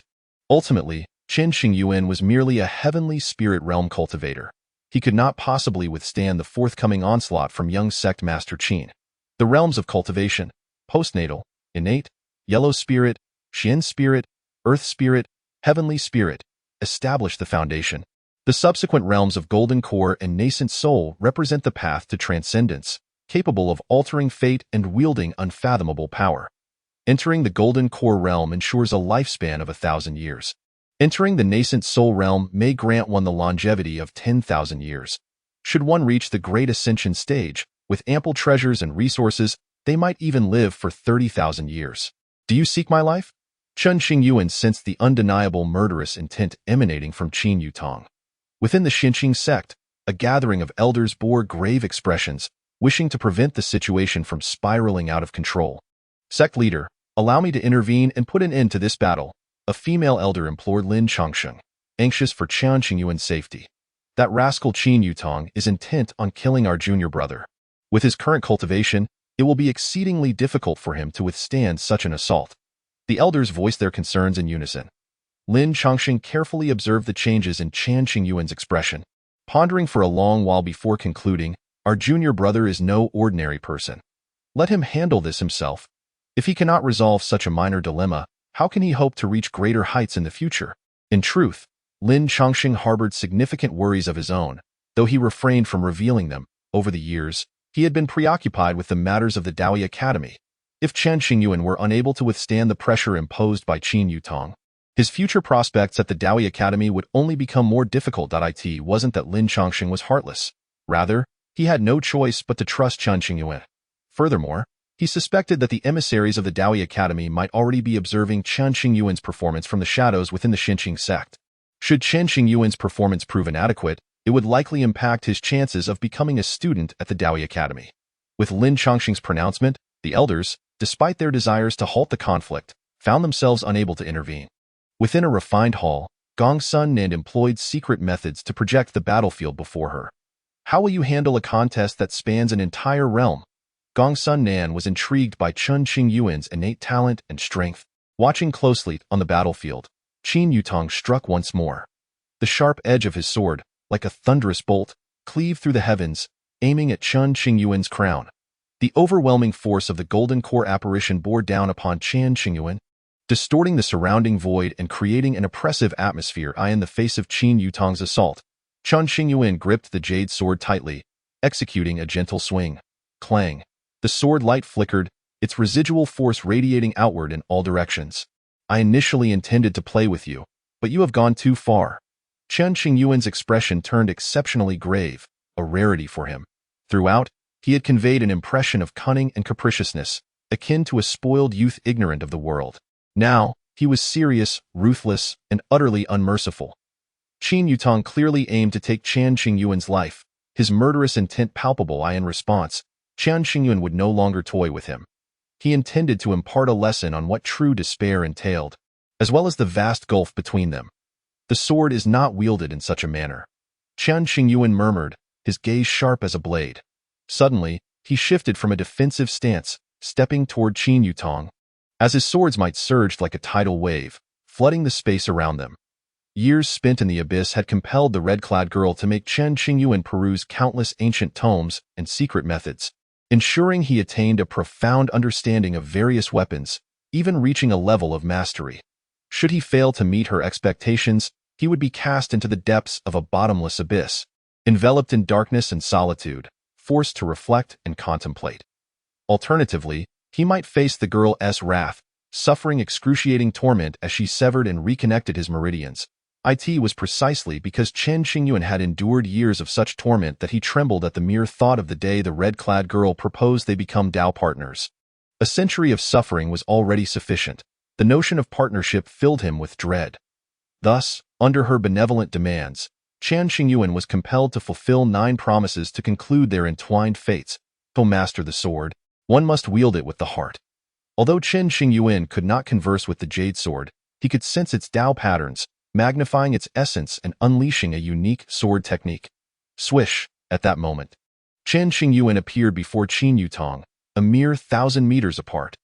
Chen Qingyuan thrust the sword forward, devoid of any extravagant techniques or overwhelming pressure. The simplicity of his movements resembled that of a mundane swordsman. Qin Yutong, having sparred with Chen Qingyuan multiple times, was acutely aware that he was not as simple as he appeared. He dared not underestimate him. Transitioning from offense to defense, he raised his sword to block. In the blink of an eye, Chen Qingyuan's blade pierced Qin Yutong's chest. Fortunately, Qin Yutong had anticipated the attack and prepared his defenses, intercepting the strike with his sword. The moment the two blades met, Qin Yutong realized just how astute his decision had been. Boom. What seemed like a straightforward strike was, in fact, the essence of the sword path. Upon contact with a tangible target, it unleashed its inherent brilliance. The jade sword in Chen Qingyuan's hand erupted with a terrifying sword might, akin to a colossal mountain shattering, overturning the void and sending Qin Yutong flying for dozens of miles. Junior brother's mastery of the sword path has reached the point of returning to simplicity. This in my recollection, junior brother was not a sword cultivator. Don't look at me. I have no idea. The elders were left bewildered, none comprehending the current situation. Under ordinary circumstances, only a sword cultivator with over 1,000 years of practice, possessing extraordinary talent, could attain such a realm. However, Chen Qingyuan had previously been adept in magical arts, with little engagement in swordsmanship. Could it be? The crowd suddenly recalled the abyss, exchanging glances, hesitant to speak further. Do not utter what should not be said. Merely observe, Lin Chongqing cautioned. The assembly understood the gravity of the matter, their expressions solemn. Should the outside world come to know that Chen Qingyuan was previously utterly ignorant of the sword path, it would undoubtedly incite a plethora of speculations and complications. Chapter 56. Standing tall, overlooking peers. In his youth, the junior disciple diligently trained under my guidance for several months in the art of the sword. The junior disciple is a prodigy of remarkable talent. His achievements today have indeed exceeded my expectations. An elder sword cultivator, having practiced for many years, began to weave fanciful tales, stroking his beard with a look of satisfaction. The other elders exchanged knowing nods. In the outside world, the talented disciples from various sects watched in astonishment as Chen Qingyuan executed a serious sword strike, their faces paling in disbelief. How could it be that Chen Qingyuan is, in fact, a top-tier sword cultivator, yet had never been heard of before?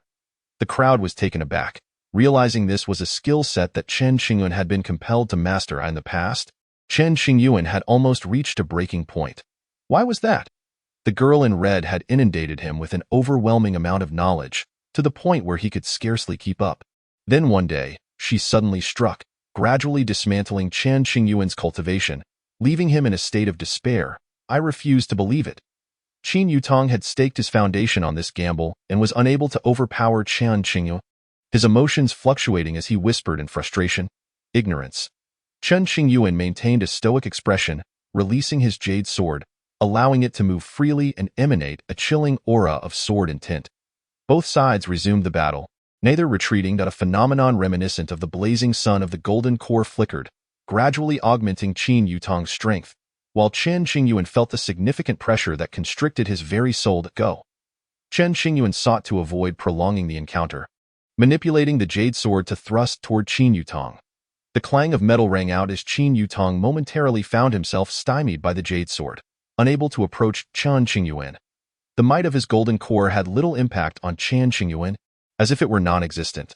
Unbeknownst to him, Chen Qingyuan was continuously channeling the hidden power of his golden Dao bone within, compensating for the disparity in realms. The golden Dao bone was inscribed with intricate ancient patterns, a significant portion concealed by a veil of white mist, with only a few strands of glimmering lines nourishing Chen Qingyuan's body, rendering his internal spiritual energy exceptionally pure and considerably enhancing his strength. Had he been in his former body, such feats would have been impossible. Chen Qingyuan mused inwardly, reflecting on the advantages of having rebuilt his foundation. Though once a prodigy, the gap between him and the other exceptional talents was not insurmountable, making it challenging to engage across such a vast realm. The manifestation of the golden core could shatter with a mere flick of a finger. Chen Qingyuan commanded the sword with his mind, placing Qin Yutong in a defensive stance for the time being. Subsequently, Chen Qingyuan circulated his internal energy, silently reciting incantations, gathering power at the tip of his right index finger. Boom.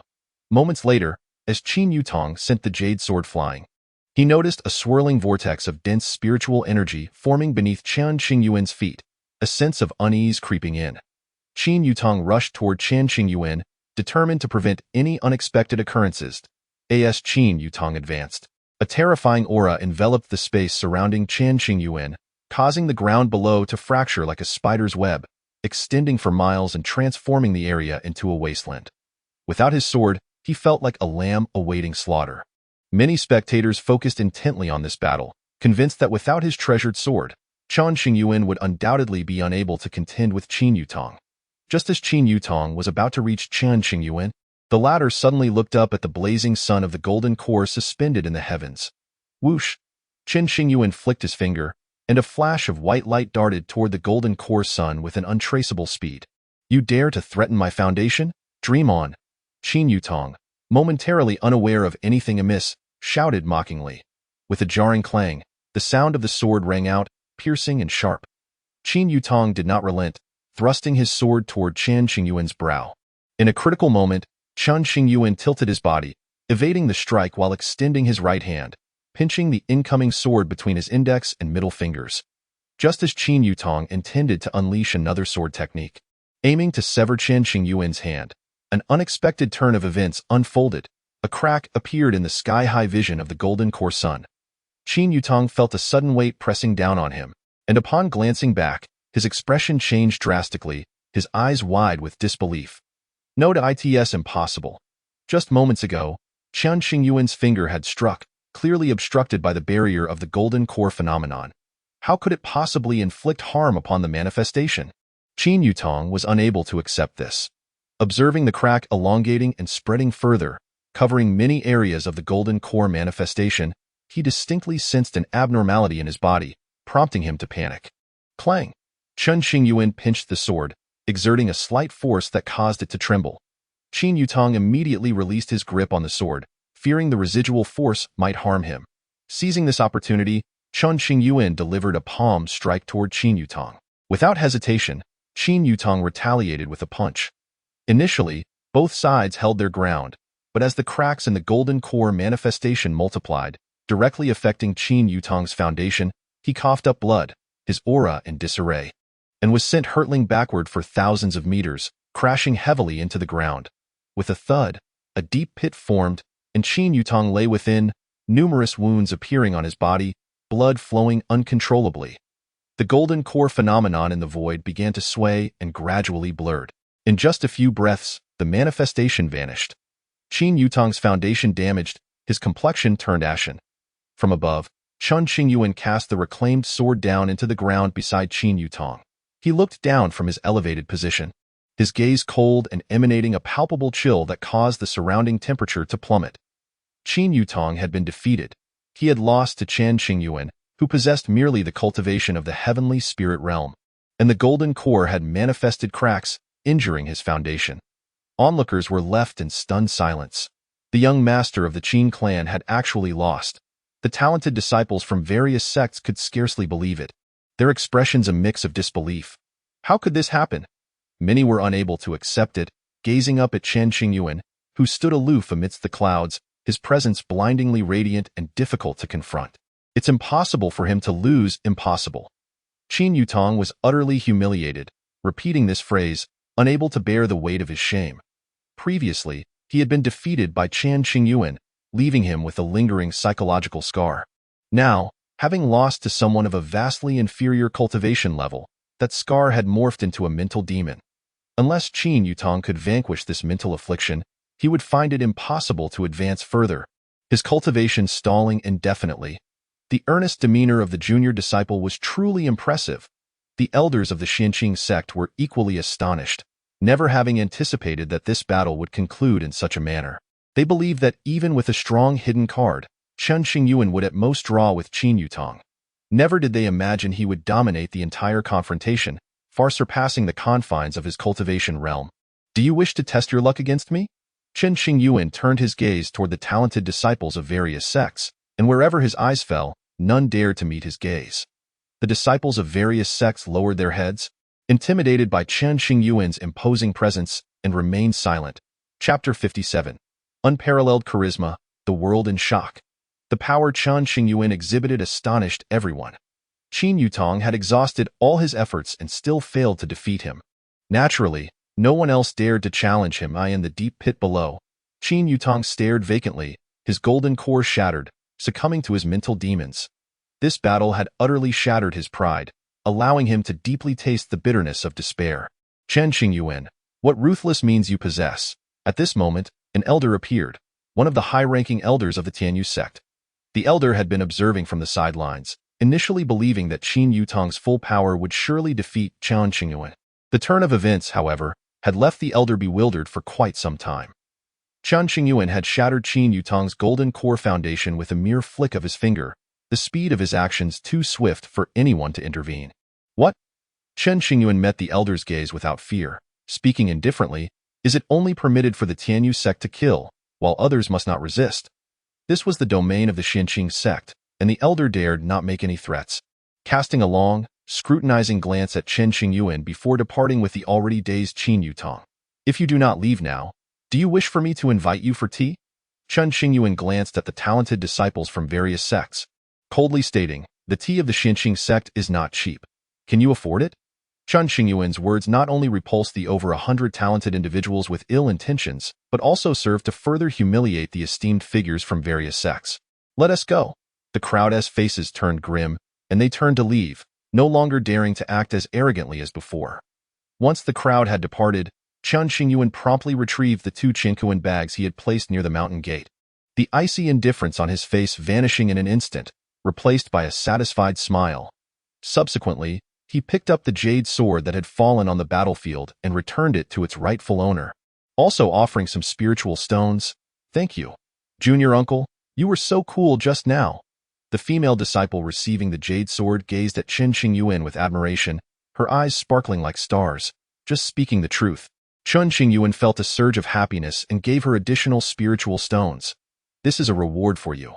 Junior uncle, I want some too. Several exceptionally beautiful female disciples approached, giggling and extending their hands. What sound? I can't hear you. Chen Qingyuan quickly pretended to be deaf, looking up at the sky. Having incapacitated the peak golden core Qin Yutong with his heavenly spirit realm cultivation, junior uncle is truly extraordinary. The disciples of the Xianqing sect expressed their awe, their reverence for Chen Qingyuan deepening. Junior uncle. Many called out to Chen Qingyuan, chattering excitedly, creating a lively atmosphere. Chen Qingyuan could not endure such a scene and quickly sought an excuse to slip away. Primarily, he feared that the spiritual stones he had just earned would be distributed among the group of girls, which was a headache he wished to avoid. Truly the only direct disciple of the ancestor before his passing. His talent is unmatched, far surpassing all of us combined. An inner sect elder sighed, as long as we can protect the junior disciple's growth, the future of the Xianqing sect will undoubtedly resound throughout the world, flourishing and prosperous. The elders began to fantasize about the days to come, filled with anticipation. This lad has many secrets, Lin Chongqing mused inwardly. Whether it was the sword intent Chen Qingyuan displayed or the divine ability that shattered Qin Yutong's foundation, these were techniques he had never showcased before. Based on Lin Chongqing's speculations, these abilities were likely tied to the forbidden area of Tianyuan. Yet, to safeguard Chen Qingyuan's safety, Lin Chongqing and others concocted numerous lies to deceive the world. A certain elder from the Sword Pavilion, either deliberately or inadvertently, boasted about how Chen Qingyuan had trained under him for several months in his youth, showcasing extraordinary sword talent that was truly astonishing. As he spoke, the elder began to believe his own words, taking pride in it. To conceal the truth of Chen Qingyuan's mastery of so many Dao techniques, the first step was to deceive their own people. Consequently, many disciples within the Xianqing sect were indoctrinated with the idea that Chen Qingyuan had diligently practiced since childhood, using him as a benchmark for their own efforts. In reality, however, Chen Qingyuan had hardly practiced in his youth. He often tugged on the beard of the sect leader, Dong Wenjun, or sneaked fruit from the medicinal garden, or crafted slingshots to shoot at the windows of his senior brothers' houses. In summary, Chen Qingyuan had no connection to diligent study and practice. Being the sole remaining disciple of the supreme ancestor and possessing an adorable appearance, his senior brothers and sisters were quite indulgent towards him, rarely disciplining him. At most, they would scold him a little. Had it been anyone else, they would have likely faced severe punishment, yet he remained mischievous in the flowing star domain. Various sects were astounded by how formidable Chen Qingyuan had become, almost beyond belief. Even if the phantom doctor managed to heal him, it was said he would have to begin his cultivation anew. Yet, just a few years had passed. How could he unleash such terrifying power and incapacitate the young master of the Tianyuan sect? Once hailed as one of the 10 prodigies of the northern wasteland, Chen Qingyuan's reputation was indeed well-deserved. The old adage states that a withered camel is larger than a horse. The northern wasteland's star domain is vast, teeming with prodigious talents. Being among the 10 prodigies was no small feat. This battle had far-reaching implications, igniting a storm of discussions among countless individuals. The once overlooked Chen Qingyuan had once again taken center stage, subtly hinting at a resurgence of his former glory in the entirety of the flowing star domain. There were likely few peers capable of contending with Chen Qingyuan.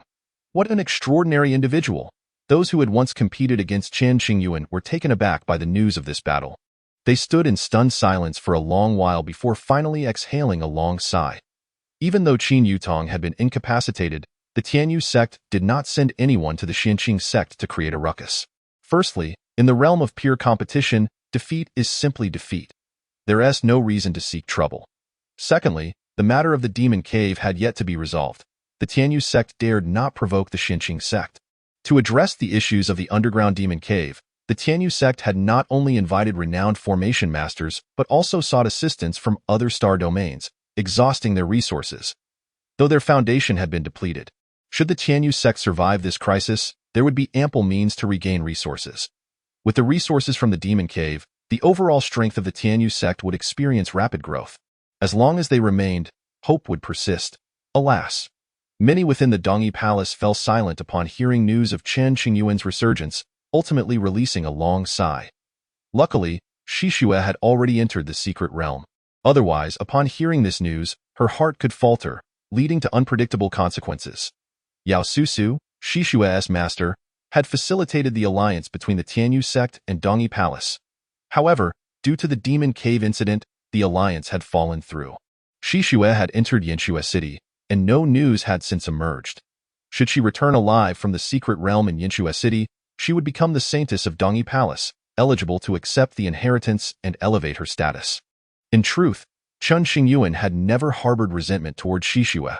At that time, the world believed he had perished in Tianyuan, and he could not let her remain lonely for the rest of her life. One could only say it was a case of fate not aligning, love not being deeply rooted. With the ties to Shishue severed, Chen Qingyuan felt considerably lighter, relieved of one troublesome matter. Nonetheless, he still wore a frown, troubled by the affairs of the Daoi Academy and the challenge posed by Wu Junyan. Wu Junyan, one of the 10 prodigies of the Northern Wasteland, was the foremost prodigy of the North Song Star domain. The last time Chen Qingyuan encountered Wu Junyan, they had agreed to a contest in 10 years' time to determine a victor. Alas, why engage in such conflicts? I am a person who cherishes peace. Chen Qingyuan sat within his abode, sighing softly. Knock, knock, knock. Suddenly, a series of knocks echoed from outside the cave. Chapter 58.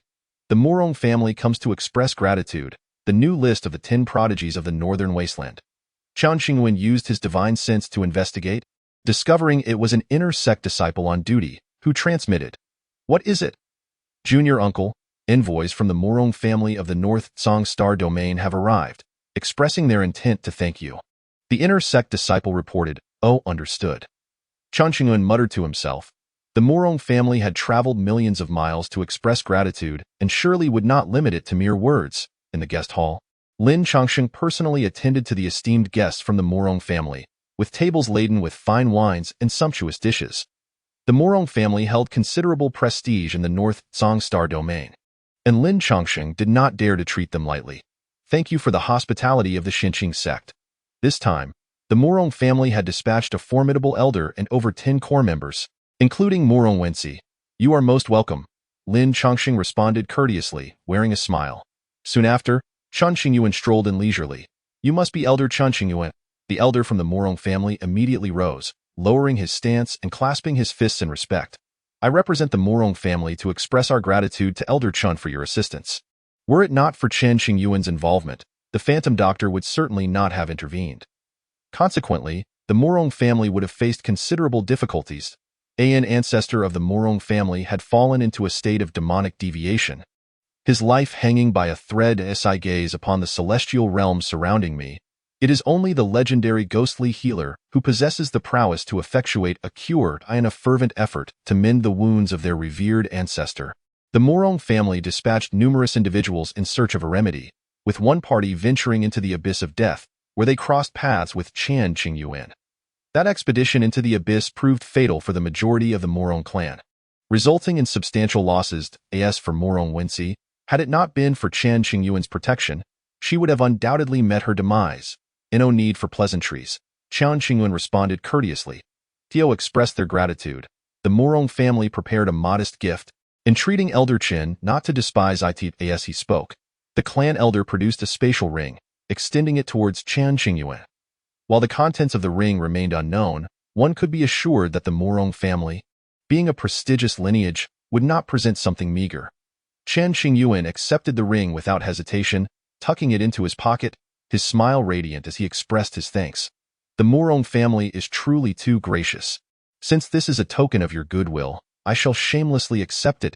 You rascal. Lin Chongsheng, who had been observing the scene, discreetly covered his forehead, caught between laughter and exasperation. Elder Chen is indeed magnanimous, truly a paragon of youth, the clan elder remarked with heartfelt admiration, finding much to commend in Chen Qingyuan. Laughter erupted among the Morong family members, who raised their glasses in a toast to Chen Qingyuan, demonstrating their appreciation.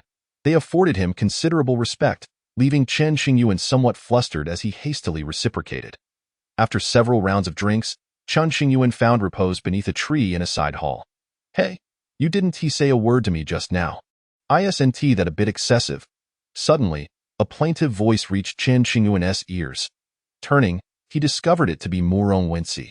Today, she donned a flowing light blue gown that trailed gracefully on the ground, resembling the azure expanse of the night sky, accentuating her exquisite figure. Her light yellow hair was tied back with a delicate red ribbon, her nose elegantly shaped, and her features so striking that she seemed an ethereal being fallen from the heavens. I have nothing to discuss with you, Chen Qingyuan retorted, his lips curling in disdain, unperturbed by any potential offense. You insufferable man, shift over a bit. Murong Wensi lightly kicked Chen Qingyuan's back, her voice laced with a huff. Why should I? Chen Qingyuan turned to inquire. I find your current position quite agreeable. It affords a splendid view, she replied. Isn't it all the same? Chen Qingyuan said dismissively. Will you move or not? Noticing Chen Qingyuan's in action, Murong Wensi's tone turned frosty. A gentleman does not engage in disputes with a lady, Chen Qingyuan complied, shifting his seat 1 meter to the side. Thus, Murong Wensi took his place. Feeling the lingering warmth from where he had sat, her cheeks flushing slightly as she discreetly concealed her embarrassment. After a moment of silence, Murong Wensi feigned indifference. I heard you, with your celestial spirit cultivation, defeated an opponent at the peak of the Golden Core stage. Is that true? False, Chen Qingyuan replied without hesitation. You ungracious man, can you not engage in conversation? Murong Wensi inhaled deeply, striving to maintain her composure. Suppressing her irritation, I inquired, and it appears that it is not a fabrication. If you already know it's true, why ask? Are you unwell? Chen Qingyuan glanced at Murong Wensi, his gaze tinged with pity. Chen Qingyuan, do you believe I would not hesitate to pierce you?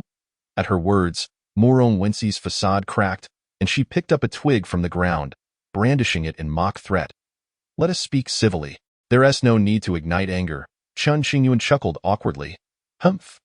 Murong Wensi scoffed softly, perplexed as to why she had sought out Chen Qingyuan for conversation. It felt like self-inflicted torment. If you dare to provoke me again, do not blame me for being impolite. Alas, my life is so difficult, Chen Qingyuan sighed inwardly. Miss Murong, do you not have anything else to discuss? After a prolonged silence, Chen Qingyuan broke the stillness, speaking softly. I do, Murong Wensi replied coldly, but I do not wish to speak of it now. Please, do not.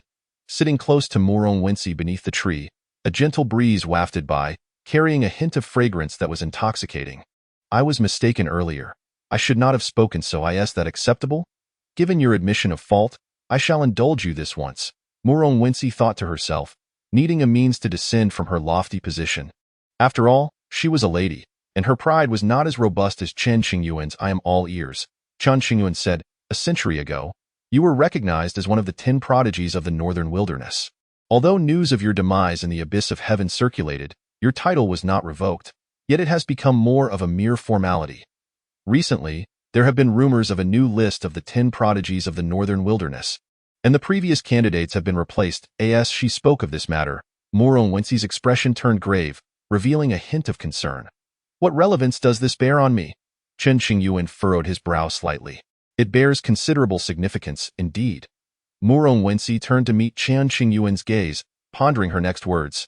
Your name is conspicuously among them. What did you say? Upon hearing this, Chen Qingyuan was rendered speechless, doubting his own ears. At first, I too found it hard to believe, but after thorough verification, you are indeed listed among the new 10 prodigies of the northern wilderness. Murong Wensi herself felt perplexed. Chen Qingyuan had seemingly been rendered incapable, and even with a potential resurgence in strength, it seemed improbable that he could uphold the title of the 10 prodigies. Yet, this absurdity had indeed come to pass. Which scoundrel compiled this list? Are they intent on leading me to ruin? Chen Qingyuan cursed vehemently. I advise you to tread carefully.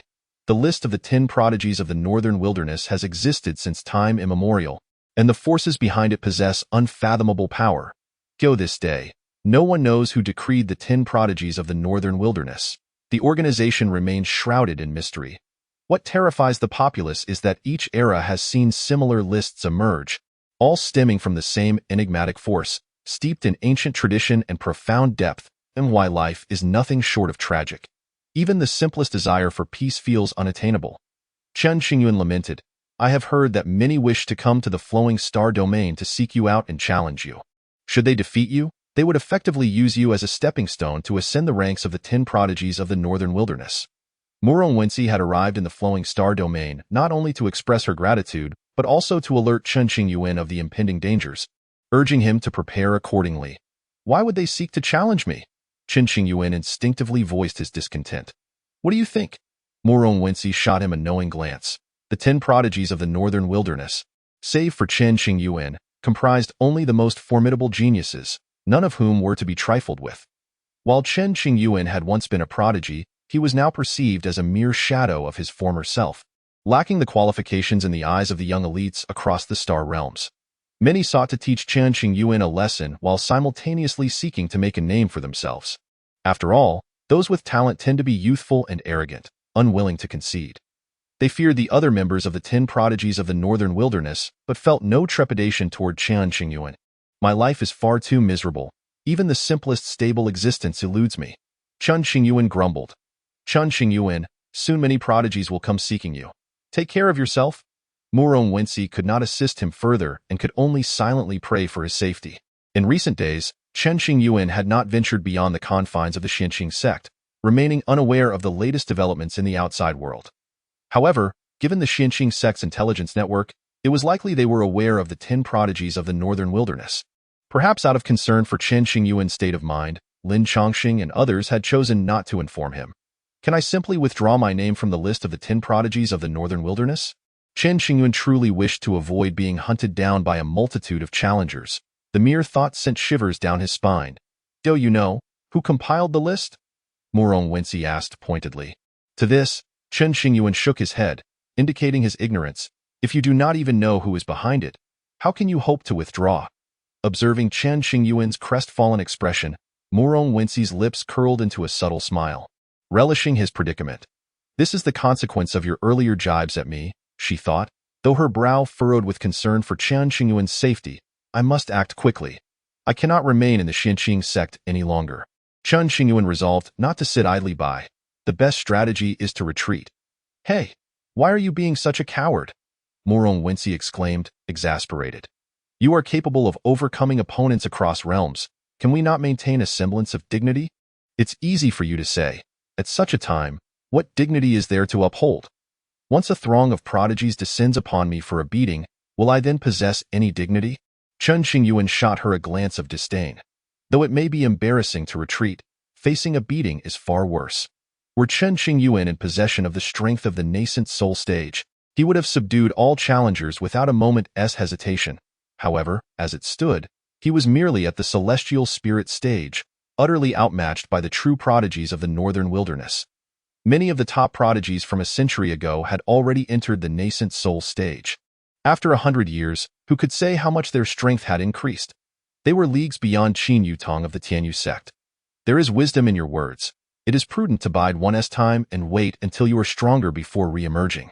After contemplation, Murong Wensi found merit in Chen Qingyuan's reasoning. At this juncture, if one did not flee, it would be too late once the onslaught commenced. A gentleman's revenge is a matter of 500 years. Chen Qingyuan declared resolutely. Upon uttering this, he swiftly made his way back to his cave dwelling, leaving Murong Wensi momentarily stunned beneath the tree. This insufferable man runs away at the slightest provocation, Murong Wensi muttered, watching Chen Qingyuan's retreating figure. Then, glancing down at the spot where she had sat, her fingertips brushed against the surface, causing her cheeks to flush. Initially, she had thought little of sitting in the place Chen Qingyuan had occupied, but she distinctly felt the warmth that lingered from his presence. What is happening to me? After a brief moment, a gentle breeze swept past, rousing Murong Wensi from her reverie. Shaking her head slightly, she resolved to cast aside her wandering thoughts. Meanwhile, within the cave dwelling, Chen Qingyuan hastily packed his belongings, preparing to make his escape. Just as he pushed the door open, he collided with Lin Chongqing, who had come to find him. Junior brother? Elder brother? What are you doing? Lin Chongqing inquired. Peering into the now empty room, I intend to embark on a journey for some time. Chen Qingyuan fabricated a lie. A journey at this time? Lin Chongqing's brow furrowed, lowering his voice. Have you forgotten about the Daoi Academy? I haven't forgotten. When the time is right, I will return, Chen Qingyuan replied dismissively. This is no trifling matter. Lin Chongqing admonished sternly. This is the last wish of our master. If you leave, how shall I account for it when the Academy's emissaries arrive? Well, elder brother, did you not say that the Daoi Academy is all-powerful? Surely they will be able to locate me. Chen Qingyuan forced a smile. That is not acceptable. I cannot allow any mistakes in this matter. Lin Chongqing shook his head firmly, rejecting the suggestion. Elder brother, are you aware of the recent uproar surrounding the list of the 10 prodigies of the northern wilderness? With no other option, Chen Qingyuan divulged the truth. I only learned of it recently. Upon hearing Chen Qingyuan's admission, Lin Chongqing could no longer conceal his knowledge and nodded slightly. I do not know which scoundrel compiled that list. It has thrown me into a predicament. If I do not flee soon, I fear my days of peace will be over. Chen Qingyuan seethed with anger toward the individual responsible for the list. Oh, that is the reason.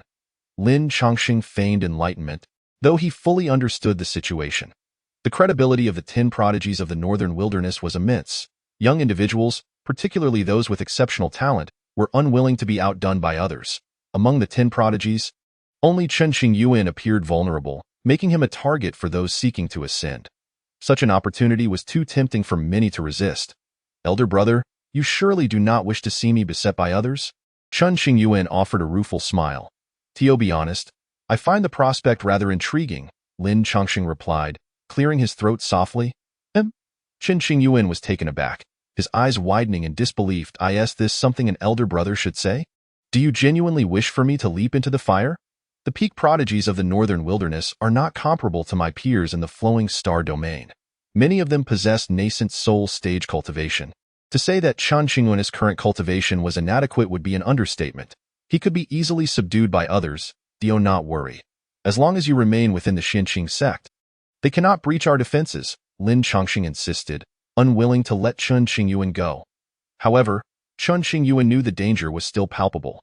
Allow me to train for a few centuries, and I will return to subdue them all. Chen Qingyuan was not afraid of temporary humiliation.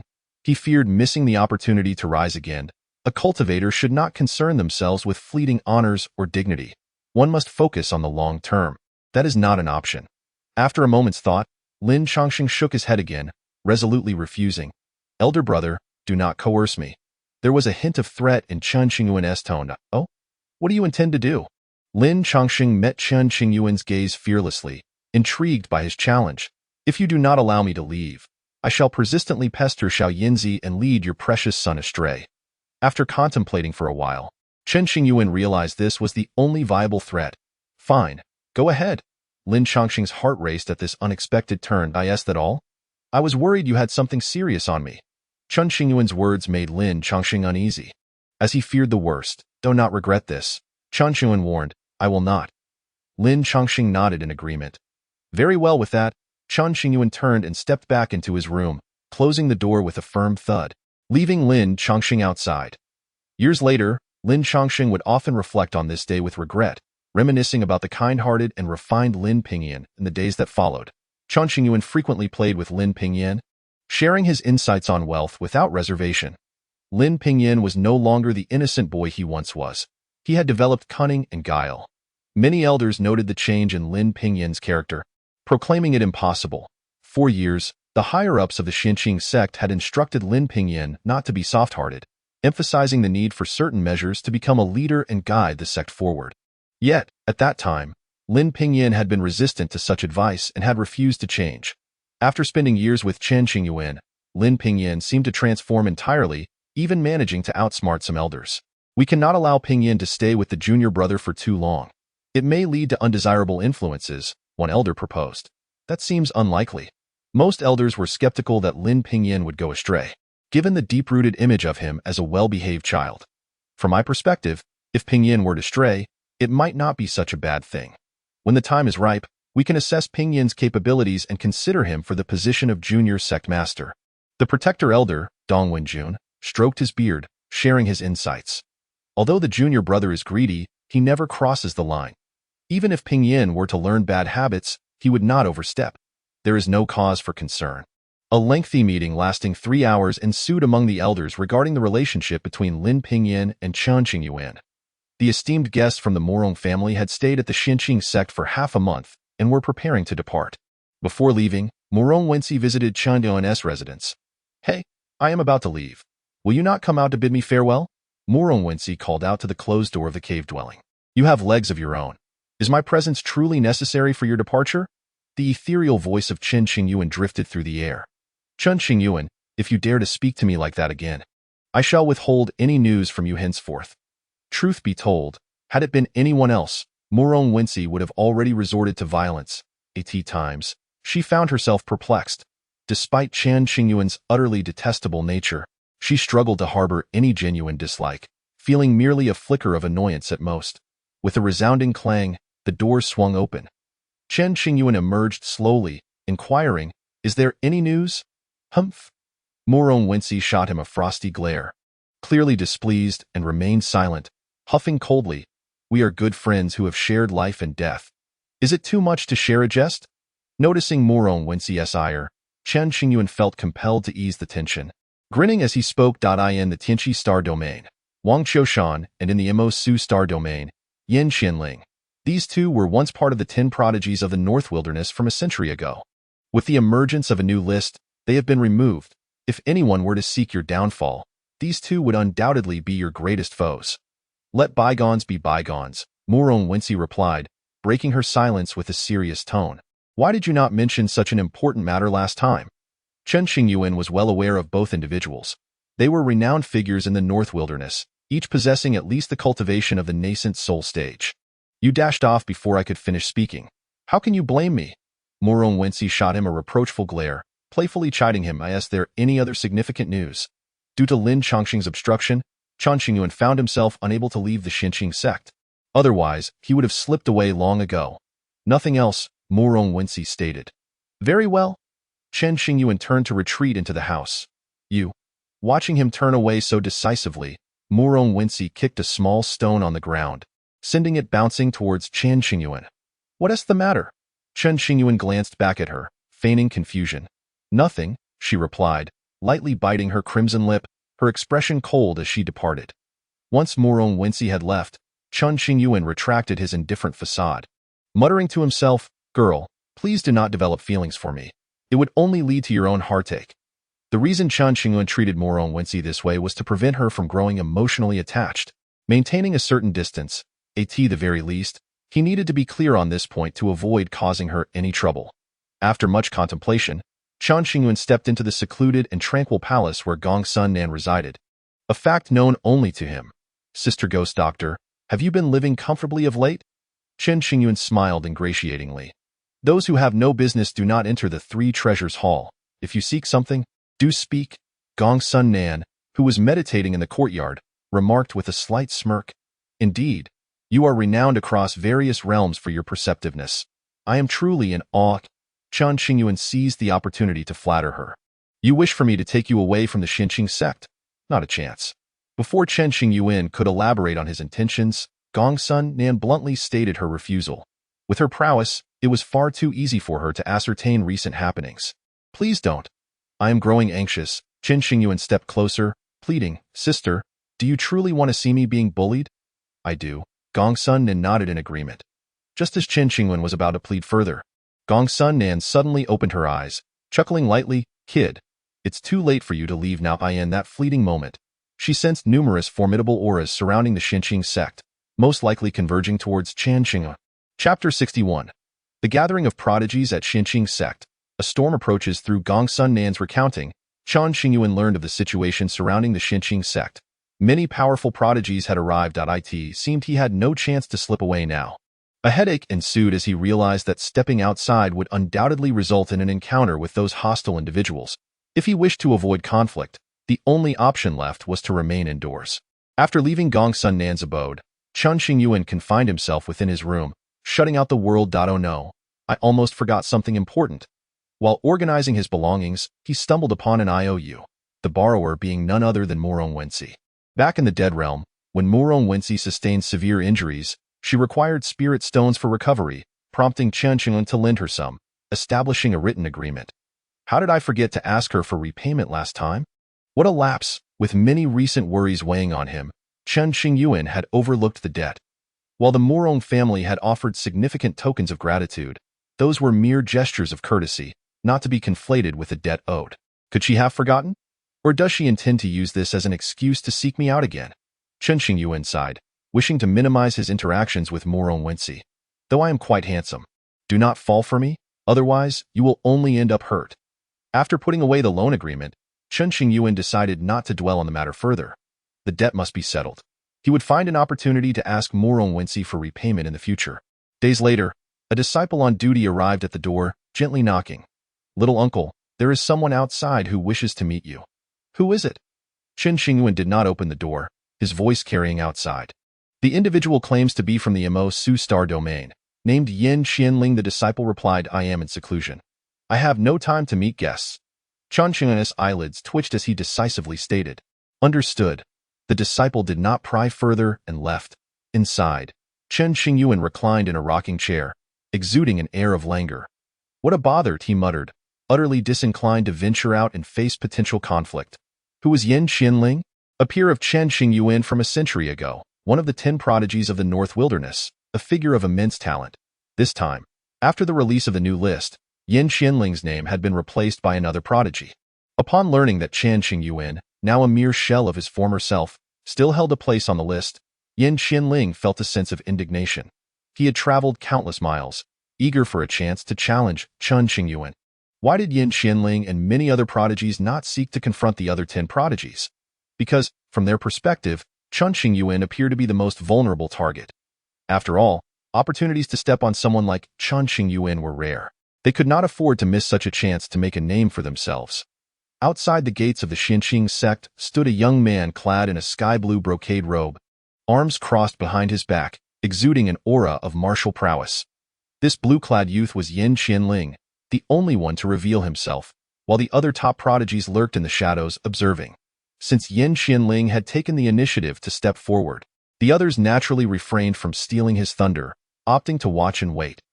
Please return, the disciple on duty called out. Little uncle is in seclusion and cannot entertain visitors. That's all right. I can wait until he emerges from seclusion, Yin Qianling replied. Having anticipated various possibilities before arriving, he suspected Chen Qingyuan might act like a turtle hiding in its shell. After some inquiries, he was certain that Chen Qingyuan remained within the Xinqing sect, not venturing anywhere as long as he lingered near the Xinqing sect. Yin Qianling believed Chen Qingyuan would eventually show himself, unless he intended to remain indoors for the rest of his life. This kid is no ordinary person. Little uncle may be in for a great deal of trouble. Within the council hall, the elders had gathered all pertinent information regarding Yin Qianling, their expressions grave. The holy son of Chak's sacred mountain, possessing the cultivation of the nascent soul stage. Such a level of cultivation could easily qualify one as an inner elder in many first-rate sects, or even as a leader in third-rate factions. Yin Qianling had once been one of the 10 prodigies of the North Wilderness, his strength and talent eclipsing countless other prodigies in the region. Due to the emergence of several formidable talents in recent decades, the list of 10 prodigies had undergone slight alterations, leading to Yin Qianling's removal. Yet, even so, his strength was not to be underestimated. I find it puzzling. Our little uncle has just returned from the abyss, having recently reformed his Tao body and spiritual roots.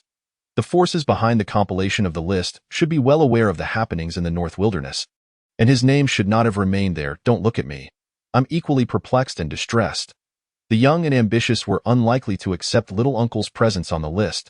Wishing to challenge him and make a name for themselves, the elders discussed this matter, their brows furrowed in concern.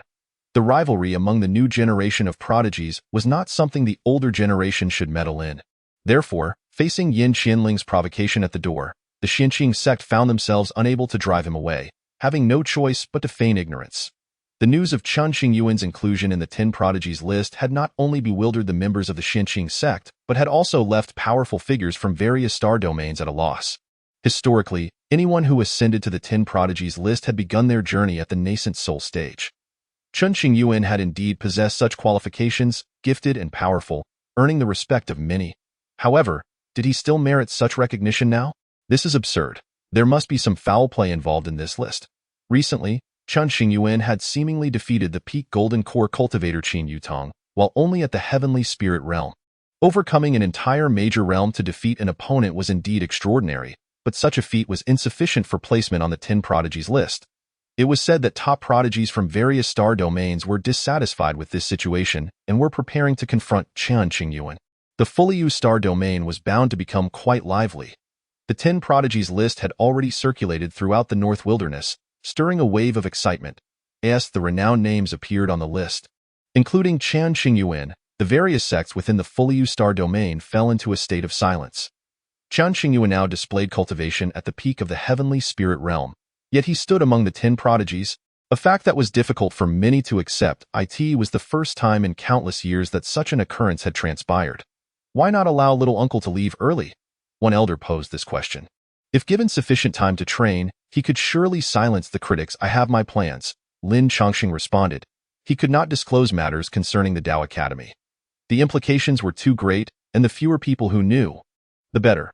Though little uncle would not face danger within the sect, continued evasion of conflict might lead to ridicule and affect his state of mind. Moreover, the Xinqing sect had not been at peace. Each elder bore an increasingly heavy burden. This issue was difficult to resolve. Of course, if Chen Qingyuan could defeat all challengers, it would be a different story. However, the prospect of a heavenly spirit realm cultivator defeating numerous top nascent soul prodigies was a laughable notion. A mere fantasy. Such feats had not occurred in nearly 100,000 years. Over a dozen days passed, and Yin Qianling remained at the gates of the Xinqing sect, eyes closed, absorbing the essence of the world. He waited for Chen Qingyuan's emergence while also practicing. The affairs of the outside world have no bearing on me. Within his secluded cave, Chen Qingyuan had completely sealed himself off, ensuring he could not hear the outside chatter. Only a fool would venture out to meet their demise. Chen Qingyuan was confident in dealing with prodigies at the Golden Core stage, but was utterly outmatched by those at the nascent soul stage. After all, his own cultivation was far too weak, the disparity too vast. When I grow stronger, I shall ascertain who has conspired against me and exact my revenge. The 10 prodigies list had thrust Chen Qingyuan into the spotlight, leaving him with no way to extricate himself. An increasing number of prodigies converged upon the Xinqing sect. Some came to witness the spectacle, while others sought opportunities to defeat Chen Qingyuan, aiming for fame and fortune. In summary, unfamiliar faces began to populate the territories under the Xinqing sect's jurisdiction. Any random individual plucked from the crowd would likely boast significant origins. One day, a man clad in a light-colored long robe appeared at the gates of the Xinqing sect, prompting countless cultivators to gasp in awe, their emotions in turmoil. The visitor was none other than Wu Junyan, one of the 10 prodigies of the North Wilderness. Chapter 62. Wu Junyan appears. Are you up to no good? Though the list had changed, Wu Junyan's name remained firmly in place, unaltered. Originally, the North Song Star domain had not been particularly prominent in the North Wilderness, but thanks to Wu Junyan, the name North Song had garnered much attention. Wu Junyan's life was nothing short of legendary, akin to a myth. It was said that in his youth, he was whisked away by a celestial crane, disappearing for a full 3 years. Upon his return to the North Song Star domain, he left his peers far behind. His formidable strength made it impossible for his contemporaries to keep pace, earning their respect and admiration. You've come as well, Yin Qianling remarked, having opened his eyes to regard Wu Junyan from a distance. His expression complex, Wu Junyan glanced back at Yin Qianling, remaining silent. Given Wu Junyan's aloof demeanor, Yin Qianling had heard tales of his nature and bore no resentment. Moreover, Wu Junyan possessed the right to be proud, eliciting no anger from others, as it felt entirely justified. Wow, even Wu Junyan has come. Is he here for Chen Qingyuan as well? Chen Qingyuan had unwittingly crossed paths with Wu Junyan, and now there was bound to be a spectacle. Rumor had it that Wu Junyan had inherited the legacy of an ancient powerhouse and had never faced defeat since entering the world. This was a true prodigy of the North Wilderness. Formidable indeed. The onlookers gazed at Wu Junyan's retreating figure, utterly stunned, their mouths agape. The higher-ups of the Xinqing sect learned of the news and realized that the situation had escalated to a level that was becoming increasingly difficult to manage. A talent like Wu Junyan would be a guest of honor in any sect, deserving of proper hospitality. As long as Wu Junyan remained alive, he was destined to become a peak expert in the Great Ascension realm, roaming freely across the world. What should we do? The senior members of the sect deliberated, concerned that if they turned him away, it would be a significant affront. Allow me to handle it, the Grand Elder volunteered. Very well, it is entrusted to you. Lin Chongqing nodded in agreement. Thus, the Grand Elder, clad in simple robes, approached the gates and cupped his hands in greeting to Wu Junyan. Young friend Wu, what brings you to the Xinqing sect? I seek to battle Chen Qingyuan. Wu Junyan's expression was cold, and his words were sparse, as expected. The surrounding cultivators felt a tightening in their chests, their suspicions confirmed. This is troublesome, the Grand Elder murmured anxiously, feeling a headache coming on. After a moment of contemplation, the Grand Elder continued, since you are not here as a guest, we of the Xinqing sect have little to offer in terms of hospitality. Wu Junyan remained silent, standing aloof as if he were an unassailable snow-capped mountain. While the Xinqing sect did not wish to offend a future top-tier powerhouse, these concerns paled in comparison to Chen Qingyuan's safety. With Wu Junyan's arrival, the Xinqing sect became a focal point of great interest, drawing countless gazes. Meanwhile, Chen Qingyuan, cloistered within his sealed cave, remained unaware of the unfolding events. He was presently seated in meditation, stabilizing his foundation, awaiting the opportune moment to break through to the Golden Core realm. Younger brother, the North Wilderness prodigy Wu Junyan has arrived. You now have another opponent. Gong Sun Nan's voice penetrated the barrier, tinged with a hint of schadenfreude. Upon hearing this, Chen Qingyuan abruptly opened his eyes, a slight smile playing at the corners of his mouth. If it had been any other prodigy, Chen Qingyuan would have felt disheartened. However, with Wu Junyan as the challenger, the situation became much more manageable. With a hum, Chen Qingyuan dispelled the barrier and stepped outside. Before long, he stood at the gates of the Xinqing sect, where many eyes were upon him. It's him? Chen Qingyuan had revealed himself, seemingly ready to accept the challenge. The stage was set for an exciting performance, and anticipation ran high. Yet, Chen Qingyuan still possessed only the cultivation of the heavenly spirit realm. Why was he ranked among the 10 prodigies? It was truly incomprehensible.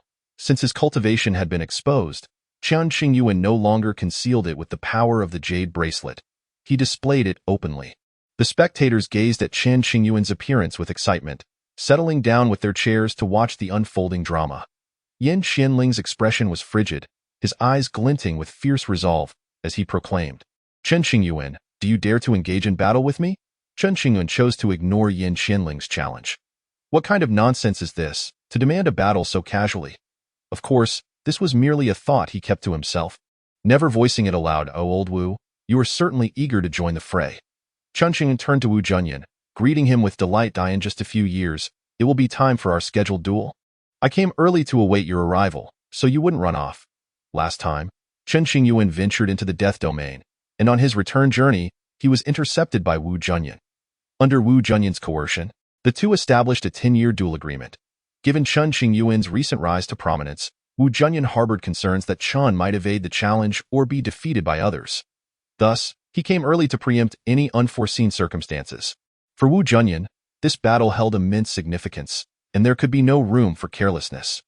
Years ago, he had longed for a confrontation with Chen Qingyuan, but regrettably, Chen had departed to the Tianyuan at that time. Missing their scheduled encounter, I am a man of my word, Chen Qingyuan stated. Is that so? Wu Junyan regarded this declaration with skepticism. Do not cast such doubtful glances at me. We have known each other for many years. Had it not been for unforeseen events, I would certainly not have broken my promise. Under Wu Junyan's penetrating gaze, Chen Qingyuan felt somewhat uneasy. Wu Junyan chose to trust him, nodding slowly. There are still a few years until the duel. Come in for a drink and a chat, Chen Qingyuan invited. Upon hearing this, Wu Junyan fell into silence, contemplating. What is it? Are you afraid I might drug you? Chen Qingyuan quipped, whether you come or not is your choice. Lead the way. Wu Junyan lowered his guard and took a step forward. According to various intelligence reports, Wu Junyan was a reclusive individual with no friends. However, in front of numerous onlookers, not only was he willing to engage in normal conversation with Chen Qingyuan, but he also planned to drink and converse as if they were friends. Many were left dumbfounded, unable to comprehend the situation. Listening to their earlier exchange, it was clear they were adversaries, so why did their relationship appear so amicable? Contrary to the expected confrontation, throughout, Chen Qingyuan had paid no mind to Yan Xianling and the group of prodigies who had come from various regions. As long as he remained indoors, those prodigies could do nothing to him. As for reputation, what good was it if it could not be consumed? Chen Qingyuan had never cared for hollow fame. Had he the choice, he would have long cast aside the title of the 10 prodigies of the northern wasteland. Within the courtyard of the estate, Chen Qingyuan produced fine wine and personally poured a glass for Wu Junyan. Old Wu, this is a rare brew from my Xinqing sect. You must try it. Chen Qingyuan, are you trying to pull something? Wu Junyan narrowed his eyes, questioning Chen's excessive enthusiasm. Nonsense. Am I that sort of person? Chen Qingyuan feigned seriousness. Aren't you? Casting a glance at the wine on the table, Wu Junyan hesitated to drink, pondering deeply. Brother Wu, while we are rivals, we are also friends. There is no need for such hostility. Chen Qingyuan remarked. Wait, when did we become friends? Wu Junyan furrowed his brow slightly. Our relationship has not reached that stage yet. The last time we met, we shared wine and conversation, Chen Qingyuan replied after a moment's thought. You are overthinking it. I have no friends, Wu Junyan stated coldly. No way? You don't have a single friend? That's truly pitiful. Chen Qingyuan seemed oblivious to the implications of Wu Junyan's words and adopted a sympathetic demeanor. Don't worry, from now on, we shall be friends. My intention was to maintain distance, viewing you merely as a formidable opponent, allowing you to recognize the nature of our relationship, which has yet to ascend to friendship. Why, then, do you pity me? Do you not comprehend human speech? Wu Junyan paused, staring intently at Chen Qingyuan, rendered speechless. Come, let's drink. Before Wu Junyan could respond, Chen Qingyuan raised his glass and downed it in one go. Observing Wu Junyan's lack of action, Chen Qingyuan gestured. Drink up, rest assured, there is no poison. After a while, Wu Junyan withdrew his gaze from Chen Qingyuan, glancing down at the glass before him. After a moment's hesitation, he lifted the cup and took a sip. For reasons unknown, upon hearing Chen Qingyuan declare that they would be friends henceforth, an inexplicable feeling welled up within Wu Junyan, difficult to articulate. Since his birth, he had seldom engaged in conversation with others, even among his kin, as if he were a high mountain ice lotus, untouchable. Old Wu, we must discuss serious matters now, Chen Qingyuan said with a smile. Wu Junyan was terse, his eyes alert. In just over 4 years, it will be time for our duel. If I were to be defeated by some others before that, and subsequently, you and I were to fight at the same level, if you were to lose by accident or we ended in a stalemate, would that not allow others to trample on our heads and gain fame? Chen Qingyuan pulled his chair closer to Wu Junyan. So? Wu Junyan regarded Chen Qingyuan with indifference, intrigued to see what he was plotting. So, you need to deal with those individuals? At the very least, they must not be allowed to act freely for these years. Chen Qingyuan revealed his thoughts. No, Wu Junyan flatly rejected. Come on, those individuals cannot possibly match me at the same level. That would be bullying. They are blocking my doorstep. If I cannot contain my anger and step out to confront them, I likely would not win. Then, would you still wish to spar with me? I do not concern myself with such matters. Overwhelming others through cultivation is the act of a weakling. For me, only defeating you at the same level can truly be considered victory, solidifying my resolve. Aspiring towards the heights, Wu Junyan cared not for fame or fortune. He sought only clarity of thought, advancing step by step towards the pinnacle of the Tao. Alas, this matter exhausts me. When the time comes for our duel, my state will surely decline significantly, and your odds of victory will increase considerably. Faced with such an unyielding individual, Chen Qingyuan felt compelled to exploit his weakness. Hearing this, Wu Junyan's expression grew grave. If it were not a fair fight, even if Wu Junyan triumphed, it would hold no meaning. He placed great importance on promises. Once assured of a matter, he would fulfill it even at the cost of his life. Thus, he had set a 10-year duel agreement with Chen Qingyuan and had yet to issue a challenge, willing to wait for the appointed day. The duel a century prior had been rendered void due to Chen Qingyuan's entry into the Tianyuan. This time, Wu Junyan wished for no unforeseen changes. Speaking of the Tianyuan, it was not that Chen Qingyuan desired to venture into danger, but rather that he was compelled to go. During that time, he felt as if he were in a daze, as if some unseen force guided him, necessitating his departure.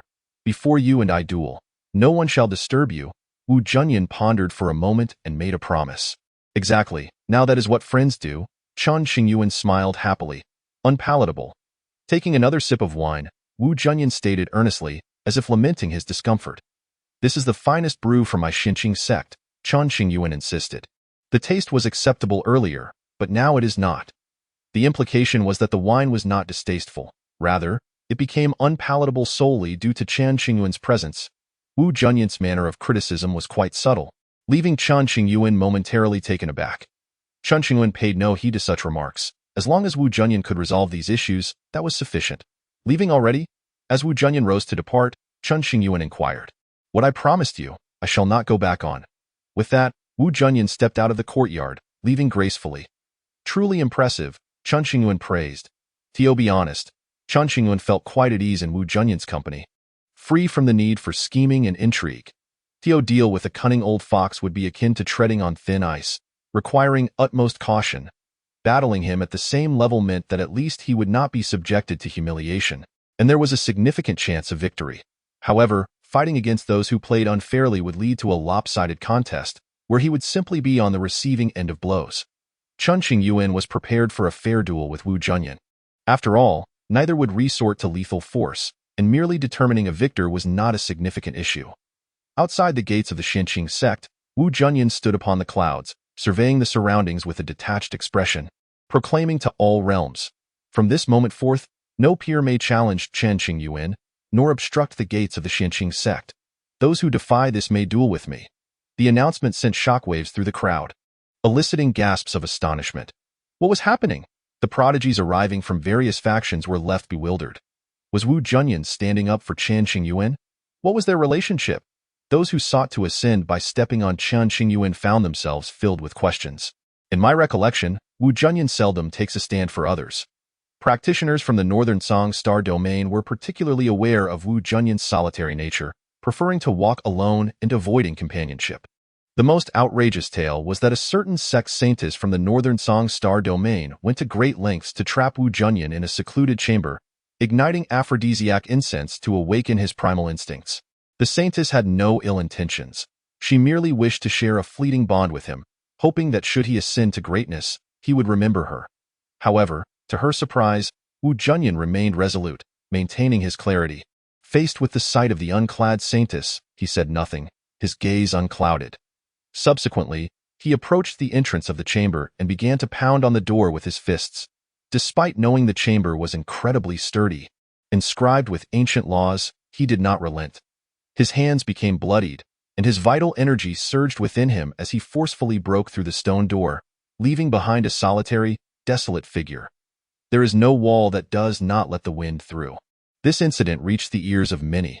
Thus, the news of Wu Junyan's aversion to women spread, causing quite a stir. A certain powerful figure remarked, "If this youth does not meet an untimely end, he will surely stand at the pinnacle of his generation." Henceforth, it became evident that Wu Junyan was notoriously aloof, indifferent to the world around him. However, his current actions shattered countless preconceived notions. What on earth was going on?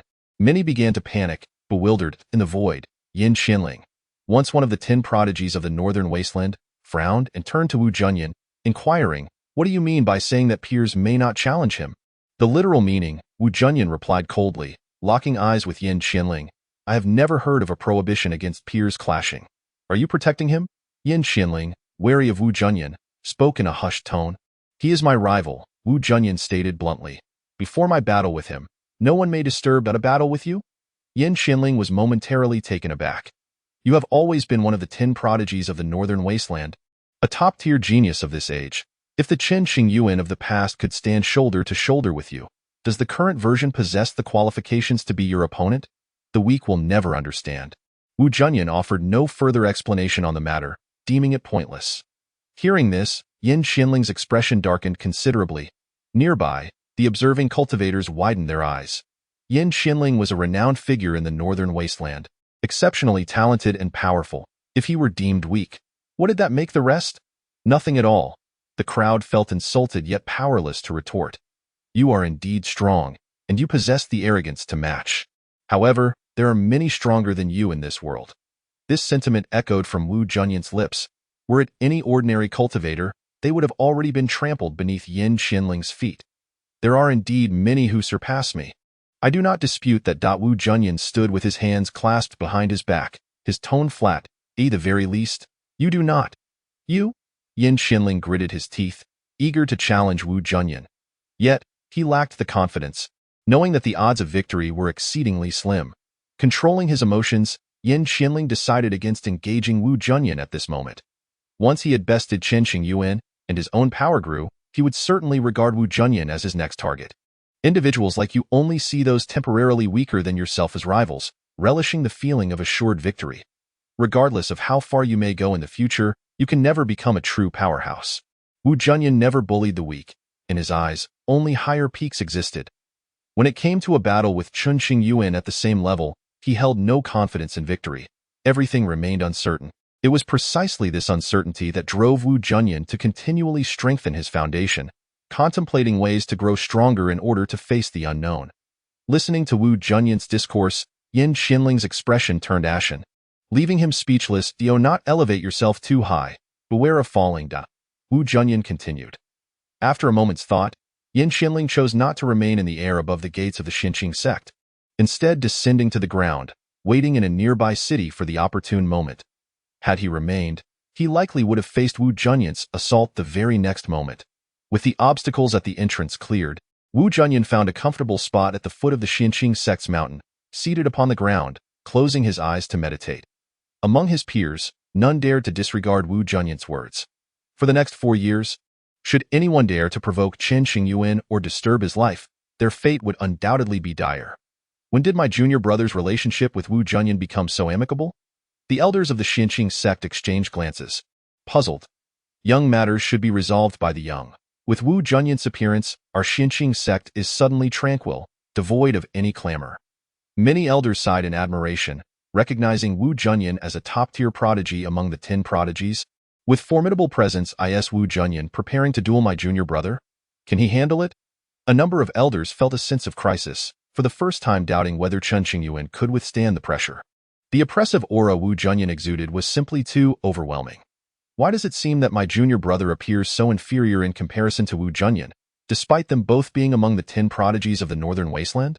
Elder Dong Wenjun, the guardian of the sect, voiced his thoughts, comparing the two. Look at Wu Junyan. His mere words command respect among his peers. In contrast, Chen Qingyuan is someone everyone wishes to step on, eager to seize the opportunity, fearing they might lag behind. For the next 4 years, the Xinqing sect remained peaceful, with no peer daring to challenge them.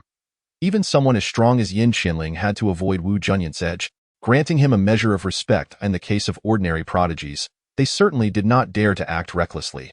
Inside the hall, Chen Qingyuan was diligently consolidating his cultivation, further solidifying his foundation. He had no intention of breaking through to the golden core stage just yet, preferring to wait until after his duel with Wu Junyan. Only 10 days remain. Having calculated the time, Chen Qingyuan felt prepared for the impending battle, his spirit and energy reaching an excellent state.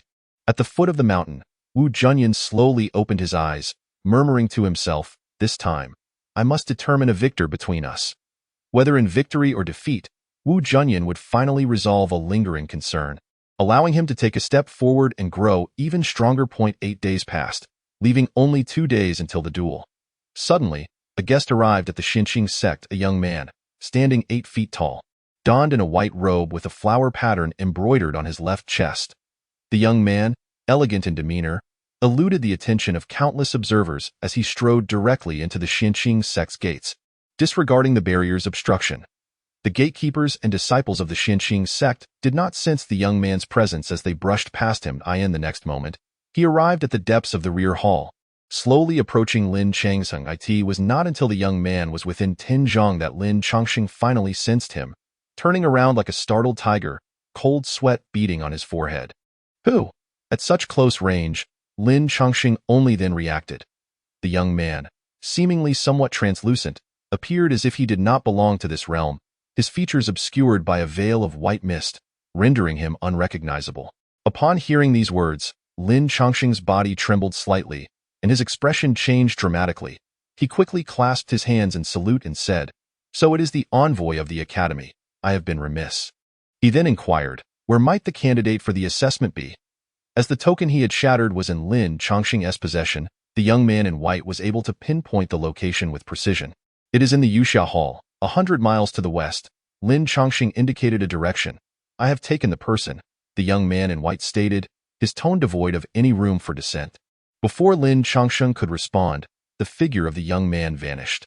Soon after, the young man arrived at the Yuxia Hall, where he found Chen Qingyuan meditating with closed eyes. "The time has come. We must depart," a profound voice echoed, awakening Chen Qingyuan from his trance. "Who are you?" Chen Qingyuan asked, regarding the suddenly appearing young man with utmost vigilance, every hair on his body standing on end. "I am from the Daoi Academy," the young man replied. After a moment of hesitation, Chen Qingyuan remained cautious and asked, "What proof do you have?" "Enough of this chatter." The young man in white, disinterested in further explanation, pointed a finger at Chen Qingyuan, instantly sealing his internal energy and rendering him immobile. Following this, the young man took Chen Qingyuan away from the Yuxia Hall, gliding through the protective barrier of the Xinqing sect like a specter, unnoticed by anyone. Gong Sun Nan, who had been sitting inside, suddenly opened his eyes, his expression shifting drastically. "Where is Chen Qingyuan?"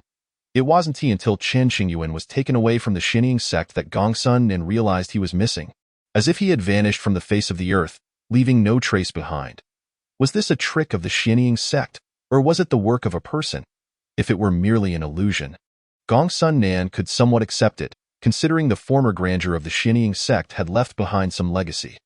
However, if it were the latter, Gongsun Nan could scarcely fathom the existence behind it, his heart unsettled for quite some time. Senior, I have a very important duel. Could I not leave until after it is over? Chen Qingyuan pleaded, though he could not move his body, his voice was still able to speak. Chapter 65. The duel postponed. Heading to Daoyi Academy, the young man in white gazed at Chen Qingyuan with an impassive expression, momentarily halting his steps, and slowly shook his head, saying, "The time for assessment has come. One cannot be late. Can't we make an exception?" Chen Qingyuan implored again. "The rules of the academy are not to be broken. If you are late by even a moment, you will forfeit your qualification for the entrance exam." The young man in white firmly rejected Chen Qingyuan's request, explaining the gravity of the situation. But Chen Qingyuan hesitated, unsure of how to proceed. After a moment of contemplation, he changed his approach. "Senior, may I speak to a friend for just a moment? I promise it won't take long." "Very well." Should Chen Qingyuan pass the assessment, he would be considered a member of the Daoyi Academy. Remembering the slight possibility of camaraderie, the young man in white nodded in agreement. As long as it did not delay the matter at hand, allowing Chen Qingyuan to bid farewell to his friend was acceptable. "Please allow me to regain my mobility," Chen Qingyuan said, a glimmer of hope brightening his face. With a snap of his fingers, the young man in white released the seal on Chen Qingyuan's body. Immediately, Chen Qingyuan retrieved the transmission technique he had shared with Wu Junyan, saying, "Old Wu, come over here." Standing at the foot of the Xinjiang sect, Wu Junyan heard the familiar voice, a flicker of confusion crossing his eyes. Chen Qingyuan's voice? Why is it not coming from within the Xinjiang sect? With this puzzlement, Wu Junyan followed the transmission's guidance, heading towards a secluded mountain nearby. Where has Wu Junyan gone? The surrounding cultivators began to stir, noticing Wu Junyan suddenly heading in a certain direction. Unaware of the circumstances, upon entering the secluded mountain, the young man in white sealed the surrounding void, preventing outsiders from probing with their spiritual sense. "What are you doing here?" Wu Junyan, spotting Chen Qingyuan beneath a large tree, furrowed his brows and questioned. "This is quite a complex situation. I will explain it to you later. Right now, I wanted to inform you that our duel is likely to be postponed," Chen Qingyuan said with an awkward smile. It was not his intention to back out, but rather a matter of necessity. For years, he had diligently prepared, never anticipating such a turn of events. The arrival of the Daoyi Academy's envoy was rather fortuitous, occurring just 2 days before their scheduled duel. "What did you say?" Hearing this, Wu Junyan's gaze sharpened, exuding a cold glint that caused the temperature around them to plummet. "Old Wu, I sincerely apologize for this. I assure you we will have a proper duel in the future. If you are dissatisfied, we can arrange for multiple matches until you are satisfied." Chen Qingyuan had genuinely wished to battle Wu Junyan on equal footing and fulfill that desire. Unfortunately, circumstances had conspired against him, and it was indeed unfortunate. "Chen Qingyuan, you should know my principles. The promises I make are more important than life itself." Wu Junyan's demeanor turned icy, his tone laced with a sharp edge, emanating a formidable pressure. Previously, when Chen Qingyuan was embroiled in danger and unable to fulfill their duel, Wu Junyan had been understanding, thus forgiving him.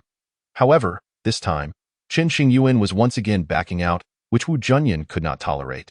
His fury igniting, "I understand, and I truly intended to have that duel, but then this unexpected situation arose. Alas!" Chen Qingyuan sighed, feeling a deep sense of guilt. "Unexpected situation? Is that your excuse?" Wu Junyan was skeptical. "Truly, I have no reason to deceive you." Chen Qingyuan nodded earnestly, affirming the truth of his words. "Humph," Wu Junyan scoffed coldly, "if I had wanted to escape, why would I transmit my voice to you?" Seeing Wu Junyan's disbelief, Chen Qingyuan elaborated further. "You are full of tricks. Who knows if you were feigning sincerity?" Wu Junyan's anger flared at the thought that Chen Qingyuan would miss the duel, rendering him disbelieving of every word spoken. Just as Chen Qingyuan prepared to clarify further, a chilling voice resonated from not far away. "Time's up. We must leave." Who? Wu Junyan, who had not noticed a third-person's presence upon his arrival, could only see Chen Qingyuan. The sudden voice sent a wave of dread through him, his heart sinking, and his entire being tensing with vigilance. The young man in white had been standing beside Chen Qingyuan all along, concealed by a mysterious technique that masked his physical form and aura. "Senior, could you grant us a little more time?" Chen Qingyuan turned to the young man in white. "There is no time. We cannot delay." It was not that the young man lacked compassion. The urgency of the matter required immediate action to ensure they reached Daoyi Academy without further delay. As he spoke, the young man revealed his true form, finally allowing Wu Junyan to see him. "Who are you?" Wu Junyan gazed at the suddenly revealed young man in white, his soul inexplicably trembling, sending out an alarmingly dangerous signal. Even so, Wu Junyan maintained his composure, fear not revealing itself on his face. The young man in white cast a glance at Wu Junyan, offering no response. Just a single look caused Wu Junyan's body to feel as though it were weighed down by countless mountains, nearly toppling to the ground. "Old Wu, you must understand my predicament," Chen Qingyuan said with a wry smile, feeling helpless. Such a terrifying figure, how could he appear in the Fulliu star domain? Wu Junyan strained to lift his head, committing the young man's outline to memory, his heart roiling with tumultuous waves. "I can understand. But you have still broken your promise." Wu Junyan's first statement moved Chen Qingyuan, leading him to believe the matter could be resolved amicably. However, the latter part tightened Chen Qingyuan's heart, instilling a sense of unease. "When we meet again, I will not grant you any excuses for evasion. The day we encounter each other will be the day of battle. This cannot be blamed on me. Please do not hold it against me." Chen Qingyuan felt utterly helpless. Wu Junyan, staring deeply at Chen Qingyuan, remained silent. Whoosh! The young man in white, not wishing to waste any more time, pointed at Chen Qingyuan, and they vanished in the secluded mountain. Only Wu Junyan remained, the inexplicable oppressive atmosphere gradually dissipating. After taking a few breaths, Wu Junyan gazed into the distance, his expression resolute. "When we meet again, there will surely be a battle." Faced with such a formidable presence, Chen Qingyuan indeed lacked the ability to resist. Nevertheless, while Wu Junyan could comprehend, he was still furious. A promise, no matter what, could never be broken. This was a belief Wu Junyan held steadfastly throughout his life.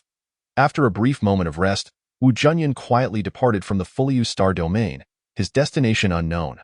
Cultivators from various star domains continued to await Chen Qingyuan's appearance, eagerly anticipating the duel with Wu Junyan. However, when the day of the duel arrived, both were nowhere to be found, leaving countless individuals bewildered and at a loss. "Senior brother, where has the junior disciple gone?" The elders looked at Lin Changsheng, their faces etched with concern. Chapter 66. Taking the back door? No need for assessment. With a sigh, Lin Changsheng contemplated before deciding to reveal the matter concerning the Daoyi Academy. This was of utmost importance. He sealed the surrounding void and permitted only core members of the sect to enter, preventing eavesdropping by certain factions. "Are you aware of the Daoyi Academy?" Lin Changsheng surveyed the crowd, his expression grave. The elders exchanged glances, shaking their heads in unison. With that, Lin Changsheng began recounting the entire story. Meanwhile, many foreign cultivators emerged within the territory of the Xianying sect, all seeking to trouble Chen Qingyuan in hopes of making a name for themselves. Despite expending considerable resources to investigate, they remained clueless as to why Chen Qingyuan was not engaging in a duel with Wu Junyan. After deliberating, they decided to wait a while longer. However, even waiting for 2 more years would prove futile, for Chen Qingyuan had already departed from the Fulliu star domain. Chen Qingyuan's body moved against his will, taken by the young man in white to a shattered void crack, crossing the starry sea with immense power, traveling countless miles with each step, far faster than many of the top factions' grand teleportation arrays. 3 hours later, Chen Qingyuan arrived at a place resembling a celestial realm. Here, countless towering mountains connected, with wisps of mist floating in every corner, adding an air of mystery to the locale. The ground was lush with greenery, and the lakes were crystal clear, occasionally witnessing ethereal fish leaping from the water, leaving graceful arcs in the air. As Chen Qingyuan gazed into the distance, he noticed a massive palace seemingly suspended above, standing unyieldingly amidst the encircling mountains. "Stop dawdling. Let us proceed." The young man in white released the seal on Chen Qingyuan and took a step forward. Chen Qingyuan snapped back to reality and hurried to follow the young man's pace. As they walked, Chen Qingyuan admired the scenery of this mysterious space, feeling as if he were in a paradise. "Old Wu, it is truly not my intention to break my promise. Next time we meet, I will certainly engage you in a proper duel." Reflecting on Wu Junyan's solemn gaze, Chen Qingyuan sighed inwardly, silently vowing. He understood that Wu Junyan valued promises above all else, thus never contemplating escape. He was prepared for a full battle. What he never anticipated was the sudden arrival of the Daoyi Academy's envoy, causing him to miss yet another opportunity for confrontation. At the foot of the mountain, a staircase of jade stones ascended, each step floating separately in midair, surrounded by dense mist, as if walking on clouds, leading straight up into the heavens. The young man in white led the way, guiding Chen Qingyuan upward. Upon closer inspection, a grand palace came into view, leaving Chen Qingyuan in awe. Above the entrance, two large characters were faintly engraved, Dao Yi. Both the palace and its interior structures were predominantly white, crafted from extraordinarily precious jade. The entrance to the academy stood approximately 30 meters high, with a layer of transparent barrier surrounding the void, occasionally revealing wisps of faint golden Dao patterns flowing within. Mysterious and profound. The entrance stood over 100 exceptionally talented youths, evenly split between males and females. These individuals hailed from various places, none of whom Chen Qingyuan recognized, certainly not from the Fulliu star domain or its vicinity. These candidates had a connection to the Daoyi Academy and had qualified for the entrance assessment. Every 1,000 years, the Daoyi Academy selects suitable individuals, ultimately admitting only the top 10. Competition is exceedingly fierce. Just as Chen Qingyuan arrived, an ancient voice resonated throughout the void, announcing, "Time's up, the assessment officially begins." The young man in white leaped to a high point, hands clasped behind his back, surveying the 100 candidates below. Then, the young man in white gestured, conjuring a dark vortex leading to an unknown secret realm. Enter the secret realm to begin the assessment. The young man in white served as the examiner for this entrance test, pointing downward, causing a flicker of light to shine at the brows of the candidates, instantly clarifying the assessment rules. This assessment would gauge each individual's character, talent, perseverance, and integrity. The secret realm housed numerous trials, ranked by points. The top 10 scorers would ultimately become students of the Daoyi Academy, with the assessment period lasting 5 years. Whoosh, some candidates wasted no time, diving into the secret realm. Eager to face the upcoming challenges, Chen Qingyuan prepared to enter. A gentle force suddenly blocked his way. "What's the matter? Young one, you need not participate in the assessment." A compassionate voice reached Chen Qingyuan's ears, unheard by the others. Why? Chen Qingyuan was momentarily taken aback. Suspecting the voice belonged to a powerful figure from the Daoyi Academy, he quietly inquired, "I in the void." The young man in white had already sent the other candidates into the secret realm, leaving only Chen Qingyuan. Upon noticing the law emerging around Chen Qingyuan, he immediately understood who was intervening and gazed toward the depths of the academy, seemingly questioning. "Zhao Yichuan, this individual need not take the assessment." The voice echoed in Zhao Yichuan's ears. Why? Because he is from the Qing sect of the imperial prefecture. This reason sufficed, as Zhao Yichuan held a significant position within the Daoyi Academy, hence his role as an examiner. The elder's voice relayed through the academy. The Qing sect made immense contributions to the peace of the world. Although it has fallen into obscurity, the past sacrifices are well remembered. After many years, the imperial prefecture's populace believed the Qing sect had been extinguished, with only a few top factions aware that the sect still existed, albeit untraceable due to the severance of causal ties. Little did they know, the Qing sect had been renamed the Xinying sect, residing in a relatively remote star domain of the northern wilderness. No wonder you were instructed to personally bring this young man here. Zhao Yichuan thought, the mysteries in his heart resolving, casting a deep gaze at Chen Qingyuan before turning towards the secret realm to prevent any unforeseen incidents. Chen Qingyuan stood in a daze, bewildered by the situation. "Young one, follow this path into the academy." The elder's voice resonated in Chen Qingyuan's ear once more. As soon as the words fell, the mist parted to reveal a pathway of white clouds leading deeper into the Daoyi Academy. Chapter 67. The mysterious identity of the elder in black. Chen Qingyuan hesitated briefly, then followed the path through the Jade Gate, slowly making his way into the depths of the Daoyi Academy. Throughout his journey, Chen Qingyuan encountered no one. The dense fog obscured his view, leaving him only to see the road ahead. After walking for a while, he still had not reached the end of the path. The elder displayed a hint of disdain for Chen Qingyuan's sluggish pace. Employing an arcane technique, he propelled Chen Qingyuan through the fabric of space, landing him in a breathtaking courtyard. A quaint bridge arched over a flowing stream, where flowers vied for attention in a riot of colors. Occasionally, a gentle breeze caressed the face, and melodious birdsong filled the air. Along the lakeside, numerous willow trees swayed, their countless branches cascading over the water's surface. The breeze stirred the willow branches, causing countless ripples to dance across the lake. In the vicinity stood an ancient pavilion, where a venerable man clad in black robes sat, savoring the aromatic brew of strong tea, his countenance radiating contentment. As Chen Qingyuan suddenly appeared outside the pavilion, he paused momentarily before regaining his composure and bowing deeply to the elder within. Junior Chen Qingyuan pays his respects to the esteemed elder. "Come in and have a seat," the elder said kindly, turning to Chen Qingyuan with a gentle smile. "Very well." Chen Qingyuan, not one to decline, cautiously stepped into the pavilion and took a seat opposite the elder. After settling down, he mustered the courage to meet the elder's gaze and softly inquired, "Esteemed elder, why am I exempt from the assessment? Is it that you do not intend for me to become a student of the Daoyi Academy? Or is there another reason? From the moment you shattered that token, you have already become a student of the Daoyi Academy," the elder replied, without adopting the demeanor of a lofty being, but rather resembling a benevolent elder. He personally poured a cup of tea for Chen Qingyuan and gently pushed it toward him. Chen Qingyuan was taken aback, disbelief flickering in his eyes. Had he inadvertently become a member of the Daoyi Academy? Wasn't an assessment required? What was going on? Stunned, it took him a while to steady his emotions. "Esteemed elder, you are not jesting with me, are you? And what do you think?"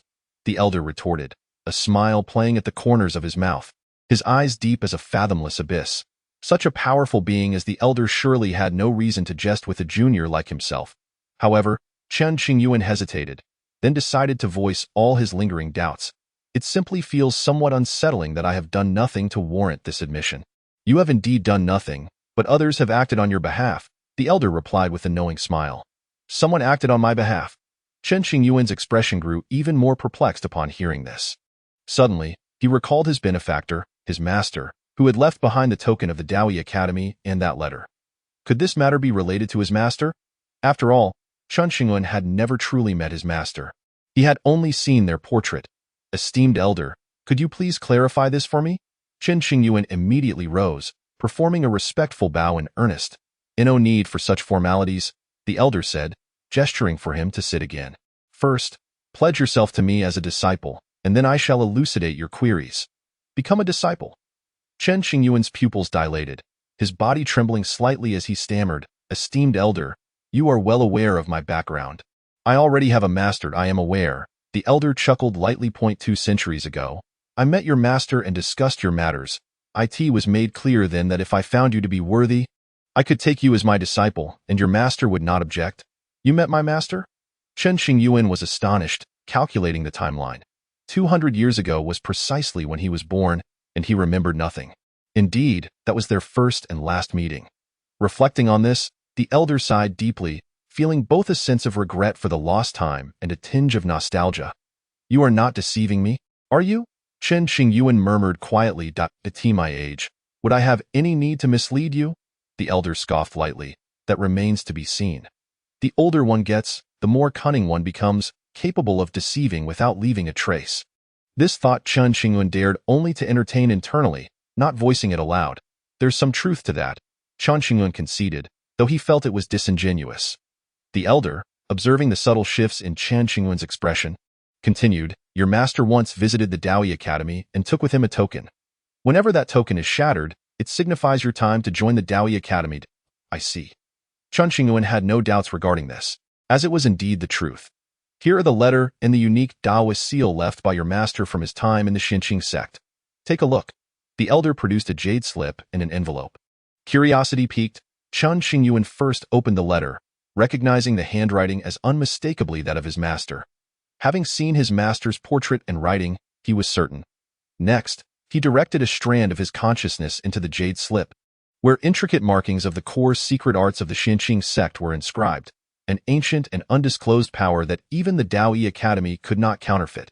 The contents of the letter were quite simple. "If a powerful being from the Daoyi Academy wished to take you as a disciple, you should agree without hesitation, as it would bring only benefits." "Have you finished reading?" the elder asked hoarsely, watching Chen Qingyuan, who seemed lost in thought. Yes, Chen Qingyuan replied, nodding gently. Could it be a forgery? He pondered, glancing at the letter and jade slip before him. However, he quickly reassured himself that the elder had no reason to deceive him. If he truly wished to manipulate him, there would be no need for such elaborate schemes. If you do not mind my humble talents, I would be honored to become your disciple, he declared, performing a ceremonial bow. With a soft thud, he bowed his head, awaiting the elder's response. From this day forth, you shall be my disciple, the elder proclaimed, stroking his beard with a satisfied smile. Then, with a wave of his hand, the elder helped Chen Qingyuan to his feet, finding him increasingly agreeable to his eyes. Master, Chen Qingyuan murmured, lowering his gaze slightly. Indeed, the elder replied, a look of gratification dawning in his eyes. At that moment, he reminisced about events from 2 centuries ago as if they had transpired yesterday. 2 centuries prior, Shangguanrong had visited the Daoyi Academy, emanating a terrifying aura that forced the elder to reveal himself. Who is your companion? The elder inquired. Let us engage in a duel first, Shangguanrong retorted, and as soon as he finished speaking, he launched an attack. To avoid causing too much commotion, the two retreated to a hidden realm for their confrontation, battling for 3 full days. As for the outcome, it was inconclusive. Exhausted, Shangguanrong revealed his name and his affiliation with the Xinqing sect from the Flowing Star domain. Why has one of such formidable strength never been heard of before? The elder questioned, perplexed that the Daoyi Academy had failed to unearth such a powerful presence hidden within the remote North Wilderness. You may not know of the Xinqing sect, but are you familiar with the Qing sect of the Imperial Province? Shangguanrong stated plainly, showing no intent to conceal his identity. You are a descendant of the Qing sect from the Imperial Province. The elder was taken aback, instantly piecing together the fragments of forgotten history in his mind. After a lengthy conversation, the elder confirmed Shangguanrong's identity with utmost respect. You have come here for a purpose, I presume? I seek the protection of the Daoyi Academy for someone, Shangguanrong. Clad in light-colored robes, with a youthful appearance and an air of ethereal grace, replied. Who? The elder's expression turned grave as he locked eyes with Shangguanrong, my newly accepted disciple. As he uttered this, a complex emotion flickered in the depths of Shangguanrong's gaze. Why does your disciple require the protection of the Daoyi Academy? Could you elaborate? The elder, well aware of Shangguanrong's terrifying prowess, understood that if he could not resolve the issue, the Daoyi Academy would likely struggle as well, and I am bound for the abyss of demons. Initially, Shangguanrong had no desire to involve himself, but having grasped the weight of the responsibilities borne by the Xinqing sect's ancestors, he could not stand idly by and ultimately chose the same path as his junior. Shangguanrong's junior was the previous sovereign of the Xinqing sect. 100,000 years ago, the sovereign of the Xinqing sect had expended all his resources, severing ties with the imperial province, relocating the entire sect to the Flowing Star domain, and sealing away the transmission of their teachings. This was intended to free future generations from the burdens of their ancestors' legacies, allowing them to live peacefully. Although this action appeared somewhat selfish, it was a necessity for that sovereign, who had no other choice. Without it, the Xinqing sect might have lost even the last remnants of its lineage. However, what transpired afterward deviated significantly from that sovereign's predictions. Perhaps it was fate that would not allow the Xinqing sect to rest easy, or perhaps it was due to the exceptional talents of its disciples. Every 10,000 years or so, a remarkably gifted disciple would emerge from the Xinqing sect, breaking through the invisible seals and awakening the memories of their lineage. Those who underwent this awakening would experience rapid growth in their cultivation, gaining insights into countless laws.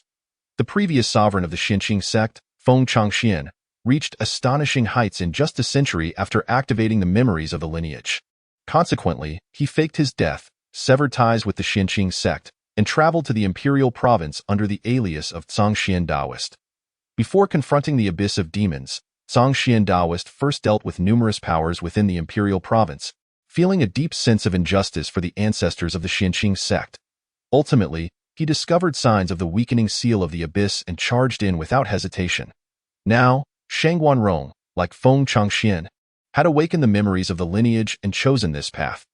Before departing, Shangguanrong's greatest concern was the Xinqing sect. Thus, he made his way to the Daoyi Academy, hoping that the academy would extend its protection to the Xinqing sect.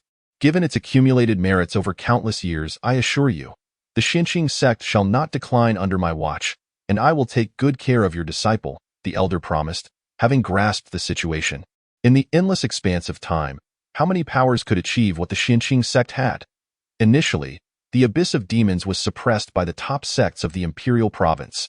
However, as time passed, the powerful figures of these sects refused to make sacrifices, leaving all the pressure on the Qing sect. Had it not been for the dedication of the ancestors of the Qing sect, the seal of the abyss would have long since shattered, resulting in untold devastation. If that child enters school, let him cultivate on his own, though not interfere with his path of cultivation. Moreover, his karmic ties are formidable. Shang Guanrong advised kindly. The Daoi Academy has existed far longer than your Qing sect and fears no karmic ties. The elder replied confidently, believe it or not. There were certain truths that Shang Guanrong could not articulate. According to the rules of the Daoi Academy, students were required to follow a teacher for their studies. Your disciple must adhere to this rule once he arrives at the Daoi Academy. The elder clarified that this was not an attempt to snatch away students, but merely a matter of protocol. If you are unafraid of the karmic implications, then you may take him. I have no objections, Shang Guanrong remarked. While the karmic ties may be daunting, they could also lead to tremendous fortune. Oh, I look forward to meeting your disciple, the elder said, intrigued. Afterward, the elder and Shang Guanrong conversed for a while longer. Shang Guanrong left behind the letter and jade slip before taking his leave. After waiting 2 centuries, the token had finally shattered, and the elder felt a sense of anticipation.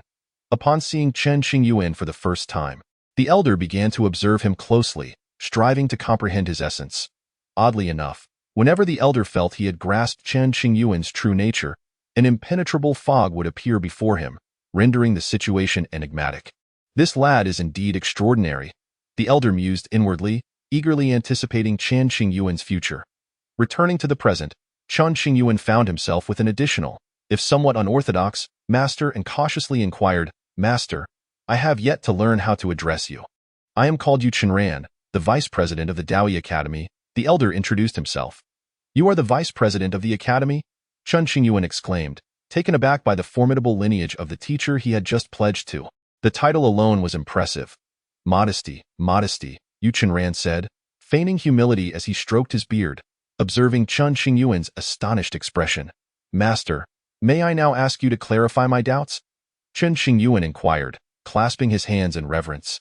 200 years ago, your master, Shang Guanrong, came to the Daoi Academy. With that, Yu Chenran began to outline the events of that time, albeit omitting details regarding the Xinqing sect's predecessor, the Qing sect of the imperial province. The intricacies surrounding the Qing sect were immense, and revealing them to Chen Qingyuan would only burden him further. Over the ages, while the Xinqing sect had indeed suppressed the abyss of demons, it had also made numerous enemies, particularly among the demon clans. Should the true origins of the Xinqing sect be disclosed, the repercussions would be dire. Thank you, Master, for shedding light on these matters. Chen Qingyuan grasped the situation. It was his master Shang Guanrong who had forcibly acquired the token, leaving it for him. Hm? What do you mean by master? Yu Chenran inquired, adopting a stern expression. It not appropriate to call you that, given I have 2 masters? Chen Qingyuan grinned, attempting to clarify. Drop the second. It sounds awkward, Yu Chenran insisted. Very well, master, Chen Qingyuan conceded, not daring to argue further.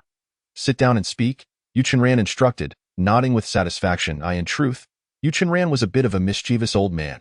Initially, he had little interest in Chenqing, but Shang Guanrong's repeated emphasis on the young man's significant karmic ties piqued his curiosity, compelling him to take Chen Qingyuan as his disciple. You forbid me to do something, and I shall do it anyway. Such was his whimsical nature. Settling into a chair, Chen Qingyuan gradually relaxed, taking a sip of the tea before him. Suddenly endowed with an unexpected master, he reflected on the unpredictability of life. Master, is my master still alive? This question had long troubled Chen Qingyuan. He could not believe that Shang Guanrong had passed away so suddenly. Yu Chenran gazed into the distance, his expression grave, revealing a complex mix of emotions, respect, inadequacy, and a touch of concern. I do not know, he eventually replied softly. Once one ventures into the abyss of demons, their fate remains uncertain. Yu Chenran held the ancestors of the Xinqing sect in high esteem, recognizing their willingness to uphold ancestral legacies, even at the cost of their lives. Master, does the Xinqing sect harbor secrets? Are you aware of them? Chen Qingyuan felt an unsettling sense of abnormality surrounding the sect. Unlike other sects that had elders who had stepped back into the shadows, the elders of the Xinqing sect had all vanished, leaving only gravestones behind. As the new generation of disciples emerged, the elder generation fell away in swift succession. Why was this coincidence so pronounced? You are not yet qualified to know these things, Yu Chenran replied, choosing not to divulge the history of the Xinqing sect. When you reach that level, you will come to understand everything. Even if I told you now, you would not grasp its significance. The founding ancestor of the Xinqing sect had created a secret art, which would awaken the memories of the lineage should a particularly gifted individual emerge. This would grant them knowledge of everything related to the abyss of demons and the location of the formation eye. Furthermore, the will of the ancestors would imbue the air with spiritual energy, allowing them to grow rapidly. Most inheritors of the Xinqing sect reached the late stages of the tribulation crossing realm before they could sense the ancestral pulse and comprehend everything. What level must one attain? Chen Qingyuan was keenly interested in the secrets of the Xinqing sect and longed to know the whereabouts of his master, Shangguanrong, and whether he still lived. At the very least, you must reach the tribulation crossing realm, Yu Chenran stated. Having had conversations with Shangguanrong that encompass such matters, I understand. Thank you, Master, for your guidance to at present. Chen Qingyuan was merely at the heavenly spirit realm, an immense distance from the tribulation crossing realm. Let us not dwell on this any longer. Yu Chenran shifted the topic, revealing a dark ring from his palm and presenting it to Chen Qingyuan. This is a token of my esteem for you. Take it. Thank you, Master. Chen Qingyuan accepted the ring without hesitation, a broad smile gracing his face as he expressed his gratitude. In the future, do not tarnish the reputation of your master. Otherwise, I shall break your legs. This marks Yu Chenran's first venture into accepting a disciple. If word of this spreads, it will undoubtedly send ripples through the entire Daoi Academy.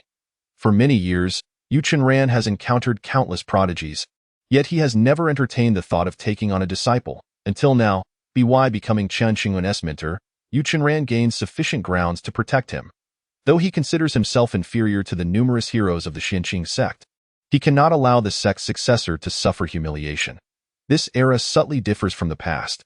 It is entirely possible that the secrets of the Xinqing sect will be unearthed. When that time comes, countless forces offended by the Xinqing sect will undoubtedly come knocking.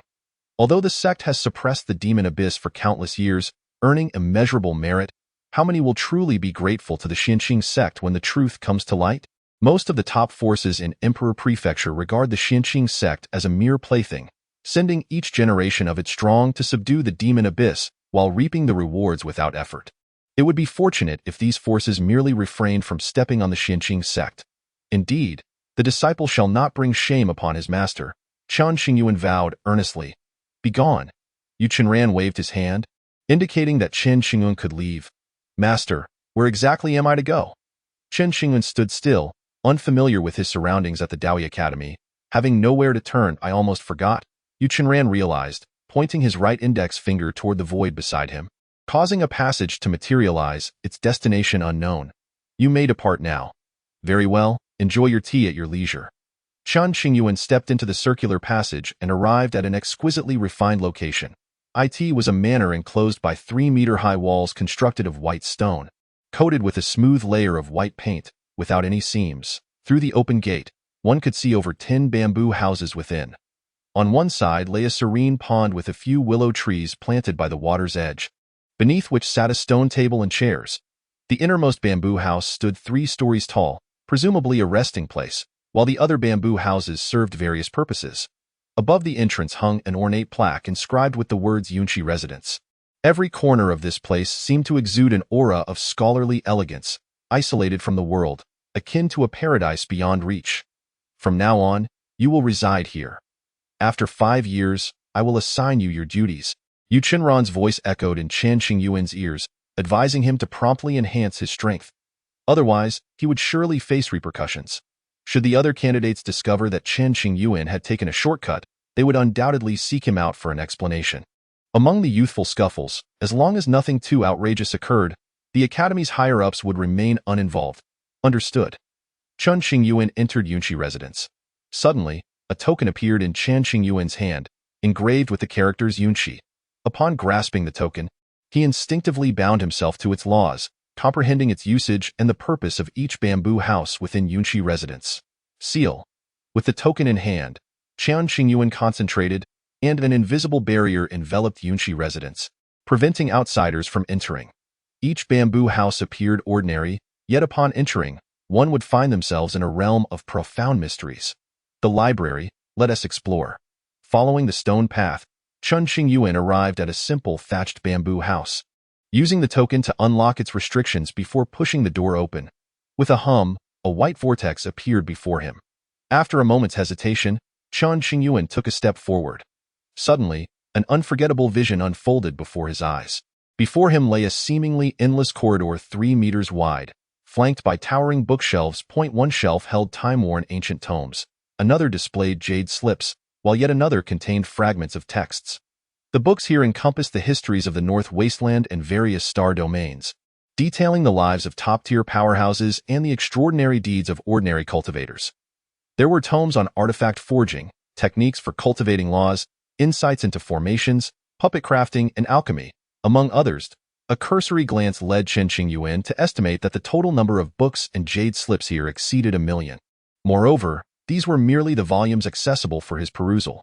The core materials were surely located elsewhere within the Daoyi Academy. Is this the foundation of the Daoyi Academy? Chen Qingyuan felt a tightening in his throat, disbelief washing over him. Even with photographic memory and days spent reading, it would take centuries to digest all these texts, to comprehend them deeply or integrate their teachings. He could only select a fraction to study.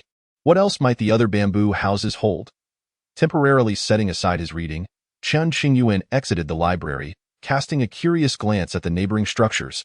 To the left of the library, a simple sign hung. Reading Training Hall. Using the same method, Chen Qingyuan entered the training hall, discovering a compact space filled with various spiritual treasures and weapons, each inscribed with special restrictions preventing them from being removed. Additionally, there were unique buttons that allowed one to select puppets of varying cultivation levels for combat training, enhancing practical skills. To his astonishment, even puppets at the tribulation stage were present. How outrageous! Chen Qingyuan gaped at the sealed button before him. Given his current cultivation level, he lacked the qualifications to activate all the puppets. Only the button for the Tianling stage was lit. To create a tribulation stage puppet, the craftsman must be. Chen Qingyuan hesitated. His eyes filled with astonishment. The depth of the Daoyi Academy's foundation was truly unfathomable. Subsequently, he examined the layouts of the other bamboo houses. The Tranquility Hall contained special laws. Those troubled in mind could come here to stabilize their resolve.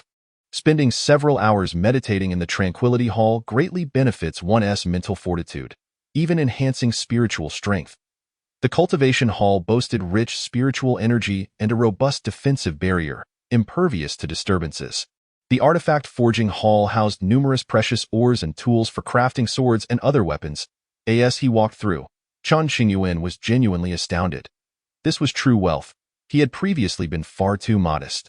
Upon entering the Cultivation Hall, he noticed a transparent barrier below, revealing a supreme spiritual vein. No wonder the spiritual energy within the hall was so pure. Furthermore, the hall featured an exceptionally powerful gathering array, significantly increasing the rate at which cultivators absorbed spiritual energy. What lay beyond? Finally, Chen Qingyuan stepped into the only 3-story pavilion. Finally, something ordinary, a typical tea room and kitchen, as well as a wardrobe and wooden bed. The room's partitions were adorned with various flowers and plants, occasionally filling the air with delightful fragrances. Even a pig residing here would easily cultivate intelligence and embark on the path of cultivation. Chen Qingyuan mused. After resting for several hours, he entered the cultivation hall to begin his seclusion. The gifted individuals selected from across the North Wasteland were currently engaged in combat within the assessment's secret realm, many of whom were young prodigies at the nascent soul stage. Meanwhile, by the lakeside in an ancient pavilion, Yu Chenran sipped tea as a purple-clad elder approached, walking upon the water before sitting directly before him and uncorking a flask of fine wine. This elder, named Lin Wanqiu, held an equal status to Yu Chenran as the vice president of the Daoyi Academy. There were 2 vice presidents, and for many years, they had managed the academy, ensuring no disturbances arose. As for the president, he had vanished many years ago, his whereabouts unknown.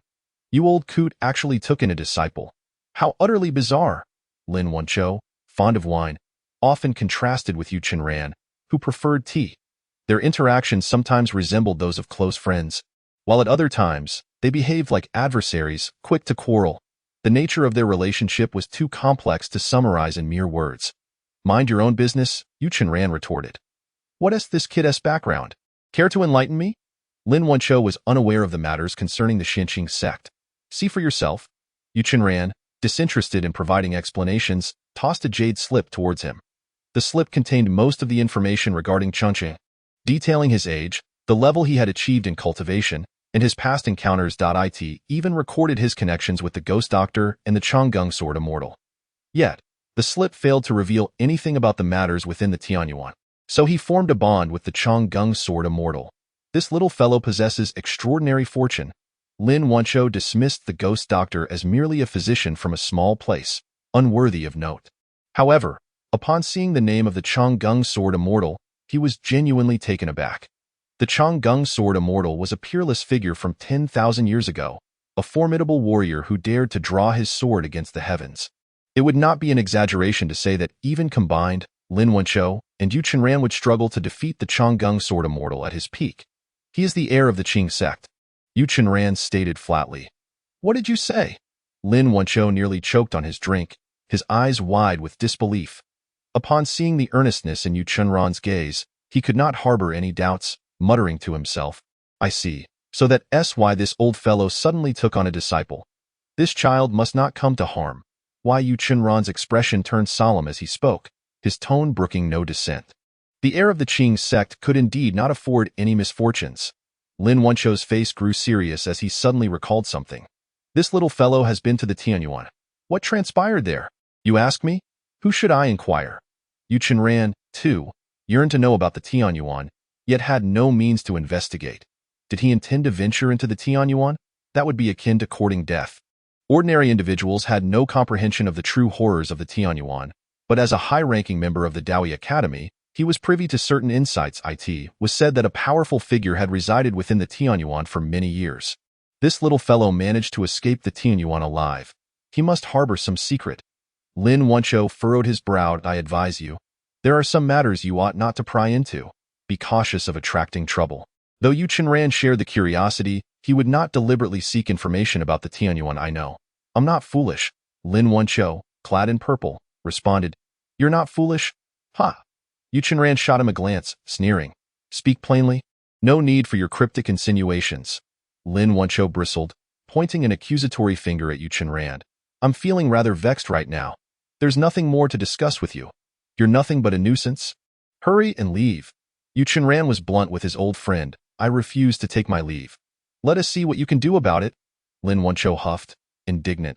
In the Yunqi residence, within the cultivation hall, Chen Qingyuan sat cross-legged in midair, retrieving the precious elixir gifted by the ghost doctor, determined to elevate his cultivation further.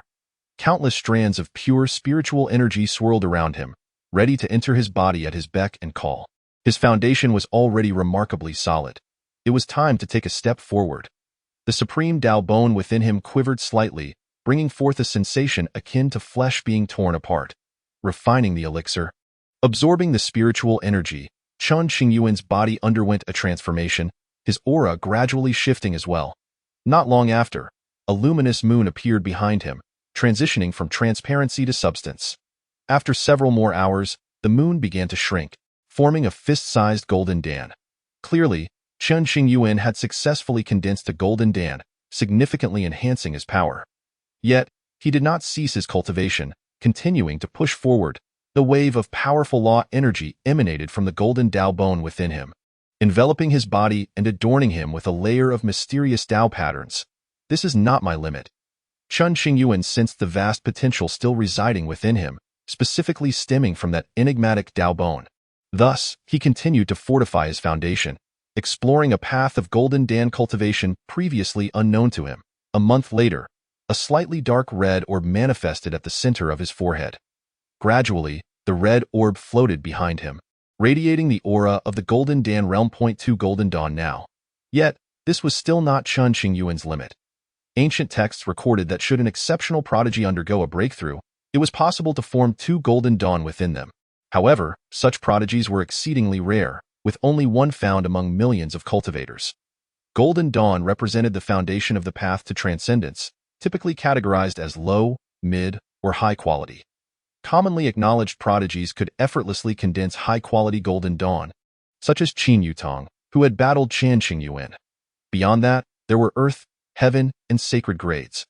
The difficulty of forming Golden Dawn of Earth grade or above was immense, demanding exceptional talent as well as testing one's temperament, willpower, and opportunities. A century ago, Chen Qingyuan possessed a heavenly grade Golden Dawn foundation, with prospects of reaching the Great Ascension realm. Regrettably, in the eyes of the red-clad maiden of the Tianyuan, even the heavenly grade foundation bore flaws, leading her to cripple Chen Qingyuan and force him to start anew, leaving no lingering issues. The two Golden Dawn Chen Qingyuan had just condensed were currently in an unusual state, not yet fully formed, and he was uncertain of what level they might ultimately achieve. Just when Chen Qingyuan believed he had reached his limit, a strange occurrence transpired. The Golden Dao bone seemed to awaken, causing his body to tremble slightly as an overwhelming force surged throughout him. Ding! A faint Dao sound resonated from within his bones, echoing in Chen Qingyuan's ears. Suddenly, he opened his eyes wide, as if something stirred deep within, a pattern of laws from the end of time. Buzz! In that instant, the Golden Dao bone elevated Chen Qingyuan's talent to a new level, allowing him to surpass his previous limits. Days later, a third Golden Dan took shape, shimmering with vibrant luster. 3 Golden Dawn now floated in parallel above Chen Qingyuan's back. Return? Chen Qingyuan formed hand seals, whispering an incantation. All 3 Golden Dawn merged into his body, becoming an inseparable part of him. Simultaneously, the hazy laws surrounding the Golden Dawn grew increasingly distinct, and Chen Qingyuan diligently resisted the pressure from the laws of the Golden Dawn, striving not to let his resolve waver. This was the final hurdle in shaping the quality of the Golden Dawn. A single misstep could render the hardships he endured over the past century in the Tianyuan meaningless. The red-clad maiden had first guided Chen Qingyuan in mastering various Dao techniques and divine powers, teaching him the true path of the Golden Dan. Once he comprehended these teachings, she erased his cultivation without harming the essence of his body, ensuring he would not age. If you fail to meet my standards, I shall cripple you once more, the red-clad maiden had once said. Whenever Chen Qingyuan recalled those words, he felt as if countless ants were crawling over his skin, an unbearable discomfort. The thought of being crippled again sent shivers down his spine. That time, Chen Qingyuan had asked the red-clad maiden, "Why must I forge a flawless Golden Dan foundation?" To which she had not responded directly, instead gazing into the distance, her eyes filled with untold stories. "In due time, you will understand." "Very well." Chen Qingyuan ceased pressing for answers, deciding to go with the flow. An onslaught of pressure bore down on him, evoking a sensation of suffocation. Numerous parts of his body bore blood marks, skin splitting as blood flowed from the wounds, staining his garments crimson. The creation of 3 Golden Dawn was proving to be more than he could bear. If he could endure, all would be well. Chen Qingyuan gritted his teeth, drawing upon the pure spiritual energy present in the void, as he executed the foundational techniques of the Golden Core Path. This particular technique had been imparted to him by the crimson-clad maiden, and it had taken him an entire year to master it. In his recollection, his century-long existence within the abyss had been marked by relentless cultivation for the first 90 years, followed by a decade spent in recuperation after his powers were crippled, during which he endeavored to transform the knowledge he had acquired into instinctual ability. In sum, the trials of cultivation within the abyss were exceedingly brutal. If given a choice, he would prefer never to return. Buzzing within him, the 3 golden cores trembled incessantly, resonating with profound sounds. The agony in his flesh, the soul-wrenching sensation, and a medley of other sensations coalesced, causing beads of sweat to form on Chen Qingyuan's brow as he steadfastly clenched his jaw. The higher his innate talent and temperament, the greater the quality of his golden cores. The quality of the 3 cores was breaking through their shackles, ascending from inferior to middling, and swiftly advancing to superior. However, to elevate all 3 golden cores to the pinnacle quality, Chen Qingyuan would need to endure further trials without a hint of relaxation. The moment his spirit wavered, all his efforts would be in vain. Thus, he persevered for 3 grueling months, ultimately elevating the quality of his golden cores to the earthly level. In the process, he shattered 2 of his teeth, becoming numb to the pain in his body, as if he had lost all sensation. Was he unable to endure any longer? Chen Qingyuan's consciousness grew somewhat hazy, yet he refused to relax his mind. Once, Chen Qingyuan had possessed only one golden core, relying solely on his own strength to reach the celestial threshold. Now, with 3 golden cores, the difficulty had multiplied exponentially, at least according to the ancient texts currently recorded.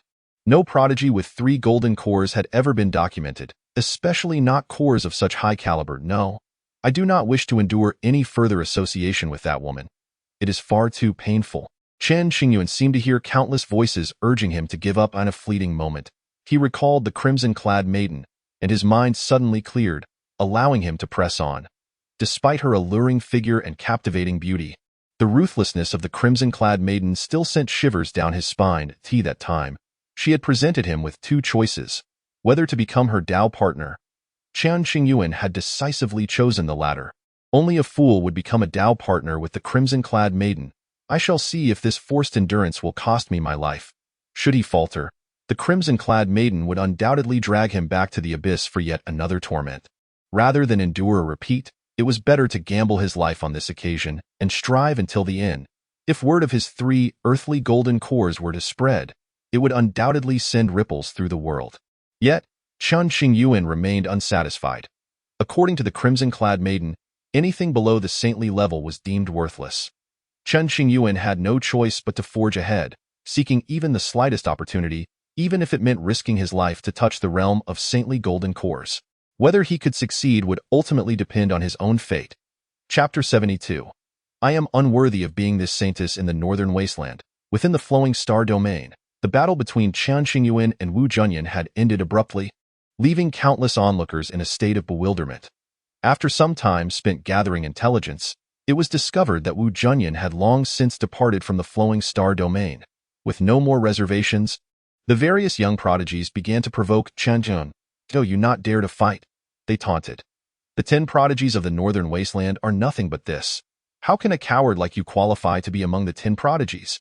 Many voices began to echo loudly, their disparaging remarks reaching the higher echelons of the Xinqing sect.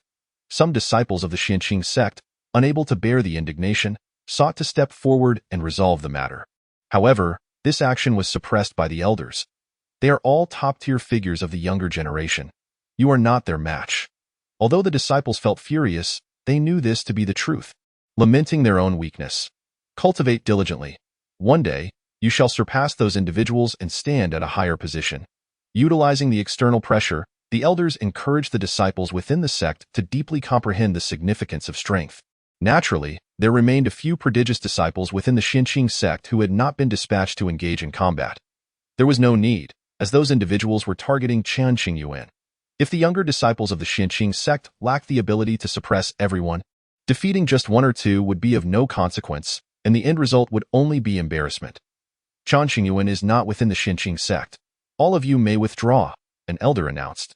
Whether the young prodigies of various factions would believe this was left to them. Wu Junyan's sudden departure suggested that Chen Qingyuan had indeed left. Yet, we remained gathered around the Xinqing sect. When did Chen Qingyuan slip away? In the shadows, Yin Qianling contemplated this matter. Based on his understanding of Wu Junyan, it was inconceivable for him to vanish without a trace. There had to have been some unforeseen change. Once he had reached this conclusion, Yin Qianling departed the flowing star domain, preparing to retreat to a suitable location for closed-door cultivation, aiming to elevate his own strength. Chen Qingyuan, you may evade for a time, but can you elude for a lifetime? Before leaving, Yin Qianling cast a deep glance towards the direction of the Xinqing sect and murmured, "One day we shall meet again, and then I shall see the capabilities of one of the 10 prodigies of the northern wasteland." Meanwhile, at the Tianyuan sect, ever since the battle between Qin Yutong and Chen Qingyuan, Qin Yutong's golden core foundation had been shattered, leaving him in a state of confusion, devoid of his former vigor. "What has happened?" Sect Master Qin Yang inquired solemnly, gazing at the dozen or so physicians before him. The young sect master's golden core has shattered, and he is plagued by inner demons. We are powerless to assist. One physician sighed heavily and stepped forward to speak. Is there truly no glimmer of hope? Qin Yang had nurtured Qin Yutong for many years. It was inconceivable that he would falter before his growth had truly begun. If only the ghost doctor were to intervene, there would surely be a chance for recovery. The physicians nodded in agreement. Qin Yang fell silent. It was said that the ghost doctor had a favorable relationship with the Xinqing sect and had previously intervened to assist Chen Qingyuan. If he wished to enlist the ghost doctor's aid, The hope appeared slim. Cursed be it.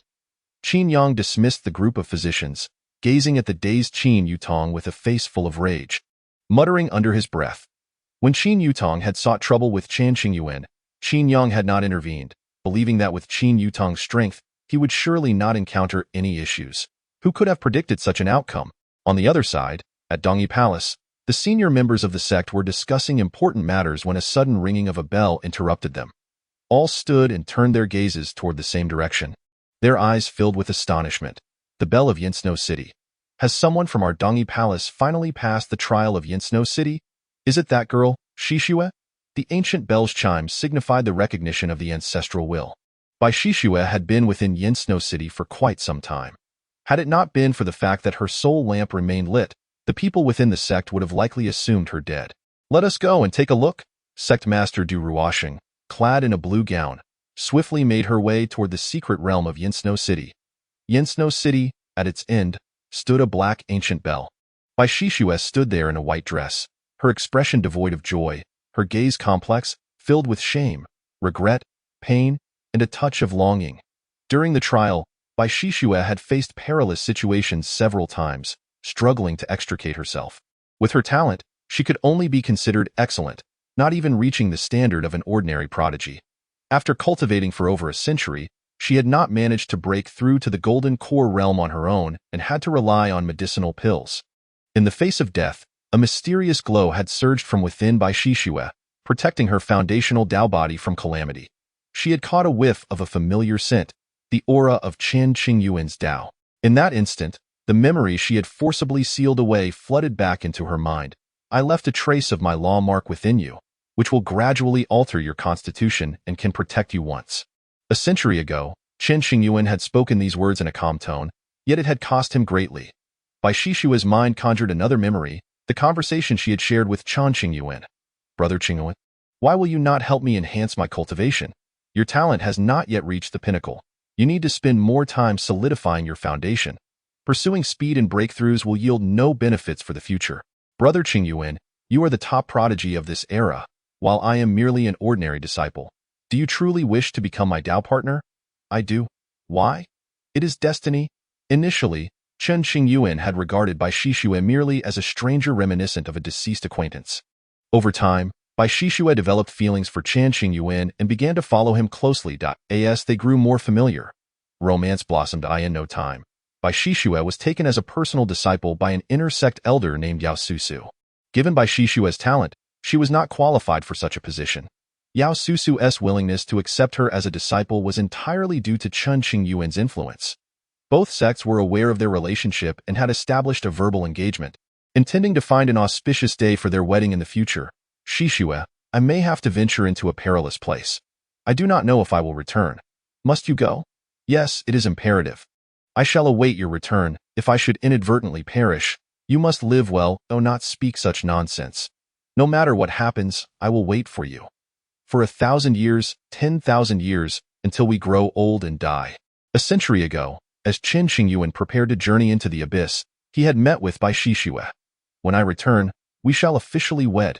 If I do not return, you may seek a good match and live well. Chen Qingyuan was compelled by an inexplicable force to venture into the abyss. Without being Tao partners, they naturally had no intimate relations. During their time together, Chen Qingyuan frequently used spiritual medicines to solidify her foundation, effectively elevating her talent by several levels. If you die, I will guard your grave, unwavering at that time, Bai Shishue had tearfully replied. However, when faced with the actual trial, Bai Shishue had broken her promise. Upon his return, Chen Qingyuan did not blame her. He understood, yet could not forgive. This destined romance seemed to be one of fate unfulfilled. Everything I have is due to him. Casting a glance back at the perilous trial, tears shimmered in Bai Shishue's eyes, her heart aching. That year, news of Chen Qingyuan's demise reached her ears, shattering her heart. Her master, Yao Susu, unable to bear her anguish, forcibly sealed away part of her past memories. Allowing her to gradually recover, a solid foundation was necessary to challenge higher realms and witness more beautiful vistas. Only now did Bai Shishue grasp the meaning of this phrase. Had it not been for Chen Qingyuan's assistance, her foundation would have been riddled with flaws, and she would have been unable to pass this trial. Shishue, you have truly succeeded. At this moment, the senior members of Dongyi Palace arrived. Observing Bai Shishue's tear-streaked face, they were perplexed, yet could not conceal their joy. Especially her master, Yao Susu. According to ancestral customs, those who pass the trial of Yinsno City shall become the saintess of Dongyi Palace. Yao Susu was immensely excited. Once Bai Shishue became the saintess, her own status would rise as well. Sect Master, I am unworthy of being this saintess. Facing the gathered high-ranking members, Bai Shishue recognized her own limitations and offered a self-deprecating smile. What? The faces of the crowd changed dramatically. Chapter 73. The matter of the demon cave remains unresolved. A strange dream child. Do you know what you were saying? Yao Susu stepped forward, concern etched on her face as she urgently inquired. I know, Bai Shishue nodded slowly, her spirit in disarray. Though have passed this trial is not due to my abilities, but rather to luck in this world. Luck is also a part of strength, Yao Susu replied. Bai Shishue did not respond, instead gazing into the distance, toward the direction of the Xinqing sect. Her eyes shimmered with tears, her heart pricked as if by needles. Perhaps she had indeed harbored feelings for him. Perhaps she had once hoped for his safe return. In the past, she had been an inconspicuous ordinary woman. After meeting Chen Qingyuan, she transformed into the celebrated beauty of her generation, garnering the attention of many. It was my mistake not to fulfill my promise to you. Between you and me, it seems we are fated to be apart in this life. Was it truly that Bai Shishue's memories were flawed, thus her lack of reaction to Chen Qingyuan's return? No. Rather, it could be said that her feelings for Chen Qingyuan were tainted by too many self-serving factors. On the day Bai Shishue met the returning Chen Qingyuan, she had initially felt a twinge of shame and guilt. However, upon realizing that Chen Qingyuan had been reduced to a cripple, that fleeting sense of guilt vanished, leaving only indifference, as if he were a stranger. Could it be that all her memories with Chen Qingyuan had been sealed away by Yao Susu? How could that be? If Yao Susu possessed such power to seal away only certain memories without harming the individual's body and foundation, she would not merely be an inner sect elder. She could perhaps dominate the world. In other words, it was Bai Shishue's own fault, not anyone else's. She was fully aware that Qin Yutong did not genuinely care for her. Yet she had still agreed to the union back then, seeking to climb the ranks of the Tianyuan sect for personal gain. Master, is there any news of Chen Qingyuan lately? Bai Shishue turned to look at Yao Susu, her voice trembling slightly as she spoke his name. This.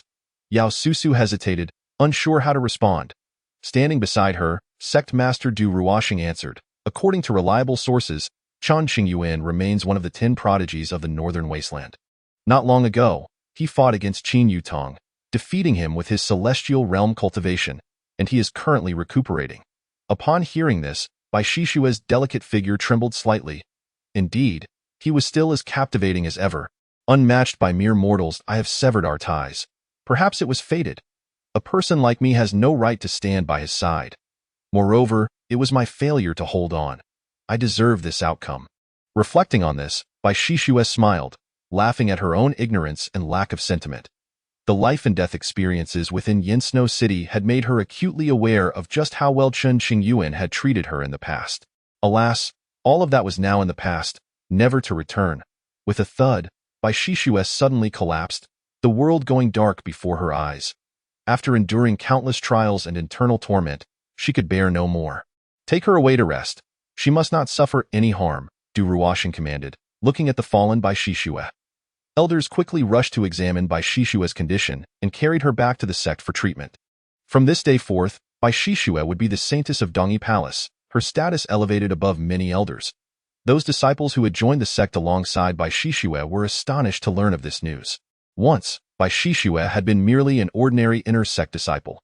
In the blink of an eye, she had become the saintess. Unbelievable. In recent days, the situation regarding the demon cave in the flowing star domain had escalated to a critical point. Distinct signs of demonic energy were emanating from deep within the cave, causing dozens of disciples from the Tianyuan sect to become demonized, resembling neither human nor ghost. The Tianyuan sect ruthlessly exterminated all the demonized disciples to prevent a greater catastrophe. Hurry and notify the sect masters of all factions to convene at the Tianyuan sect to discuss the matter of the demon cave. Sect Master Qingyuan issued the command, his heart racing with urgency. Given the current trend, the demon cave would erupt within a few years, leading to catastrophic consequences. Approximately a decade ago, the Tianyuan sect had invited a master of formations and powerful figures from various sects to address the demon cave issue, establishing numerous grand formations. They had believed these formations could effectively suppress the demon cave's laws, yet they had proved largely ineffective. Now, significant changes were occurring within the demon cave, with several cracks appearing in the surrounding formations. Danger drawing near. Days later, the elite powers of the flowing star domain gathered to discuss the issue of the demon cave, an oppressive and heavy atmosphere permeating the air. Should the demon cave erupt, it was highly likely that a torrent of demonic energy would surge forth, turning countless living beings into demonic entities. If it were merely that, it would be one thing, but I feared, a terrifying demon lord lies hidden within the cave. One elder from the Chen Qingyuan sect expressed, his face etched with worry as he shared his perspective. To truly eradicate the abyss, one must delve to its very depths and dismantle its innards. However, the peril of such an endeavor is exceedingly great. Leaving aside the question of success, the mere act of entry poses a grave risk to life itself. Many are acutely aware of this reality. To completely resolve the abyss, one can only venture into the lion's den, for there exists no alternative. It was once believed that the grand formation laid down previously could temporarily suppress the abyss. Yet mere 10 years have passed before unrest has arisen, heralding impending calamity. Yet, the elite of Tianyuan sect refused to sacrifice their lives to address this issue, and the other sects are even less inclined to do so. The notion of selflessness sounds noble, but should one actually take action, countless individuals would undoubtedly curse them as fools behind their backs. Senior brother, what do you think we should do? Dong Wenjun directed his gaze towards Lin Chongsheng, who was seated aloft. The elders turned in unison, hoping that Lin Chongsheng might provide a reasonable solution. Once the abyss erupts, it will surely affect everyone within the Fulyu star domain, and Chen Qingyuan sect cannot evade its repercussions. Let us first observe the course of action that Tianyuan sect intends to take. Lin Chongsheng withheld his inner thoughts. Should circumstances necessitate a descent into the lion's den, and others are unwilling to embrace death, he, Lin Chongsheng, would be willing to stake his life on the endeavor. His motives are not for the sake of Tianyuan sect, but rather for the innocent beings of Chen Qingyuan sect and the Fulyu star domain. In recent years, Lin Chongsheng has frequently found himself beset by drowsiness, which has led to vivid dreams. He envisioned a place far grander than the abyss of Tianyuan sect, where cultivators garbed in the attire of Chen Qingyuan sect surged forth in droves. The imagery within his dreams was hazy, rendering it difficult for Lin Chongsheng to discern clearly. Upon awakening, he would inexplicably shed 2 lines of tears. He could not comprehend what was happening to him. Had he succumbed to madness? Or had his cultivation gone awry? Lin Chongsheng, a practitioner at the 5th stage of the tribulation transcendence, possesses the highest innate talent among his peers within Chen Qingyuan sect. As his cultivation gradually ascended, the frequency of his dreams increased correspondingly. No matter what means Lin Chongsheng employed, he could not prevent the arrival of these visions. Initially, he believed himself to be ensnared by delusion, but gradually he recognized something amiss. In his dreams, he discerned a somewhat indistinct figure. Though unclear, he was certain it was an ancestor of Chen Qingyuan sect. He had seen this ancestor's likeness within the ancestral hall, and there could be no mistake. Master, martial uncle, have you truly passed away? One day, Lin Chongsheng experienced the same dream once more, albeit with slightly clearer imagery. Upon awakening, he found himself riddled with doubt regarding the sudden passing of his master and martial uncle. Thus, after much deliberation, Lin Chongsheng made a bold decision. Chapter 74. Digging Graves. The sacred Golden Dan. Lin Chongsheng proceeded to the ancestral cemetery, setting up a special barrier to ensure that no one would discover his actions. He then knelt thrice before the grave of his master, Feng Chongxian. Master, please do not hold it against me. If I am mistaken and disturb your eternal rest, I shall kneel here for 100 years. After uttering these words, Lin Chongsheng took a deep breath and waved his sleeve. A tremendous force erupted, lifting the grave and revealing a black golden coffin. Subsequently, Lin Chongsheng, using his palm from a distance, unraveled the mystical seals on the coffin and opened it. With a resounding thud, the coffin lid was flung aside. Upon gazing into the coffin, Lin Chongsheng was rendered utterly dumbfounded. Inside lay not a corpse, but a decayed scarecrow, a technique for feigning death. After a prolonged period of astonishment, Lin Chongsheng's eyes sparkled with a mix of excitement, confusion, and a hint of concern. This suggested that his master had employed a unique method to feign death, extinguishing the soul lamp of the soul palace, and might still be alive. Contemplating this, Lin Chongqing turned his attention to the grave of his martial uncle, Shangguan Rong. Martial uncle, forgive your disciple. Upon opening the coffin, he found the same to be true. It was devoid of flesh and instead contained a withered stalk of grass. For the next hour, Lin Chongqing opened the graves of ancestors recorded in the sect's history who had died suddenly. Out of 10 coffins, 9 were empty, with only one containing genuine remains. Lin Chongqing respectfully returned the authentic remains of the ancestor to their resting place and knelt thrice in apology. What on earth is happening here? After tidying up the cemetery and restoring it to its original state, Lin Chongqing sat in a daze, unable to comprehend these events. Remarkably, it was the first instance in the 10,000 years since Xinqing sect relocated to the fully star domain that anyone had excavated graves to verify the authenticity of their ancestors' remains.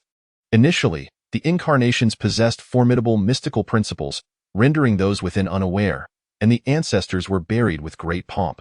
After many years, as the power of the principles waned, the incarnations revealed their true forms. Some ancestors had taken the form of stone, others of wild grass, and some even of a fishbone, likely remnants of a meal. Does this relate to the dream I had? Lin Chongqing frequently dreamed, and perhaps within a few years, he would inherit the will of the sect's ancestors. At that time, he would understand everything. For now, however, Lin Chongqing felt utterly lost. Gazing skyward with a heavy sigh, he hoped that his martial uncle and master were still alive, silently praying in a certain mysterious space in the northern wilderness. The Dao E Academy. Chen Qingyuan continued to endure, suffering excruciating pain every moment, with neither his body nor soul afforded a moment's respite. At this moment, Chen Qingyuan resembled a bloodied figure, his flesh torn open, revealing stark white bones. An unsettling sight. 3 Golden Dawn had reached the earth grade, advancing towards the heavenly grade. Besides enduring, Chen Qingyuan had no other recourse. The Dao bone within him was gradually improving both his body and the 3 Golden Dawn. As long as he could withstand the pressure, everything would be manageable.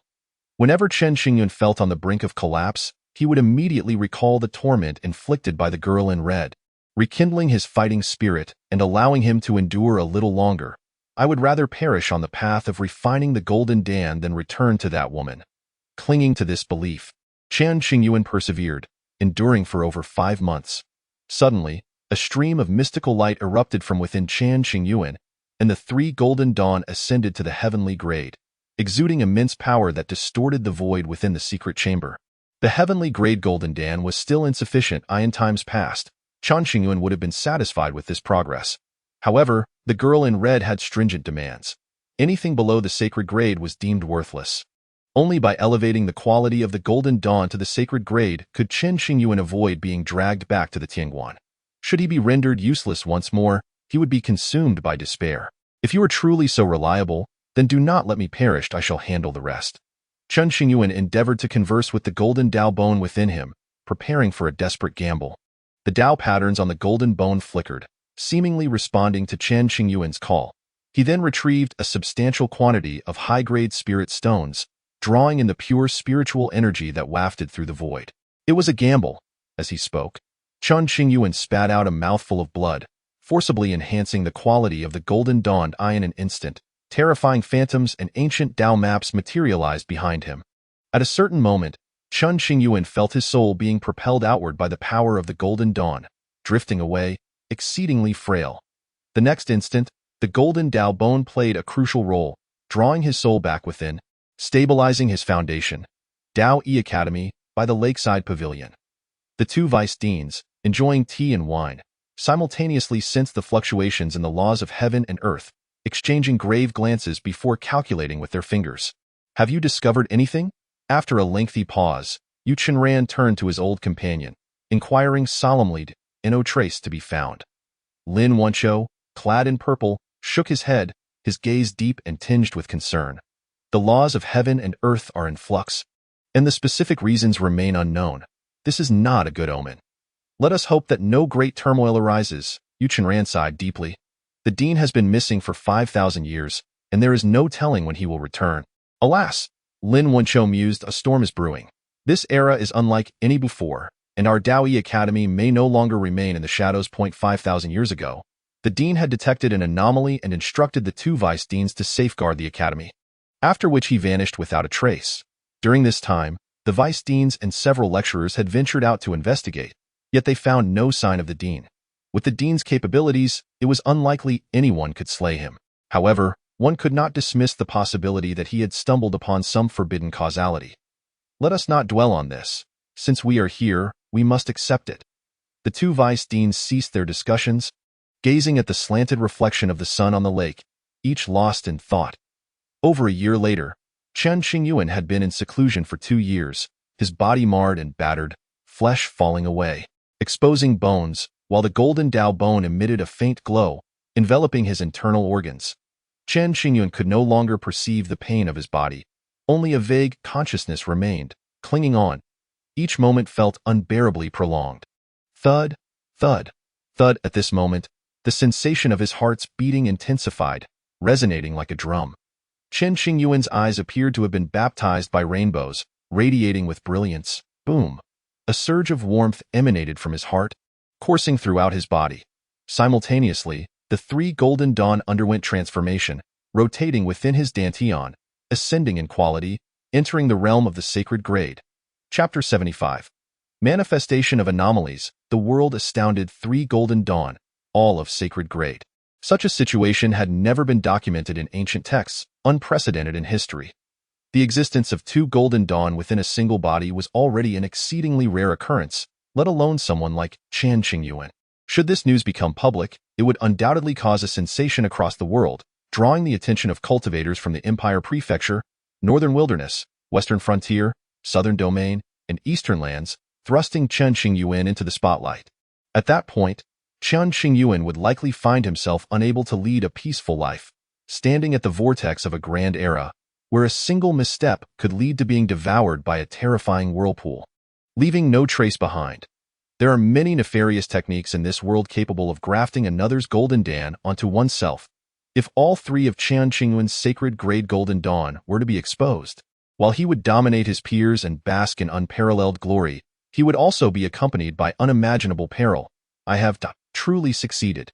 As he gazed inward at the 3 golden dawn, a flicker of excitement and joy gradually emerged in Chen Qingyuan's eyes. At this moment, he was drenched in blood, his wounds grotesque, and his breath slightly erratic. In his earlier years, with the foundation of a heavenly grade golden dan, he had swept through the Fuliu star domain and its surrounding areas, encountering few rivals, and was hailed as one of the 10 prodigies of the northern wilderness. Now, with the re-establishment of his foundation, having condensed 3 sacred grade golden dawn, his future achievements were difficult to fathom. In Chen Qingyuan's memory, he had never encountered a similar situation in ancient texts. This world is vast. Even the most formidable beings find it challenging to perceive the entirety of existence. The 5 continents are expansive, each encompassing countless star domains, filled with innumerable stars. Even so, the foundation of a sacred grade golden dan is exceedingly rare, with typically no more than 100 individuals possessing such a foundation in any given era. Those who possess such a foundation, provided they do not meet an untimely demise, are destined to ascend to the pinnacle of the Great Ascension, living for 30,000 years, roaming freely across the world. With the golden dan formed, his cultivation naturally ascended as well. Golden Dan Realm, initial stage. Chen Qingyuan had no time to ponder the 3 golden dawn within him and hurriedly set about mending his injuries. The spirit stones surrounding Chen Qingyuan had been depleted by more than half. Had it not been for the pure spiritual energy present in this secret chamber, the resources consumed would have multiplied several times over. The moment the sacred grade golden dan was successfully formed, numerous anomalies manifested in the world, startling countless beings. In much of the northern wilderness, above the 9 heavens, golden light shimmered, as if auspicious beings soared through the clouds, while brilliant starlight pierced through the endless void, descending upon the realm of mortal beings. The auroras dazzled the eyes and left the world in awe and astonishment. The anomalies of heaven and earth spread across the various star domains. What could be the cause? Those with profound cultivation faintly heard the sounds of ancient bells resonating from the depths of the starry sky, each sound penetrating the soul, causing their bodies to tremble involuntarily. Are there 3 suns in the sky? Not long after, A phenomenon of three suns shining together appeared in a certain star domain in the northern wilderness, sending countless individuals into a panic. Their expressions filled with terror and disbelief. The spiritual veins stirred, the laws became chaotic, and the direction was Dao E Academy. Yu Qinran sensed the changes in the northern wilderness and was greatly astonished. Subsequently, he discovered that even the isolated space of Dao E Academy was experiencing unusual phenomena.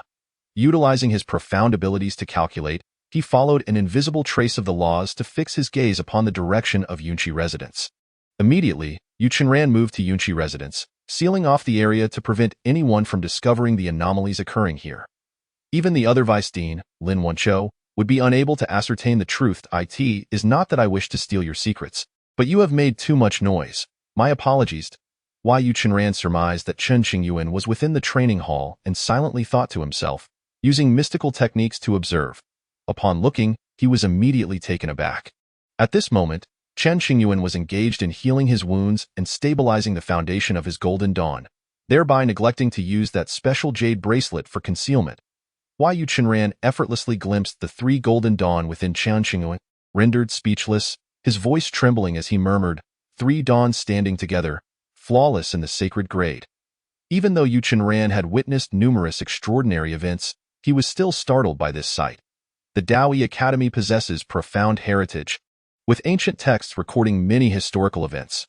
However, Yu Qinran had perused various significant ancient texts and had never encountered any records of three sacred grade golden dawn. Is this boy still human? Yu Qinran remained stunned for a long while. At a loss for words, in that instant, his eyes reflected shock and envy. Were it anyone else who beheld the not yet stabilized sacred grade golden dawn within Chen Qingyuan, they would undoubtedly entertain ill intentions, willing to pay any price to claim the golden dawn for themselves. The merits of the Qing sect, have they fallen upon you? Yu Qinran speculated quietly, filled with anticipation for the future of his disciple.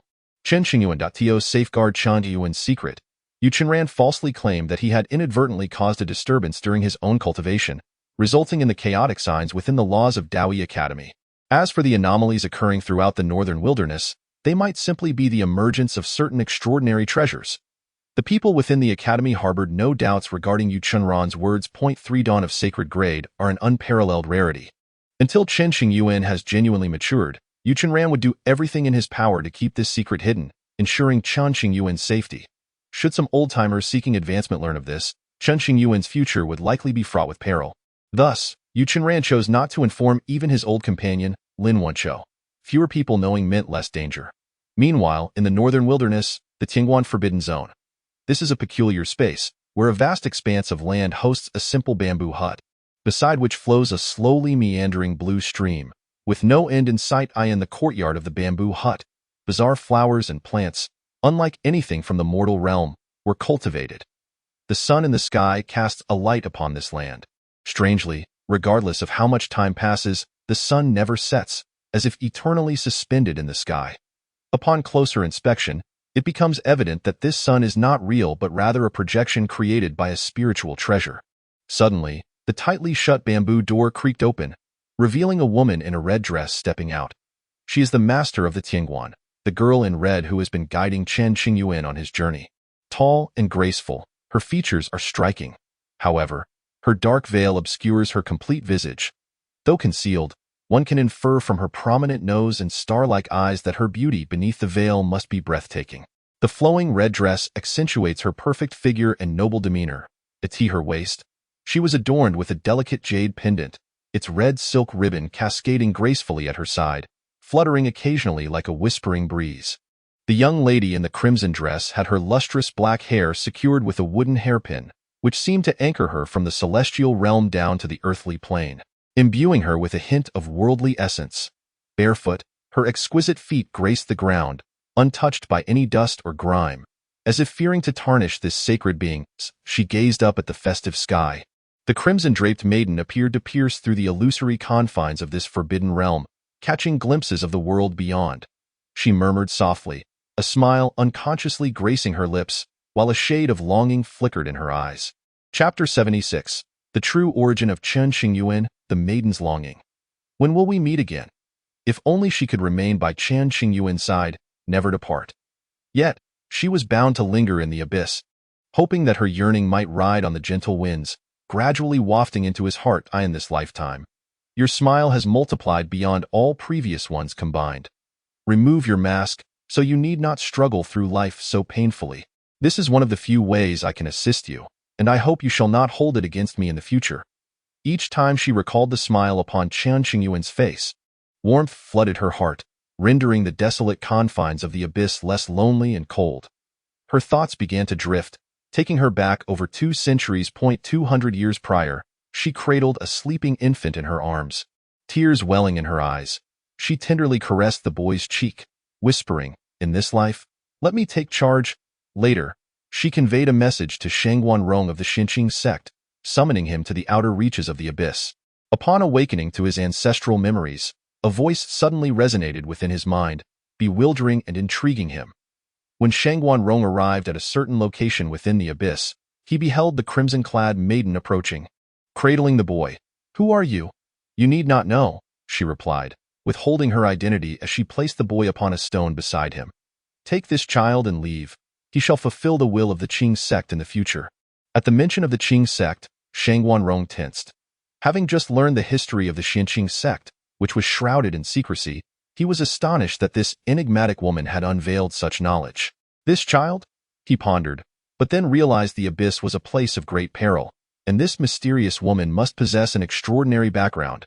Thus her awareness of the Qing sect was not overly surprising. The merits of the Qing sect have long been ignored by the heavens. When the time is ripe, it shall seek justice for the Qing sect. The crimson-clad maiden's gaze remained fixed on the sleeping boy, her heart heavy with reluctance, yet she knew she must part ways with him. The abyss was fraught with danger, and she feared she could not care for the boy properly, nor did she wish for him to grow up devoid of joy. Her hope was to lead him to the mortal realm, granting him a semblance of normalcy, at least to spare him a life of suffering. "Dare I ask, esteemed elder, how should I care for him?" Shangguan Rong, feeling compelled, could not refuse her gaze, which sent an inexplicable shiver through his soul. Even awakened to his ancestral memories, he lacked the courage to harbor any disrespect. He wished to voice his grievances for the sect, yet felt his own strength was insufficient. Learning from the crimson-clad maiden that this infant could one day seek justice for the Qing sect instilled a glimmer of hope in his eyes. "It is all up to you," she stated. "Do you have any other requests?" Shangguan Rong inquired. "Treat him well," she implored, trusting in the character of the Qing sect's inheritors. By placing the child in the hands of the sect's members, she felt assured. This arrangement would not only provide the child with a carefree life within the Qing sect, but also allow the sect to cultivate a benevolent connection. "Very well," Shangguan Rong nodded solemnly. Offering his guarantee, then, with utmost care, he lifted the infant and departed. The crimson-clad maiden watched him go, her heart heavy with reluctance, tears moistening her eyes. Would this time lead to a successful conclusion? Her emotions were tumultuous, her gaze lingering long after his departure. She would never forget the figure of Chen Qingyuan in his first life, clad in silver armor, wielding a silver spear. In those days, he was cold and indifferent. Rarely gracing the world with a smile, he toiled relentlessly, striving to shatter the confines of this realm and repel the beings from foreign lands. In that battle, he met defeat. Soon after, the abyss of demons emerged in the imperial province, threatening to consume all. Fortunately, the ancestors of the Qing sect had laid down a formidable formation that contained the abyss, preventing matters from spiraling out of control. It was for this reason that the crimson-clad maiden resolved to send Chen Qingyuan to the Xinqing sect. Were it not for the sect's guardianship over the past 30,000 years, the calamity of the abyss would have long since erupted, and Chen Qingyuan's essence would not have endured to this day.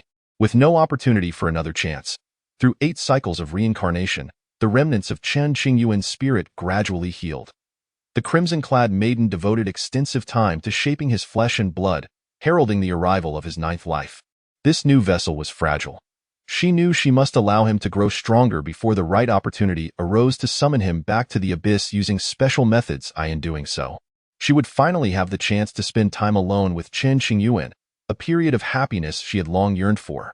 Moreover, she would diligently assist him in reconstructing his foundation, enabling him to achieve what he could not in the past. As for bullying Chen Qingyuan, that was purely a matter of personal vendetta, a delightful act of retribution. If she did not take advantage of the present to tease him, There would be no more chances in the future. Each time she teased him, the crimson-clad maiden felt a surge of joy, appearing as aloof as an ice lotus in public, yet secretly reveling in her mirth. She often wondered if she would ever leave the abyss in her lifetime. Within the confines of the abyss, she slowly closed her eyes, anticipating the moment she would next meet Chen Qingyuan. Having lived for so many years, she had become one with the laws of the abyss.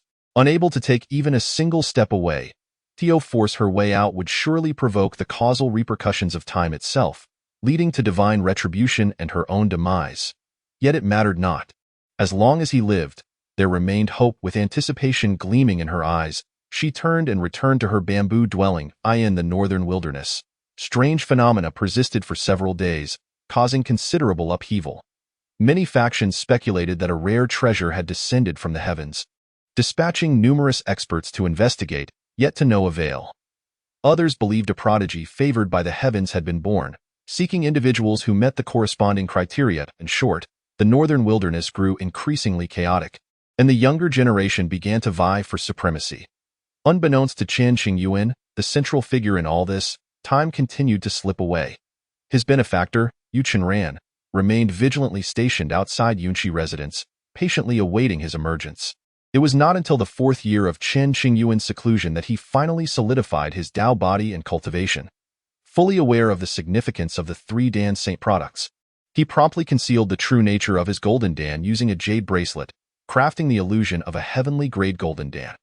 Upon exiting his seclusion, Chen Qingyuan noticed Tianyuan standing at the entrance of Yunchi residence and exclaimed, "Master, what brings you here?" "Let us discuss inside," Tianyuan replied, surveying Chen Qingyuan, who unexpectedly emanated the aura of a heavenly-grade golden Dan. Realizing this lad harbored numerous secrets capable of eluding his keen perception.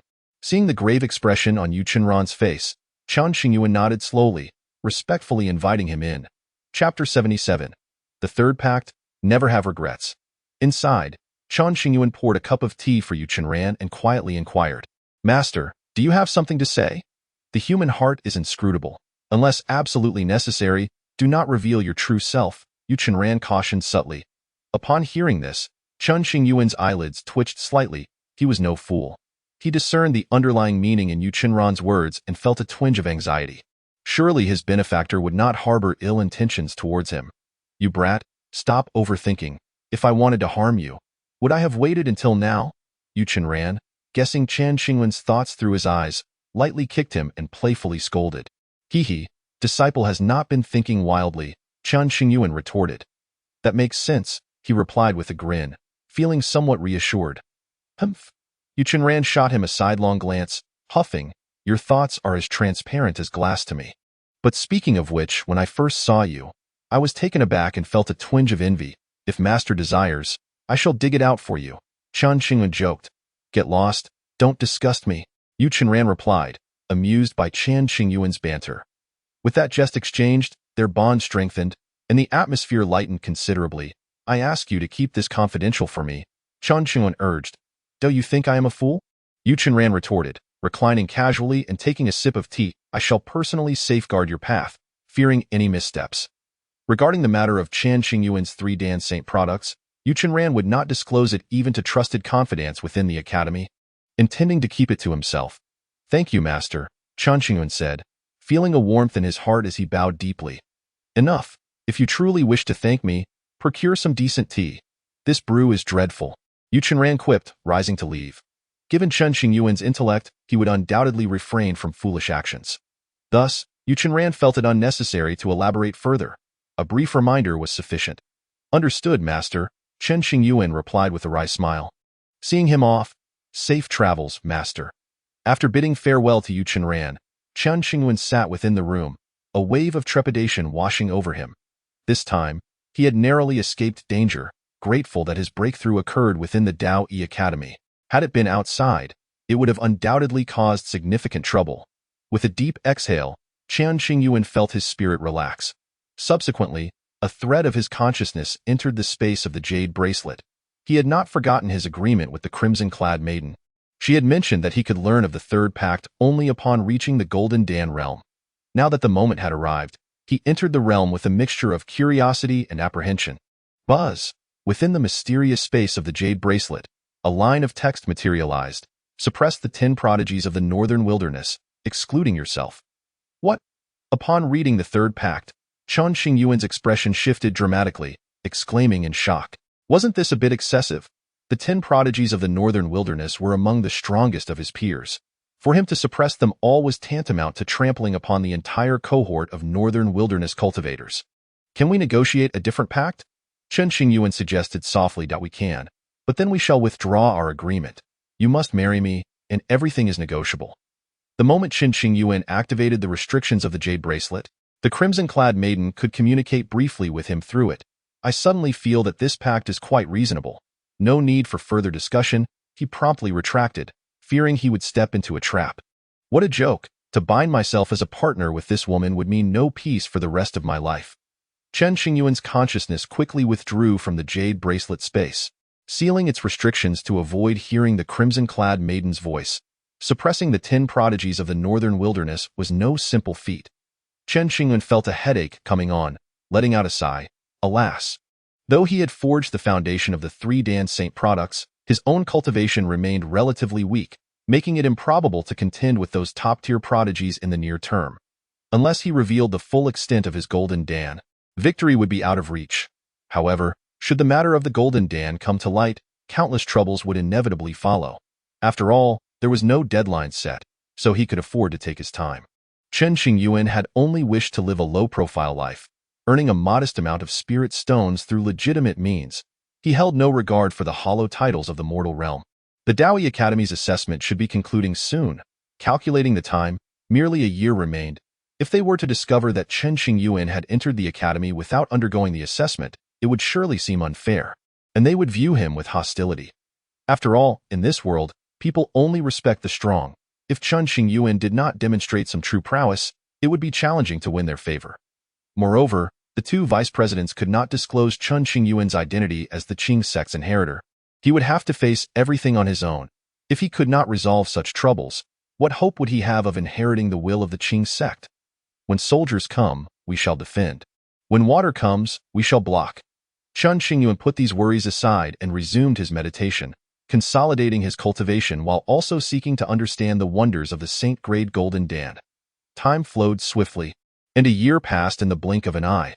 Over 100 individuals participated in the assessment, with only the top 10 being admitted as disciples of the academy, while the rest were sent back to their origins. As the Daoi Academy resided within a secluded, mysterious space, even those seeking its location could glean no information. Today, the assessment concluded, and the 100 participants stood at the academy's entrance, their injuries visibly healing at a rapid pace, their chaotic auras gradually stabilizing. Some bore expressions of joy, while others appeared disheartened, fists clenched, eyes filled with resentment. The most pained was undoubtedly the 11th contestant, who fell short of the 10th by merely a few points. Had he been slightly more attentive and avoided a single mistake, the 10th position would have been his. Yet, alas, opportunities are singular and cannot be reclaimed. First place, Song Ningyan. Dressed in white, Zhao Yichuan, one of the examiners, announced the final results while hovering in midair, casting a glance at the young woman standing at the forefront. Song Ningyan, in the mid-stage of the nascent soul realm, wore a dark long dress. Her beauty striking, eyes cold and aloof, disinclined to engage with others. You have the right to choose your instructor. First place always comes with certain privileges, and Zhao Yichuan provided information about various lecturers for her consideration. To his surprise, Song Ningyan met his gaze and, with an indifferent tone, stated, "I choose you." Taken aback by her response, Zhao Yichuan quickly regained his composure, a smile playing at the corners of his mouth. "Very well. But you must never have regrets." Chapter 78. The assessment concludes, Chen Qingyuan becomes the target of many. Zhao Yichuan was known for his stern demeanor within the Daoi Academy.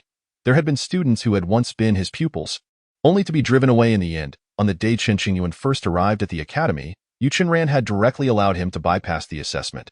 Zhao Yichuan had not taken kindly to this and confronted Yu Chenran, the vice president. Only upon learning that Chen Qingyuan was the inheritor of the Qing sect did Zhao Yichuan relent, deeming the decision reasonable.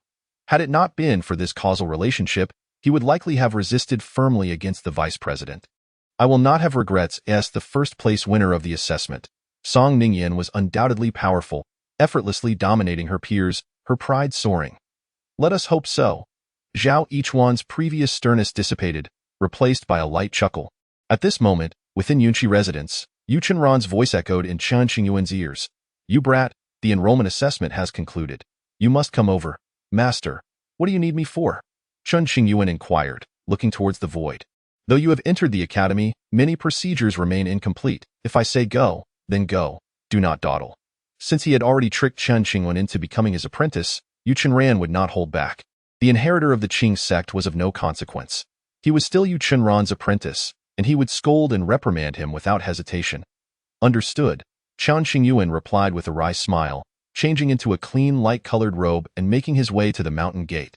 Before long, he arrived at the entrance, where he saw Zhao Yichuan standing in the void. Chen Qingyuan bowed respectfully to show his reverence. Zhao Yichuan nodded in return, a flicker of warmth flashing in his otherwise cold gaze. This fellow's attitude towards me has improved significantly. Perhaps it is due to Master S influence, Chen Qingyuan mused to himself. Unbeknownst to him, Zhao Yichuan had not considered the vice-president's face at all, but rather was moved because of the Qing sect. Step forward, Zhao Yichuan gestured with a glance to Chen Qingyuan, guiding him to the front row. Along the way, Zhao Yichuan had already announced the names of the top 10 candidates, positioning them at the forefront. With Chen Qingyuan included, there were a total of 11 individuals in the front row. All eyes were now fixed upon Chen Qingyuan, filled with curiosity and bewilderment. Where did this fellow come from? I have seen this person. He stood beside me before the assessment, yet it appears he did not participate. Why is he standing in the line of those who passed? Does anyone know him? The crowd furrowed their brows and murmured amongst themselves. The northern wilderness is vast, and although Chen Qingyuan is somewhat renowned, many have never encountered him. Hey, who are you? What is your name? The 11th ranked prodigy, Wang Qing, voiced his dissatisfaction loudly. Zhao Yichuan, observing from his elevated position, chose not to intervene amidst the crowd's discontent. Me? I come from the Xinqing sect, and my name is Chen Qingyuan, he replied candidly, not concealing his identity as all eyes turned to him. Upon hearing this, many expressions of surprise emerged among the onlookers. Wang Qing's gaze sharpened, and he exclaimed, one of the 10 prodigies of the northern wilderness. Chen Qingyuan. Chen Qingyuan chuckled, acknowledging the title. Beside him, a woman clad in black, Song Ningyan, furrowed her brow and questioned coldly, according to the rules of the Daoi Academy, no student may be nominated as one of the 10 prodigies of the northern wilderness during the entrance assessments and must act discreetly. What is the meaning of this? Is there such a rule? I was unaware, Chen Qingyuan replied, genuinely taken aback. You didn't know? The crowd regarded him with peculiar expressions, unable to fathom how he could be oblivious to the Academy's regulations and yet not participated in the assessment. For countless years, the students of the Daoi Academy and the candidates have been prohibited from the selection of the 10 prodigies of the northern wilderness. Given the remote location of the Xinqing sect, it was understandable that this was not known. Furthermore, Master Yu Chenran had never mentioned it to Chen Qingyuan. Truly, I did not know, Chen Qingyuan said, looking bewildered, and added, I was puzzled about which scoundrel selected me as one of the 10 prodigies, disrupting my few days of tranquility.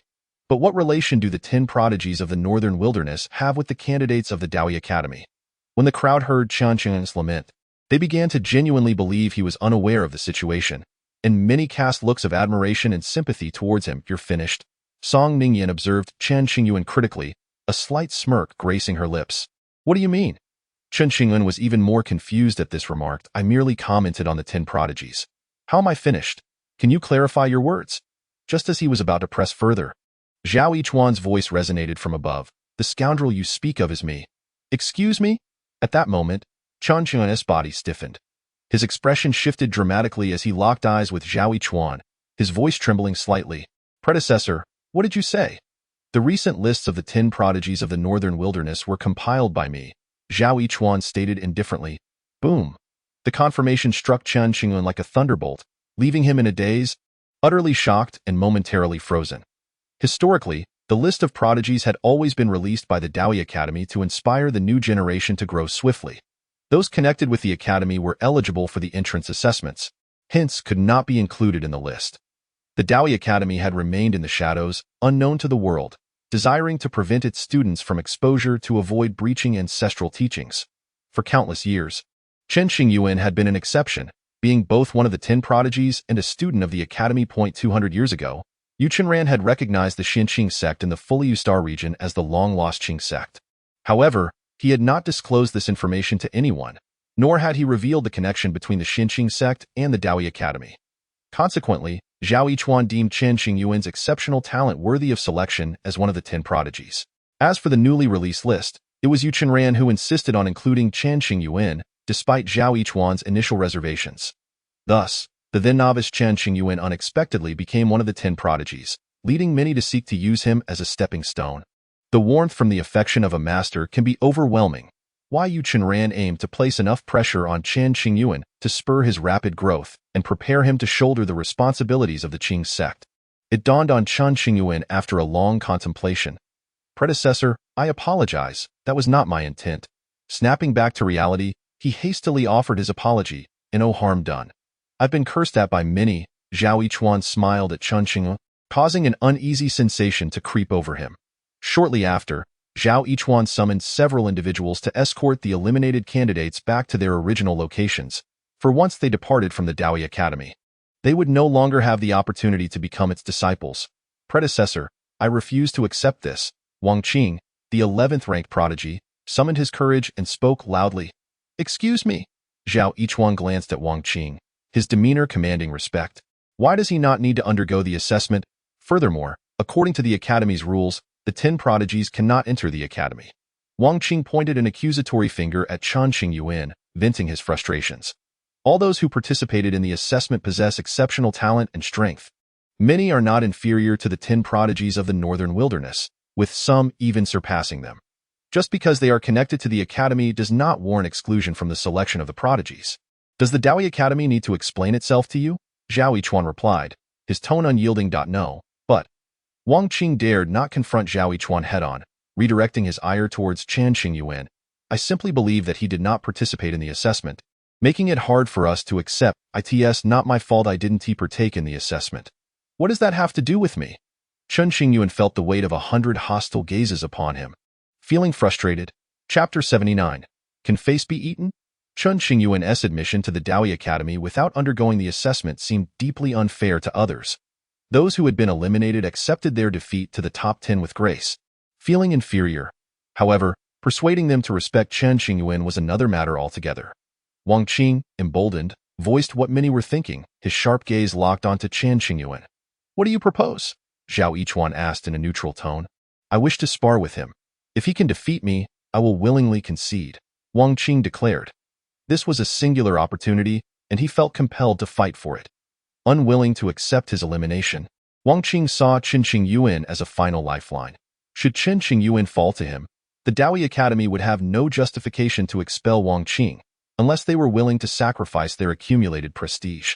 Even if Wang Qing were to lose, he stood to gain nothing if victorious. Even without becoming a disciple of the Daoi Academy, he could use Chen Qingyuan as a scapegoat. Thus, Wang Qing had devised a clever plan. Regardless of the outcome, he stood to benefit. Chen Qingyuan, what is your stance? Zhao Yichuan did not dismiss the proposal but rather presented the decision to Chen Qingyuan. The youthful spirit of competition can be invigorating, provided it does not overstep boundaries. His discontent is of no concern to me, Chen Qingyuan replied nonchalantly. Are you afraid? Wang Qing taunted. TCH. Chen Qingyuan shot Wang Qing a disdainful glance. Why should I fight you? Give me a reason. Prove you are worthy of being a student of the Daoi Academy, so we can all be convinced. Wang Qing understood that he could not shoulder the blame alone. He needed to rally the others to apply substantial pressure on Chen Qingyuan. Indeed, you did not participate in the assessment yet can enroll. We cannot accept this. Chen Qingyuan, being named one of the 10 prodigies of the Northern Wilderness while also entering the Daoi Academy is a blatant violation of the rules. However, if you possess the ability, we shall have no objections. The defeated prodigies, already feeling dejected, now vented their frustrations entirely onto Chen Qingyuan. The pressure fell squarely on him, yet he maintained a demeanor of indifference, showing no signs of anger. I do not need to prove myself, as I am already enrolled. If you find this unsatisfactory, direct your complaints to the higher-ups of the Daoi Academy. Chen Qingyuan refused to be easily provoked into a foolish fight. He questioned the merit of proving himself. After all, could face be consumed as sustenance? You? Wang Qing was momentarily taken aback, unable to articulate a counter. According to reason, shouldn't Chen Qingyuan be eager to prove himself and engage in battle? Why was he not following the expected script? After a prolonged silence, Wang Qing finally spoke again. You lack the courage to face me. What qualification do you have to be a disciple of the Daoyi Academy? Do you think I am as foolish as you? Chen Qingyuan could no longer contain his thoughts. What benefit do I gain from defeating you? Engaging in combat with you merely provides you with an opportunity, and I have no interest in granting you that. Many instructors from the academy observed the unfolding drama, recognizing that Chen Qingyuan was distinctly different from past students. Previously, any student confronted with such provocation would have eagerly rolled up their sleeves and fought. Wang Qing was momentarily speechless, unsure how to respond. You think 2 sentences will compel me to battle you? Are you out of your mind? With so many people behind you, if everyone wished to fight me simply because they were dissatisfied, I would be overwhelmed. Moreover, if I were to lose to you, it would imply that stepping over me would grant you entry into the Daoyi Academy. Do you believe such an opportunity comes free of charge? Chen Qingyuan revealed his true colors. It was time to consider the stakes if possible. He preferred not to exert himself unnecessarily for mere coin. Alas, the Xinqing sect was indeed impoverished, at least in appearance. The tasks and constructions within the sect were financed by Chen Qingyuan himself, and he occasionally provided pocket money to his senior brothers, making it a challenge to support such a large household. Most of the money Chen Qingyuan earned over the years was spent on the development of the sect. When powerful figures from various sects sought to coerce Chen Qingyuan into revealing secrets about the Tianyuan, the Xinqing sect had been united in fury, prepared to fight with no pretense. After all, everyone within the sect had benefited from Chen Qingyuan's generosity, particularly the recently initiated disciples, who received their monthly cultivation resources from his gifts. What do you mean by that? Wang Qing asked, his expression serious, as if he grasped part of the meaning. Are you truly as simple-minded as you appear, or are you merely pretending? I will offer you another chance to join the academy, but you must pay a price. If I were to lose, I would concede my position to you and gain some consolation for myself. Chen Qingyuan laid bare his intentions. His reasoning was sound, leaving Wang Qing momentarily speechless. After contemplating for a considerable time, Wang Qing felt no hatred towards Chen Qingyuan. Not only Wang Qing but also the other eliminated prodigies felt similarly. Had it been them, they would never relinquish the opportunity to enroll. If Chen Qingyuan were to accept the challenge, he would effectively become a stepping stone, yet securing some reward seemed reasonable. How much do you want? Wang Qing was determined not to let this opportunity slip away. That depends on you. This is an opportunity to enter the Daoyi Academy, and I wonder how highly you value it. Chen Qingyuan could not state a precise figure, for they were within the grounds of the Daoyi Academy, and pushing too far would be unwise. Upon hearing this, Wang Qing fell silent, deep in thought in the void. Zhao Yichuan observed the sudden shift in the atmosphere, appearing calm on the surface while feeling ripples of intrigue within, pondering. How is this Chen Qingyuan like a cunning old fox, devoid of the youthful fervor and pride typically expected? I like this young man. He is no fool, and no wonder Weisstein you took him as a disciple early on. At least he is not one to suffer losses. However, Zhao Yichuan wondered if this young man could prevail. Should he lose, not only would he tarnish his own and Yu Chenran's reputation, but it would also reflect poorly on the Daoyi Academy in the shadows. A group of instructors discussed the matter with keen interest and a hint of concern. If Chen Qingyuan won, all would be well. If he lost, however, the situation could become complicated. Have you made a decision? I do not have the luxury of waiting for you. Noticing Wang Qing lost in thought, Chen Qingyuan urged him to decide. This is all I possess. I offer it all to you in exchange for a chance to battle. If I offer too little, it would imply that I don't value the opportunity to enroll. After much deliberation, Wang Qing gathered all his spirit stones, placing them into a spatial bag and tossing it to Chen Qingyuan. Chapter 80. Defeating an opponent, shocking all as Chen Qingyuan accepted the spatial bag. He probed inside with his consciousness, mildly astonished. Within were over 1,000 top-grade spirit stones and more than 100,000 mid-grade spirit stones. This fellow is quite affluent. Chen Qingyuan's eyes sparkled. This was a lucrative deal. Wang Qing's background must be substantial.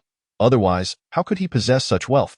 Though the Fuliu Star region was indeed remote, it could not compare to those dwelling in the heart of the northern wilderness. Truth be told, Wang Qing felt considerable pain parting with all his resources, yet the chance to secure an opportunity for enrollment justified the expense. Chen Qingyuan stored the spatial bag with care and spoke earnestly. You wish to battle me to prove your worth for entry into the Daoi Academy, correct? Indeed. Wang Qing nodded after a moment of reflection. Since it's about proving oneself, we must battle on equal grounds to truly showcase our strengths. Chen Qingyuan cleverly set a trap for Wang Qing, placing a label upon him. Wang Qing was a cultivator at the nascent soul stage, while Chen Qingyuan had just entered the golden core stage. If Chen Qingyuan were to conceal his elite golden core foundation, he would undoubtedly be at a disadvantage. Very well, Wang Qing concurred, mindful of his reputation among the gathered crowd, unwilling to leverage his cultivation level to pressure Chen Qingyuan. He believed that if he were to defeat Chen Qingyuan using his superior cultivation, Chen Qingyuan might later backtrack on their agreement. Truly a commendable spirit, this contemporary prodigy, Chen Qingyuan praised with a slight smile, internally thinking how foolish Wang Qing was. Your cultivation level is the result of your own training. Why insist on battling on equal terms? Externally, Chen Qingyuan expressed admiration, while internally, he found Wang Qing somewhat naïve. The realm of cultivation is harsh. Lives are extinguished every moment. Those with simple minds rarely reach the end, and merely surviving becomes a luxury. A collective silence enveloped the instructors as they observed Wang Qing's actions, bemused. This was not a friendly spar. Why insist on equal footing? Such behavior merely granted the opponent an opportunity, revealing a lack of cunning. It seemed Wang Qing had been overly sheltered, displaying an innocence that belied his years of training. The spectators from the academy shook their heads, sensing that this bout had lost its intrigue. If Wang Qing were to rely on his cultivation advantage, he might have emerged triumphant. Now, however, the outcome was uncertain. Wang Qing, perhaps driven by the desire to prove himself, had not rejected Chen Qingyuan's proposal. Zhao Yichuan, keen to observe the spectacle, waved his hand, conjuring a platform in the void for the two to engage in their duel. The arena was expansive, akin to a miniature world. Let us begin. Chen Qingyuan radiated the aura of a novice in the golden core stage, adopting a ready stance for battle. Wang Qing was an honest man, genuinely suppressing his cultivation level in an instant. Wang Qing transformed into a streak of light, darting towards Chen Qingyuan with a powerful punch. Chen Qingyuan swiftly sidestepped, countering with a single finger that struck Wang Qing's side. Boom! Wang Qing was sent reeling, a gaping wound appearing on his shoulder. What was merely a probing move had placed Wang Qing at a distinct disadvantage, rendering him incredulous. Despite both being at the initial stage of the golden core realm, why is there such a pronounced disparity in their strength? There is no time for contemplation. Wang Qing immediately manifested his golden core foundation, intending to exert his utmost in battle. Behind him, a brilliant radiance of the golden core emerged. Akin to a fierce sun descending to the mortal realm, its surface intricately etched with the patterns of a heavenly-grade golden core. Having qualified to participate in the Daoi Academy's assessment, Wang Qing's innate talent was undoubtedly exceptional. A heavenly-grade golden core has already surpassed countless cultivators in the world. Following closely, Chen Qingyuan also exhibited the extraordinary manifestation of a heavenly-grade golden core, engaging Wang Qing in close combat. With the jade bracelet gifted by the maiden in the red dress, Chen Qingyuan concealed his true condition, making it impossible for even the world's most formidable beings to discern his actual prowess. After exchanging dozens of blows, Wang Qing seized an opportune moment to unleash a divine ability. The Tai Xian Song Mountain Seal. With a forceful palm strike, a Taoist emblem depicting a mountain peak emerged from his palm. Once the Tao technique was activated, the palm seal projected into the void, merging with the manifestation of the heavenly-grade golden core, resembling a towering mountain thousands of meters high, crashing down upon Chen Qingyuan. The colossal mountain descended with astonishing speed, leaving Chen Qingyuan with no means of evasion. In an instant, the space around Chen Qingyuan darkened, an oppressive force striking at his very soul. I had intended to play a little longer. But who knew you would be so hasty? Chen Qingyuan thought to himself, deciding to abandon his playful demeanor and take the matter seriously. On the surface, Chen Qingyuan appeared to possess a heavenly-grade golden core. Yet in truth, he was of the Three Dan Saint grade. Even without manifesting the Three Dan Saint's anomaly, he could wield power far exceeding that of the heavenly grade. With a solid foundation, the might of his Tao techniques would also be amplified.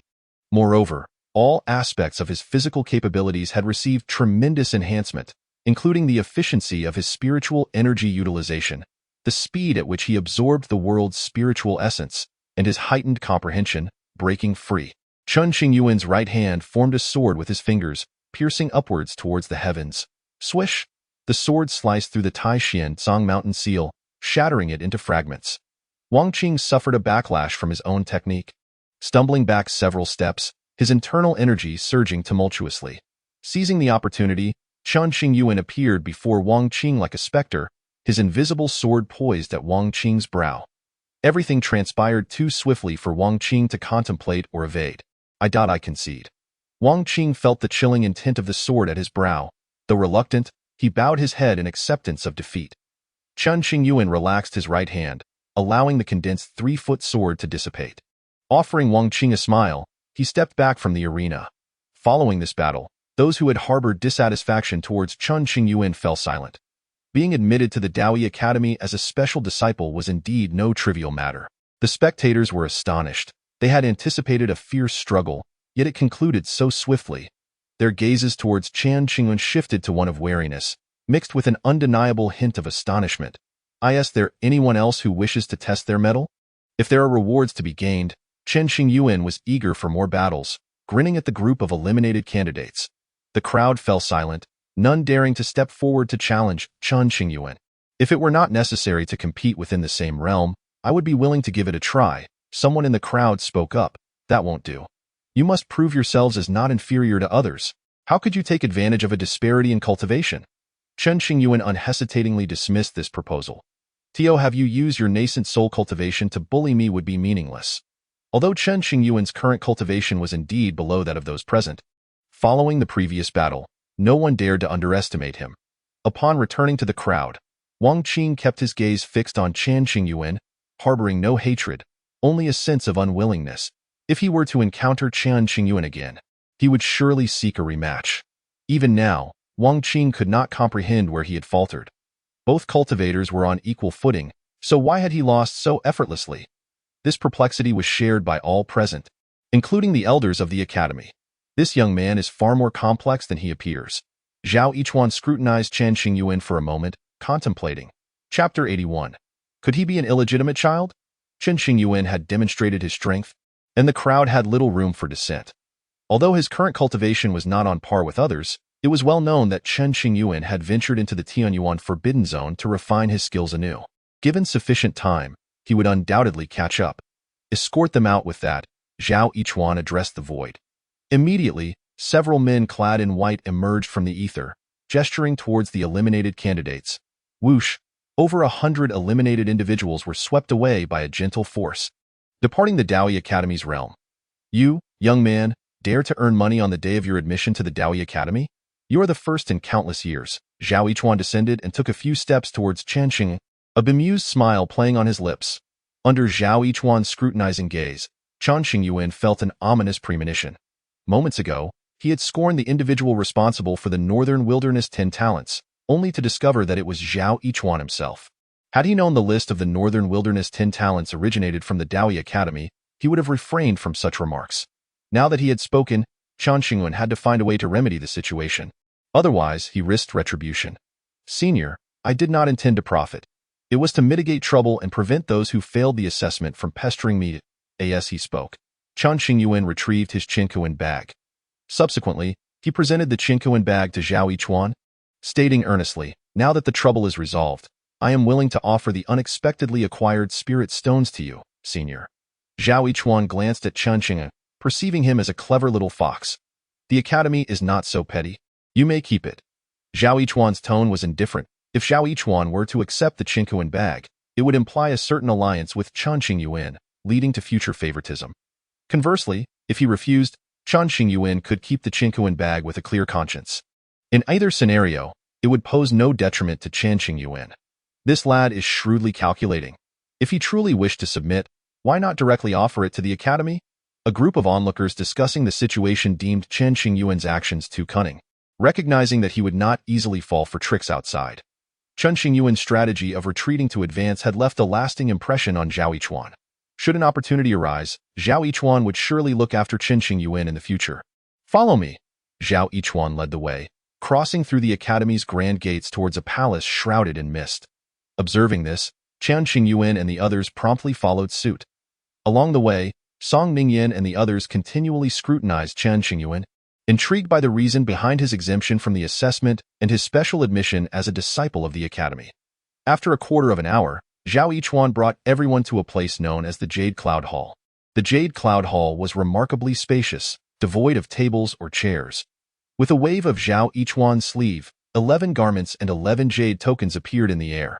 The clothing was pure white, surpassing even the snow. The jade tokens glimmered, inscribed with the words Dao Yi, prick your finger and solidify the contract. Zhao Yichuan scanned the gathered individuals with a serious expression. As Chen Qingyuan and the others reached out to grip the floating jade tokens. They formed a contract as per Zhao Yichuan's instructions. The jade tokens symbolized each person's identity mark, irrefutably authentic. Among the new disciples, there were 7 males and 4 females. The males wore long white robes, while the females donned long skirts, each adorned with a pattern of the other shore flower, imbued with a hint of the Tao, impervious to malevolent forces. Li Jixing, you are destined for the Array Extreme Hall. Mo Yinying, you will enter the alchemy room. Tianyuan, you are assigned to the puppet hall. Zhao Yichuan began announcing the destinies of each individual. The Daoi Academy comprised 7 branches. The main branch, Sword Hall, Array Extreme Hall, Alchemy Room, Puppet Hall, Technique Gate, and Symbol Palace. Chen Qingyuan, as the direct disciple of the vice president, was destined for the main branch, capable of cultivating any Dao technique as long as he possessed the energy. Generally, disciples of the auxiliary branches were required to master their respective fields, facing assessments periodically. Failure could lead to penalties or even expulsion from the academy. Soon, the elders of each branch escorted the new disciples away. Some elders cast lingering glances at Song Ningyan, sighing inwardly.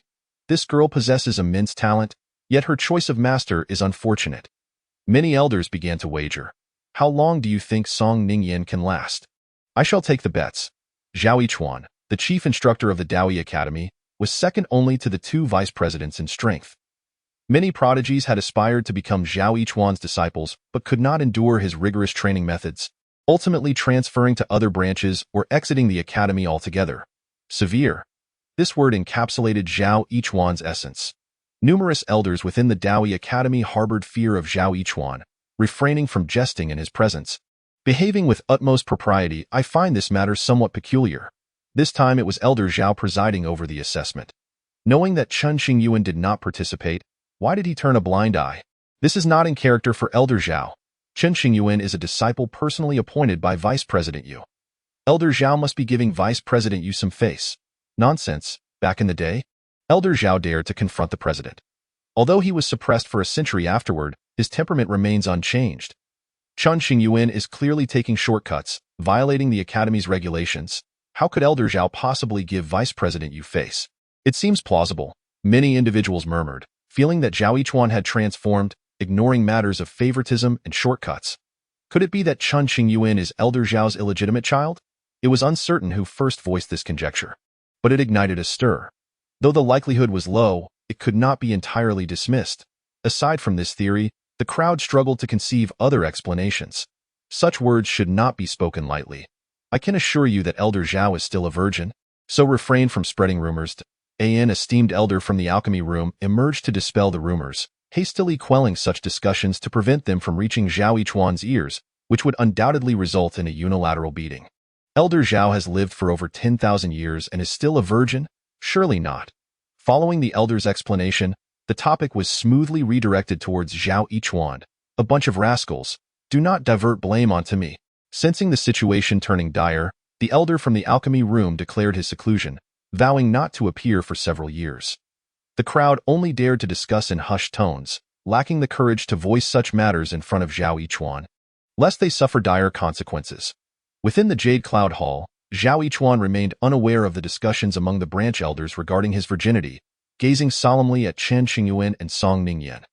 From this day forth, you two shall be part of the main branch, training under my guidance. Chapter 82. The child has grown. It is no longer easy to discipline him. Training alongside Zhao Yichuan, Chen Qingyuan's eyes widened in disbelief, a wave of anxiety washing over him as he hastily inquired, Senior, shouldn't I be training under my master? Just now, your master transmitted a message, requesting me to assist in guiding you. Zhao Yichuan replied with a benevolent smile. What? Is it truly that my master is so unfair to his disciples? Chen Qingyuan mused, feeling somewhat exasperated. Although he had previously thought that even if he inadvertently called Zhao Yichuan a scoundrel in front of everyone, he would be safe at Yunqi residence, not having to worry about Zhao Yichuan's retribution. However, Chen Qingyuan had never anticipated that his master, Yu Chenran, would hand him over to Zhao Yichuan so readily. Wasn't this a form of betrayal? Senior, you are quite busy. It is better to leave it be. I can manage on my own, Chen Qingyuan said awkwardly, hoping to evade this predicament. I only have Song Ningyan as my disciple. While teaching her, I will also keep an eye on you. It won't be a bother, Zhao Yichuan firmly stated, refusing to let Chen Qingyuan slip away from his grasp. Kid, many have called me a scoundrel. However, aside from the president and the 2 vice presidents, you are the first to dare to insult me to my face. Though you are the heir of the Qing sect, I still need to teach you a lesson, while also enhancing your abilities. Zhao Yichuan's smile sent a chill down Chen Qingyuan's spine. He wanted to escape but found no means of doing so. Master, I despise you. Chen Qingyuan cast a resentful glance, reluctantly following Zhao Yichuan to an enigmatic location.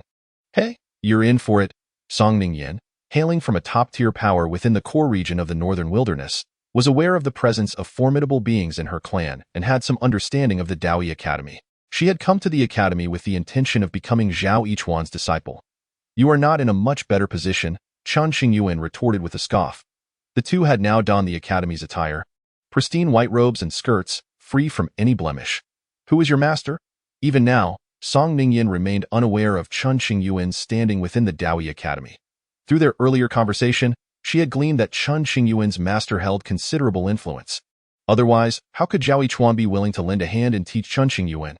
I won't tell you, Chen Qingyuan replied, maintaining his guard against Song Ningyan. Suit yourself, Song Ningyan narrowed her eyes, ceasing her inquiries. After half an hour of travel, they arrived at a mysterious space where an ancient tower stood. The tower was 33 stories high, each level embodying unique laws, forming one of the foundations of the Daoi Academy. Follow me. Zhao Yichuan dispelled the tower's restrictions and proceeded with his hands clasped behind his back. The first level of the tower was shrouded in darkness, resembling an endless void. Zhao Yichuan flicked his fingers towards the depths of the space, instantly dispelling the darkness and illuminating every corner with light. Following this, a black river surged forth, flooding the space. Zhao Yichuan grasped one of them, preventing Chen Qingyuan and Song Ningyan from being consumed by the black water. This is the Black River, capable of enhancing one's mental strength. When you reach the end of the Black River, it signifies that your mental power has attained an acceptable level. The Black River churned violently, creating countless whirlpools. To traverse to the river's end, they would need to rely on formidable mental strength. Good luck. In the next moment, Zhao Yichuan released them. Plop, plop. The sounds of 2 individuals plunging into the water echoed simultaneously as Chen Qingyuan and Song Ningyan fell in. The laws of this space had been activated by Zhao Yichuan. Their cultivation had been sealed, rendering them as powerless as ordinary mortals, unable to utilize Dao techniques or even hope to soar into the air. I wasn't prepared. Chen Qingyuan silently screamed as he was engulfed by the river, his body sinking deeper on the other side. Song Ningyan was equally unprepared for such a trial upon entering. It was truly tormenting. However, she had no time to ponder such matters and quickly sought ways to overcome the challenge. As Chen Qingyuan's body continued to descend, it felt as though there was no end. Stay calm. Closing his eyes, he began to attune himself to the surroundings. Gradually, his descent slowed. At some point, Chen Qingyuan's body finally halted. An invisible mental force enveloped him, shielding him from the laws of this space. Subsequently, as he bore the immense pressure, he sensed his mental strength gradually enhancing. Outside the tower, Zhao Yichuan stood clad in white, his expression impassive. They had barely begun, and he had already cast them into the tower. Was this not excessively demanding? Vice President Lin Wenchou arrived, expressing disapproval of Zhao Yichuan's actions. The individuals of the main branch must possess overwhelming strength over their peers. Only by enduring can they truly become core disciples of the Daoi Academy. Such expectations are not unreasonable, Zhao Yichuan replied solemnly. At least allow them to understand what entering the ancient tower entails, Lin Wenchou sighed, speaking up. The ancient tower is perilous. Without sufficient strength, one risks losing their life. Countless prodigies have perished within the ancient tower over the years, individuals who would be renowned in any realm. When they reach the peak, I will inform them. If they cannot reach it, there is no need to discuss further. Zhao Yichuan paid no heed to Lin Wanchou's words, his demeanor remaining indifferent. You, young man, constantly wear a foul expression and seem to take pleasure in provoking others with your words. I genuinely feel the urge to give you a good beating. Lin Wanchou glared, his fury evident. Go ahead, Zhao Yichuan retorted dismissively. In a few years, once I've grown stronger, I'll return the favor. Lin Wanchou was left speechless from anger. If it were anyone else, Lin Wanchou wouldn't hesitate to strike. Feeling no psychological burden, however, Zhao Yichuan was different. He was the direct disciple of the Academy's dean, possessing a talent that was astonishingly formidable in due time. It was likely that Zhao Yichuan would ascend to the position of the Academy's dean. Alas, the child has grown, making it unwise to resort to physical violence now. Had I known this day would come, I should have taken the opportunity to discipline him properly when he was younger. With a resigned sigh, Lin Wanchou remarked, You must be aware of the backgrounds of Song Girl and Chin Lad by now. Don't let anything happen to them.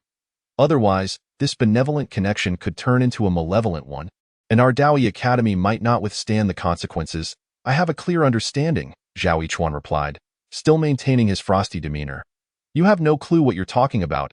I might as well stay here. Lin Wanchou truly worried about Chen Qingyuan and Song Ningyan's safety, so he made his way to the ancient tower to prevent any unforeseen incidents. Suit yourself, Zhao Yichuan responded coldly, his expression indifferent. Inside the ancient tower, Chen Qingyuan felt as though her body was being torn apart, her soul pierced by countless fine needles, an unbearable agony. It was possible that she could truly lose her life. Chen Qingyuan dared not relent, enduring the excruciating pain while honing her spiritual strength. Chapter 83. Proving oneself. The ancient tower was of utmost significance to Dao E Academy, comprising 33 levels, each containing distinct principles. Throughout countless years, few have managed to stand at the pinnacle. Reaching the summit signifies unparalleled talent, fortune, determination, and comprehension, qualities that have not graced the Dao E Academy for over 10 millennia. It is worth noting that anyone eligible to become a disciple of the Academy is already an exceptionally gifted individual. If all goes as anticipated, the next dean should be Zhao Yichuan. Even in his youth, he could not reach the tower's peak, at most only reaching the 30th level. The sensation of pain gradually subsided. Having adapted to the laws that engulfed her like a river, Chen Qingyuan experienced a significant enhancement in her spiritual strength. Half an hour later, she emerged from the water, finally able to discern the path ahead. With her exceptional performance, she should not encounter any problems here. Casting a glance around, Chen Qingyuan noticed the absence of Song Ningyan, likely still suffering beneath the water's surface.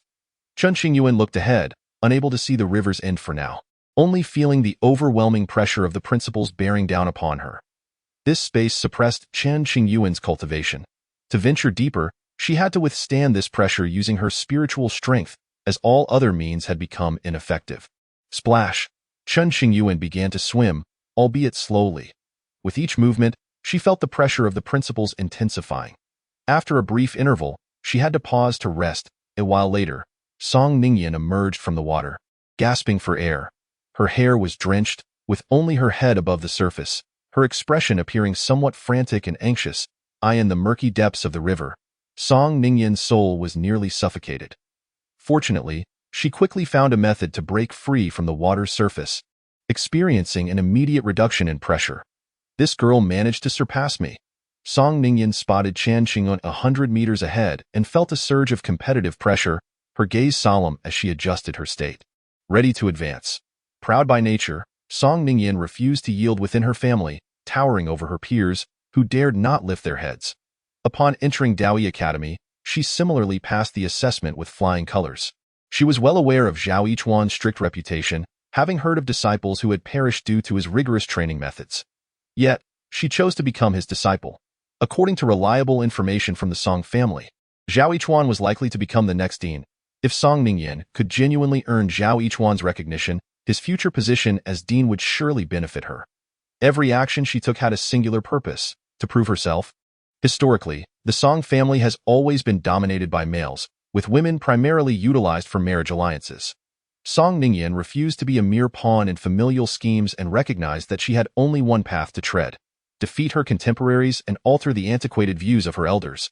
However, this path was fraught with challenges. I shall not be outdone by anyone.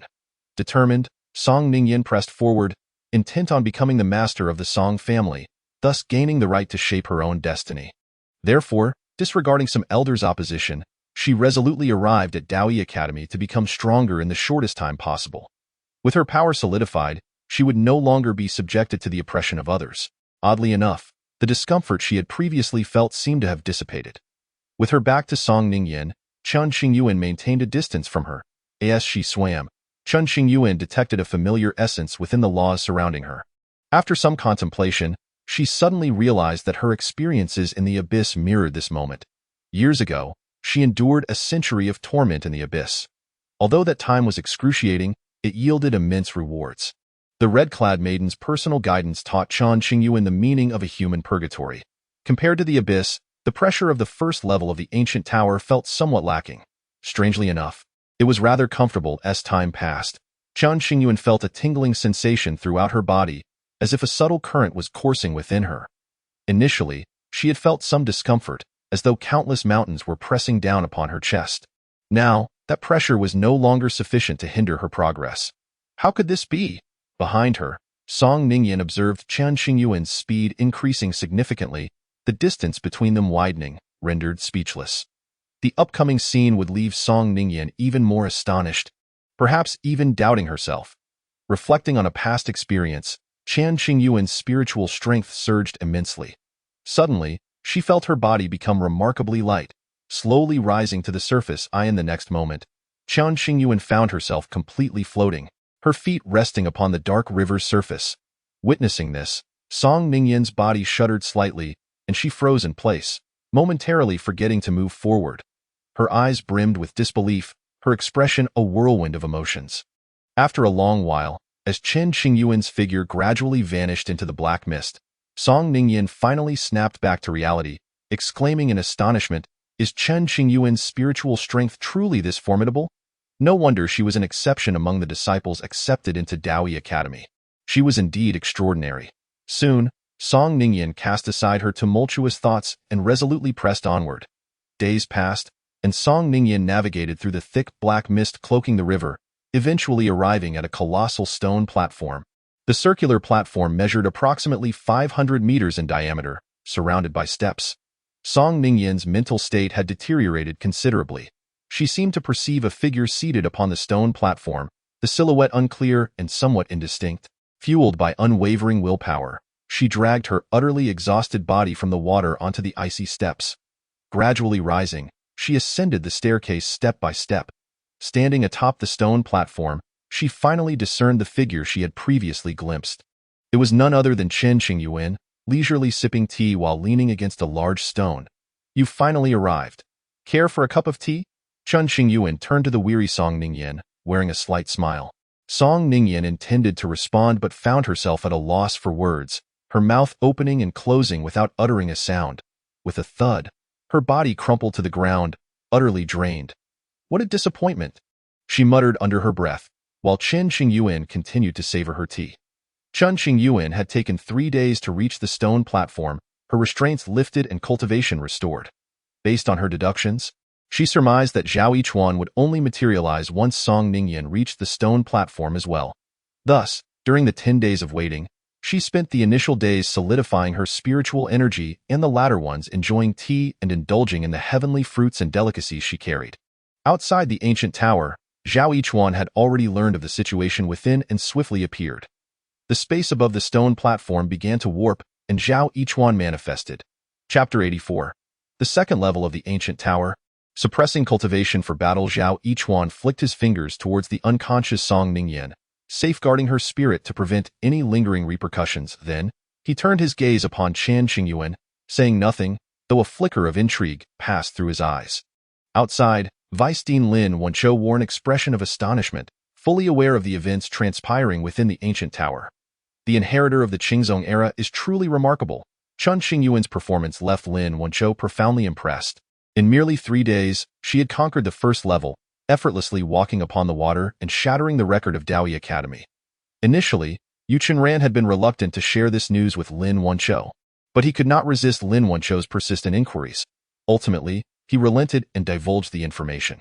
Within the entirety of Daoyi Academy, Only two vice-deans and Zhao Yichuan were privy to Chen Qingyuan's true background. Unbidden, Lin Wanqiu recalled his own experiences upon entering the ancient tower, which had not been significantly better than Song Ningyan's. Within the ancient tower, on the stone platform, Zhao Yichuan's intervention allowed Song Ningyan to awaken quickly, her injuries healing significantly. You needn't have endured so much suffering. You were not yet at that level of spiritual understanding, yet you rushed ahead recklessly. Are you seeking your own demise? Zhao Yichuan admonished sternly. Disciple has erred. I implore Master to impose punishment. Song Ningyan, unwilling to concede defeat to Chen Qingyuan, had exerted every ounce of strength to resist the pressure of the laws here, ultimately leading to a backlash against her spiritual energy. Had Zhao Yichuan not arrived in time, it would have taken Song Ningyan several months to recover. Only when you meet my requirements will you be qualified to be my disciple. Zhao Yichuan's expression remained stern as he continued. I am aware of your intentions for coming to Daoyi Academy. If your state of mind remains so unstable, it would be wise to abandon this endeavor. Chastened by Zhao Yichuan's reprimand, Song Ningyan lowered her head in silence, unable to muster a rebuttal. She was determined not to become a pawn within her family. Regardless of the cost, she would seize control over her life. Young lady, you appear quite relaxed. Zhao Yichuan then turned his attention to Chen Qingyuan, speaking icily. Not at all. Chen Qingyuan quickly gathered the table and delectable dishes, her expression grave. Once you're ready, ascend the tower on your own. I will not intervene further. How far you go depends on your own abilities. If you cannot endure, simply crush this jade slip to exit the ancient tower. With that, Zhao Yichuan departed. Two jade slips fell into the hands of Chen Qingyuan and Song Ningyan. At the end of the stone platform, a wooden door appeared. Opening it would grant access to the second level. Shall you go first? Chen Qingyuan inquired, pocketing the jade slip and glancing at the wooden door before turning to Song Ningyan. Are you suggesting I should test the waters for you? Song Ningyan's voice was frosty. I am not that kind of person. I merely wish for you to proceed first, Chen Qingyuan replied, shaking her head. Since you are unwilling to take the lead, I shall go ahead. These modern girls are harder to deceive, Chen Qingyuan mused, concerned that the door might harbor some restrictions, wishing for Song Ningyan to test it first. Unfortunately, Song Ningyan was not inclined to take the initiative, leaving Chen Qingyuan no choice but to investigate herself.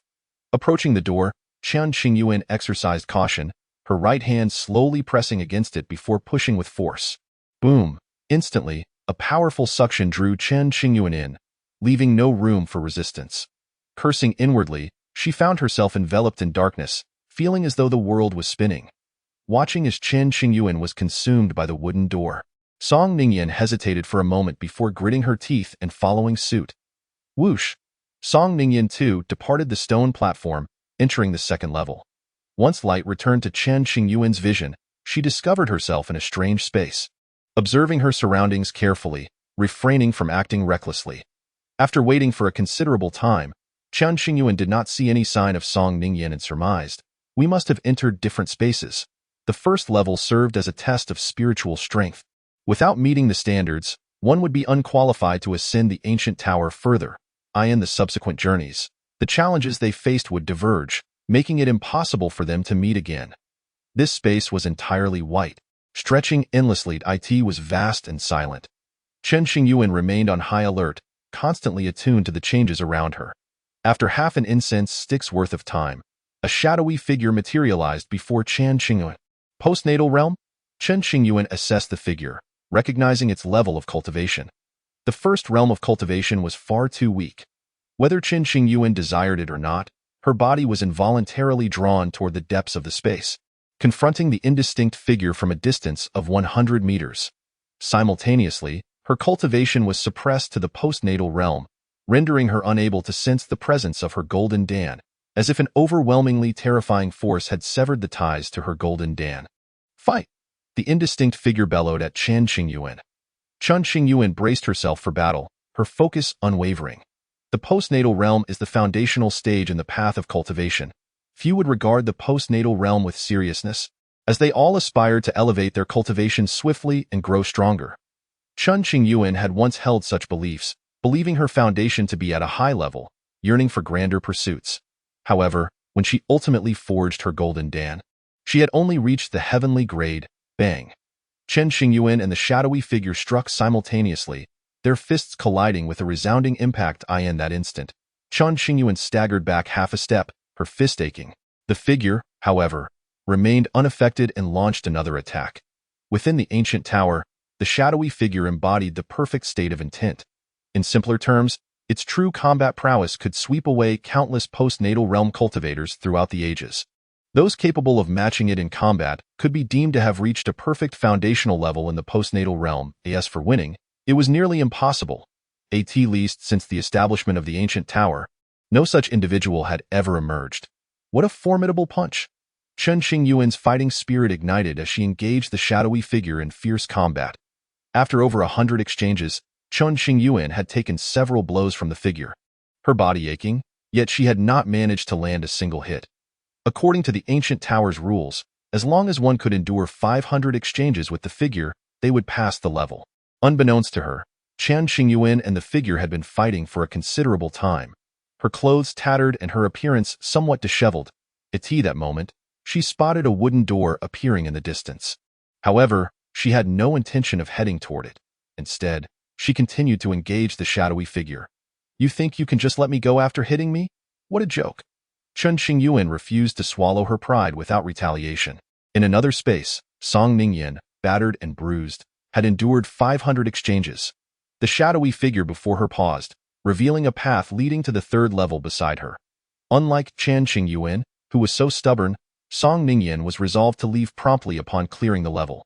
Thus, her pace quickened, while Chen Qingyuan remained locked in combat with the figure on the second level. Outside, both Lin Wenqiu and Zhao Yichuan displayed expressions of puzzlement. "This girl has already cleared the level. Why isn't she leaving?" Lin Wenqiu murmured. "Perhaps she seeks to temper herself in this manner," Zhao Yichuan suggested. "This possibility seems unlikely. She is likely simply unwilling to accept being beaten and wishes to reclaim her dignity," Lin Wenqiu remarked, his expression peculiar as he utilized a unique technique to observe the events within the ancient tower. Zhao Yichuan remained silent, his thoughts mirroring Lin Wenqiu's assessment. Days passed, and Chen Qingyuan, who had initially been at a disadvantage, finally reached a stalemate with the figure. Seizing the opportunity, she landed a powerful kick to the figure's face, satisfaction swelling within her. "Stop! I shall not fight any longer," Chen Qingyuan shouted at the figure before hastily making her way to the wooden door. Chapter 85. The demonic cavern approaches eruption. Urgency escalates, stepping into the third level of the ancient tower. Chen Qingyuan found her cultivation suppressed to the innate realm, her opponent possessing the same level of power. "Come forth." Chen Qingyuan took the initiative, demonstrating the prowess of his innate limit of the realm. Thus, he commenced his trials within the ancient tower. Song Ningyan temporarily outpaced Chen Qingyuan, having ascended to the fifth level. As for Chen Qingyuan, he was unwilling to evade after enduring 500 rounds. He was determined to retaliate before he would ascend to higher tiers of the tower. Outside the ancient tower, Zhao Yichuan and Lin Wenqiu stood vigilant, not straying an inch. They were well aware of the circumstances within the tower. The heir of the Qing sect indeed possessed extraordinary talent and a solid foundation. Given this trend, he might reach the 30th level, rivaling your strength, Lin Wenqiu praised. "This is merely the beginning. The path ahead is fraught with challenges. Do not jump to conclusions." Zhao Yichuan, though internally astonished by Chen Qingyuan's performance, maintained an expression of indifference. "Shall we wager?" Lin Wenqiu raised an eyebrow. "Boredom. I refuse to gamble." Zhao Yichuan promptly dismissed the suggestion without hesitation. "You really are dull. Can't you cultivate any other interests aside from your training? Fine wine, beautiful women, power, and wealth hold no allure for Zhao Yichuan." At times, Lin Wenqiu felt that Zhao Yichuan was not quite normal, as if something were amiss within him. With a 1,000-year celibate life, he was not merely unique in the North Wilderness. He was nearly unparalleled. The matters of the mortal world served only as stumbling blocks on the path of cultivation. In Zhao Yichuan's journey, there was only cultivation. All other affairs of the world were cast aside. "Alas, what is the purpose of your relentless training if you possess no interests?" Lin Wenqiu inquired. "To grow stronger," Zhao Yichuan replied. "And then?" Lin Wenqiu pressed further. "To pursue a higher path, to behold broader vistas." After a moment's contemplation, Zhao Yichuan resolutely declared, "Very well, I lack your enlightenment, old friend." Lin Wenqiu shook his head, savoring a sip of fine wine with an expression of enjoyment. Meanwhile, in the flowing star domain, at the heavenly jade sect. Beneath the sect, a vast array lay concealed. with countless spirit stones heaped at its core, preventing the depletion of spiritual energy and the subsequent failure of the formation. At the center of the formation lay a colossal demonic lair, from which demonic energy had already begun to seep, and in no more than 2 years, it would become uncontrollable. We have done our utmost. Yet still, we cannot resolve this. From my perspective, the chaos of the demonic lair cannot be contained. While there is still time, we must swiftly organize our resources and relocate the sect to other star domains. What shall we do? The high-ranking members of various sects gathered here, having tried every means without success regarding the demonic lair. At this moment, hope for a solution had all but evaporated, and many decided to hasten their departure from the flowing star domain, seeking to minimize losses as for the ordinary cultivators and countless common beings unable to escape. They could only remain here and await their fate. Each holy land was preoccupied with its own affairs. How could they spare the attention to care for mundane beings? If any fellow cultivator is willing to venture into the demonic lair, perhaps they could resolve the current dilemma. An elder of the Heavenly Jade sect gritted his teeth and spoke. This calamity was brought forth by your Heavenly Jade sect. If anyone is to enter the lair, it should be you. Do you expect us to sacrifice ourselves? This statement instantly incited the ire of the powerful from various sects, their gazes towards the members of the Heavenly Jade sect turning razor-sharp. The elders of the Heavenly Jade sect were momentarily daunted by the oppressive atmosphere, hastily explaining, "Fellow cultivators, please remain calm. That was not our intention." "What do you mean by that?" Had the Heavenly Jade sect addressed the issue of the demonic lair earlier, while it was still manageable, it would have been relatively simple to handle. Now that it has escalated beyond control, the Heavenly Jade sect seeks no remedy, but rather expects us to enter and face death. How absurd. Do not think that because you once offered some benefits to various sects, you can absolve the Heavenly Jade sect of its transgressions. Those benefits were merely compensation and cannot mask the foolishness of the Heavenly Jade sect's actions. With the truth laid bare, the representatives of various sects no longer spared the Heavenly Jade sect any semblance of respect, vocally denouncing them in the face of this reproach. Sect Master Qingyuan exhibited no emotional upheaval, his expression remaining stoic. Only when the clamoring voices subsided did Qingyuan finally speak. "Please allow me to share a few words." Upon hearing Qingyuan finally address them, the crowd fell silent, their gazes fixated upon him. Merely placing this erased spirit pearl at the heart of the demonic lair will strengthen the formation and buy us time. To that point, I shall venture to the core of the North Wilderness to seek out a formidable being. Perhaps there lies a glimmer of hope. Whoever dares to undertake this task, regardless of success or failure, shall be rewarded with a precious gift, and my gratitude shall be boundless. As he spoke, a dark-hued spirit pearl materialized in Qingyuan's palm, a treasure forged over a decade by a master of formations. Simply placing the pearl at the deepest point of the demonic lair could suppress the aberrant lair, granting us at least a century of precious time. Why does Sect Master Qin refuse to enter? A voice coldly inquired. I am fully aware of my own limitations and cannot bear such a responsibility. Without the slightest hint of shame, Qingyuan replied, his demeanor unflinching. In plain terms, you fear for your life. A ring was tossed into the air by Qingyuan, employing arcane techniques to project the internal space of the ring, revealing 3 complete premium spirit veins, along with various rare herbs and top-tier artifacts. The sight left the crowd astounded, a glimmer of greed flickering in their eyes. Setting aside the assorted treasures, the 3 premium spirit veins alone could leave countless powerful individuals breathless. Many of the premier sects in the flowing star domain possess merely a single premium spirit vein. Yet, Qingyuan casually produced 3, showcasing the magnitude of his resources. Over the years, the Heavenly Jade sect has reaped considerable benefits from the demonic lair. How infuriating! The Heavenly Jade sect has amassed tremendous gains, yet now, having mishandled the situation, expects us to resolve the issue. It is truly exasperating. The last time the Heavenly Jade sect claimed to distribute all resources to various sects, it now seems nothing but a farce. The crowd exchanged whispers, cursing the ancestors of the Heavenly Jade sect in unison. They were filled with anger and envy, yet felt utterly powerless, their hearts heavy with discontent. Fellow cultivators, are you willing to give it a try? At this juncture, Qingyuan was no longer concerned with his own reputation. Whatever the outcome, he could not afford to take this risk. Should the demonic lair truly erupt, Qingyuan could simply abandon the heavenly jade sect's fortunes and flee as far as possible. Of course, there remained a chance for salvation, and Qingyuan was reluctant to relinquish it. Although Qinyuan's offer was generous, to enter the demonic lair meant certain death. No amount of reward would be worth it. More importantly, they saw no hope of succeeding in such a gamble. After a prolonged stalemate, Qingyuan grew increasingly anxious. Could it be that no one was willing to enter?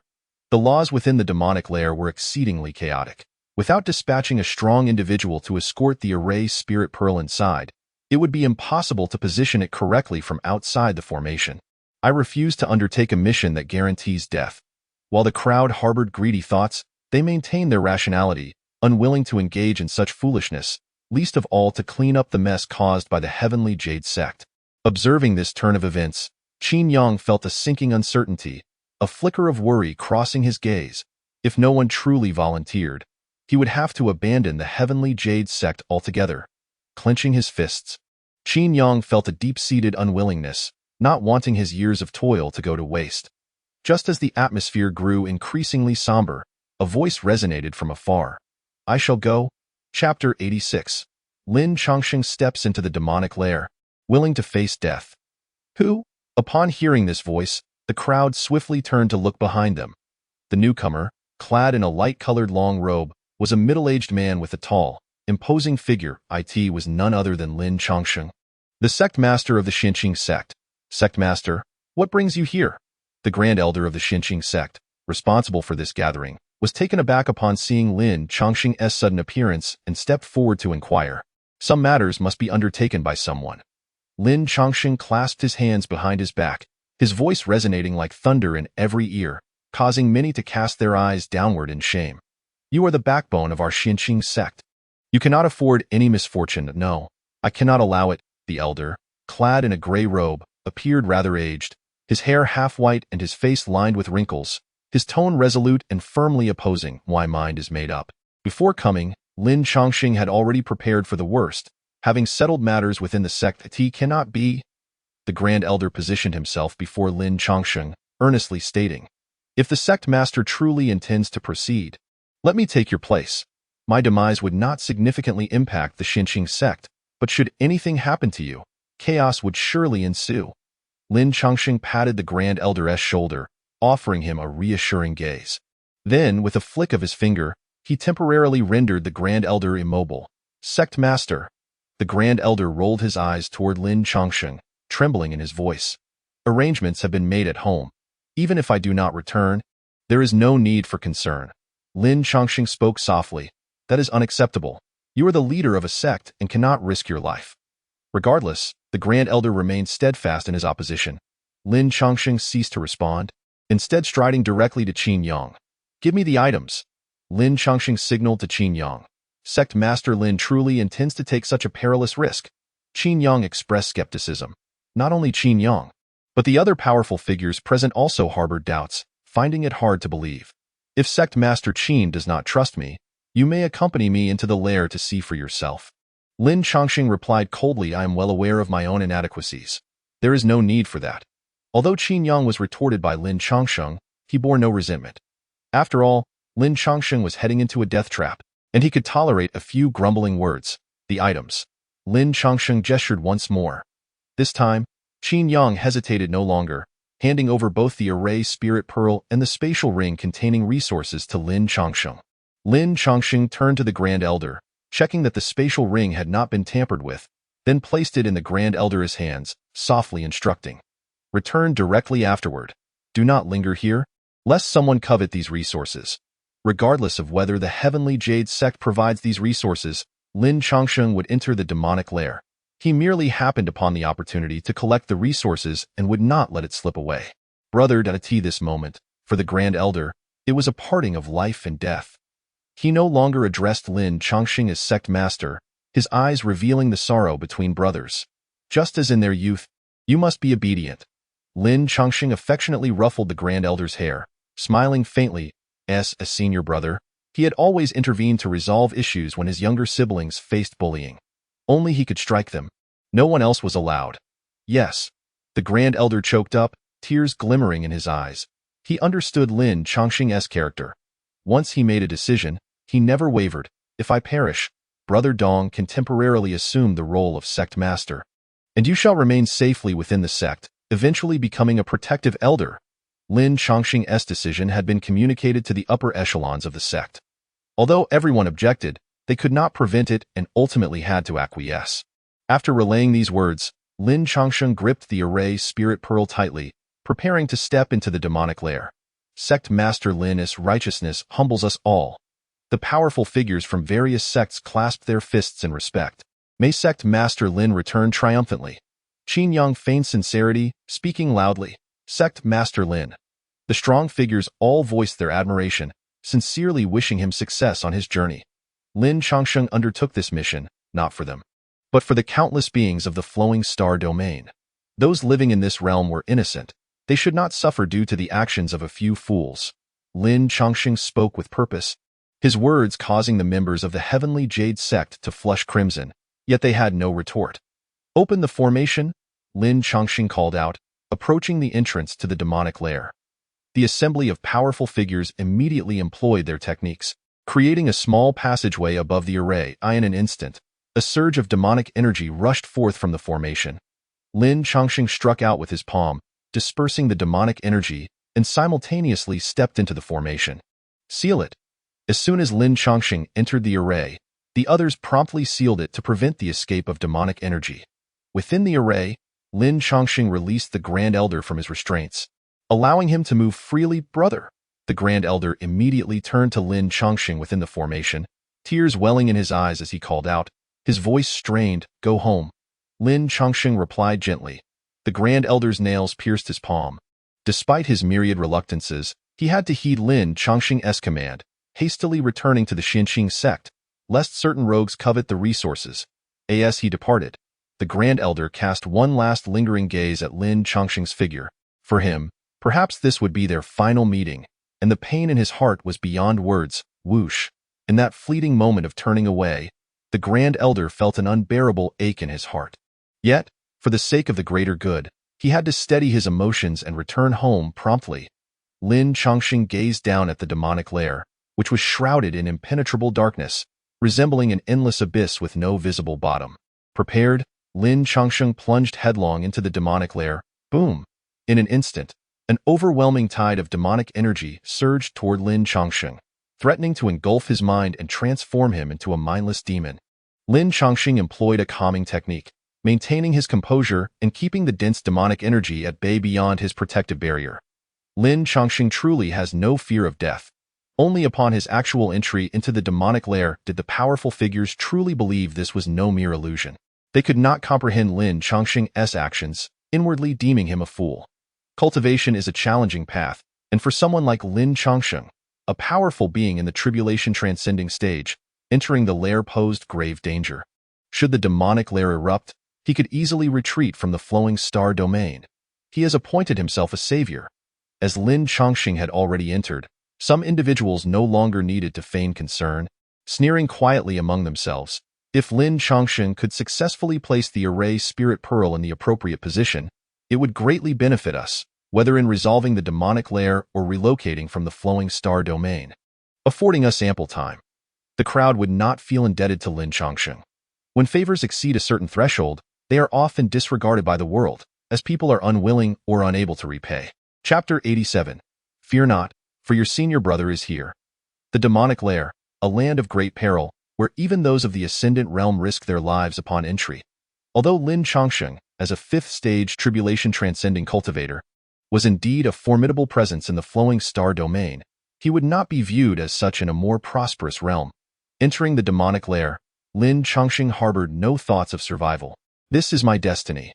For approximately a decade, Lin Chongqing had been plagued by dreams of a vast chasm of demonic energy, far greater than the demonic lair, its horror unfathomable. Later, he unearthed his ancestors' graves, discovering many to be empty, leading him to understand certain truths. The beings of this world are so innocent. How can they bear the weight of this karma? Lin Chongqing did not seek recognition for his actions. He only desired to satisfy his conscience, to uphold the honor of his ancestors. Boom. The terrifying demonic energy continued to erode Lin Chongqing's body, temporarily held at bay by his protective barrier. However, as he ventured deeper, the demonic energy thickened, causing his protective techniques to gradually falter. Cracks began to appear in parts of the barrier, and upon glancing back, a shadow of concern crossed Lin Chongqing's eyes. Even so, he had no intention of retreating. Rather, he quickened his pace. The surroundings resembled a bottomless abyss, darkness consuming all. Regardless of the various techniques or artifacts Lin Chongqing employed, he could not discern the full extent of his environment, relying solely on instinct to navigate the path. Below, Lin Chongqing beheld over 100 grotesque and terrifying skulls, the demonic energy surging toward him. At the moment of impending contact, Lin Chongqing unleashed a thunderous strike, cleaving the obstructing skull in half, seizing the opportunity to advance past this obstacle and continue on his journey. A chilling wail echoed from the depths of the infernal abyss, a sound that seemed to possess an enigmatic power, piercing through the protective barrier and reaching Lin Chongqing's ears. Despite his reluctance to listen, he found himself compelled. Initially, Lin Chongqing could withstand the seductive allure of the ghostly sounds through sheer willpower. However, as time wore on, he gradually found himself succumbing to their influence. Disciple, after my departure, you must diligently guard the Xinqing sect. His master spoke gravely. Master, where do you intend to go? Lin Chongqing inquired, bewildered. My time is drawing near. I fear I shall not remain for long. His master replied solemnly.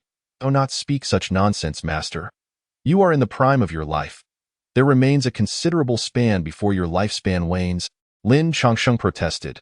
His master smiled faintly, choosing not to respond. Soon after, Master Feng Chongxian passed away peacefully.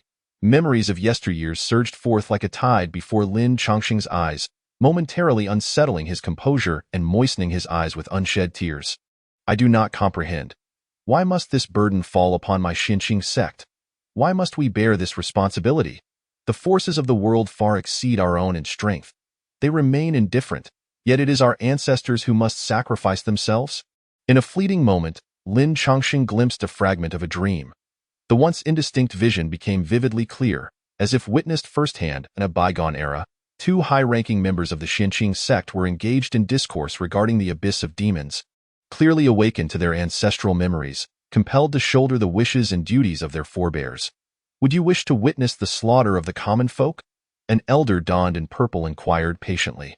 Certainly not, replied another in plain attire, his face etched with defiance, gritting his teeth. If not for others, then for ourselves. Should chaos erupt in the abyss, our homeland will surely succumb to the darkness, and friends and family will not escape unscathed. The elder in purple remarked, gazing into the distance with a grave tone, Brother, I fear. The man in plain garb trembled at the vision of the abyss within their inherited memories, not out of unwillingness to fulfill their ancestors' will, but from a primal instinctual dread. Fear not, for your elder brother is here, the elder in purple reassured, ruffling the plain-clad man's hair with a gentle smile. The scene shifted, decades passed. The elder in purple and the plain-clad man employed the highest form of death-defying magic, deceiving all within the Xinqing sect. They then journeyed to the imperial province, embarking on this fated path. Brother, if we do not return, will there be a next life? The plain-clad man broke the oppressive silence, seeking to alleviate his inner turmoil. Perhaps we uttered the same words in our previous lives, the elder in purple jested. How unfortunate to have perished in the last life, only to face it once more in this one. The plain-clad man lamented, pouting in discontent. Ha ha ha. The elder in purple laughed heartily, forging ahead against the winds and waves. Brother, do you think our revered ancestors' untimely passing was also linked to the abyss? The plain-clad man pressed on, catching up. Perhaps, the elder in purple mused, his gaze distant and complex. Fully aware of the perils that lay ahead, they pressed onward without retreat, resolved to forge a more peaceful future for their descendants. In the abyss, Lin Chongqing's vision blurred, obscured by tears. When he blinked, the images of his ancestors had vanished. Then, a haunting voice resonated in his ears. What significance does your endeavor hold? The malevolent forces of the abyss sought to dissuade Lin Chongqing from delving deeper. Should the spirit pearl of the array be activated, the abyss would be sealed for at least a century. Human hearts are treacherous, driven by selfishness. Even if you sacrifice your life for them, they will remain ungrateful. Turn back. If you but turn away now, you may leave in peace. The world is vast, and with your abilities, there are countless places to go. Why must you sacrifice your life? It was not worth it. Various voices echoed around him, reminiscent of an elder's teachings, a woman's alluring tones, and a child's sorrowful cries. Lin Chongqing's pace faltered as a terrifying thought surfaced. The world is foolish. The sect's powers are overwhelmingly self-serving. Why must my Xinqing sect bear this burden? Why can they rest easy while we suffer? If it is for the sake of our descendants, we could simply relocate the entire sect to a remote corner, living in peace, abandoning. The strange forces within the abyss urged Lin Chongqing to relinquish this endeavor. His footsteps hesitated momentarily, his gaze flickering. The will of his ancestors was not to be questioned. Regaining his formidable resolve, Lin Chongqing dispelled the fog of confusion and resumed his journey. Thus, he continued to endure the cacophony of ghostly sounds, reaching the depths of the abyss. Thump, thump, thump. A rhythmic sound resonated through the dark expanse, echoing like a heartbeat or a breath of some entity. Lin Chongqing waved his sleeve, parting the dense black mist before him, and through the gaps in the fog, glimpsed a portion of a distant scene.